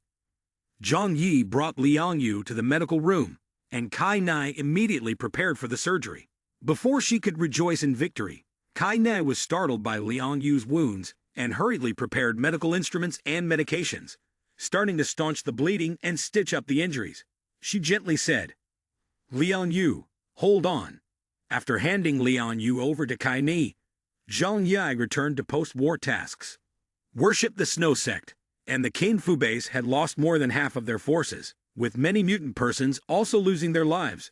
But for them, this battle was completely worthwhile. The heavy sacrifices had given Worship the Snow Sect the opportunity for long-term development, and they were willing to accept this exchange. Zhang Yi remained vigilant, stepping closer to Zhang Yixian and saying from a distance, "The battle is over. You can leave. From now on, the Kexai Shan area will belong to me. No one is allowed to approach this place without my permission." Zhang Yixian bowed respectfully to Zhang Yi. "Thank you for helping us achieve victory. According to the agreement, apart from the missionary, no one from Worship the Snow Sect will approach this area." Zhang Yixian continued, "I hope that in the future, the Worship the Snow Sect and you can live harmoniously, respecting each other." Zhang Yi smiled slightly. "That's a given. After all, I am a supporter of peace." Watching Zhang Yixian's figure gradually fade away, a glimmer of vigilance flashed in Zhang Yi's eyes. In fact, this time the biggest harvest did not belong to them, but to the Worship the Snow Sect. Zhang Yi had proven his strength, making other organizations dare not intrude on his territory. However, the Worship the Snow Sect had found an opportunity to survive and recover. With its strong ability to recruit followers, this sect would develop rapidly. Moreover, with the talent of the cult leader of Worship the Snow Sect, Yuan Kong Yi, their number of mutant persons would increase rapidly like a swarm of locusts. Previously, the Worship the Snow Sect could not develop due to the constraints of large bases, but now, no longer held back, how far would they grow? Will there come a day when they become too strong and possibly become a new enemy of Zhang Yi? All of this remains uncertain, but the likelihood is very high. Zhang Yi said something that the large bases had once feared. He muttered to himself, "Maybe I have unleashed a monster, but right now, I have no choice. Regardless of the other powers, for now, I can only cooperate with those forces that align with my interests. As for the future, let it take care of itself." After all, the expansion of the Worship the Snow Sect is just Zhang Yi's prediction. He quietly walked on the battlefield, collecting all useful supplies. The Alliance had prepared thoroughly, and their weapons were highly valuable, which could partly compensate for Zhang Yi's losses this time. Additionally, in this battle, quite a number of mutant persons had died. Zhang Yi had seen as many as 7 mutant persons falling in battle. Following his principle of not wasting, he wanted to absorb all the special abilities of these individuals. However, as soon as Zhang Yi found those mutant persons, he was surprised to discover that 3 of them had turned into soulless corpses. Zhang Yi felt that this situation was very strange because during the fight, no one should have enough strength left to do such things. What is happening? Could they have been absorbed by someone? But currently, there was no other explanation. With such intense fighting, there shouldn't be any special individuals absorbing the superpowers of these people. Zhang Yi decided not to investigate further, but to bring them back first and discuss later. After cleaning up the battlefield, Zhang Yi returned and said to his teammates with a smile, "Let's go, we are heading back. It's time for a good rest." Hua Hua jumped onto Zhang Yi, rubbing against his neck, and quickly leaving a large streak of blood on him. In this battle, it had become a powerful warrior, crushing many enemies. Zhang Yi gently patted its head. "Look, you just caused a commotion, getting yourself all covered in blood."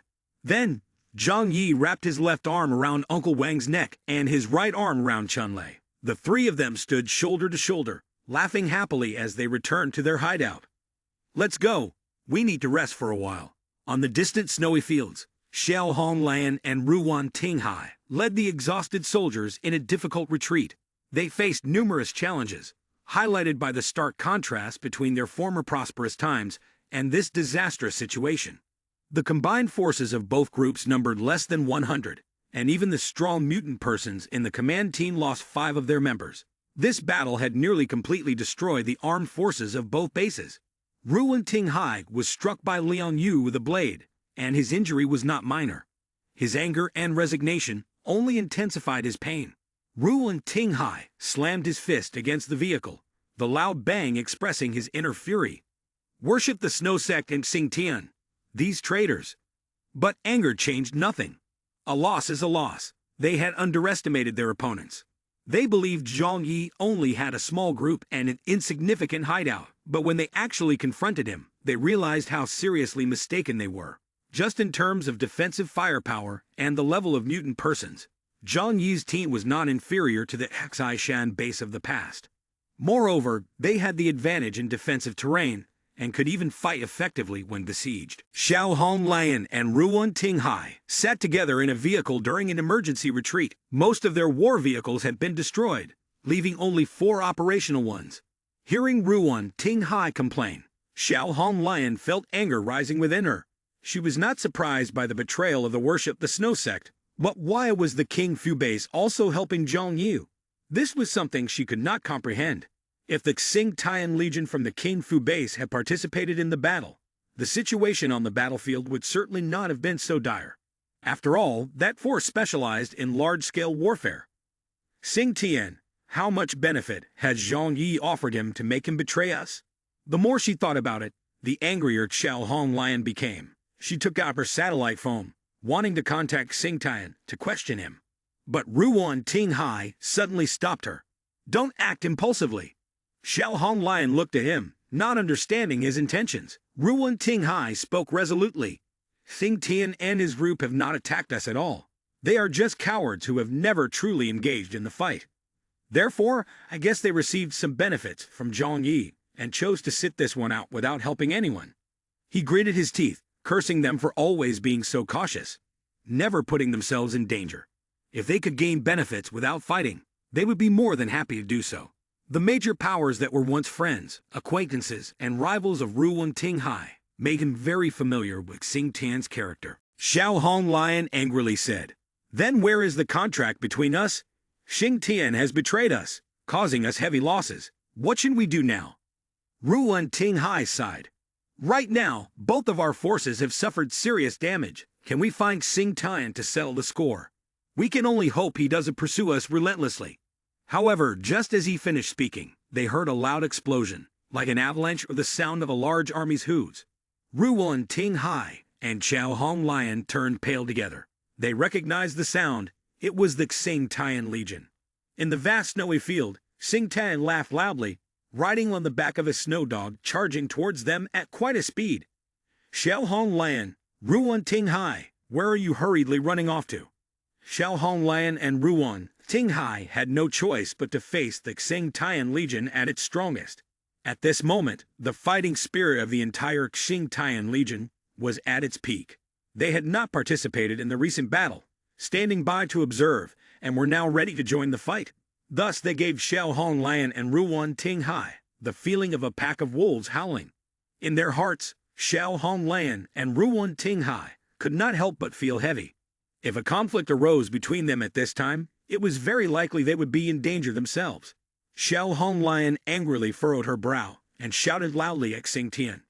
Xing Tian, why aren't you following our contract to attack Zhang Yi's hideout and instead have appeared here? Xing Tian smiled coldly and said, Isn't the intention of your group very clear? Both of you are masters of large resources. I came here just to collect a small toll. Isn't that unreasonable? The two large bases facing Xing Tian were extremely furious at being publicly robbed. However, they couldn't do anything else because they were severely injured and couldn't endure another large-scale battle. Ruan Ting Hai said to Xing Tian, I don't understand. If you cooperate with us to defeat Zhang Yi, then we could share the Xi Shan and Lu Jiang area.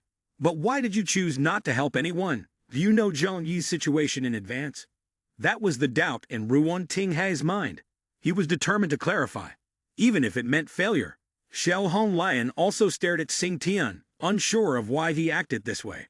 Xing Tian crossed his arms and said coldly, The reason is very simple. The King Fu base doesn't have as many vehicles and energy resources as you do, nor can it manage many forces. Even if I win this battle, when it comes to sharing territory, I am still not a match for the two major bases. Therefore, Zhang Yi offered me 10 tons of food, and I gladly accept it. He spread his arms wide. He gives me 10 tons of food so I don't have to do anything, while you all make empty promises for me to risk my life in battle. Just look at what you said. How should I choose? Xing Tian said, leaving Ruan Ting Hai and Xiao Hong Lian at a loss for words. In reality, they did have such a plan. Once they defeated Zhang Yi and eliminated his hideout, they would immediately use their high mobility to seize the best areas and resources. In this regard, the Worship the Snow sect and King Fu could not compete with them at all. But they had not expected that Xing Tian would consider forming an alliance with Zhang Yi. Xing Tian did not want to waste words on them. Now let's talk about resolving this matter. His smile grew even more sinister. How much supplies will you provide to buy your way out? Xiao Hong Lian and Ruan Ting Hai had no choice but to use a large amount of supplies to exchange for Xing Tian's forgiveness. In Xing Tian's heart, it felt like flowers were blooming. They didn't have to do anything in this battle, and as a result they made a substantial profit from the supplies trade. Furthermore, with the weakening of the two major bases, they would become the leading force in Tianhai City from now on. Everyone thought Xing Tian was a fool. But now let's see who the real fool is. Xing Tian smiled happily. After the war ended, Zhang Yi decided to send Zhu Kai Nai to treat Liang Yu. The others chose to rest in the living room, recovering some strength. Zhang Yi said to everyone, You all have worked hard. Let's celebrate today. In the warm and bright atmosphere of the shelter, everyone felt an infinite warmth, especially after a great battle. They relaxed on the soft sofa in this luxurious villa, enjoying fragrant cups of coffee, which lifted their spirits even more. Zhang Yi cheerfully told everyone, Feel free to eat as much as you want. Replenish what we have expended. Zhang Yi went to the medical room and brought food to Zhu Kai Nai. As soon as she saw Zhang Yi, Zhu Kai Nai anxiously said, The war is over. Zhang Yi asked about Liang Yu's condition. So how serious is Liang Yu's injury? Zhu Kai Nai picked up the cup of coffee, took a sip, and replied to Zhang Yi, The wound is quite deep, but I have sutured it. Kai Ni added, She is a mutant person of the enhancement type. Her body's recovery ability is much better than that of ordinary people, so there are no major obstacles.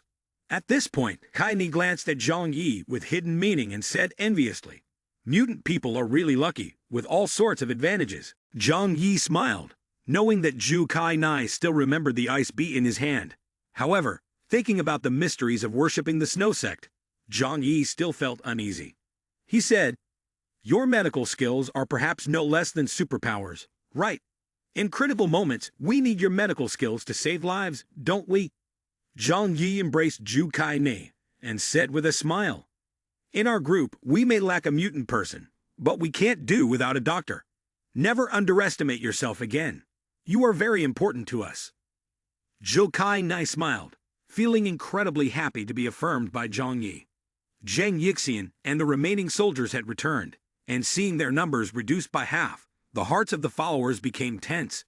However, when Zhang Yixian stepped forward, bowed to Yuan Kong Yi, and declared, "Cult leader, we have completed the mission. With the blessing of the snow god, we have achieved a great victory. The bases of Zhao Yu and Yang Sheng have suffered heavy losses from us, significantly weakening their power, no longer a threat to us in worshipping the snow sect." As soon as these words ended, cheers of excitement echoed everywhere, and people with tearful eyes embraced each other. The worship the snow sect had waited a long time for a victory like this, and finally they had triumphed, marking a historic moment. In Yuan Kong Yi's eyes, a glimmer of hope also sparkled. She stepped forward, took Zhang Yixian's hand, and said, "You'd have worked hard, great priest. The gods will not forget your contributions in battle." Zhang Yixian looked up at her and said calmly, "But we have also lost many loyal followers, including Lin Fi and Meng Ziyuan. Lin Fi and Meng Ziyuan are mutant persons and worship the snow sect, taking on roles similar to that of a priest in the cult." Yuan Kong Yi, with a gentle smile on her lips, arms crossed like a mother embracing her children, said, "They have not disappeared. They have returned here. I can feel their presence." Zhang Yixian quickly responded to Yuan Kong Yi. "Each lost individual will coexist here with the cult leader." A glimmer of sorrow flashed in Yuan Kong Yi's eyes. "Now nothing can stop us from expanding our reach. I want the glory of the snow god to spread throughout the city of Tianhai, then to the entire nation, and even to the whole world. The snow god will become the one and only deity. The glory of worship the snow sect will last forever." All the followers placed their right hands over their hearts, gazed up at the sky, and said in unison, "The glory of worship the snow sect will last forever." Their gazes upward resembled rays of sunlight, seemingly able to dispel the chill of the apocalypse. They wanted to spread their faith to every corner of the world. After the war ended, the balance of power in Tianhai City underwent significant changes. The bases of Zhao Yu and Yang Sheng, like the worship the snow sect and King Fu base, suffered heavy damage due to betrayal and attacks.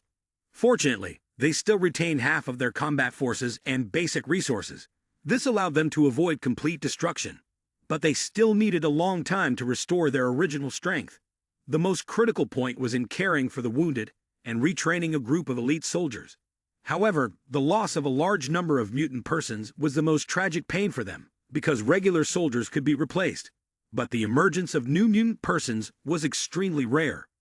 Therefore, they had no choice but to reduce their sphere of influence. All military forces were concentrated at the main base. Not only could they not expand their influence, but they could not even fully control their own territory. In a situation where the house leaks when it rains, the number of slaves starting to escape began to increase.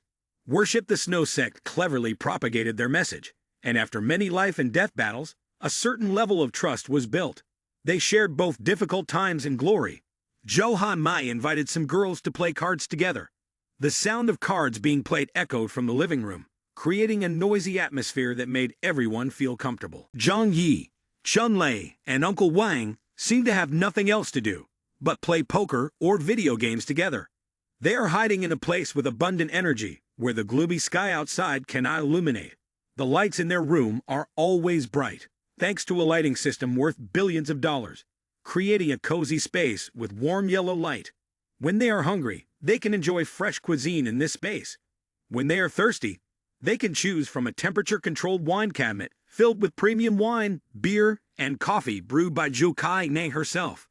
Saying that they are trying to survive in a post-apocalyptic world is less accurate than saying they are on vacation here.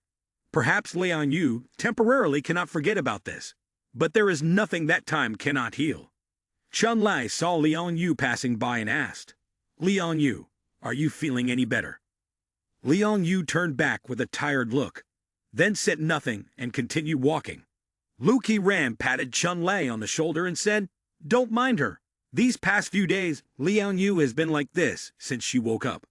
Perhaps she's still thinking about those students." Zhang Yi, who was sitting and playing Chinese chess, also spoke up. "Her mood has shifted a bit. Let her be.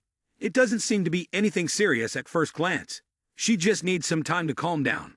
After all, everyone needs to live in the present. Zhang Yi stood up, stretched, and continued. After the Yangsheng and Zhaoyu bases were heavily damaged, there have been no major movements for now. Xing Tian has collected a great haul of spoils. The Worship the Snow sect can also preach in Tian High City without any restraint. This current situation can be considered our declaration of victory. At least we don't have to worry about them making any small moves in the short term. Zhang Yi glanced out the window and mumbled to himself. Is something missing? It's too clean. Zhang Yi frowned in thought and suddenly realized something was off. Why were there no bodies in sight? After the battle, more than 1,000 bodies had been left behind. But now, not a single one could be seen. Zhang Yi felt a chill. How could over 1,000 bodies suddenly disappear without a trace? He distinctly remembered them from yesterday afternoon. Zhang Yi wasn't too panicked.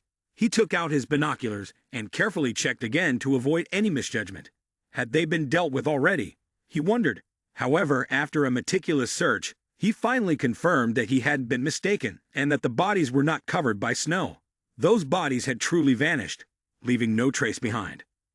Zhang Yi's heart couldn't help but tighten. In the apocalypse, there are too many mysterious phenomena that are hard to explain, and even creatures could mutate. Could the bodies have transformed as well? Zhang Yi took a deep breath, trying to calm himself down. He changed into combat clothes, carefully prepared his weapon, and then opened the door to go downstairs. Zhao Haimai saw him and asked, "Are you planning to go outside?" Clearly, they did not notice the incident outside. "It's nothing, just some changes outside. I want to go take a look." Zhang Yi looked out the window and quietly stepped outside. Outside, gun in hand, Zhang Yi walked step by step toward the old battlefield. This place, once littered with corpses, now showed no signs of anything. The heavy snow overnight covered many things, yet it could not completely hide all traces. Over 1,000 corpses disappearing at once would definitely leave a mark. As Zhang Yi got closer, he finally noticed something unusual right around here. Under the snow cover, he vaguely saw many uneven footprints of varying depths. It seemed that a very large army had passed through this place. Moreover, these footprints were not heading toward here. There were only footprints going out. Zhang Yi was startled, feeling as if something cold was watching him from behind, making the hairs on his neck stand up, because he realized that these corpses had not been stolen by someone. They had stood up and walked away by themselves. Suddenly, a noise echoed. Zhang Yi turned his head abruptly, but there was nothing behind him. His heart raced. He had to place his hand on his chest twice before feeling somewhat relieved. He let out a sigh. Despite having killed countless people and experienced life and death, Zhang Yi still felt a chill down his spine, even fear, at this strange occurrence. He took a deep breath and told himself, "What am I afraid of? I've killed so many living beings, no matter how bizarre things may seem. They can't do anything to me." Zhang Yi mustered his courage and followed the faint footprints in the snow, moving forward. He noticed that these footprints were heading east, without a visible endpoint, and he was unsure where the bodies had gone. Deep down, Zhang Yi still felt apprehensive and didn't dare to follow them alone. He quickly returned to the shelter and asked for everyone to be called. The others were in their home clothes, sitting around the sofa, and found it strange to see Zhang Yi in combat gear. Zhang Yi said, "What I am about to say, do not worry. First, take a deep breath to clear your minds." Hearing him say this, everyone inside couldn't help but feel anxious, but they still followed his instructions and took several deep breaths. Then, Zhang Yi slowly began to speak in the calmest tone he could manage. "Last night, over 1,000 corpses outside the shelter have disappeared, no longer seen anywhere." Zhang Yi continued, "From my observations of the footprints in the ground, it seems they may have moved on their own." Even though Zhang Yi spoke very calmly, after he said this, the atmosphere in the room seemed to grow colder. Zhou Kai Ni, with a pale face, hugged Yang Mai. "Zhang Yi, don't joke like this, it's too scary." Chun Lai swallowed hard and asked Zhang Yi, "Brother Zhang, did you really dispose of all the bodies and pretend to joke with us?" Zhang Yi shook his head. "I don't want to believe it either, but the truth is right before our eyes. You can go see for yourselves." Everyone had just woken up in the morning, and no one noticed that the bodies outside had disappeared. At that moment, they hurriedly gathered by the window and indeed saw no bodies at all. Zhang Yi said calmly, Let's finish our meal first, and then anyone who wants can go outside with me to see what happened. I found traces of their movement on the snow. As long as we follow the trail, we can find some clues. Jokai Nai was stunned, her eyes filled with horror, her mind in chaos. How is this possible? Everyone looked at Zhang Yi, hoping this was just a strange joke of his. Therefore, Zhang Yi's suggestion received agreement from the group. The area of Kaksai Shan and Lujiang is now their territory. Any suspicious events need to be clarified to avoid major trouble in the future. So, everyone quickly finished their breakfast. Then, Zhang Yi called some key mutant persons to prepare equipment together and follow the trail to investigate. This unexpected event made everyone dare not to be careless even for a moment. They were not afraid of those who created power, but maintained a cautious attitude towards mysterious events. Since the apocalypse began, more and more inexplicable things had emerged. This even reminded Zhang Yi of a theory from ancient texts. During the years of disaster, demons and ghosts will appear. Upon careful observation, Zhang Yi noticed that this group of people was not using vehicles and was cautiously moving forward along the clearly visible footprints in the snow. The heavy snowfall made everyone's mood increasingly urgent. Perhaps they were all worried about encountering these strange corpses. Zhang Yi took a deep breath. Let's drive on. It seems they have gone far tonight. They continued their journey, not knowing how long they had been traveling. The footprints on the ground did not disappear, but they did not see any corpses appear either. This made them even more convinced that these corpses had come here on their own feet. Although everyone was wearing combat gear, in the freezing snowy environment, they still felt uncomfortable. After driving for several tens of minutes, they finally reached the point where the footprints disappeared. Zhang Yi and the others got out of the vehicle and quickly moved forward. Next, they saw a very large cave, deep and bottomless, on the snowy surface. The mouth of the cave was dark, with no bottom in sight and no light, exuding a chilling atmosphere as if it wanted to swallow everything. Zhang Yi couldn't help but swallow hard, then quietly took a few steps back. Shun Lei looked at Uncle Wang and exclaimed, "What is going on with these corpses? Why are they gathered here?" Uncle Wang also felt it was strange. Couldn't it be that someone has the ability to control these strange corpses? Liang Yu couldn't help but wonder. But controlling thousands of moving corpses from such a distance is truly a frightening and abnormal ability. The scene fell silent abruptly. After the Ice Age, over 10 million people in Tianhai City had died. If someone really could control such a large number of corpses, they could easily annihilate any force. Chun Lei trembled, saying, "Could this be a sign of a zombie outbreak?" He had seen his fair share of zombie movies, and the image of zombies besieging a city was deeply ingrained in his mind. However, Zhang Yi shook his head. "I hope it's just a situation like that." He looked at Chun Lei, smirking as he said, "You don't really think that there are actual zombies like in the movies that could pose a great threat to us, do you? Their group could kill the living. If there really were a bunch of slow zombies that could be easily eliminated when their heads were knocked off, they wouldn't be scary at all for Zhang Yi's group." Zhang Yi brushed his hand over a footprint in the snow and analyzed. "This is not scientific. At such low temperatures, corpses would be stiff. How could they move like normal people? Looking at those chaotic footprints, they definitely were not dancing their way here." Uncle Wang looked around at the tall buildings and slowly confirmed his guess. "I know this place. I have been to this area, called Sijulu Yuan. We are standing right above the Sijulu Yuan subway station." Everyone looked down at their feet to check. Zhang Yi immediately understood. "I see. It means that these corpses really passed through the stop to enter the subway tunnel, right? The subway is originally underground, and now it is buried beneath the thick snow. Therefore, the place where they are standing is about 20 to 30 meters higher. It's no surprise that it looks like a deep cave." Liang Yu frowned. "If so, is there something in the subway tunnel controlling these corpses?" Uncle Wang looked at Zhang Yi and asked, "What should we do about this place? If someone can actually control the corpses, then he certainly isn't just controlling over 1,000 of them. The number could be unimaginable. If that person becomes our opponent, it will be very difficult to deal with." Chun Lei suggested, "Should we destroy this place to prevent them from attacking us from underground?" Uncle Wang replied thoughtfully, "Do you know how vast the subway network in Tianhai City is? How can you destroy the entire subway network?" At this time, Zhang Yi spoke up. Right now, we don't need to worry about them. We haven't had any conflict with them, so we shouldn't actively make contact. Let's keep our distance from this place. No one should approach. As Zhang Yi spoke, he motioned for everyone to step back. The depths of the subway could conceal significant danger, so Zhang Yi advised everyone. From now on, stay away from this place. No one should come close unless necessary. Zhang Yi will not lead his team in there just to investigate that area. Liang Yu frowned and asked, so are we going to keep these mysteries? Zhang Yi smiled enigmatically. Just let it stay there. After all, if something goes wrong, the one who will have the biggest headache won't be us. As Uncle Wang said, the subway system in Tianhai City covers a wide area and connects the entire city. The Yunke Villa is located on the outskirts of the city, with only the line from Songzhuang to Sejulu Yuan nearby. If something goes wrong, canceling it is also an option.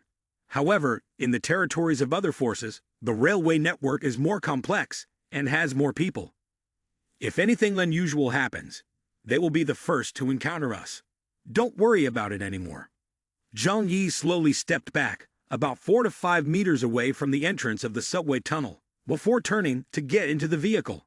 On another day, the Yulu apartment complex welcomed a person wearing a red Taoist robe. Zhao Yuding, the great ordnance holder, appeared in the snowstorm, leaning on a staff. Only 18 people remained alive in the Yulu apartment complex. They had survived by using the bodies of the dead and Lijian's sacrifice ability to nurture food. However, the decision to use Ice Beat to awaken superpowers led them to decide to join the worship the Snow Sect. When the Great Ordnance arrived, Lijian and the building's residents quickly went out to greet him. Lijian said excitedly, his eyes filled with reverence, "I pay my respects to the esteemed Great Ordnance." At that moment, this was still the territory of the Xishan base. They did not dare to stay too long, and the conversion had to be carried out discreetly. But now, the 3 major bases had been destroyed or weakened, and they could only withdraw. Worship the Snow Sect no longer needed to hide its missionary work. Great Ordnance looked at Lijian and said with a smile, "Lijian, the Snow God has granted you abilities, and it seems you have utilized them very well." Lijian bowed. "Praise the Snow God, praise the omnipotent cult leader. Thank you, Great Ordnance, for helping me receive the blessing of the cult leader. Now we can survive." Great Ordnance nodded and smiled, his gaze shifting from Lijian to Lijian's son, Lai Kai. He continued, "Now I have good news for you. You have been allowed by the cult leader to come with us to Tanfeng. There you will live together with the cult leader and all the followers." Hearing the words of Great Ordnance, Lijian and the others looked bewildered. Tianfeng District. Although it's not far from here, they are accustomed to life in Yulu District. Of course, survival is the most important thing. They do not wish to change their current situation hastily. In the apocalypse, all uncertain things cause fear in people. Seeing his hesitation, Great Ordnance added, "Do not be afraid. It is a paradise in the apocalypse. All members of Worship the Snow Sect are there, supporting each other, building a strong community. In the not-too-distant future, it will become a society unaffected by the apocalypse. Beyond imagination, you have been chosen and are qualified to live there. I have spoken to the cult leader about you, Lijian. He highly values your abilities and sees you as an indispensable part of Worship the Snow Sect." Lijian was astonished and speechless, unable to believe what he had just heard. Great Ordnance continued to persuade Lijian, "So as long as you agree, you and your family will receive special care." Lijian was taken aback by this offer. A person like him being directly addressed by the cult leader was indeed a great honor. Now, everyone in the area admired the Worship the Snow Sect, viewing it as a sacred land. They had survived until today thanks to the blessings of the cult leader, which helped Lijian awaken his special abilities. Lijian's emotions surged as he knelt before Great Ordnance, honoring the great snow god, revering the beloved cult leader.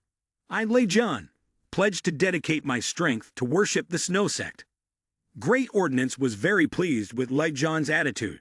"Rise, my child. Bring your family and your daily necessities, and follow me to worship the Snow Sect."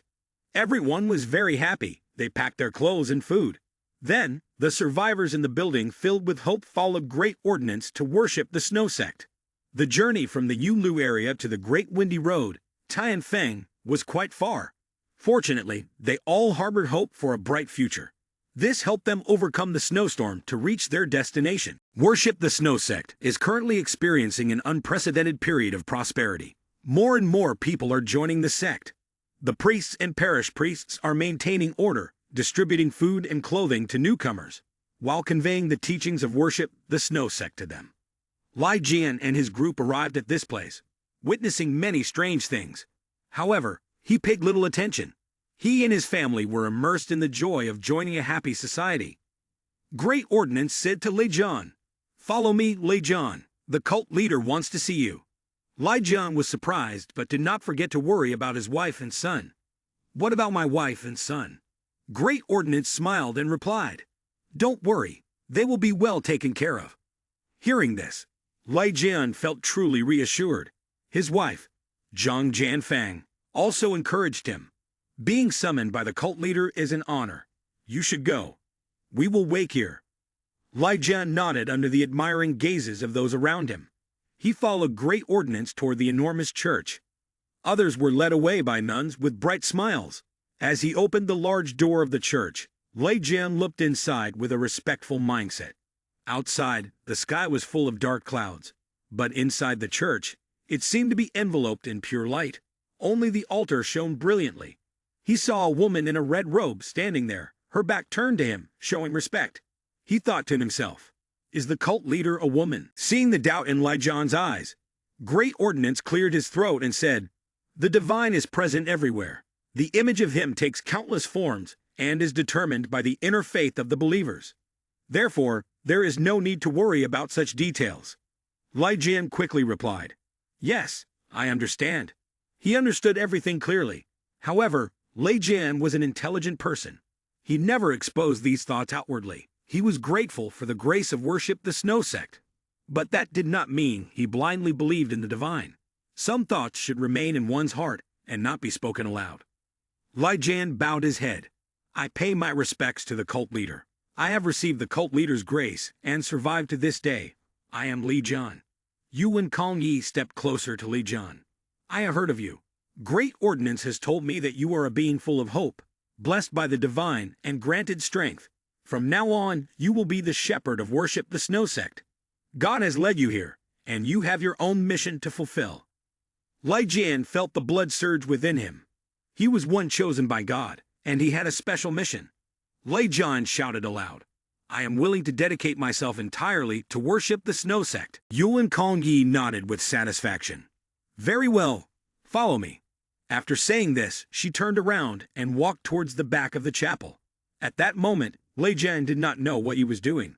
In his eyes, there was only the image of Yuan Kongyi, and he knew that he had to follow her.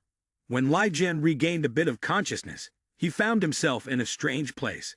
He was standing in a castle, but it resembled more of a deep valley in the mountains. A type of gigantic plant, about 5 to 6 meters tall, stood before him.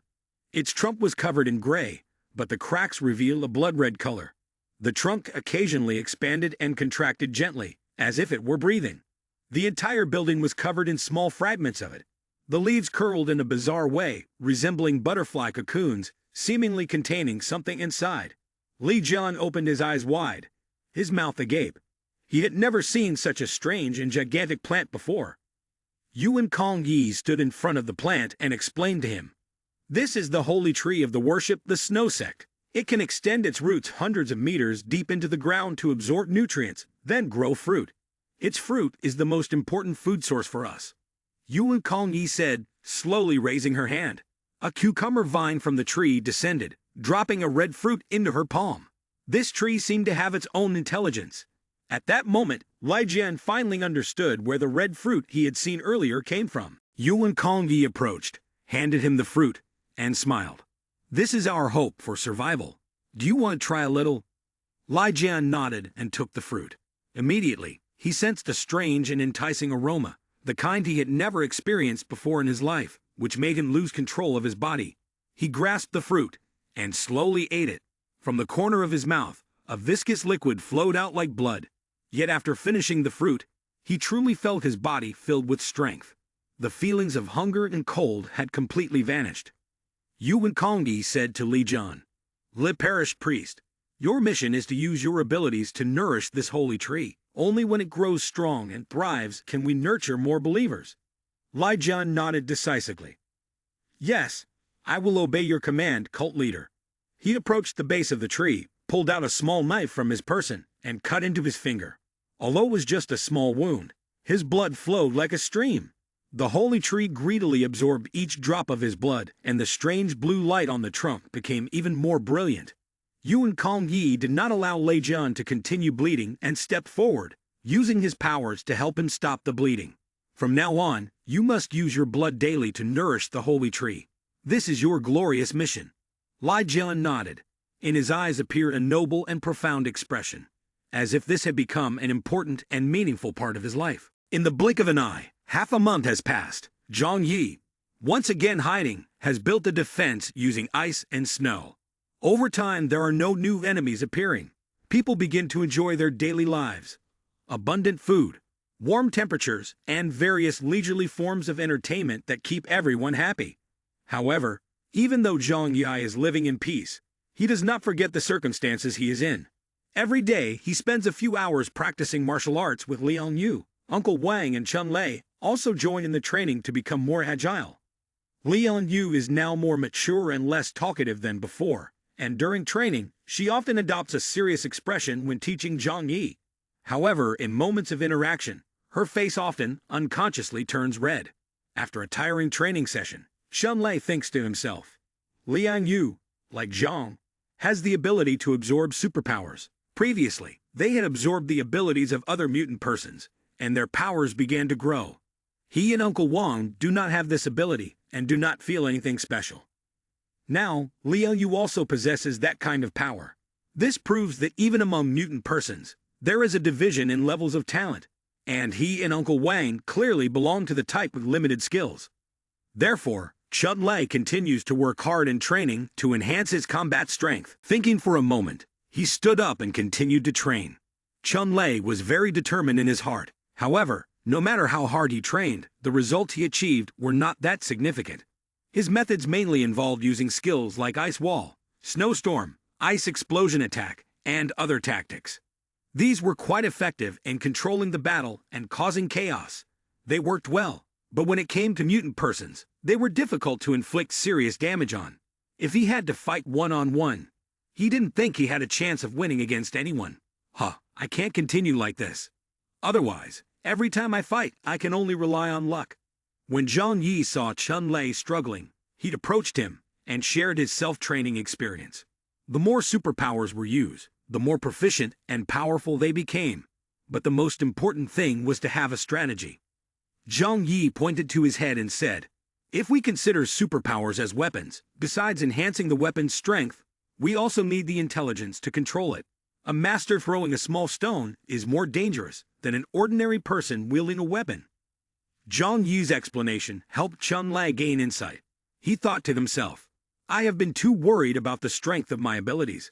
Just like last time, Zhang defeated Lang Feng not with sheer power, but through information and intelligence. Chun Lei understood clearly, and he spoke with determination. I cannot absorb the powers of other mutant people, so I have certain limitations. But if I can maximize my own abilities, they can still be very powerful. After changing his perspective, Chun Lei began to see everything more clearly and wisely. In the blink of an eye, a month had passed. It should have been a time for all things to recover, but the weather was still bitterly cold. However, because the Lam Tim planet was slowly moving closer to the sun, the temperature had slightly increased. But this slight increase was not enough to make people want to leave the warmth of their homes to face the cold outside. At the ruins of the Kaishan base, this place had been covered in dust for a long time, making it impossible for any life to exist. The supplies inside had been completely looted by Zhang Yi. However, one day, the heavy dark blue door of the life storage room suddenly shook violently, as if a powerful mysterious force was shaking it. After several strong and violent impacts, the door latch was broken. In the dark space, a blue light flickered, simultaneously releasing a foul smell that made one want to vomit. From the door, a group of rotten corpses slowly emerged, their eyes vacant. Zombies appeared in droves, quickly taking over the entire passageway. They seemed to be driven by some kind of influence, slowly moving towards the entrance of the Kaishan base. The initial entrance was blocked, But not long after, these zombies cleared the obstruction. Outside, a fierce snowstorm raged on, and the zombies from the Kaksai-shan base swarmed down, thousands heading southeast. Meanwhile, Zhang Yi sat in the hideout on the couch, sipping coffee while chatting with Yang Xin-Xin. Yang Xin-Xin placed her laptop on her lap and slowly provided Zhang Yi with information about the recent situation of the four forces over the past month. She had hacked into the networks of these forces and quietly observed their every move from the shadows. Unlike the Kaksai-shan base, their cybersecurity systems were much weaker, barely even at the level of a domestic company. The Kingfu base and Worship the Snow sect did not even have specialized cybersecurity personnel. They relied on phones and satellites to transmit information. For Yang Xin-Xin, an outsider, hacking into their networks was extremely simple. Xin-Xin stated that based on the current situation, the Kingfu base still chose to stabilize and protect what they had. They had no intention of launching invasions and were very satisfied with their current territory. After the Zhao Yu base's defeat in battle, Leader Wei Dinghai was severely injured and became more cautious. He always kept himself within the defensive lines, which even allowed other armed forces to appear within their territory. Yang Sheng's base maintained its dominant position and had ruthlessly suppressed several uprisings within their territory. As for Worship the Snow sect, they can be considered the biggest winners after that major battle. The number of their members was rapidly increasing, potentially reaching over 10,000 people. Zhang Yi sat on the sofa, listening to Yang Xin-Xin report on the situation. There was nothing too surprising, just information about the Worship the Snow sect that piqued his curiosity. They were frantically recruiting followers, but what were they relying on to sustain them? Followers varied, from young to old, male and female. Not everyone could become a useful warrior or laborer. Many might not necessarily be useful, and could even become a burden. Even other bases and organizations, despite having relatively ample supplies, had to maintain a certain population level. Zhang Yi furrowed his brow, pondering the meaning of this action. Could it be that Yuan Kong Yi truly saw himself as the savior of the world? Yang Xin-Xin looked at Zhang Yi calmly and said, "Actually, there is another possibility." Zhang Yi raised his head, showing his curiosity. "Oh, please explain further." Yang Xin-Xin explained calmly. "We are now in the apocalypse, harder than during times of turmoil. Usually, during such times, the order of the world undergoes significant changes. Zhang Yi didn't have any grand ambitions, just hoping to live a peaceful life. But that didn't mean that those with power thought the same way." Yang Xin-Xin continued. "Zhang Yi must know about the Taiping Heavenly Kingdom, right?" Zhang Yi nodded. "Of course I know, after all. They caused quite a stir before." Yang Xin-Xin smiled and said, "The Taiping Heavenly Kingdom, under the guise of a hubris religion, occupied half the territory and established its heavenly kingdom for over 10 years, taking advantage of the chaos of that era and the suffering of the people. Perhaps the Worship the Snow sect has similar intentions. With this method, they don't even need to use force to quickly become a leading force in Tianhai City. Once their number of followers is large enough, their doctrine will spread everywhere. At that time, whether it's the 3 major bases or us, anyone can be assimilated." Yang Xin-Xin concluded, "Theoretically, someone in the Worship the Snow sect wants to rebuild the faith and become a god in the context of an apocalyptic disorder." Zhang Yi chuckled. "I don't believe it. This idea sounds ridiculous." However, Yang Xin-Xin was very serious. "Believe me, Zhang, this is no joke. People in desperate situations will seize every opportunity for survival. Even though the residents of Tianhai City are quite educated, when faced with life and death, they will also be ready to kneel." Zhang Yi folded his arms and gazed into the distance. He looked out the window and shook his head. "I agree with your arguments, but the times have changed." Zhang Yi let out a sigh of relief. The sheer number of people alone is not enough to dominate everything. Even though the Snow sect truly has more than 10,000 followers, they still cannot gain absolute superiority over other forces equipped with modern weaponry. Yang Xin-Xin turned to Zhang Yi and asked, "What if they utilize Yuan Kong Yi's blessing ability to awaken many mutant persons?" This question made Zhang Yi furrow his brows in thought. This is indeed a matter worth pondering, but he quickly provided his answer. Mutant persons are just slightly stronger humans, and they do not need to be overly deified. Moreover, I have learned a lot about mutant persons, and only a few are truly powerful, to the point of being frightening. But Yang Sin looked at him with admiration. Brother Zhu says that only because you have become very powerful now. Zhang Yi, who possesses the ability to absorb, has absorbed many strong mutant persons, including Lang Feng, the #1 combat power of the Kaxai Shan base. No one dares to assert the extent of Zhang Yi's strength now, but he himself is the one who knows best. In the recent battle between the bases, he never had to exert all his strength. Zhang Yi gently patted his thigh, mentioning this name with a deep gaze directed out the window. Worship the snow sect, be careful of this cult.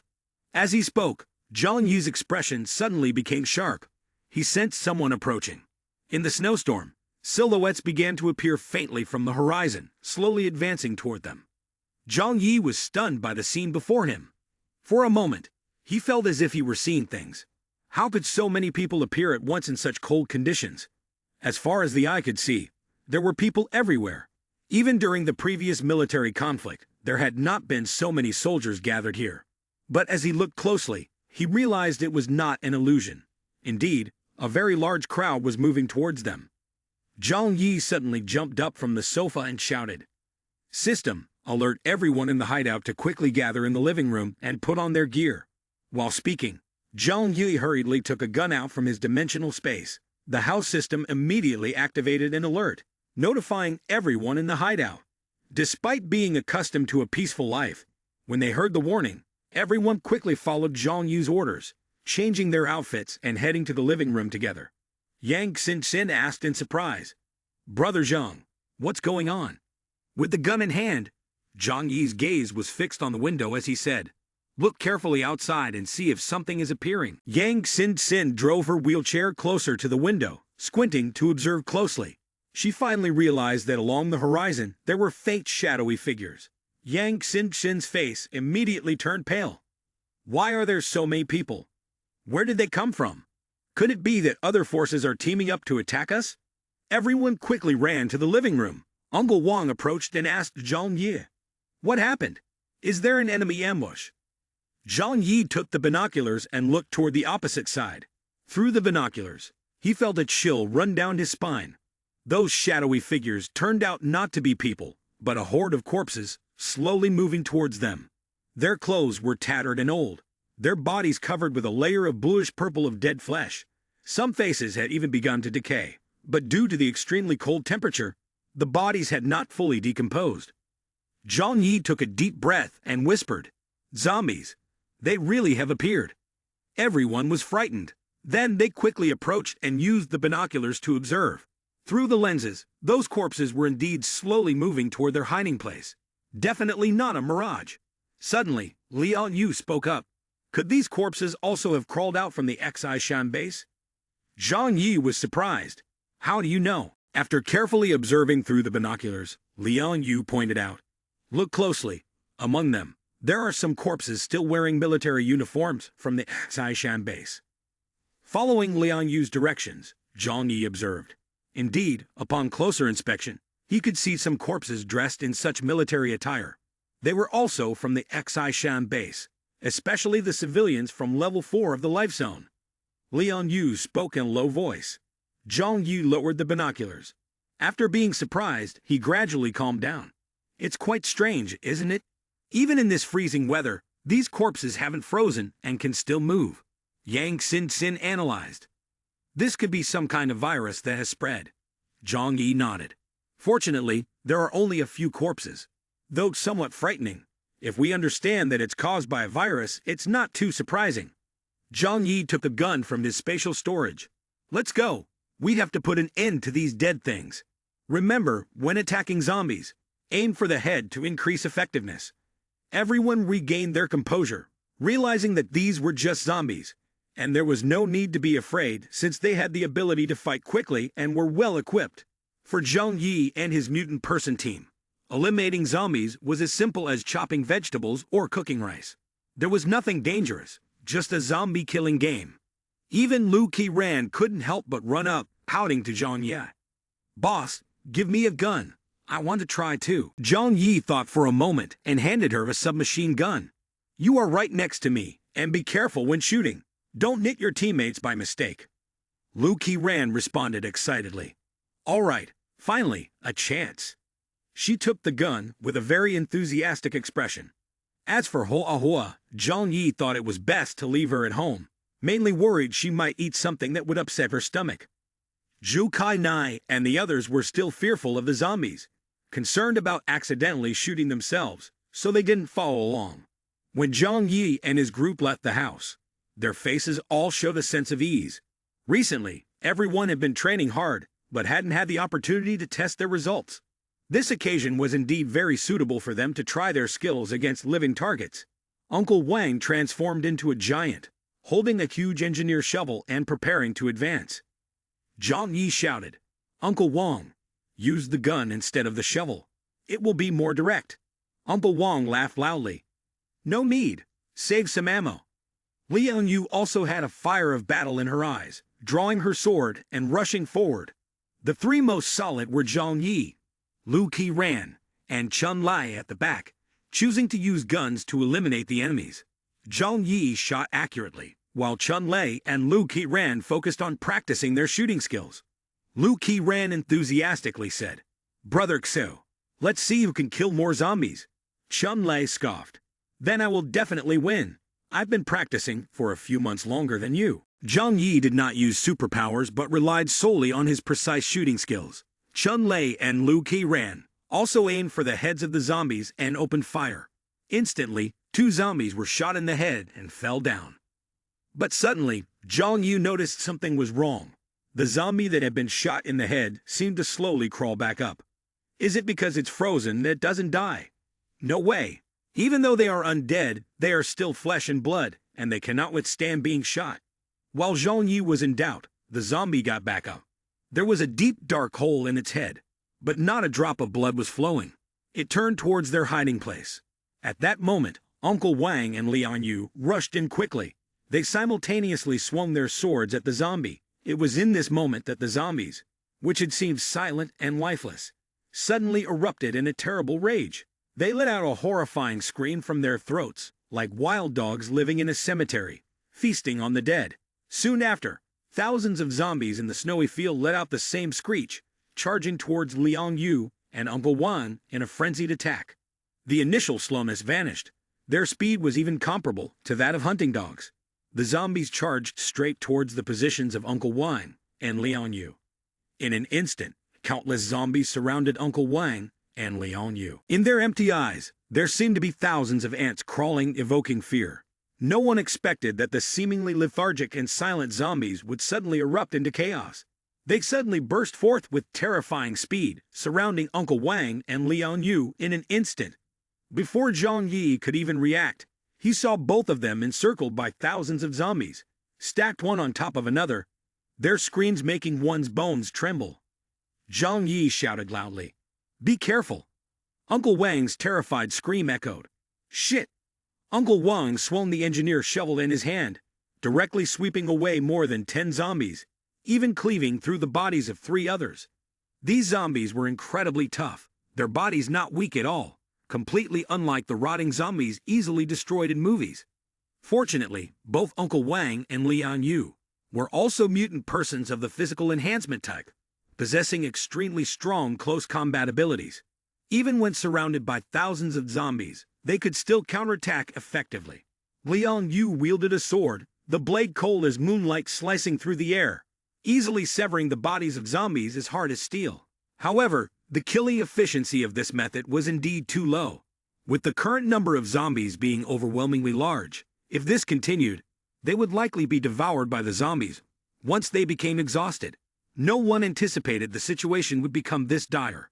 Just a few seconds ago, the image of zombies in Zhang Yi's mind, and that of others remained limited to what they had seen in television dramas. Slowly moving zombies, bodies weak as mush, that could even be killed by a child with a stick. Completely different from what they were facing.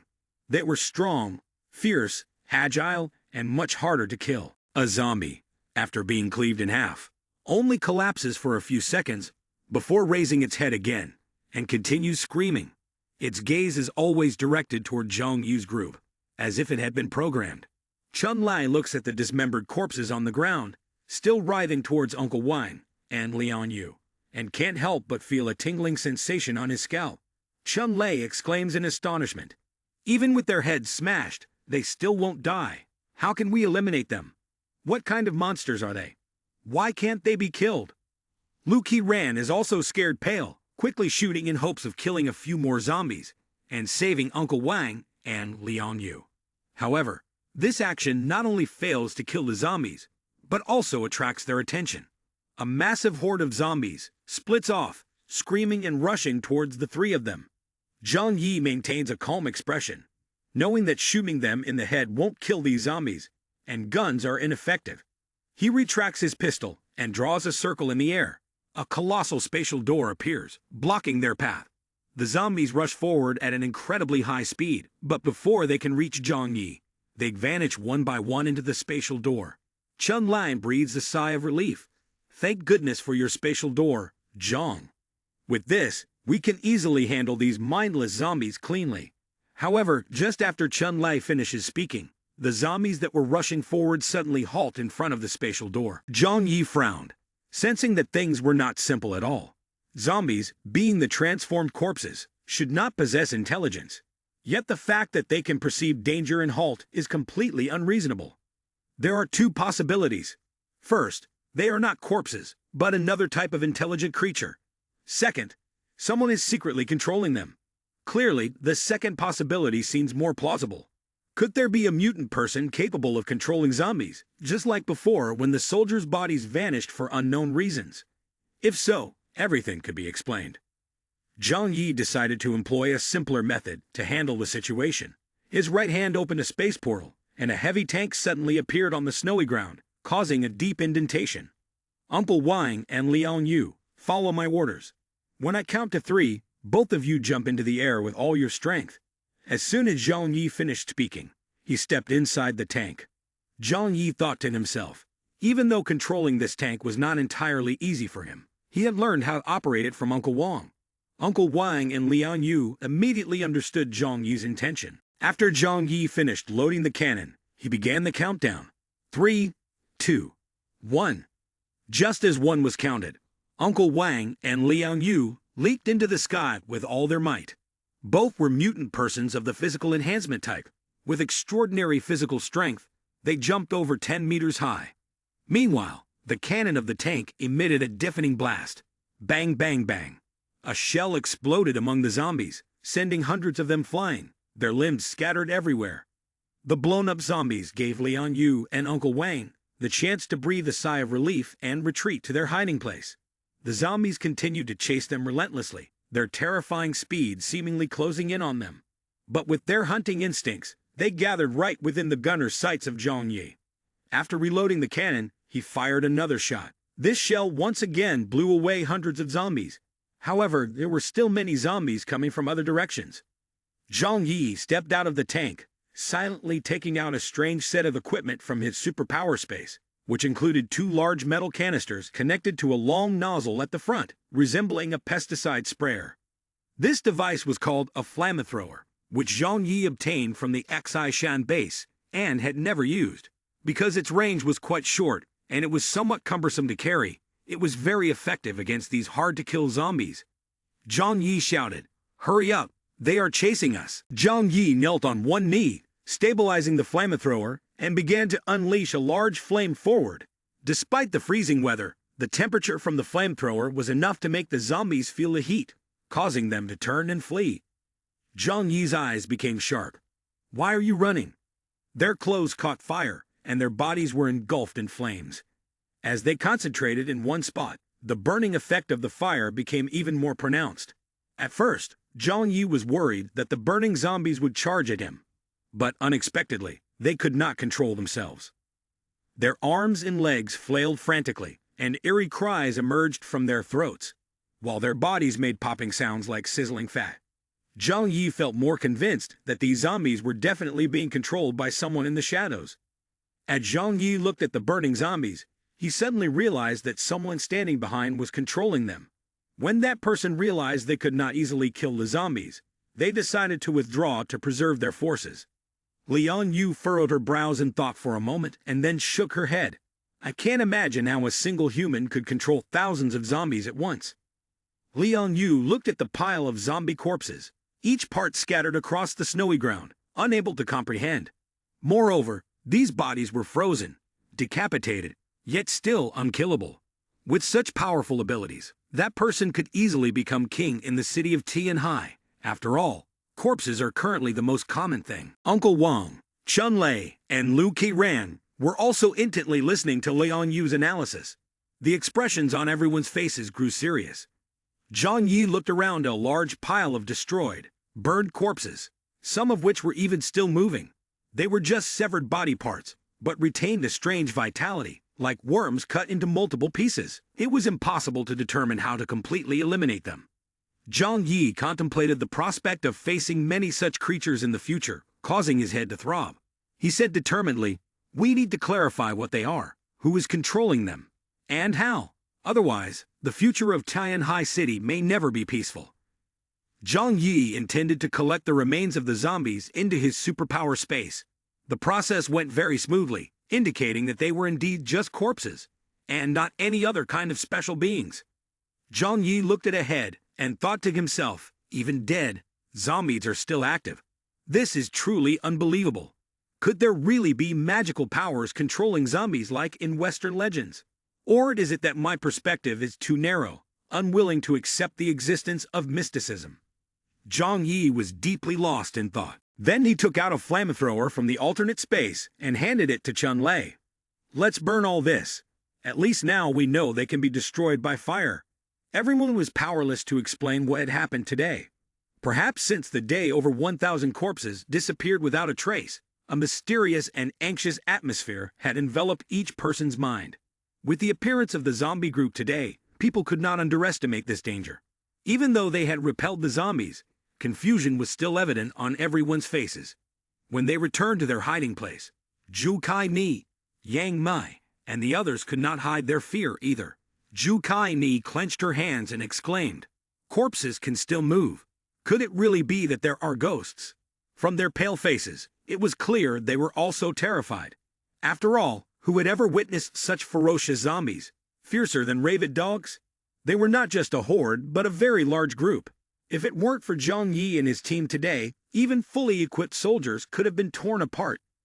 Zhao Hanmai, the elder, frowned and said, "It's hard to say. It's best to be cautious with things like this. It's better to believe than not to believe." Zhou Hanmai had always believed in feng shui and fate. It was said that when she was young, she did not succeed until she found a famous master who helped change her name, after which she began to have good luck. There are many phenomena that modern human science cannot explain, but they truly exist. Zhang Yi said nothing, just sat on the sofa, reflecting on the strange events of late. These zombies came from the Xishan base. When Zhang Yi, Chun Lei, and Uncle Wang first arrived at the Xishan base, they also sensed something unusual around them. At that time, he only thought it was his own hallucination and didn't pay much attention to it. Before leaving, he locked the Xishan base, feeling somewhat reassured. Additionally, the bodies of those soldiers had disappeared. They had moved to the Sijulu Yuan subway station. All these signs pointed to a larger secret behind it. As the women there buzzed about the mysterious event, Zhang Yi concluded, "Surely someone is controlling these corpses. These zombies know how to avoid my spatial door and how to hide. This is a sign of an intelligent being." Zhang Yi said, while everyone listened intently, unable to hide their anxiety about the current situation. He continued, "Therefore, there must be a mutant person capable of controlling zombies, and they are quietly opposing us from the shadows." Zhang Yi's words made sense, and everyone couldn't help but nod in agreement. But Zhu Kai Ni appeared confused. "But why would they want to attack us?" Yang Xin also became curious. "We've never been hostile to anyone. If we talk about recent events, only the bases of Zhao Yu and Yang Sheng have any grudges against us." Zhou Kai Nai seemed quite worried today, so she shared many thoughts that had been on her mind. If they have such strong power, why didn't they use it in the previous battle? Why wait until now? However, Zhang Yi shook his head. The situation unfolded too suddenly to explain easily. Anyway, we should stay here in the shelter. It's very safe, and those zombies won't be able to breach it. After thinking for a moment, Zhang Yi turned to Yang Xin and said, "Xin, in the coming days, Keep an eye out for other forces. See if this phenomenon is unique to us, or if it's happening elsewhere in Tianhai City. Yang Xin nodded. Okay, I'll take care of it. Then, Zhang Yi turned to Uncle Wang and Liang Yu and instructed, Uncle Wang, Liang Yu, both of you should thoroughly check your bodies to make sure you haven't been harmed by those zombies. If there really is a zombie virus, we need to be cautious. As soon as Zhang Yi finished speaking, everyone in the room fell silent, keeping their distance from Uncle Wang and Liang Yu. After all, in movies, those who are bitten by zombies often end up infected with the virus. Uncle Wang and Liang Yu were a bit silent, but they understood Zhang Yi's caution. All right, we will check. Zhang Yi smiled and opened his arms. Don't worry, I don't doubt you. It's just a precaution. In fact, they were all wearing bulletproof clothing, so the chance of being harmed by zombies was very low. Zhang Yi was simply being preventive. He and Zhu Kai Nai took Uncle Wang and Liang Yu to check. After not finding any injuries, they felt relieved. Good, no problem. You two can go ahead. Zhang Yi smiled softly and told Uncle Wang and Liang Yu.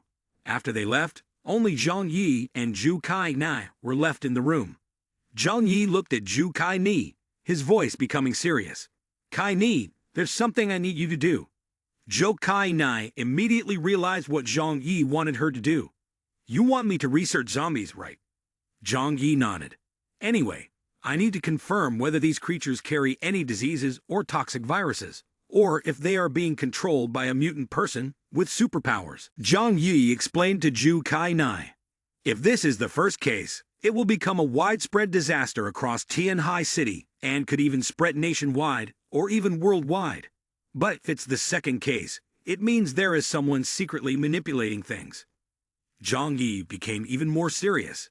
He took a deep breath and said slowly, This means that there exists an entity in Tianhai City that we are completely unaware of, and it is very terrifying. With a worried expression on her face, Zhou Kai Nai approached and gently hugged Zhang Yi. Any outcome is truly frightening.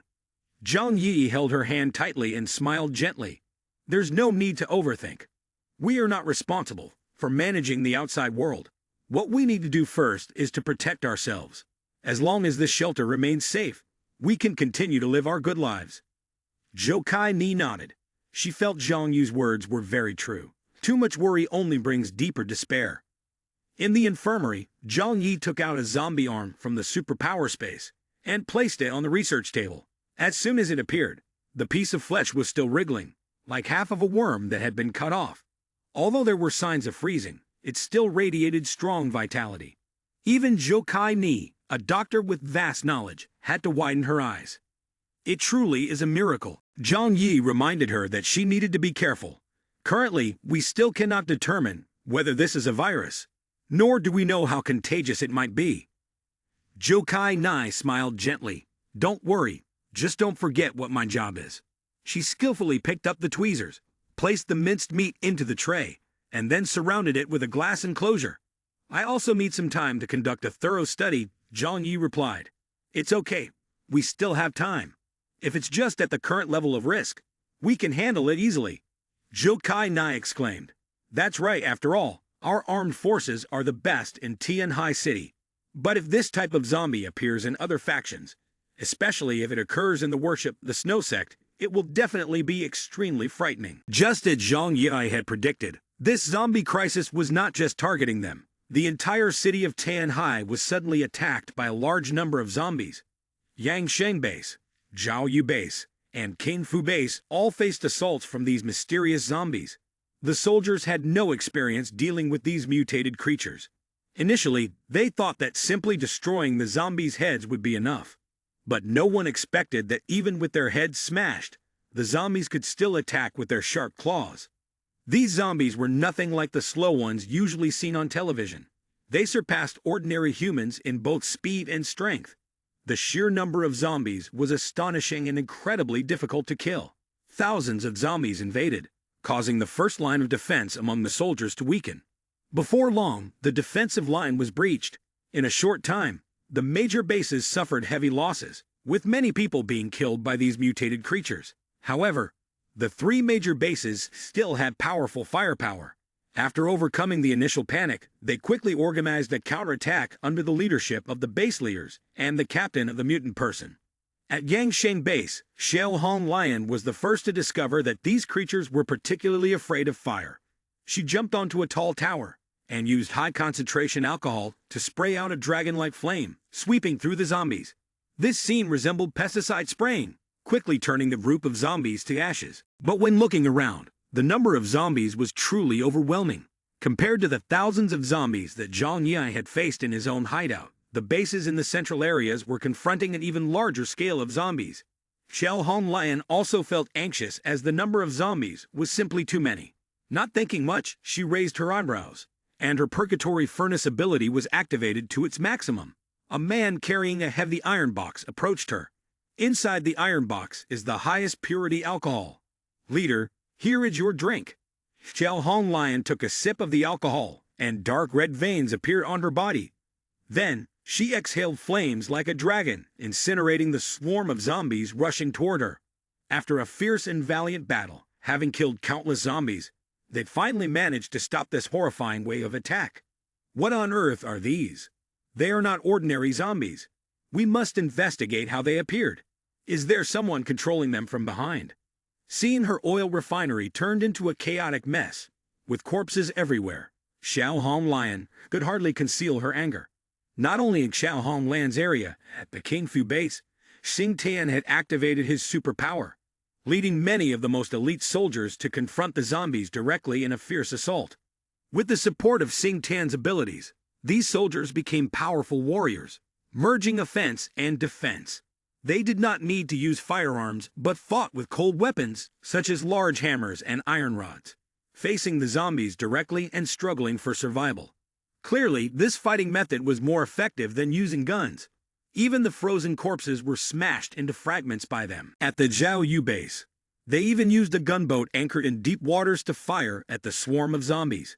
Despite the large number of zombies attacking, they still could not inflict severe damage on the major powers. After all, these forces possess powerful firepower and a considerable number of mutant persons. However, Wei Dinghai was quite astonished by the emergence of these zombies.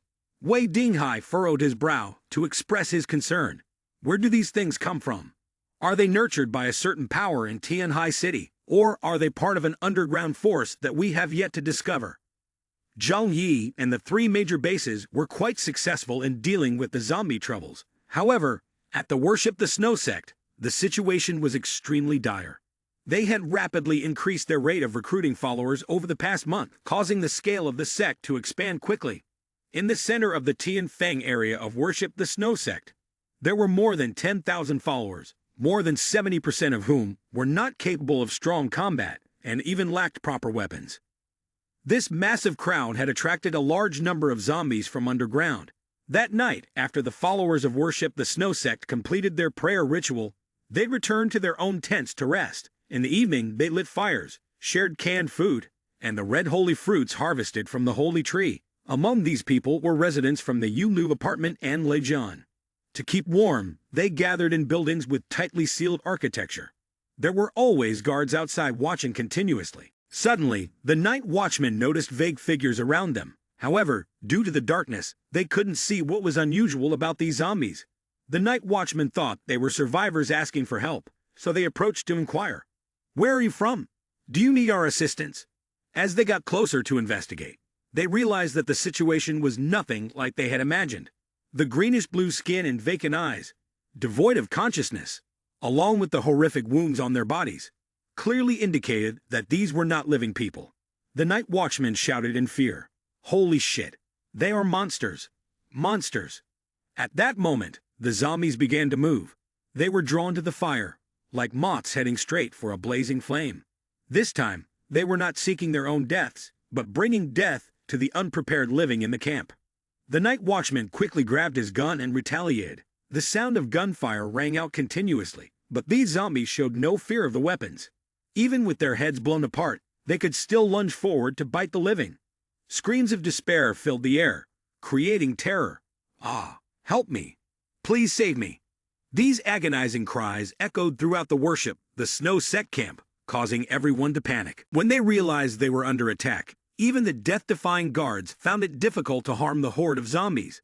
The devotees of the worship, the Snow Sect, might not fear death due to their beliefs. But these zombies were not only fearless, but also incredibly hard to destroy. They possessed attack power far beyond that of ordinary people, as they were not restricted by thoughts. They could unleash their physical strength at will. In the darkness, the zombies jostled against each other, surrounding the entire area of the worship, the Snow Sect, and launching a horrifying assault. In a matter of moments, hundreds of devotees had been bitten to death by the zombies. Some guards recognized these as the legendary zombies, and in panic, aimed their guns at their heads. However, this type of attack did not hinder the advance of the zombies. On the contrary, the loud noise only attracted more zombies, causing the guards to be pulled to the ground and torn apart. Desperate cries echoed throughout the worship, the Snow Sect's camp. "Don't retreat. The cult leader will bless us."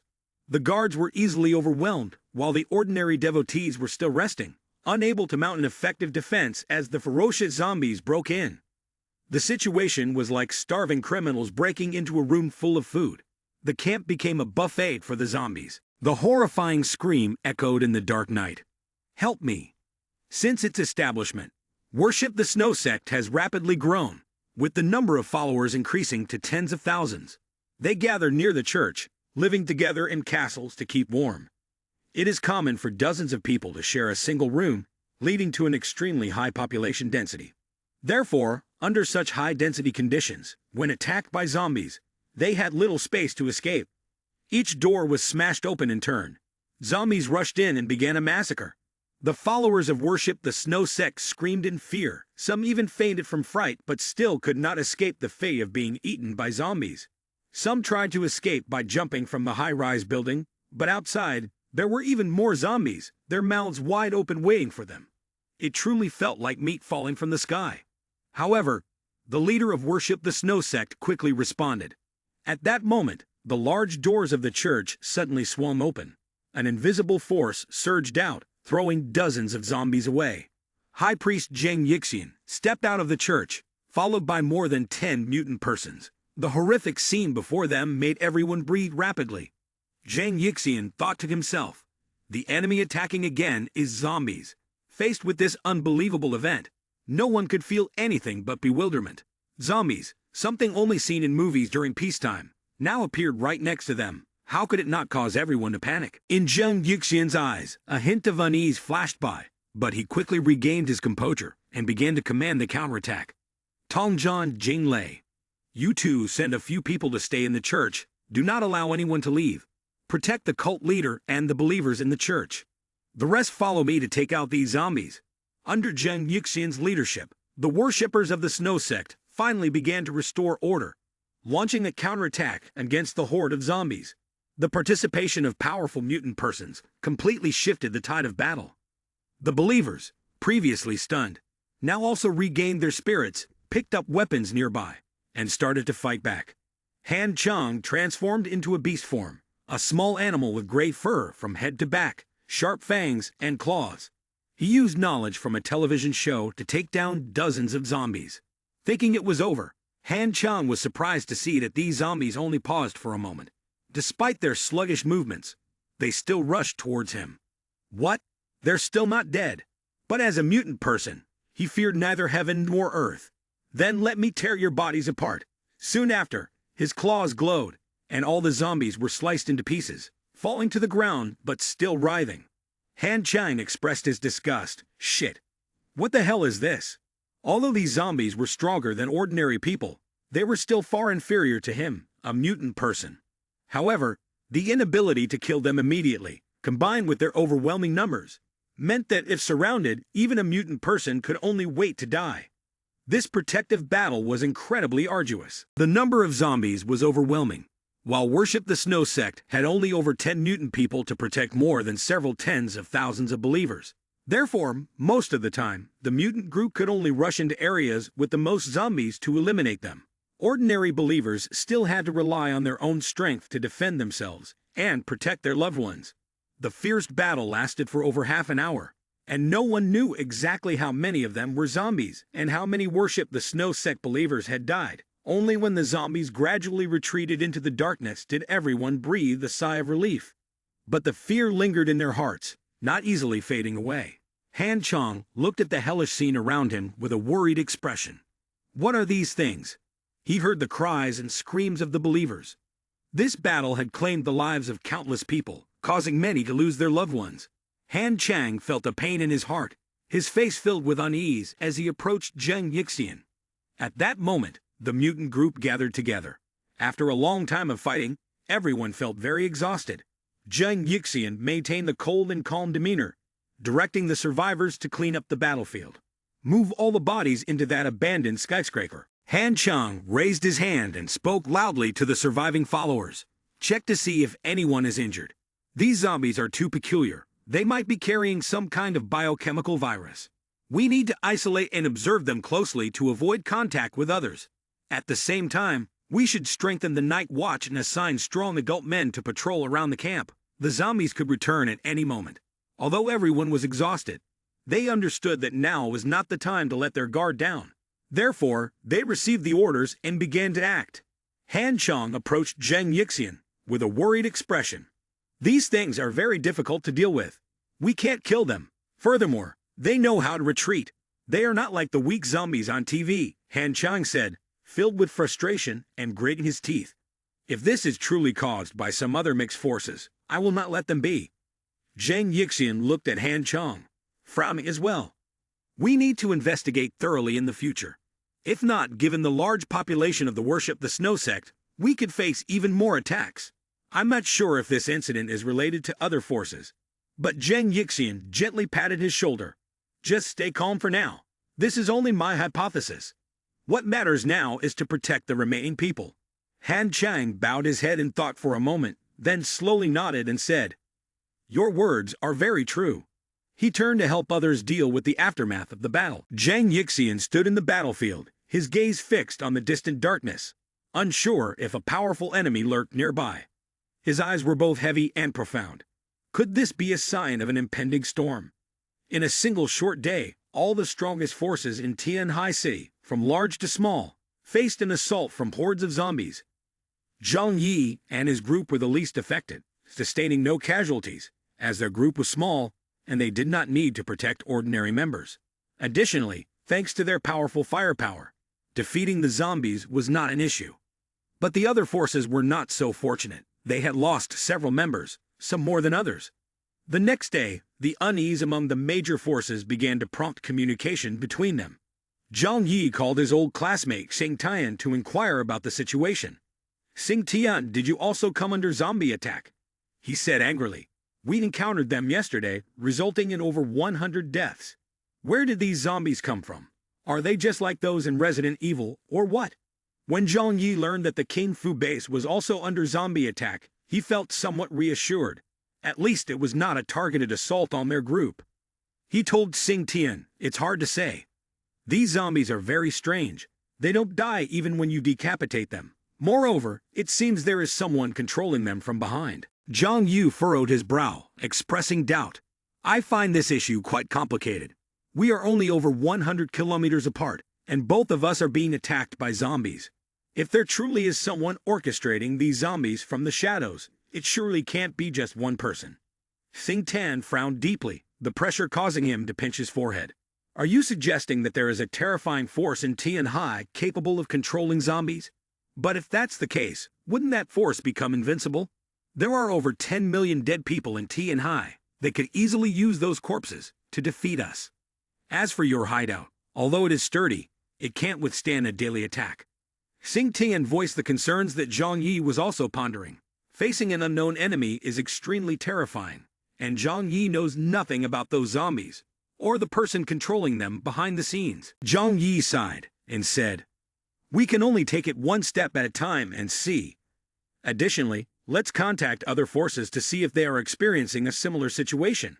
In fact, it was unnecessary for Zhang Yi and Xing Tian to take the initiative. Other forces had the same thought. They even suspected that the current zombie attack might be orchestrated by another force. The forces exchanged information and realized that they all faced a similar situation. After confirming that none of the 5 main forces were responsible, everyone recognized that this was an attack from a new underground faction, definitely not a simple disaster. Upon confirming this, everyone can only rely on themselves. Fast forward to the next day, a new wave of zombies appeared outside the hideout. "Let's go," Zhang Yi sighed. He, along with Uncle Wang, Chun Lei, and Liang Yu, put on combat gear and left the hideout prepared for battle. This time, Hua Hua was also brought along. However, Zhang Yi emphasized that Hua Hua should not bite any zombies to avoid contamination. Hua Hua smartly nodded in agreement. The 4 individuals and 1 beast left the hideout and began to eliminate this wave of zombies. Chun Lei took advantage of his ability to control snow and ice to restrict the movements of the zombies. He raised both hands high, and a massive snowstorm immediately engulfed thousands of zombies. Although it didn't cause any real harm, its area of effect was substantial. Zhang Yi watched everything with a tense gaze. Just as we thought, someone is controlling these zombies, he thought. When they couldn't see, they also lost their sense of direction. Uncle Wang held a flamethrower and began to spray fire very steadily. A fiery stream dozens of meters long engulfed a group of zombies, turning them into a heap of roasted coal. Zhang Yi moved to another side, collaborating with Uncle Wang to perform the grilling using a cross-spray method. This combination produced a clear effect. Very quickly, a towering flame was created in the middle of the zombies. The zombies engulfed by the fire emitted strange cries and quickly lost their ability to move. Behind the glass, Zhou Kai Ni held a notebook seriously. She murmured, "It turns out to be just as I suspected. The virus in the zombies' bodies fears heat and prefers cold. When exposed to high temperatures, they lose their agility and cannot move anymore." Today, the zombies began to retreat after suffering about half of their losses. Zhang Yi and his team seized this opportunity to launch an attack. However, the zombies fled very intelligently, using a dispersive method to escape in different directions. In addition, with their extremely fast speed, even if Zhang Yi kills hundreds of them, there are still many others that can escape. Therefore, today is just a repeat of yesterday's results, killing one group and another group escaping. Zhang Yi watches the zombies run away and tells himself, "I always feel that something is wrong." Zhang Yi furrows his brows. The feeling of unease in his heart gradually rises again. Although today, he didn't expend much effort dealing with the zombies, some always manage to slip away. There is something inexplicable that he cannot grasp. Zhang Yu's expression makes Zhu Wan and Chun Lei, who are happily joking, feel strange. "Brother Zhang, why do you seem unhappy?" Everyone notices the unusual expression on Zhang Yi's face and begins to express their concern. "That's right. What are you thinking, Brother Zhang? Your face looks very serious. If there's something wrong, we can discuss it together." Zhang Yi looks up at everyone, takes a deep breath, and explains. "Yesterday, we eliminated more than half of the zombies, but today the number of zombies attacking us is even greater than yesterday. This proves that the zombie virus is spreading very quickly. It's possible that the dead are all turning into zombies. If this situation continues, sooner or later, the city of Tianhai will completely fall into the hands of zombies. I can't imagine how we will live then." Zhang Yu's words create a heavy atmosphere. The smiles on everyone's faces disappear. They lower their heads in thought, showing worried expressions. A moment later, Zhang Yi told everyone, "We should go back first and explain the zombie situation to everyone." Zhang Yi's face could not hide his worry. If that's the case, sooner or later the entire Tianhai city will be completely overrun by zombies. I can't imagine how we will still be able to live then. Everyone lowered their heads, looking worried. Yang Xin, sitting in a wheelchair, slowly sipped the gulp of cappuccino and said, "But looking at the current situation, this trend is still not clear. Otherwise, every time we are attacked, the other side would not just summon a few thousand zombies." However, she changed her tone, looking more serious. "If we do not find the source of this group of zombies, they will definitely become a huge problem in the future." Zhou Kai Ni sighed. "If only it were summer now, so many zombies would be roasted and turned to bones." Zhang Yi said, "The most frightening thing is not their number, but that it seems there are people controlling them. So they are not just mindless monsters. Moreover, they are very hard to kill. They can only be burned or torn apart into pieces. This further increases the difficulty of dealing with them." Yang Xin said, "So the most important thing is to deal with the controller behind them, right?" Zhang Yi laughed and said, "That makes it easy, but where will we find that person?" Each time we can only kill half of them, and they know to retreat. I really can't judge if someone is controlling this group of zombies. Anyway, with this kind of superpower, Zhang Yi sighed, leaning back full of uncertainty. No one can explain it with common logic, and they cannot easily venture deep into the subway to investigate, as there are certainly many zombies hiding there. Even though their fighting strength is strong, Zhang Yi does not want to leave the hiding place unless absolutely necessary. While everyone was pondering, Zhou Kai Nai spoke up from behind Zhang Yi. Actually, I have a hypothesis. Zhang Yi turned around to look at her, but his view was blocked, so he could not see Zhou Kai Nai's face clearly. He gestured for her to continue. Normally, Zhou Kai Nai is a doctor and does not directly participate in the fighting plans. But this time, with her expertise, she could provide valuable information. Encouraged by Zhang Yi, Zhou Kai Nai began to explain. Over the past 2 days, I have been studying the bodies of the zombies and found a very strange type of bacteria. It can withstand extremely low temperatures, even surviving at -100 degrees Celsius, and has the ability to invade the nervous system and control body.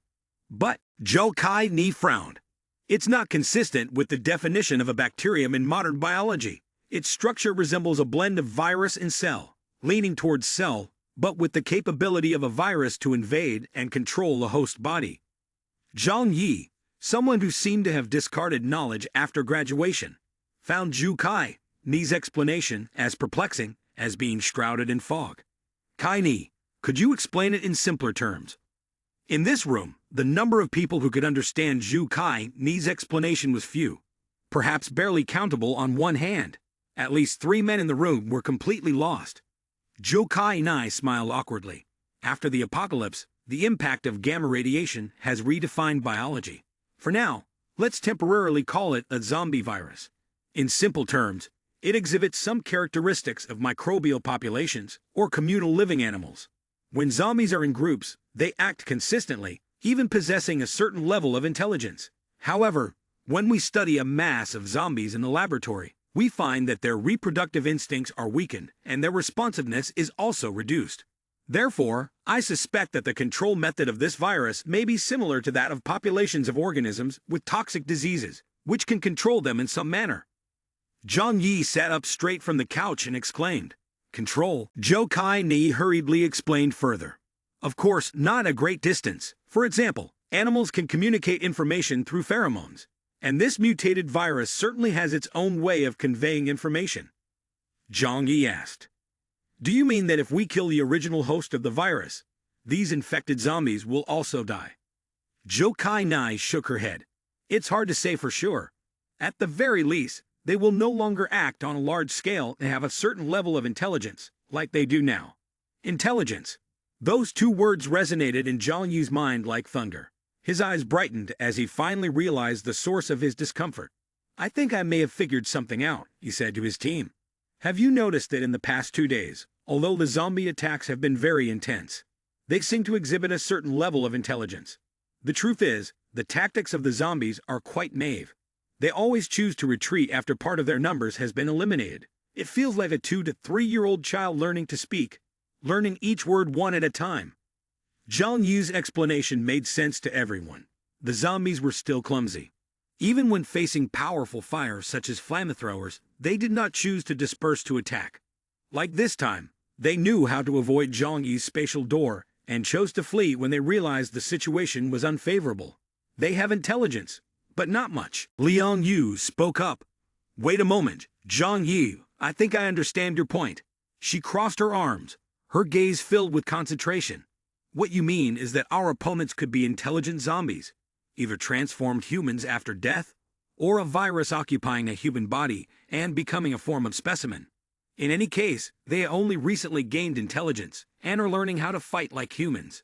Zhang Yi believed this conjecture was highly likely. This fighting method was unlike the ordinary intelligence of humans, but it was not completely devoid of consciousness.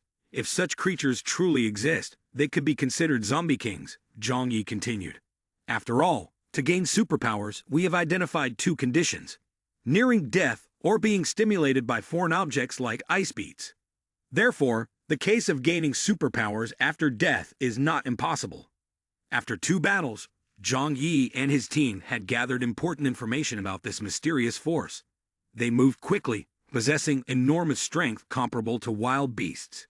More importantly, simply eliminating their leaders did not eradicate them completely. Furthermore, they exhibited a certain level of intelligence and awareness. However, to this day, whether there was the command of a zombie king behind this group of zombies remained only a conjecture and could not be conclusively determined. Zhang Yi rested his chin on his hand, and his eyes sparkled with a glimmer of light. He spoke in a low voice. If these corpses truly mutate and gain intelligence, our next attack could be prolonged. We will have the opportunity to gather more information. We need to pay attention to every small detail in their actions to find a way to deal with them. However, first, we need to quickly eliminate the zombie groups around this area. Their existence is a significant safety hazard. If we don't wipe out the zombie groups, they will continue to disturb us, making it hard to ensure that no unexpected incidents occur. If the enemy were human, Zhang Yi said without fear, but with these fearless zombies, how can we defeat them when they show no fear? Liang Yu placed his sword beside him, crossing his arms, and said with a serious expression, "However, there is still another issue. If the mutated corpses develop intelligence and turn into a type of zombie monster capable of controlling a large number, how could it create chaos in each area of Tianhai City simultaneously?" Zhang Yi smiled helplessly. "I am not sure either." Yang Xin also expressed her thoughts. The subway. These three words made everyone more enlightened. They had never gone deep into the ground several dozen meters, but they could guess the temperature underground was higher than the surface, and that travel was more convenient. Yang Xin looked up, her amber eyes sparkling with intelligence. She analyzed in a clear and cold tone. "We know the area where zombies are most active near us is the Yuan subway station. The subway system in Tianhai City connects everywhere and can lead to any area. Therefore, zombies also move through the subway of each area. Whether this is intentional or accidental, we need to consider carefully to make a judgment." Zhang Yi nodded in contemplation, hand resting on his chin. "This also explains why we only face the smallest group of zombies.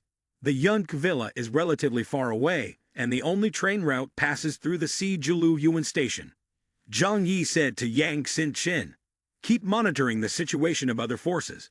I need to know what the zombie situation is there. We need to find a way to deal with these toys to regain our leisurely lives." Yang Xin smiled and nodded. Of course.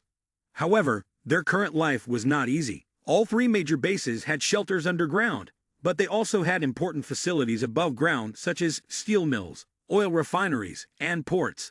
These places were the solid foundation of the bases, and they certainly could not afford to lose them easily to zombies, and would fight to the end, forcing them to continuously battle the zombies. Zhang Yi smiled lightly and said, "These issues are not something we need to worry about. If they are unwilling to sacrifice, then they will have to continue fighting the zombies." Zhang Yi sighed and leaned back on the sofa. Especially the Worship the Snow sect. The increasing number of their followers has made them feel threatened. Their reduction in numbers, this time, is not necessarily a bad thing for us. This time, the attack happened at midnight. Fortunately, Zhang Yi and his team were prepared. Not daring to sleep deeply, and had arranged for night watch, Zhang Yi felt it was strange. Why did they switch to launching their attack at night? Zhang Yi and his team were ready. They rushed outside quickly. Zhang Yi, with a flamethrower in hand, muttered, "They changed the attack plan tonight? Do they realize that we fight more effectively during the day, or is it just a coincidence?" Earlier, Zhang Yi, along with Uncle Wang and a few others, had arrived at the hideout near the main gate. They poured a large amount of gasoline on the ground. Now, knowing that zombies are the result of a virus mutation, they had figured out an effective way to deal with them, using fire to eliminate them, making it easier to handle large numbers of zombies. However, this time they clearly sensed a change in the zombies' attack strategy. They no longer concentrated their attacks like the previous two times, but spread out across the snowfield, like a swarm of locusts approaching their hideout. It seemed they had truly become smarter, so the arrangement of gasoline traps earlier was no longer as effective as before. Zhang Yi coldly observed the zombies on the snowy field. This was bad news, but also good news. At least we guessed right. He firmly believed that behind this group of zombies, there was a zombie king controlling them all. With each attack, the opponents would change their tactics based on their fighting style. Although they seemed clumsy at first, the Zombie King and the zombies were continuously evolving. One day, when they fully understood all of Zhang Yi's tactics and those of his group, they would have no choice but to hide in their shelter. Stepping outside would become difficult. Zhang Yi couldn't help but exclaim, "In this era, even zombies learn how to gather information." Zhang Yi exhaled a puff of white mist. "Then next, I want to verify something," he said to Liang Yu and the others. "This time we will eliminate all the zombies, leaving none behind." After saying that, he jumped onto Hua Hua's back. "We will attack from behind the zombie group." Chun Lei and Uncle Wang quickly responded, "Understood." Uncle Wang laughed heartily and said, "Great, today we will kill to our heart's content."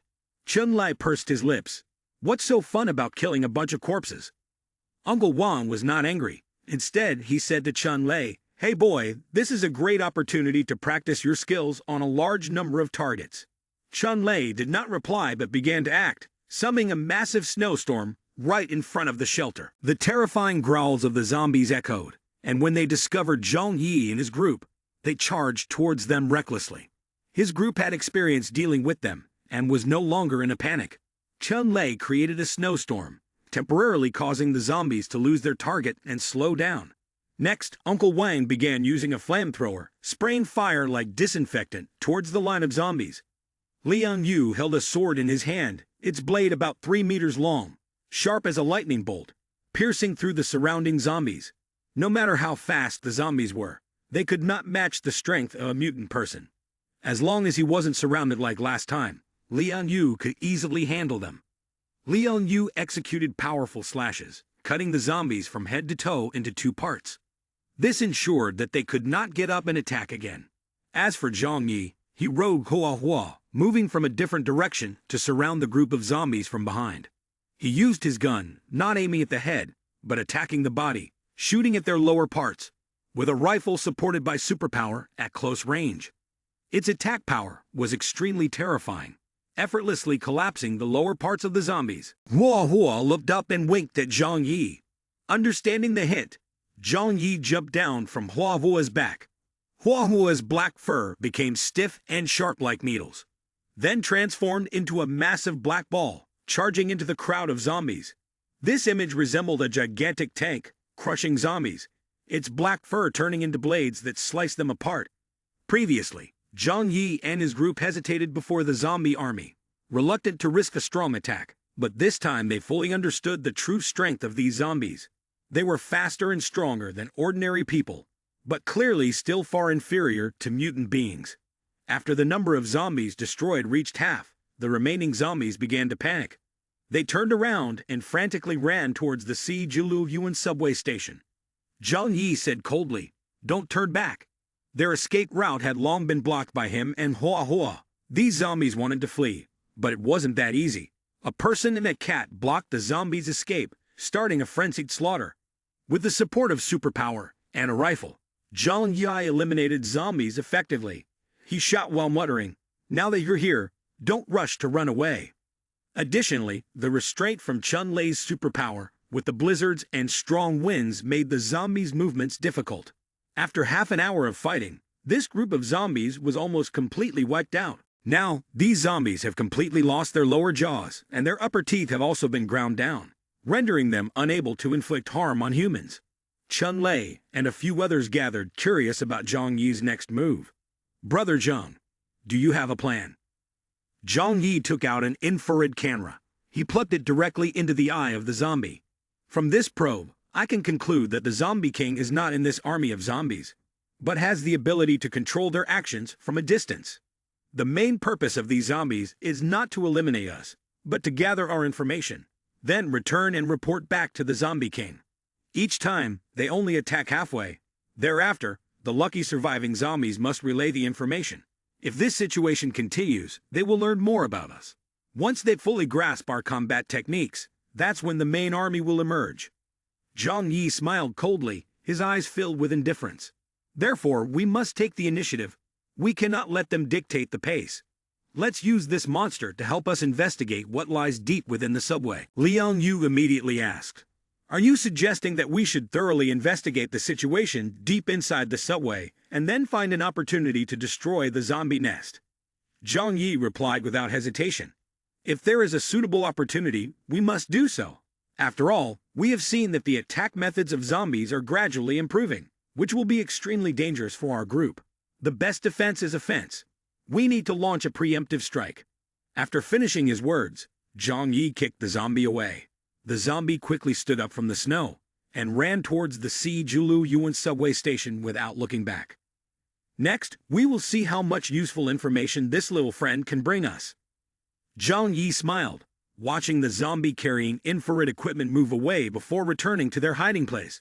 Liang Yu, lost in thought, followed Zhang Yi back. In fact, until now, these zombies had not really posed any threat to them. Based on Liang Yu's personality, she might have chosen to rush into the subway and eliminate all the zombies.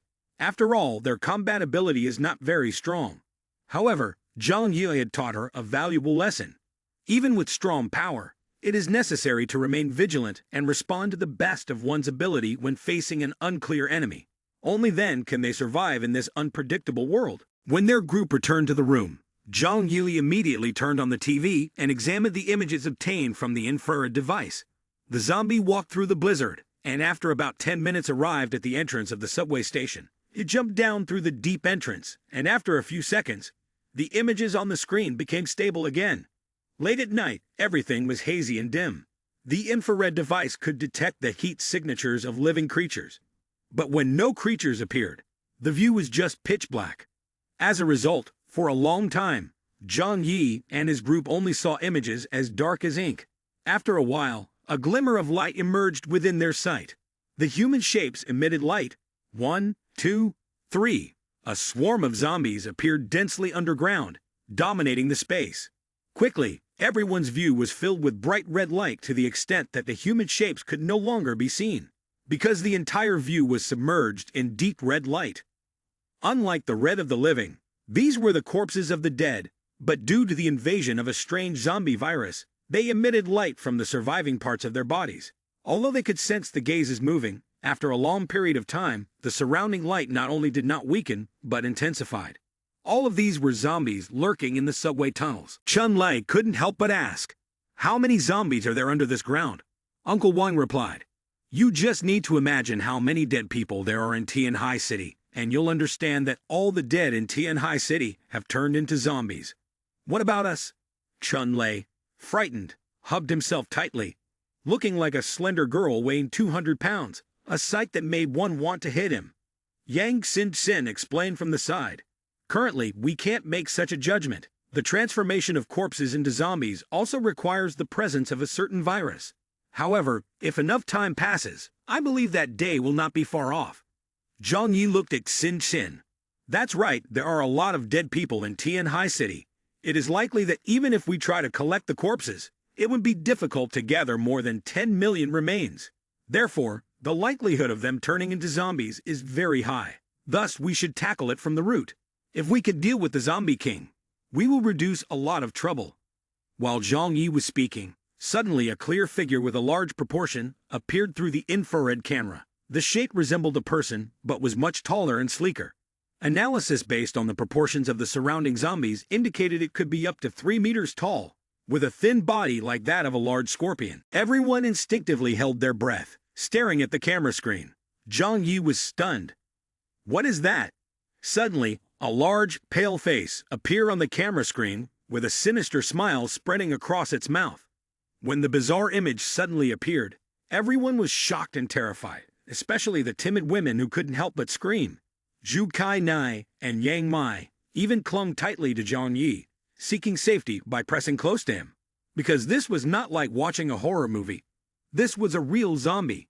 The video suddenly froze, leaving only a large area of static. Zhang Yi said, "We have been discovered." But immediately, Zhang Yi broke into a smile. "However, this also proves that our predictions are correct. There are indeed intelligent beings underground. The zombie king is right here. We have found it. That pale, large face is very likely the zombie king. If we do not eliminate it, our hiding place will constantly be in danger." Chun-Lei asked anxiously, "But how can we approach and eliminate the zombie king? There are many zombies underground. We need to be well equipped to deal with them. I wonder how long it will take." Yang Xin also suggested, Furthermore, the subway tunnel has many entrances and exits. If the zombie king is smart, it will choose to escape when it detects abnormalities. Zhang Yi crossed his arms and spoke in a deep voice. If we're going to do this, we must do it all at once to enjoy a more leisurely life afterward. Although there are many zombies, their fighting ability is limited. As long as we are determined to eliminate them, it doesn't matter how many there are, but we must prevent them from escaping. So we need to focus on eliminating them from the subway tunnel. Liang Yu made a suggestion. We can use explosives to destroy the tunnel below. This will cut off the zombies' escape route. Our goal is to eliminate the zombie king. As long as it can't escape, that's enough. As for the other zombies, we have many ways to deal with them. Uncle Wang also spoke up. Zhang Yi, you can decide the specifics. After all, this battle is unavoidable. That's right, this battle is inevitable. If they do not take the initiative to attack, sooner or later the zombies will become smarter. When the group of zombies understands all their weaknesses, they will continue to attack relentlessly. In the end, even a fortified shelter like steel will be pierced. Zhang Yi took a deep breath, thinking about the feasibility of the plan. After a moment, he said, "Prepare a little, we will act tomorrow." Chun Lei observed Zhang Yi and couldn't hide his anxiety. "Why are you in such a hurry, Zhang? This approach doesn't seem to match your style at all." Zhang Yi was usually very steady in everything, but this time his way of acting made Chun Lei feel it was a bit risky and thoughtless. They knew nothing about the situation underground. Was rushing in really appropriate? Chun Lei placed his hand on Zhang Yi's shoulder and continued. "What if something goes wrong underground? The truth is we don't fully understand the situation down there. We might have underestimated the fighting capacity of the opposing group." Chun Lei, who feared death the most, was always very cautious. He was even more careful than Zhang Yi most of the time, but that was also his greatest weakness. Because of this, Chun Lei often missed many opportunities. Zhang Yi smiled, reassuring Chun Lei with a confident grin. "Don't worry, I won't joke around with everyone's safety. I've prepared thoroughly. Everything will be clear when the time comes." Chun Lei looked into Zhang Yi's eyes and saw a familiar, warm gaze filled with trust. He felt more at ease and asked with a smile, "Brother Zhang, why be so mysterious? Why can't you just tell us straight?" Zhang Yi replied, "You just need to know that even in the most dangerous situations, I have a way to get everyone out." However, he wasn't in a position to reveal specific details. Liang Yu turned to look at Zhang Yi, seemingly having understood something. "I see now. If that's the case, we don't need to worry anymore." Yang Mai stood up from the sofa and said with a smile, "Then I'll prepare some food for everyone." Zhang Yi nodded. "Great, the more the better." Zhang Yi had gradually come to understand Yang Mai's abilities. The superpower infused in the food could help mutant persons recover energy, and was also very effective in helping normal people regain strength. However, the superpower could only be preserved in food for a maximum of 1 week. After that, it would disappear. But with Zhang Yi's superpower space, this issue had been perfectly resolved. That was why Zhang Yi requested Yang Mai to use all of her superpower daily to produce food. No one knew how much food was in his superpower space. This was also one of the reasons he dared to lead people into subway tunnels to fight. Unlike Zhang Yi, the 4 major powers rely not only on a small number of elite personnel, but also must protect many architectural structures. The overwhelming number of soldiers, laborers, and slaves makes it difficult for them to cope with the ever-evolving zombies. Even though they kill these zombies repeatedly, they just keep coming back like locusts, never diminishing in number. After expending a lot of energy to repel one wave of attacks, they opened their tired eyes the next day, only to see that the zombies continued to arrive. Xiao Honglan, Xing Tian, and Wei Dinghai were all severely injured. They could not abandon their oil refinery, steel mill, and harbor base. Xiao Honglan sat on a steel pipe, feeling exhausted. "We cannot just sit and wait to die. If this continues, in less than a month, we will have to abandon the oil refinery and resort to hiding, evading the zombie attacks." At that moment, a soldier ran over to report. "Commander, all the zombies have been cleared. This toy can be completely destroyed by incineration. However, we also lost 67 soldiers and slaves." Xiao Honglan looked up at him, her fiery eyes reflecting sharpness. The lingering effects of her abilities were not diminished. "We need to change our tactics. We can't just rely on passive defense any longer. Zhuge King Ting approached, his combat uniform now stained with blood and dirt. Do you mean we will take the initiative to attack the zombie nest? Zhuge King Ting's pupils contracted. Xiao Hong Lion nodded. The actions of the zombies are clearly being controlled by someone, possibly some mutant person or another intelligent being. In any case, we need to gather as much intelligence as possible to find a permanent solution to this issue. Zhuge King Ting frowned. But that's too dangerous. We have no idea how large the zombie group is. Entering to investigate blindly could lead to a complete failure. It would be better to observe for a while. Perhaps another force has a way to deal with this problem. Xiao Hong Lion scoffed. Look at the scale of these zombies. I don't think they're easy to deal with, especially the worshippers of the Snow Sect. Those fools have gathered more than 10,000 people, practically serving lunch to the zombies. While speaking, Xiao Hong Lion tried to stand up. We cannot rely on anyone else.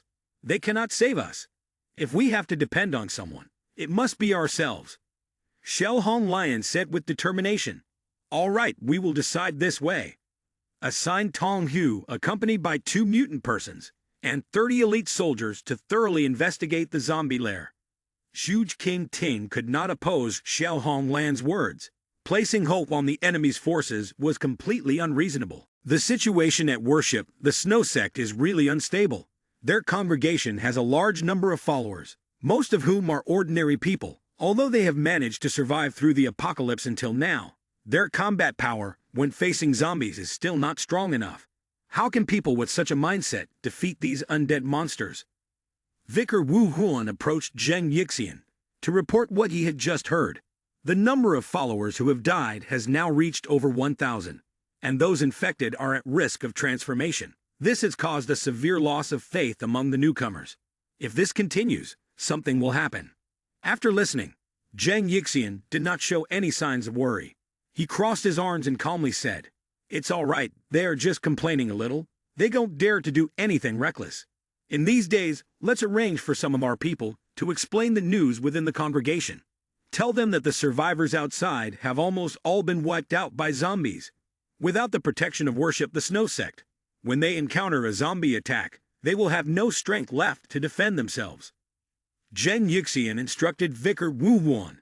It is essential to tell everyone that other forces, when facing the zombie attacks, continually fail. The number of dead is increasing, and even the borders are about to collapse. This means that over half of the people in other forces have already died. Wu Huan's eyes lit up when he heard Zheng Yixian's words. That's a good idea. Without comparison, there is no feeling of loss. As long as they think that the outside world is full of corpses, they will feel that their current lives are better. They will not blame Worship the Snow Sect. Zheng Yixian glanced at him and continued. They may still complain because they are not sufficiently devoted to Worship the Snow Sect. We need to strengthen our education of them, turn them into true believers.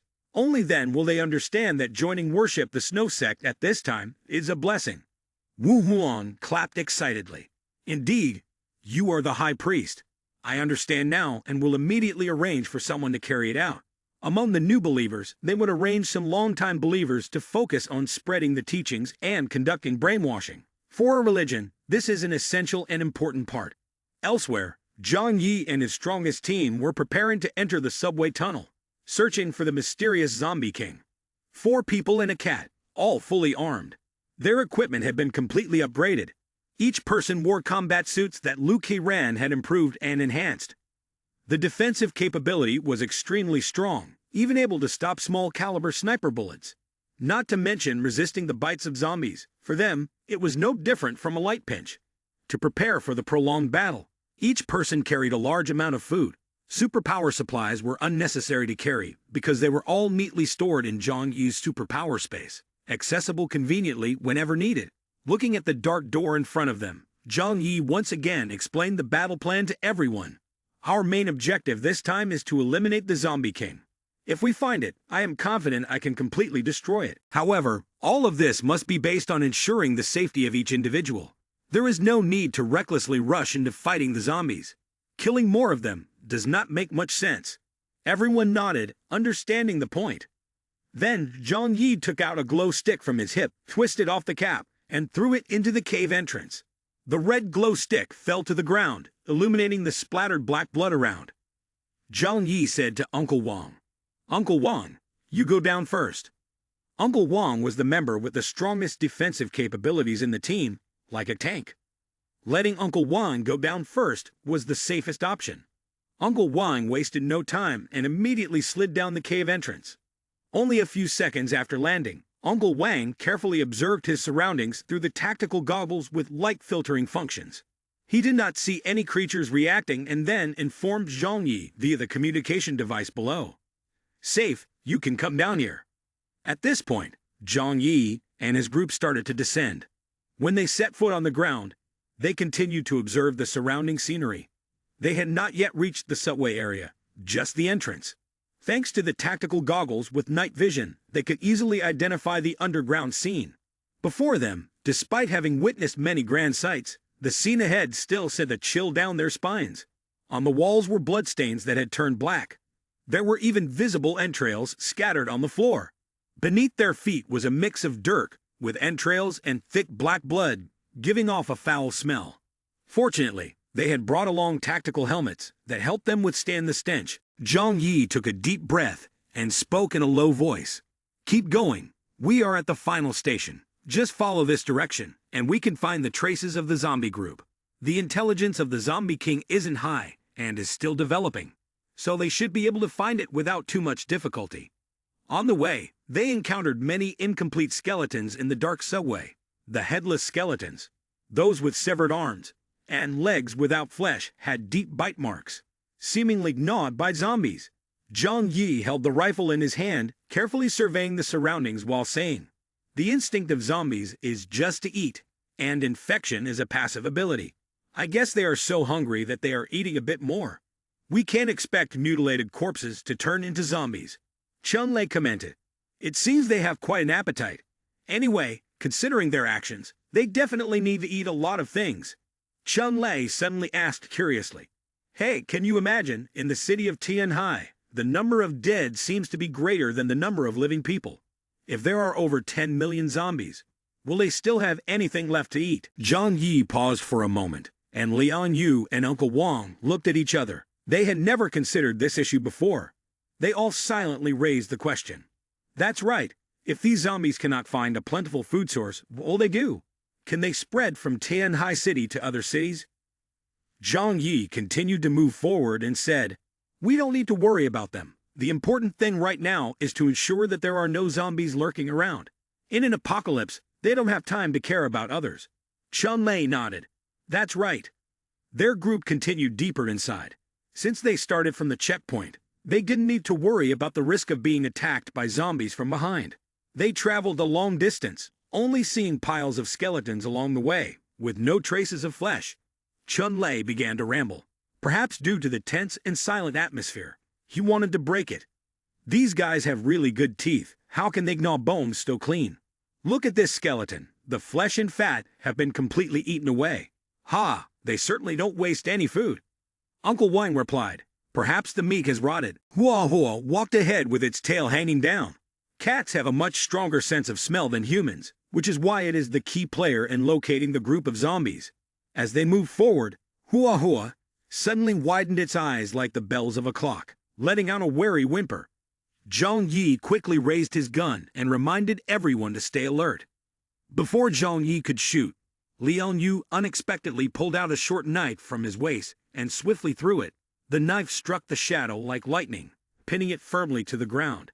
Zhang Yi lowered his gun, deciding not to shoot unless necessary, to avoid disturbing everything around them. The group cautiously approached. When they clearly saw the shape of the object, they all gasped for breath. It was entirely gray, resembling a small dog at first, but when they noticed its long tail and wide mouth, they realized it was a giant rat. Zhang Yi exclaimed in surprise, "What is this?" Chun-Lei was so panicked that he almost bit his own hand upon seeing this horrifying creature. He exclaimed, "Oh shit, is this a rat? It's bigger than a cat." Indeed, this rat was twice the size of Hua Hua. Zhang Yi took a deep breath. Mutated rats are not unusual. Typically, if rats have abundant food sources, they can grow to the size of an adult cat. But this rat is clearly much larger. A mutation has definitely occurred. Zhang Yi recalled the corpses they had encountered. telling himself that the previous bodies were probably also victims of these rats. Chun-Li thought back and whispered, "With so many corpses, there must be a huge swarm of rats here." As soon as these words were spoken, everyone felt anxious. Liang Yu, with a worried expression, seemed to realize this threat as well. Though she was a martial arts master with a resolute personality, like any other girl, she had a certain aversion to rats. If there really is a swarm of rats, at that moment, Hua Hua suddenly raised its head and let out a mournful cry. The deep and menacing sounds only came when facing a strong foe. At that time, in the narrow tunnel, piercing cries echoed from every nook and cranny. Zhang Yi said helplessly, "We have really entered a rat's den." From the corners, large rats surged out in droves like a stream. They were not normal rats, but as big as kittens or puppies. And there were even giant white rats resembling dolphins amidst the gray ones. Liang Yu couldn't help but shout, "That's disgusting." The fur on her body stood on end. Zhang Yi noticed the eerie red eyes of the rats.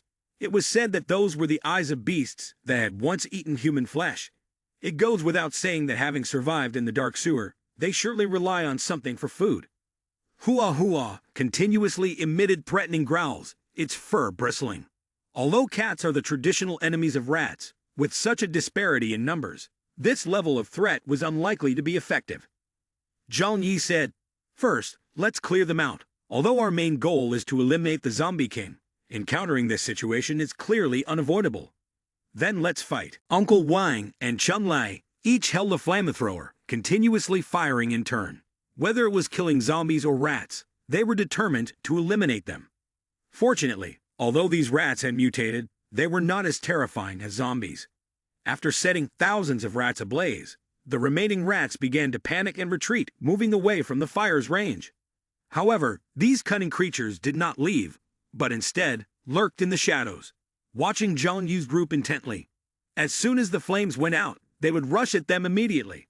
In the darkness, the figures of rats were everywhere, countless lurking in wait. Zhang Yi furrowed his brow and said to Chun-Li and Uncle Wang, "Turn off the flamethrowers." Though the two did not understand Zhang Yi's intention, they immediately stopped firing.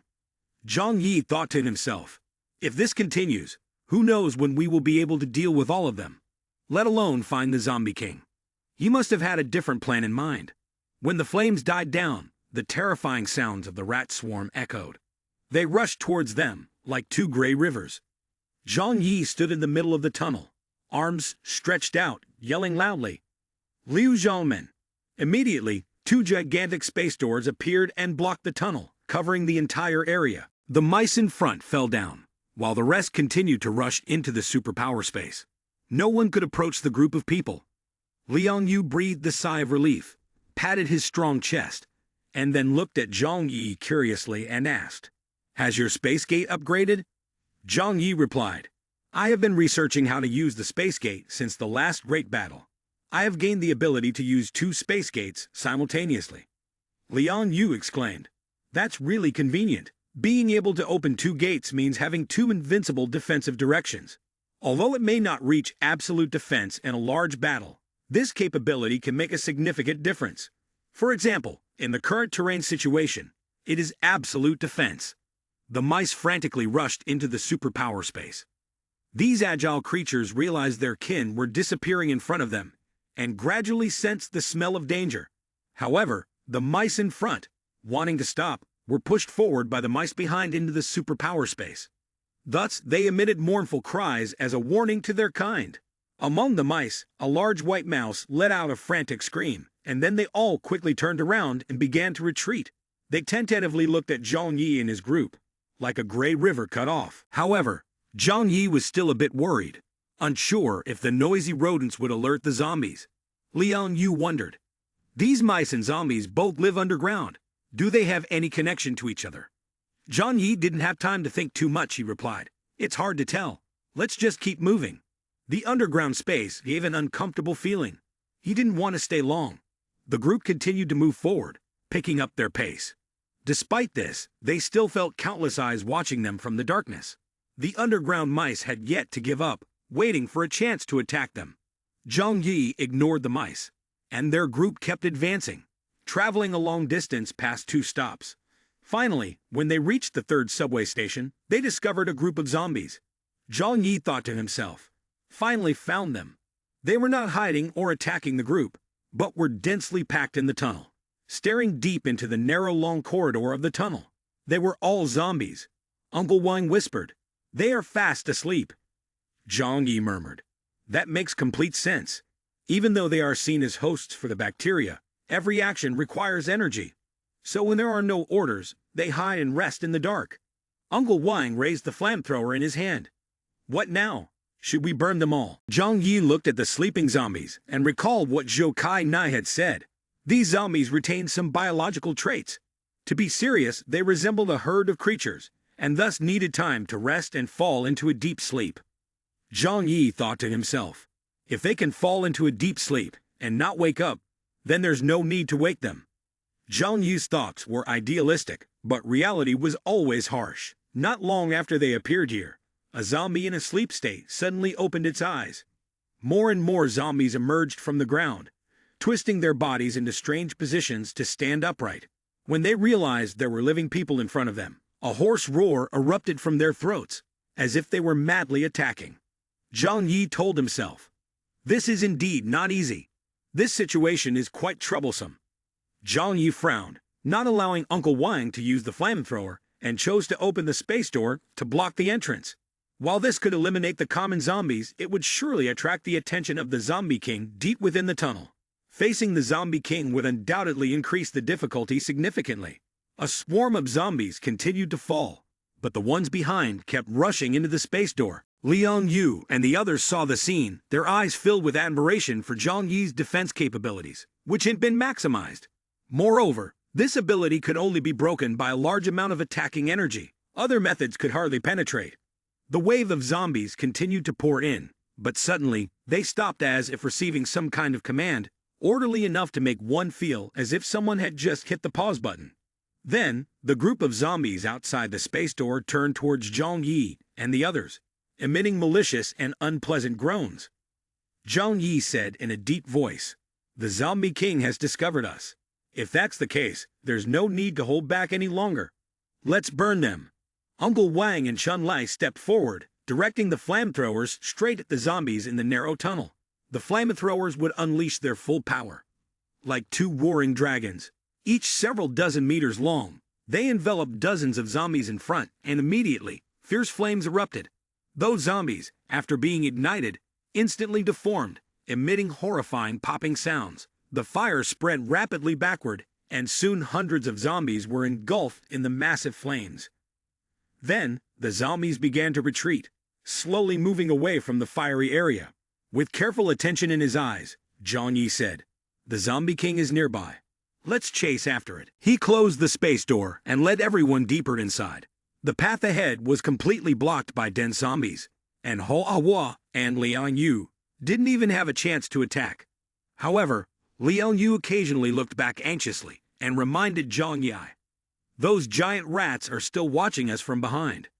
Zhang Yi replied, "Right now, we don't need to worry about them. We need to quickly find the location of the Zombie King and eliminate it to eradicate the threat from the root."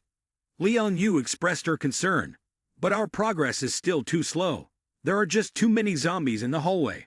Looking towards the end of the tunnel, it was crowded with heads evaporating in thick smoke. At this rate, it was hard to tell how long they would need to keep burning. By the time they were surrounded in this spot, the Zombie King might have already escaped. Maintaining the space door without losing energy, without even needing to use superpower food to replenish.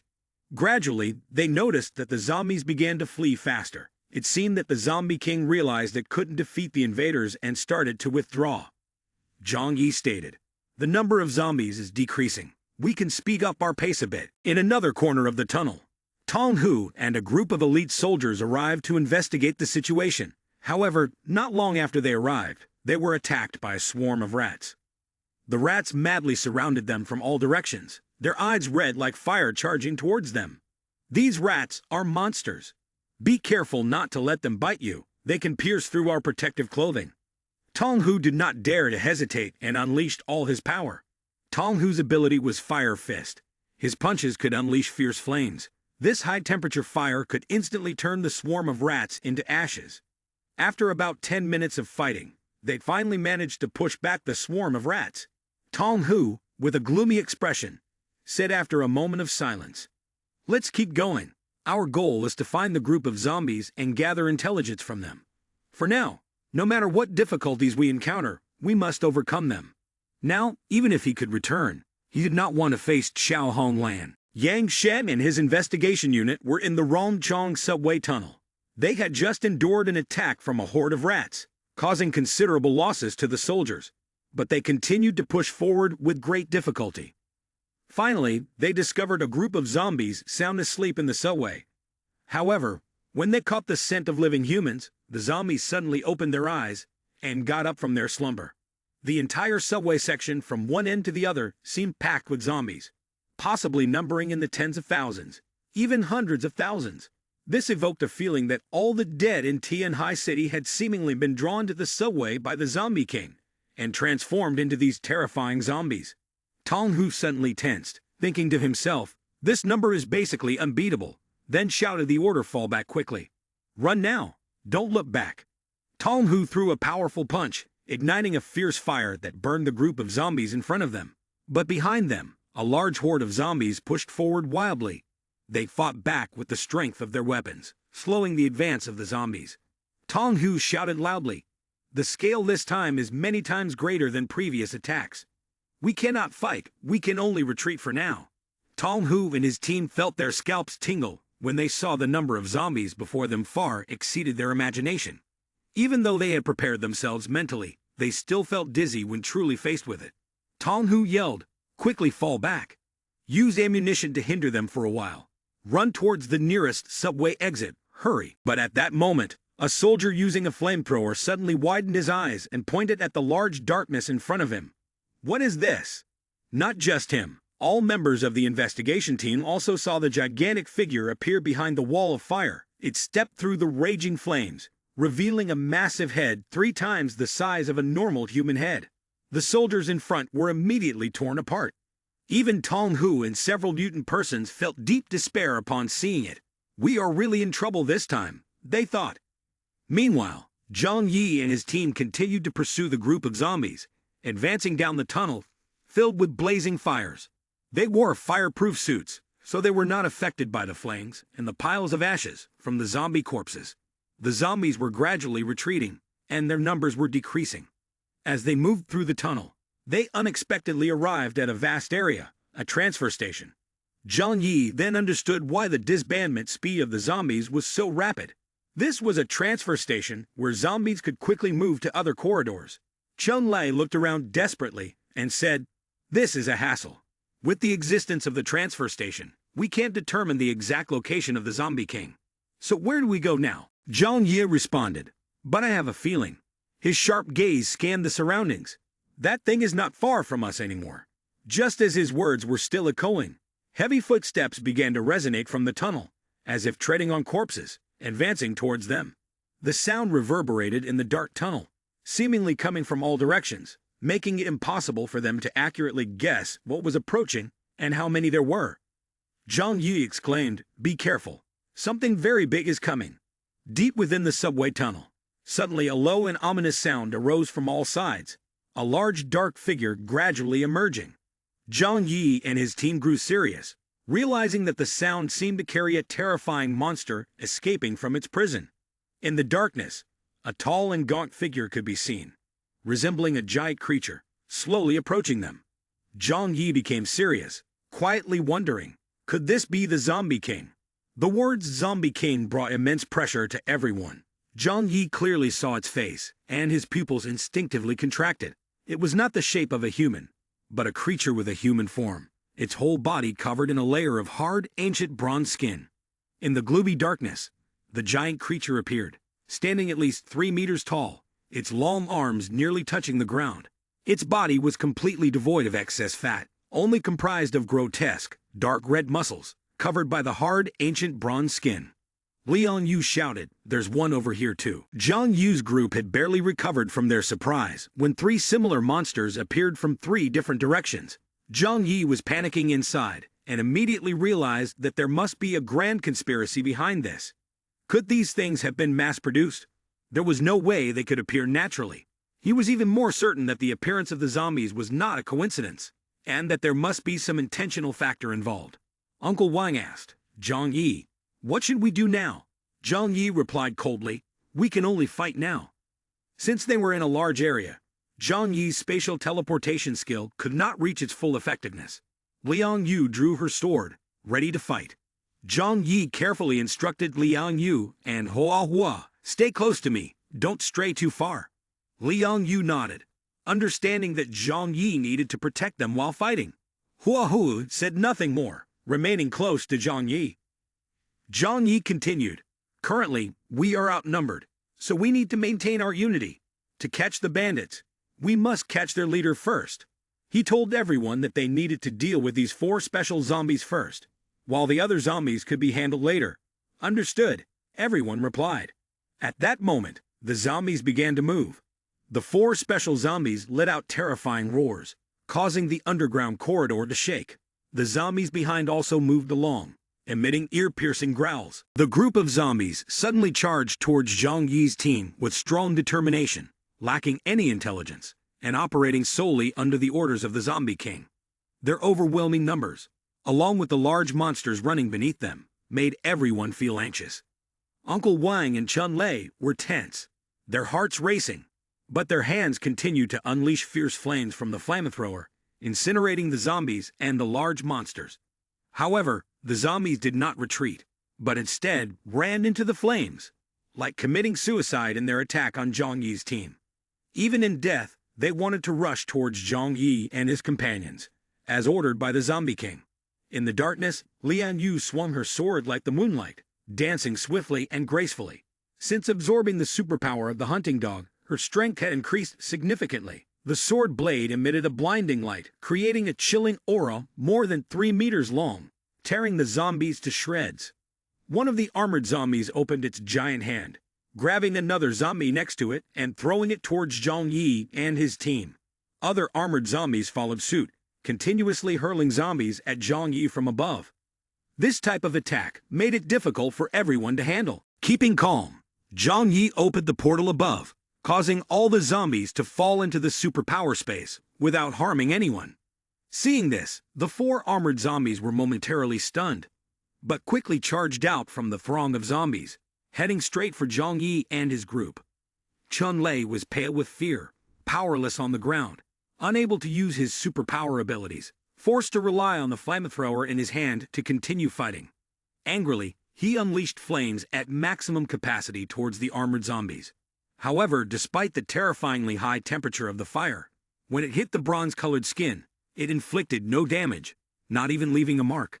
The armored zombie was engulfed in flames but continued to advance.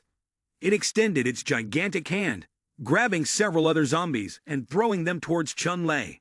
At this moment, the armored zombie had moved very close, instilling fear in Chun Lei, causing his movements to falter. When the armored zombie approached, Zhang Yi extended his arms, eventually using his secret defensive skill to create a space gate.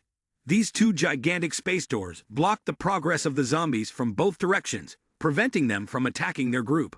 However, this also prevented Zhang Yi from dealing with other attacks. In this vast area, there were still many zombies and 2 other armored zombies coming from different directions. Uncle Wang said irritably, "Damn, there must be a zombie king commanding from behind. Unfortunately, if we can't eliminate these zombies, how can we kill the zombie king?" At that moment, Zhang Yi's calm voice rang out, "Don't panic. In times like this, we must stay calm and observe carefully. We will definitely find the zombie king. It is nearby. I can feel it." Although the situation was very dangerous, Zhang Yi understood that as long as they could handle the zombie king, everything else would be easier to resolve. Most of the zombies had been blocked by him using the space gate, and the remaining ones would be dealt with by Liang Yu and her team.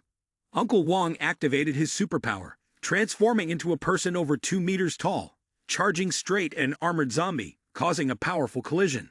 The armored zombie, despite its larger size, was still overpowered. After the 2 collided, it was temporarily hard to determine a winner, like 2 heavyweight wrestlers competing. The power was easily evident. Although the armored zombie possessed superior strength and physique, its combat skills were clumsy, executing only simple moves. Compared to Uncle Wang, who had served in the military and trained in martial arts for many years, his combat skills far exceeded those of the armored zombie. Meanwhile, the armored zombie was being blocked by Liang Yu, with a sword in hand. Liang Yu's sword emitted a brilliant golden light shimmering in the air. Before the armored zombie could react, a wound appeared on its chest. The bronze armor of the zombie showed a deep tear, and immediately thick dark red liquid began to ooze out.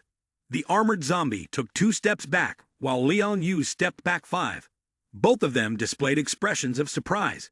Liang Yu did not expect that despite using all her strength in one strike, she could only tear the surface flesh of the zombie and not split it in half.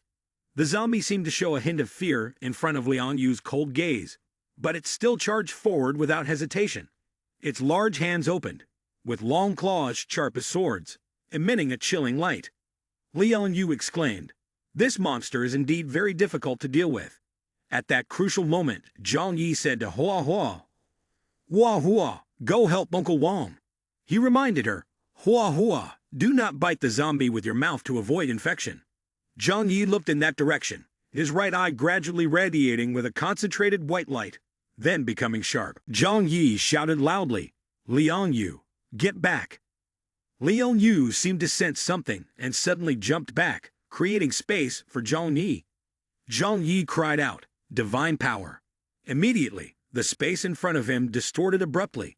Suddenly, a vast area of space exploded like popcorn, scattering pieces of flesh everywhere.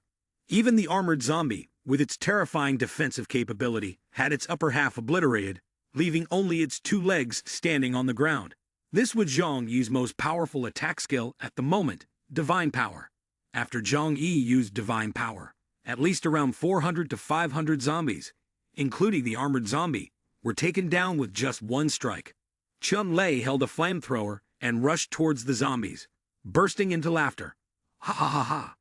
Let's see how I roast you with my toys." He wielded the flamethrower and began moving forward, proudly shooting flames and continuing his high-temperature grilling. This was the first time Liang Yu witnessed Zhang Yi's divine power up close. Previously, Zhang Yi had used this ability on the battlefield, but only to assassinate a mutant person from the opposing faction. Liang Yu was still in shock as she saw Zhang Yi use divine power. She stared at him and exclaimed, "Your strength now is truly terrifying. I believe there are no mutant persons left in Tianhai who could withstand one of your divine power strikes unprepared." Zhang Yi simply smiled gently. "That is just a basic operation for me." However, he then carefully observed his surroundings and continued, "At this moment, it is still too early to relax. I believe that our true enemy is probably very close, and I am waiting for his appearance. These armored zombies, although they seem smarter and stronger than regular zombies, are definitely not the Zombie King. If we do not find the Zombie King today, then this campaign cannot be considered a complete success, because eliminating more zombies, including the powerful armored ones, cannot prevent the Zombie King from creating more minions." As soon as Zhang Yi finished speaking, zombies began to gather from the 2 unblocked directions. From deep within the tunnel, the familiar heavy footsteps echoed, and 3 armored zombies appeared from 2 different directions. They stood there with cold eyes, calmly staring at Zhang Yi's group. Their shapes resembled gigantic, twisted, and menacing insects that instilled fear. Zhang Yi broke out in a cold sweat, thinking, "Why are there so many monsters? Just how many are there?" The divine power of Zhang Yi consumed a lot of energy and had terrifying power. But with his current energy level, he could only use it continuously 5 times. However, after each use, a certain amount of time was needed to recover. If many armored zombies continued to launch their attacks, then with their current combat strength, countering would be extremely difficult. Chun Lei was so scared that his legs nearly buckled, causing him to almost fall to the ground. He exclaimed, "It's over. What should we do now? Are we really going to die here?" Chun Lei screamed in fear. But the zombies didn't give them time to think. Just after a moment, 3 armored zombies, along with a large group of other zombies, rushed forward. Zhang Yi's gaze also became heavier. He sighed softly to himself. It turns out the danger from the zombies this time is more serious than we imagined, and the entity behind it is even more terrifying. Even I find it difficult to easily end this battle. He saw that everyone was about to be surrounded by an even more terrifying wave of zombies. At that moment, Zhang Yi shouted loudly to Uncle Wang and Hua Hua, "Hurry back!" The armored zombies had been shattered into tiny pieces by Hua Hua and Uncle Wang's coordinated attack. After they were defeated, their arms and legs no longer moved. This was different from the other zombies. Zhang Yi noted this. It seemed that the armored zombies were a type of real creature, not the kind controlled by a virus. A person and a cat heard Zhang Yi's call and quickly returned to his side. At this time, Zhang Yi retracted his space portal skill. From all directions of the corridor, zombies continued to rush towards them with a furious roar. Zhang Yi opened a door in front of him and said to everyone, "Follow me." After finishing his words, Zhang Yi was the first to step through the door. Everyone was a bit surprised, but quickly they followed Zhang Yi into the spatial door. As the zombies rushed forward, they stumbled into the air, not understanding why their target had suddenly vanished without a trace. Deep in the tunnel, the echoes of their angry roars reverberated, making people feel terrified. Just a moment later, several dozen meters away in the tunnel, Zhang Yi's group suddenly appeared from underground onto the snowy surface of the subway tunnel. Zhang Yi gently patted his chest, still looking frightened as he exclaimed, "Huh, that was really terrifying. It really scared me to death." He took a breath of cold air to regain his composure. Although he knew that he wasn't in great danger, the scene he just witnessed was like watching a 3D horror movie, still leaving him feeling scared. If it had been someone else instead of him, the outcome would surely have been very bad. Lian Yu and several others also emerged from the spatial door. They looked at the scene outside, initially surprised, then seemed to understand something. Lian Yu curiously asked, "Zhang Yi, is this your new ability?" Zhang Yi calmly replied, "It's not exactly a new ability. I've just gained a little more understanding of how to use the spatial door." Previously, Zhang Yi could only open a spatial door in a simple manner, but now his abilities had become stronger. Finally, he is able to open a second door, creating a passage through space within a range of 300 meters. For this reason, he dared to venture deep into the subway tunnel, a place fraught with danger. Chun-Lei was so frightened that he sat down on the ground, panting. "Brother Zhang, if you have this kind of ability, why didn't you say so earlier? You know, I almost died of fright just now." Zhang Yi laughed and said, his tone lighthearted, "I just wanted to give you all a little surprise." Zhang Yi has always kept his superpower abilities a secret, even from his teammates. This is not out of suspicion, but because he is cautious, always avoiding the disclosure of personal information, viewing it as a survival rule. The expression on his face gradually became more serious. However, from the beginning, I didn't think that this kind of ability would actually be effective. This zombie outbreak is much more complicated and frightening than we imagined. I still can't figure out how this outbreak will play out. When he said that, everyone fell silent. If it weren't for Zhang Yu's new ability, with the terrifying number of zombies they just faced, even if their team was 3 or 5 times larger, they could have lost their lives right there. The number of zombies exceeded their imagination. Uncle Wang spoke up. "So what should we do now? If we can't deal with these zombies all at once, we will have to face their relentless attacks, including the armored zombies that terrify anyone who sees them." Zhang Yi pondered, looking up at the sky filled with falling snow. Despite the cold, the scene did not evoke feelings of despair or danger. He took out a pack of cigarettes from his space, lit one, and took a deep drag. Everyone refrained from interrupting, knowing that Zhang Yi was deep in thought. After a while, he slowly said, "No matter what, we must solve this problem quickly. We can't let the zombies have a chance to grow, because they are truly terrifying." Lian Yu asked, her face full of doubt, and not very optimistic, "Do you have a solution?" After a moment of contemplation, Zhang Yi regained his spirits and handed a cigarette to Chun-Lei. Chun-Lei didn't smoke, and neither did Lian Yu. In the end, only Zhang Yi and Uncle Wang each had a cigarette. Zhang Yi said to everyone, "If the goal is to deal with this horde of zombies, it's actually not as difficult as I thought." He no longer held back and shared his ideas. "At the moment, I have a plan. The railway area here is not too complicated, with only one line passing through, and the zombies usually lie dormant in the tunnels. This virus is sensitive to the cold. They cannot survive in cold weather. Therefore, when the zombies are in hibernation, we can infer that they are all hiding in the tunnels." He paused, his eyes lighting up. We don't have enough explosives to completely destroy the railway line, but there is something even more useful than explosives. Everyone looked at Zhang Yi, eagerly asking, "What is it?" Zhang Yi took a deep breath, his gaze directed towards the distant southeast. That is the sea. The freshwater river had completely frozen, unable to provide a sufficient amount of water. However, the seawater with its high salt content in the deep sea areas had not frozen entirely. He explained that he needed to move to the deep sea area, using his spatial superpower to extract a large amount of seawater, which would then fill the entire subway tunnel. Hearing Zhang Yi say this, everyone's eyes immediately lit up. Liang Yu clapped her hands and exclaimed, "Wonderful! This trick is really clever." She continued, sitting down. The subway tunnel is just a one-way passage. As long as the entrance to the station is blocked, it will turn into a ravine sealed at both ends. Your spatial superpower can contain a lot of seawater, enough to fill the entire tunnel.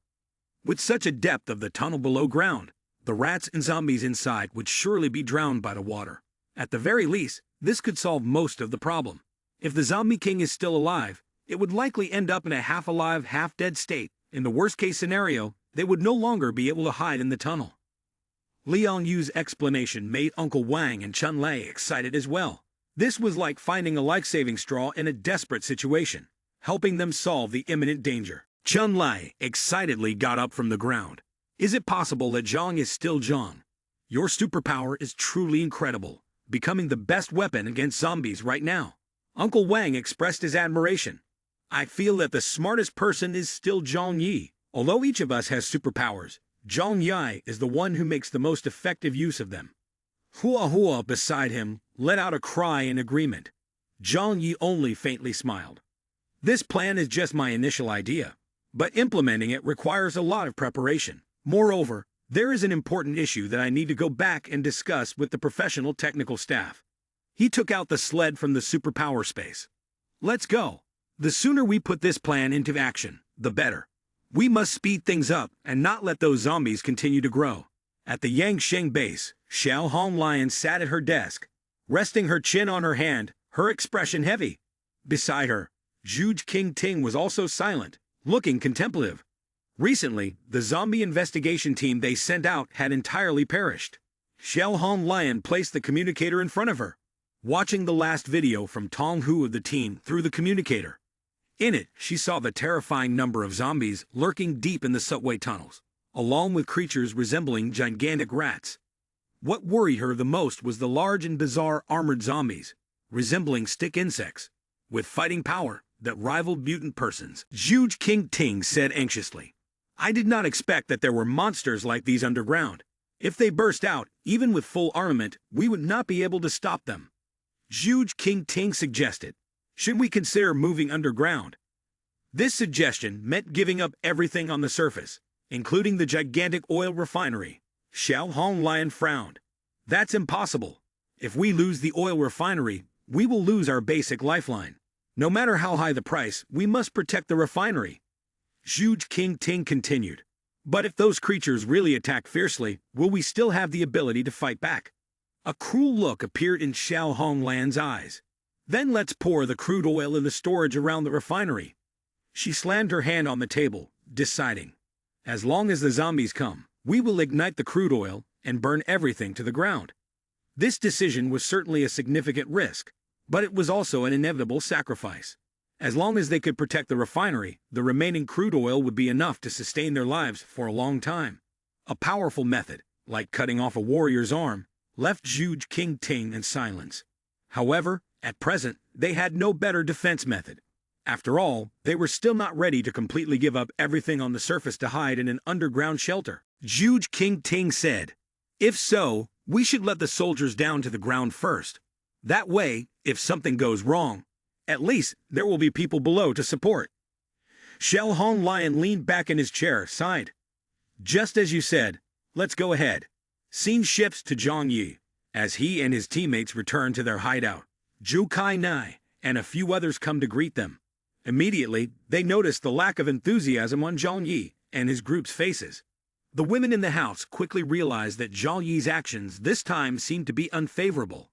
Zhu Kai Nai anxiously asked, "Is something wrong? You have encountered trouble, haven't you?"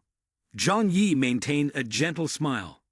We did indeed face a little trouble, but it's not a big issue. Fighting out there is our mission. I don't want to put pressure on the women at home. Whether it's Zhu Kai Nai or Yang Mei, they are all logistics personnel and have completed their part. The fighting can be left to me and my teammates. When returning home, Zhang Yi didn't want to carry too many negative thoughts.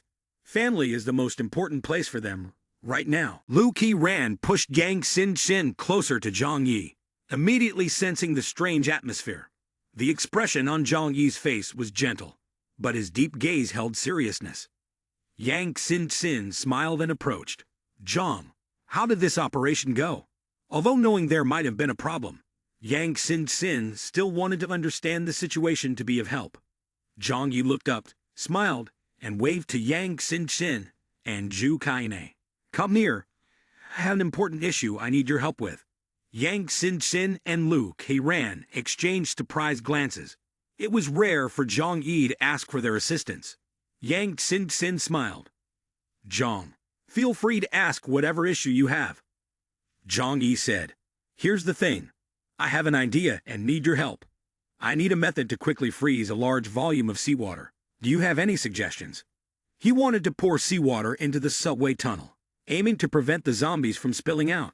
The best approach would be to first gather seawater into a superpower space, and then find a way to freeze it rapidly. When the seawater poured into the tunnel, it would freeze, turning the entire tunnel into a giant block of ice. This would freeze all the zombies and large rats inside.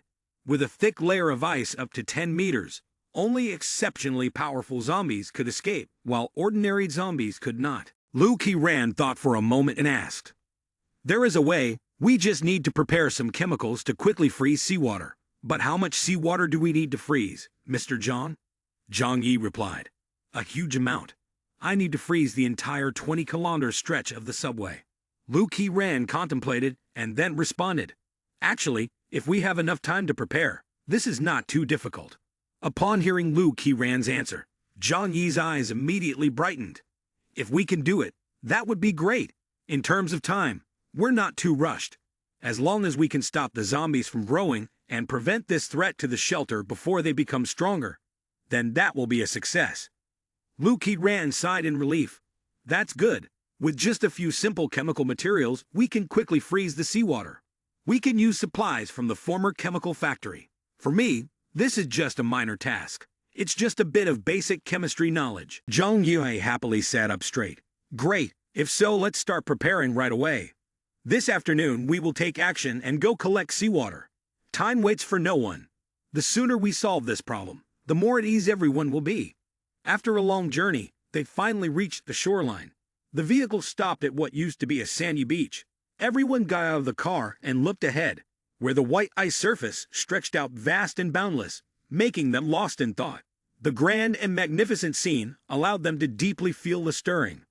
If it weren't for the fact that the world had turned into an apocalypse, they might have taken some beautiful photos to celebrate the beauty of nature.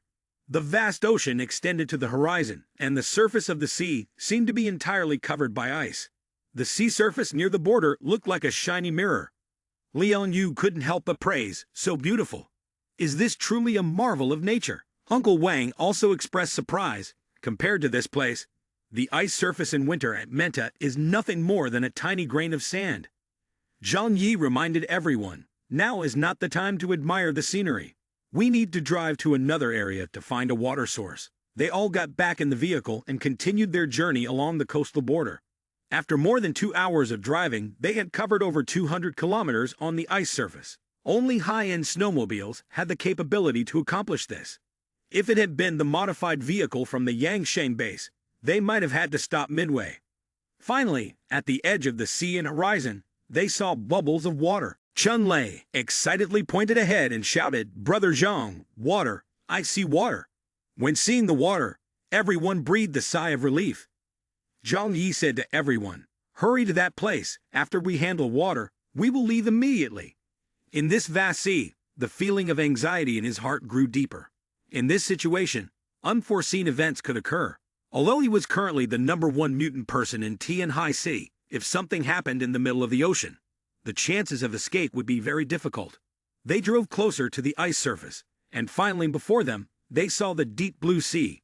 The bubbles gently swayed on the sea, and at the boundary of the ice surface, frozen bubbles and a layer of ice could still be seen spreading. Even at a temperature of -10 degrees, it is impossible for the deep sea to freeze because of the high salt content in seawater. Ocean currents constantly flowing along with volcanic activity beneath the ocean floor prevent the water temperature from reaching the freezing point of seawater. Zhang Yi took a deep breath and cautiously approached the water's surface. He then opened his superpower space. In that space, he had prepared a large area to collect seawater.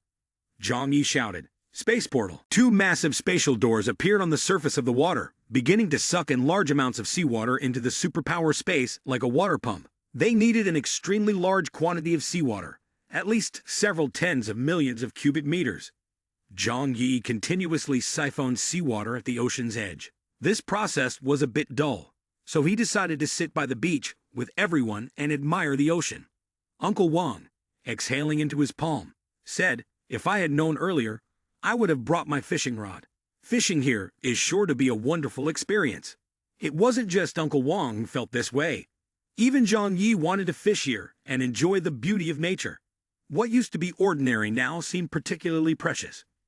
Zhang Yi smiled and said, "Hearing you say that, I suddenly had an idea.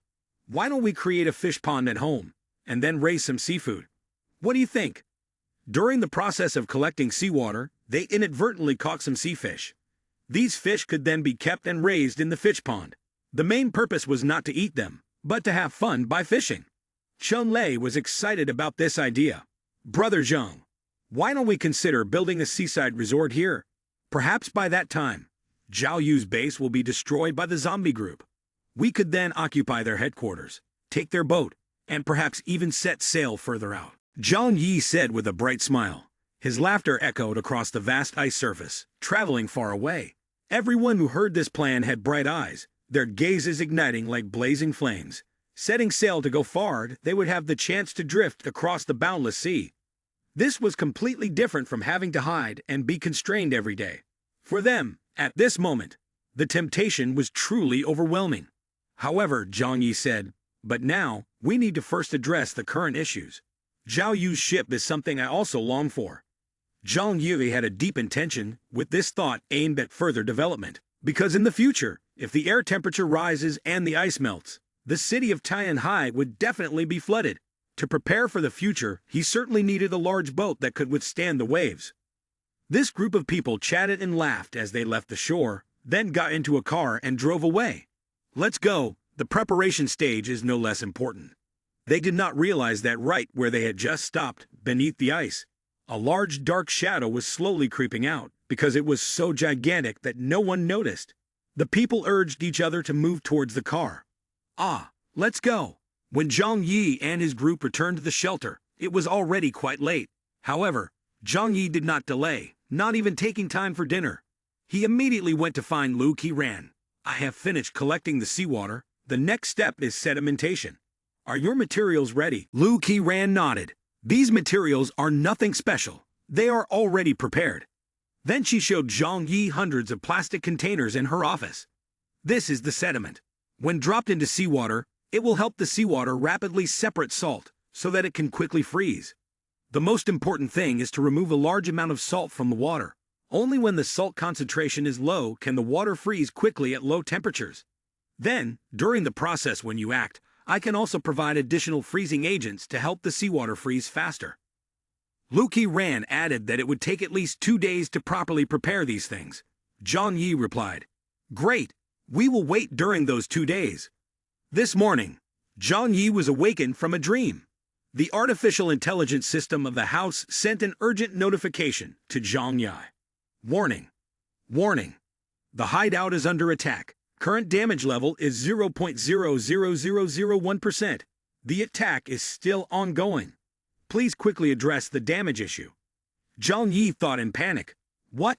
The hideout is under continuous attack? Could it be that those zombies have come? He was not too worried about those zombies, because with their method of attack, they could not cause significant harm to the hideout. He got up from the bed and quickly moved toward the window. At that moment, he saw countless claws digging at the surface of the hideout. The window close to the ground had been completely covered. Zhang Yi carefully observed and finally realized what they were. They were rats from deep within the subway. They had never appeared before, but this time, it seemed that Zhang Yi and his group had killed too many of their kind, which had made them angry and joined the zombie attack. The sound continuously rang in Zhang Yi's ears, causing a bit of pain. He cursed quietly. "These damn rats have come here. What a piece of trash." The large rats had no particular strengths, but their teeth were extremely sharp, capable of shredding even combat clothing. Therefore, when the area around the hideout was filled with large rats, they had a significant impact on the defense system. Zhang Yi felt his hair stand on end, considering the number of these large rats. Although they couldn't quickly penetrate the defense, over the years they would definitely create a large burrow. Even if they couldn't break through, they would make the wall riddled with holes, and then shatter it. Through the outside camera, he saw countless rats crowded around their hideout. Now, opening the door to the outside had become difficult. Zhang Yi quickly put on his jacket. This time, the scale of the zombie group and the rat swarm they were facing was clearly much larger than before. The zombie king was truly furious. This was a warning for Zhang Yi and his team, as well as a deeper exploration. As long as the number of zombies was large enough, they could not be completely exterminated by Zhang Yi and his team in one go. Thus, there would always be surviving zombies that returned, conveying Zhang Yi's fighting methods to the zombie king.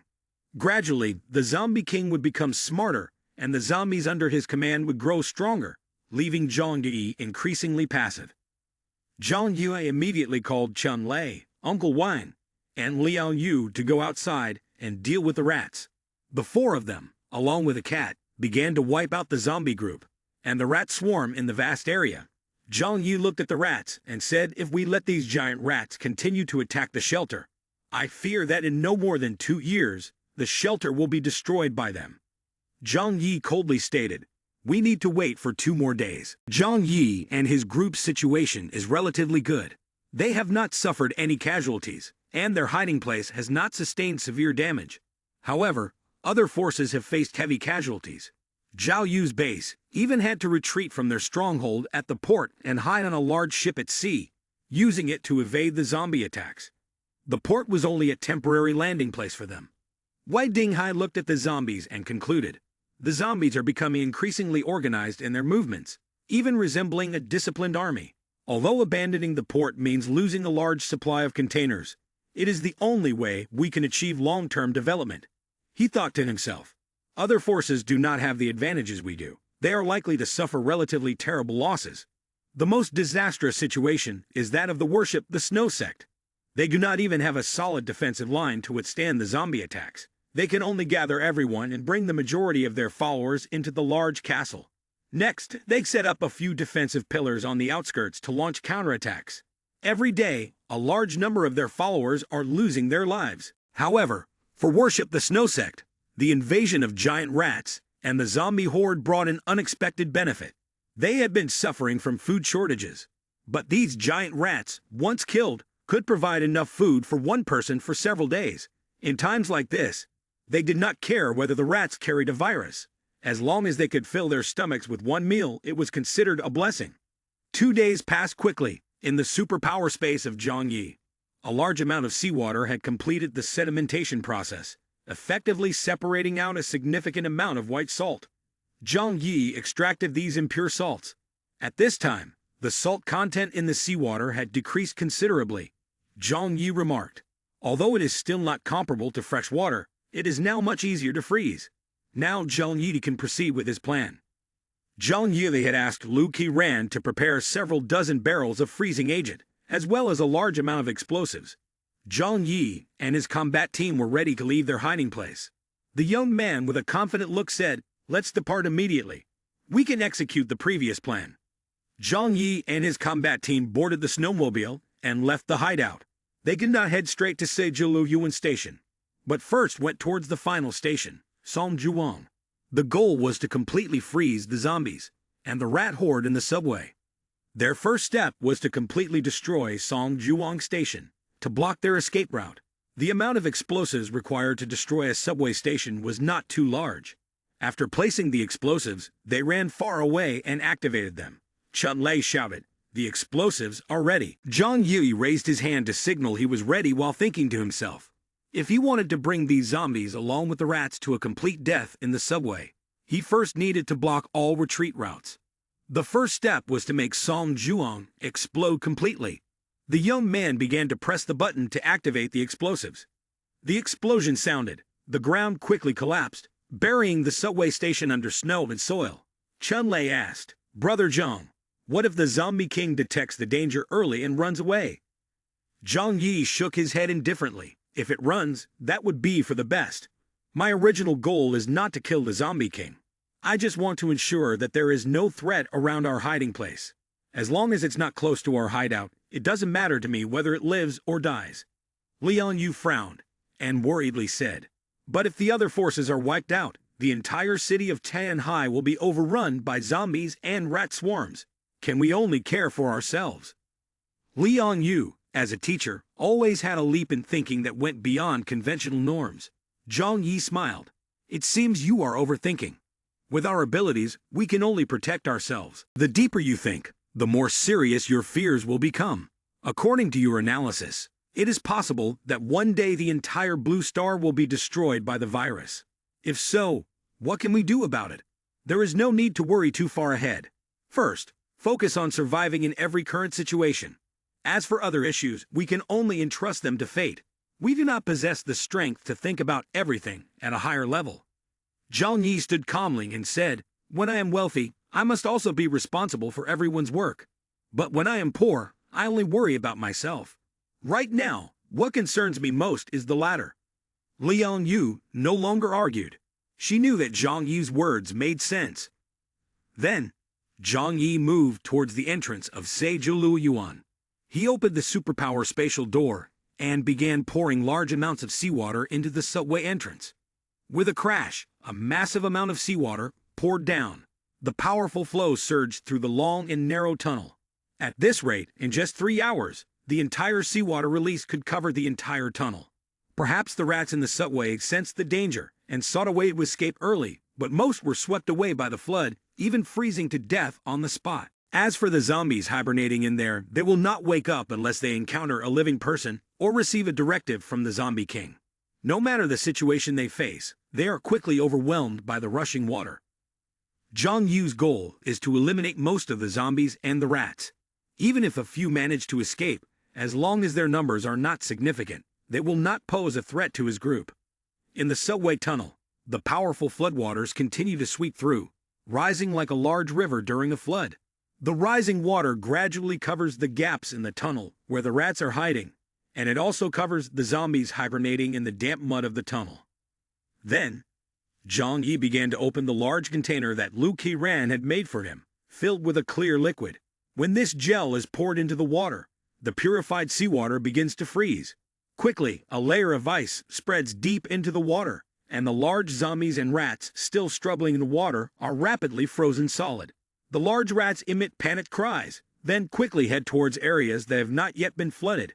They cannot move faster than the rushing water. Soon most of the rats are swept away. A few rats manage to escape, crawling out from the entrance of the tunnel. But without their habitat, these rats cannot survive long in conditions below -60 degrees. They are forced to seek a suitable environment to live. Half a day passed in the blink of an eye, and now the entire Seijulu Yuan line had been completely frozen. Zhang Yi dusted off his hands. Our problem can now be considered solved. Even though some zombies and large rats managed to escape, it's no big deal. Even if the zombie king wasn't killed, it's not an issue. Even if the armored zombie group survived, that's unimportant. Whether it's zombies or rat swarms, they only pose a threat because of their large numbers. When separated, even armored zombies with their combat power are not enough to worry Zhang Yi. Zhang Yi smiled and said to everyone, "Next we could take a break for a while. As for the troubles with the zombies and the rat swarms, let other forces deal with that." Uncle Wang, Liang Yu, and Chun-Lei exchanged glances, and a light smile of relief appeared on their faces. The major problem unexpectedly was solved so simply by Zhang Yi. Uncle Wang couldn't help but exclaim, "Superpowers from the space system are indeed powerful." Liang Yu asked, "So what will we do next?" Zhang Yi coldly replied, "What do we do now? What else is there to do? Of course, we continued to fight endlessly. He always acted carefully, never leaving opportunities for the enemy. Even though the entire subway tunnel had been frozen, there were certainly still some remnants of enemies left in the tunnels. These enemies could escape outside. Fortunately, they would be creatures with strong vitality, whether zombies or rats. These were all significant threats to us. Having come this far, we cannot do nothing. We should kill as many as possible. Zhang Yi took out a gun and loaded it. With the sound of death, he raised the gun and said to everyone, "Let's go. We will kill as many as possible. Finally, it's time for another cleanup, and then we will finish the job." Everyone had no objections because this time it was mainly Zhang Yi taking action. They just stood by and observed.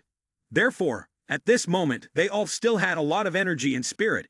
Zhang Yi and his team rushed towards the group of zombies and rats at the entrance of the subway. Many large rats were dying and zombies were running outside. Unsurprisingly, they wiped out this bunch.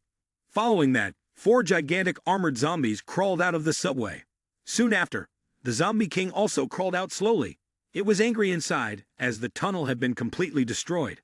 The zombie king thought to itself, all the zombies in the tunnel were attacked in vain, as it received orders to continuously nurture the group of zombies here, expand their numbers, and ultimately annihilate everything. At this moment, it did not know what to do next. 4 gigantic armored zombies surrounded a small humanoid creature. This creature was covered in white fur, and no one could imagine that this ugly, seemingly weak being was the Zombie King, the commander of the entire group of zombies in the subway tunnel. Suddenly, a sound reached Zombie King's ears. It immediately recognized that it was a new command from its master. It quickly decided to turn around, slowly heading north. The 4 animal zodiac companions followed suit, each taking steps towards the north. At the Yangsheng base, Xiao Hong Lion acted ruthlessly. She ordered the digging of deep trenches around the base, and then poured large amounts of crude oil into them. Xiao Hong Lion urged, "Hurry up, be a bit quicker." Whenever the horde of zombies and rats attacked, they would ignite the oil in the trenches. Instantly, a wall of fire 4 to 5 meters high would engulf the entire oil refinery. This fierce fire would thoroughly incinerate the zombies and rats. Fire is the most effective method of attack against zombies and rats. However, currently, fuel is extremely scarce, and what Xiao Hong Lion was doing was very extravagant. She looked at the burning flames and the zombies and thought to herself, such defense results in far fewer casualties and losses. As for the fuel consumed, who said I have ample oil resources in my hands? Therefore, they can still endure this level of consumption. On Zhang Yi's side, the situation was also far from ideal. The steelworkers and loggers at Xingtan's base, with the support of their abilities, had become formidable warriors. They relied on weapons such as iron staffs, heavy hammers, and other heavy weaponry to fight against the zombies. Xingtan looked at his teammates and thought to himself, every day they have to fight countless zombies. Their strength is being severely depleted. Later, Xingtan was forced to lead the remaining subordinates into a shelter deep underground. He thought, temporarily leaving the steel factory and equipment for the zombies is not a problem. The zombies do not use that equipment, nor do they destroy their living areas, as they only care about human flesh. In the living room, Yang Xin rolled over on a cart to inform Zhang Yi. "Brother Zhang Yi, there is a very important package here that needs your attention." Yang Xin handed the computer to Zhang Yi. His eyes also grew eager. "Huh, what happened? Let me see." Zhang Yi focused on the screen and suddenly noticed an email. The content of the letter is, "The special staff of the Jiangnan headquarters has arrived in Tianhai City. You are invited to the buildings of Tianhai City at exactly 2:30 p.m. this afternoon. The guest list includes Xing Weinan from the King Fu shelter, Xiao Hong Lion from the Yangsheng shelter, Wei Dinghai from the Jiao Yu shelter, Yuan Kong Yi, the leader of the Worship the Snow sect, along with Zhang Yi, who holds no specific title, with the signature of the Jiangnan military district at the bottom." Upon seeing this letter, Zhang Yi's eyes widened. Jiangnan Military District. Isn't that the headquarters of one of the top 5 military forces of Huaxia in Jinlin? For the people of Huaxia, this is basic knowledge. The 5 military forces of Huaxia represent the strongest military power of the nation. In peacetime, they are the backbone of the country. After the apocalypse, they remain the solid foundation of Huaxia. Regarding the strength of the Jiang Man headquarters, there is no need to discuss further. The reason Zhang Yi was able to win in the previous situation, which destroyed the Xishan base, in part, was thanks to the support of a missile from the Jiang Man headquarters. The Jiang Man headquarters could, if it wished, wipe Tianhai City off the map in an instant. How could Zhang Yi not feel fear in the face of such a formidable power? Yang Xin nodded. That's right, we are confident that it is them. Zhang Yi frowned. How can we be sure that this package is really sent by them, and not a prank or some kind of scheme? Yang Xin nodded. Indeed, I believe it must be them. Mr. Zhang, I can assure you that this package definitely came from the Jiang Man headquarters, because our internet system is protected by a strong firewall. Anyone who wants to contact us needs to be approved. If I do not permit it, their information cannot be transmitted. But this package has bypassed the firewall I set up and reached our mailbox directly. There are only two types of people who could do this. The first is a hacker who got past me, and the second is a higher authority in the internet sector. Clearly, in Huaxia, no one can achieve this in a short time without being detected by Xin. Therefore, I can conclude that this package definitely comes from the Jiang Man headquarters. Xin continued. It's just unclear what their purpose is for suddenly coming to Tianhai this time. I suspect it may be related to the zombie issue. Zhang Yi became serious. They really can do that. This means that our network system is also not safe. Yang Xin disagreed and said with a laugh. Their real hideout is the intranet, using independent servers, with no contact with the outside world, making it impossible to breach. Zhang Yi sighed, his eyes filled with worry. He felt that this issue was becoming more challenging to resolve, with the intervention of external forces along with the overwhelming power of the gigantic monsters from the 5 major forces in Tianhai City. The situation was becoming uncontrollable. Zhang Yi speculated. I feel that their arrival this time may be related to the current zombies. After all, the zombie scale is too large, and its origin is mysterious. If left unchecked, nearly 20 million corpses in Tianhai City might turn into a massive horde of zombies. Not to mention that among the zombies are mixed, terrifying monsters. Once the zombies, along with the rat swarm, spread to other cities, it will become an uncontrollable disaster. Yang Xin nodded. From this letter, it could be seen that they were fully aware of the situation in Tianhai City. Therefore, when they specifically named individuals, they accurately pointed out each leader of every faction. Zhang Yi held his head, leaning against the sofa in deep thought for a moment. I think we should make a trip there. It's unnecessary to make enemies with a rising military district, he spoke slowly.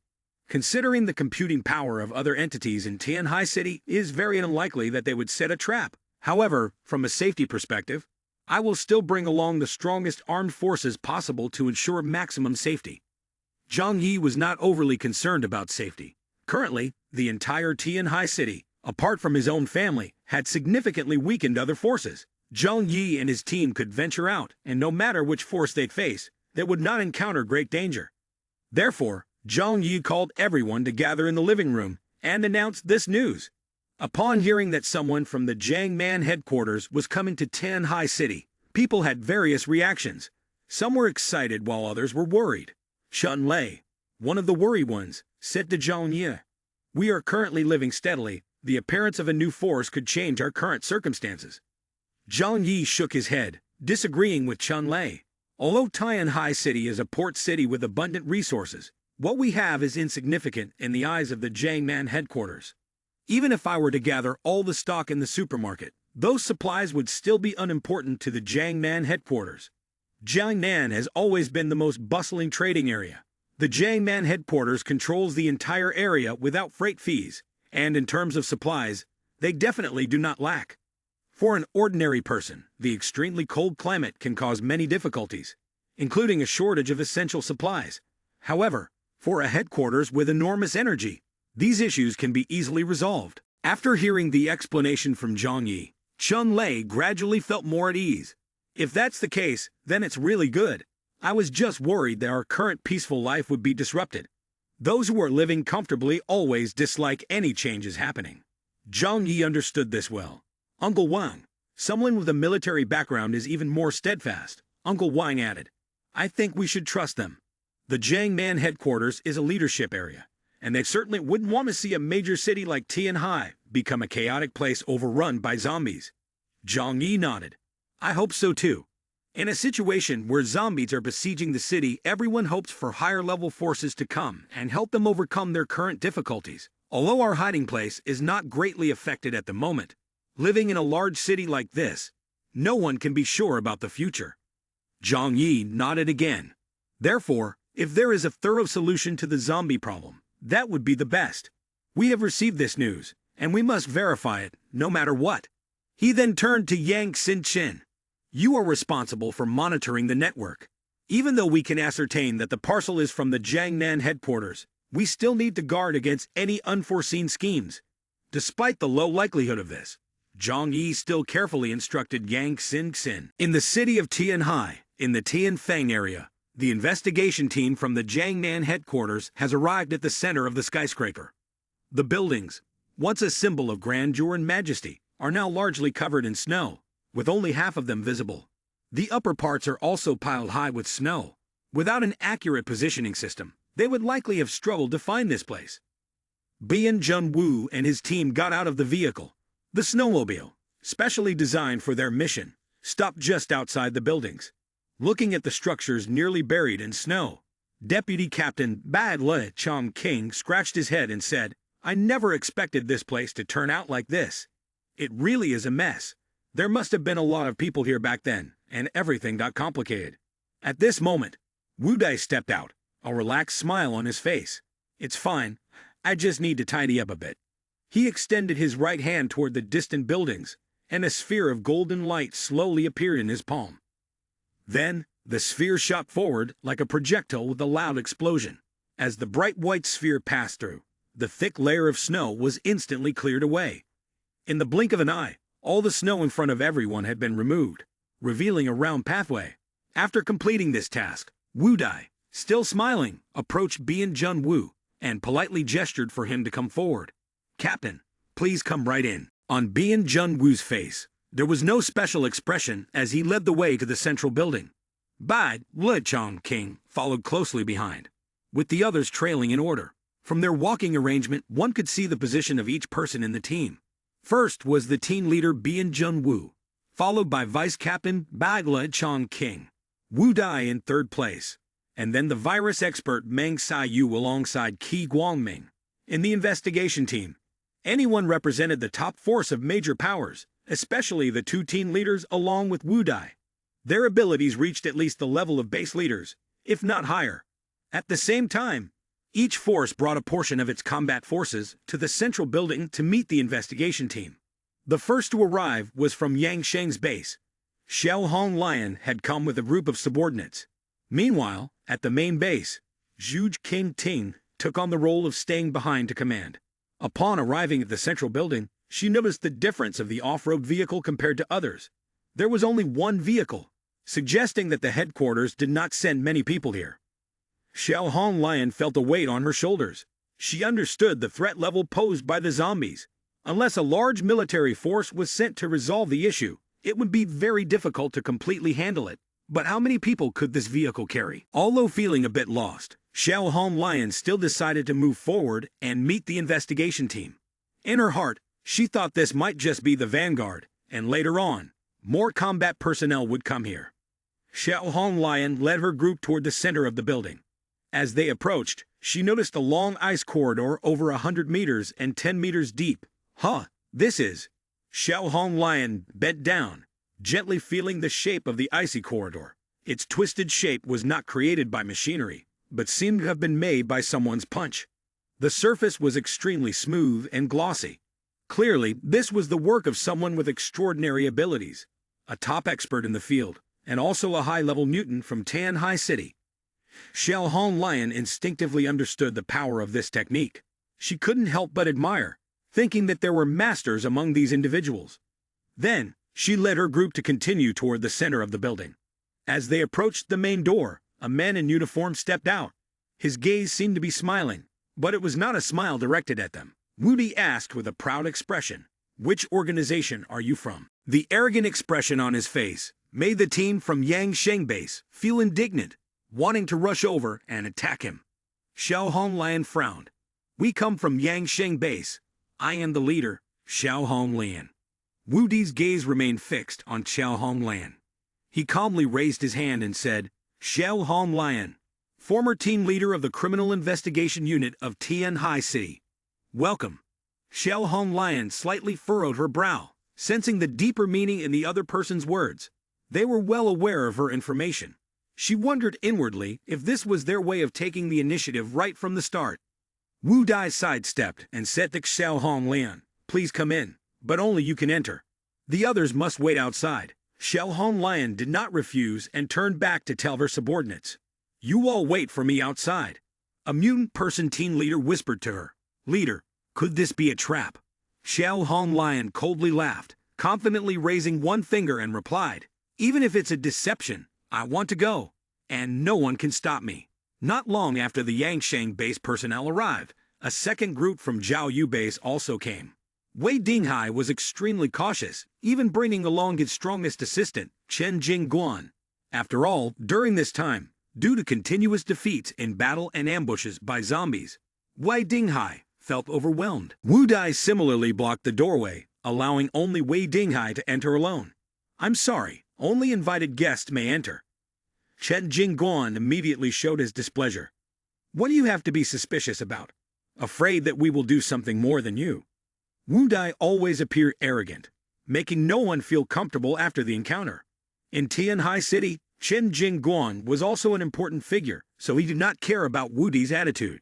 Although Wu Di was a well-known figure at the Jiangnan headquarters, this was Tianhai City, where they were standing. Did those who came here consider themselves important figures, not realizing they were like dragons wanting to trample on snakes?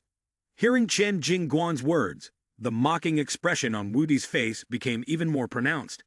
We only want to talk to the leaders of the other factions. So are you really the leader of the Zhao Yu base? Chen Jingguan's face immediately changed. His leader, Wei Dinghai, who was right beside him, spoke up. Let's set aside such provocative and divisive tricks.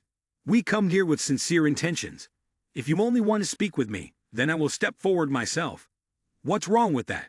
Wei Dinghai, known as the Ice and Snow Lord, possessed extremely strong abilities, with comprehensive offense and defense, having almost no weaknesses. Therefore, he was not worried about being targeted by anyone. Moreover, with Xiao Honglian arriving from the Yangsheng base, he could not show any sign of weakness. Wei Dinghai gently patted Chen Jingguan's shoulder. You guys wait outside. I will handle everything. He glanced warningly at Chen Jingguan. This person is a master. Do not confront him. Chen Jingguan felt his body stiffen, with no choice but to nod. Yes. Wei Dinghai, with a cold expression, walked into the central building. Inside, he was also on guard, secretly observing everything around him.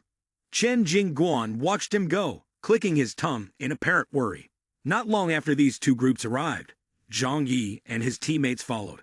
From a distance, they saw the vehicles and soldiers, realizing that the people from the Yangsheng and Zhao Yu bases had arrived first.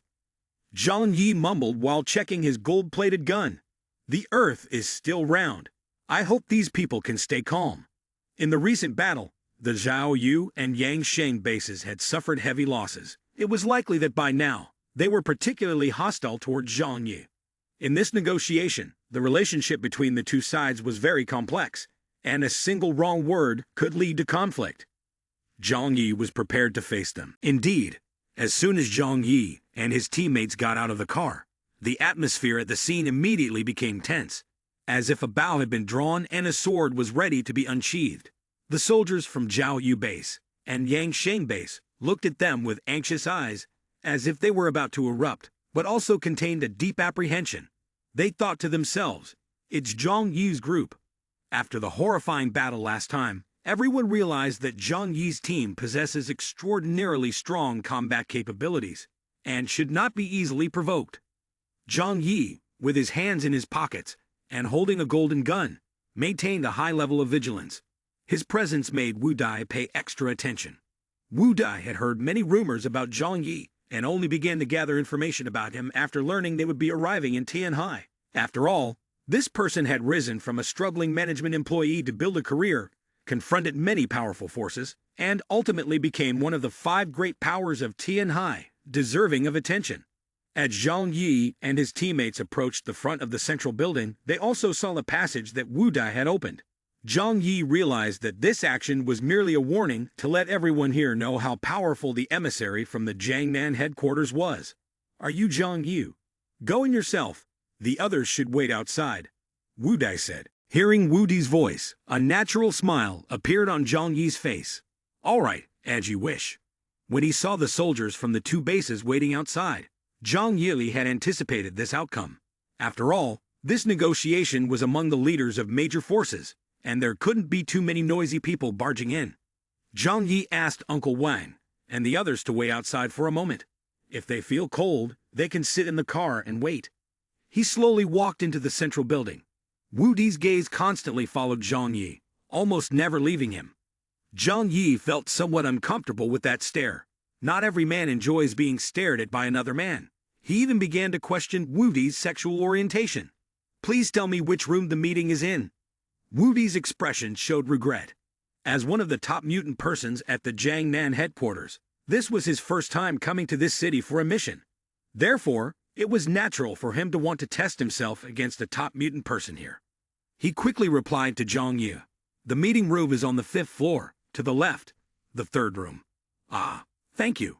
Zhang Yi smiled and then left. Zhang Yi followed Wu Dai's instructions to go upstairs. On the way up, he encountered some members of the investigation team, each standing in advantageous positions within the castle to easily observe all directions and ready to assist if a conflict arose. Zhang Yi sensed a refined aura from them. He thought to himself, indeed, those sent from the Jiangnan headquarters are outstanding figures. With these thoughts, Zhang Yi arrived at the meeting room indicated by Wu Dai. He opened the door and stepped inside. The meeting room was spacious, with a large red table in the center. When Zhang Yi entered, everyone turned to look at him. Among them were two familiar faces, Xiao Honglian and Wei Dinghai. They regarded Zhang Yi with a mixture of apprehension and annoyance in their eyes. However, what caught Zhang Yi's attention the most was the middle-aged man wearing a black coat and sunglasses, sitting in the main seat. Zhang Yi wondered if he was blind, as he was still wearing sunglasses indoors. Zhang Yi found it amusing to think about wearing sunglasses in such a situation. It seemed a bit ridiculous, but he also did not rule out the possibility that the man had some special preference.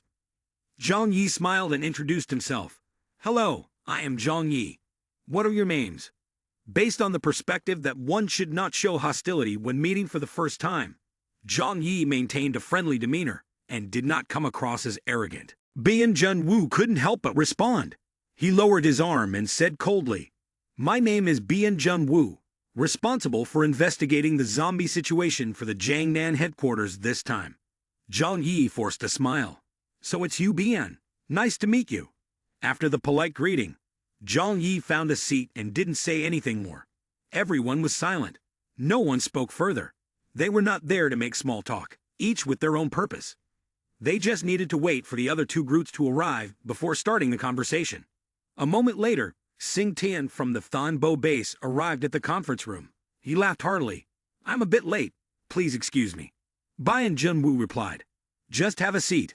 Then he sat down near Zhang Yi. How have you been, old friend? How's everything on your end? Those hard-to-kill zombies and those rats must have been quite a headache for you. Zhang Yi frowned. His voice turned low. Don't mention it. Every day we have to deal with those. It's getting really tiresome. After saying that, he leaned back on the sofa and sighed. If this continues, my hideout won't hold out much longer.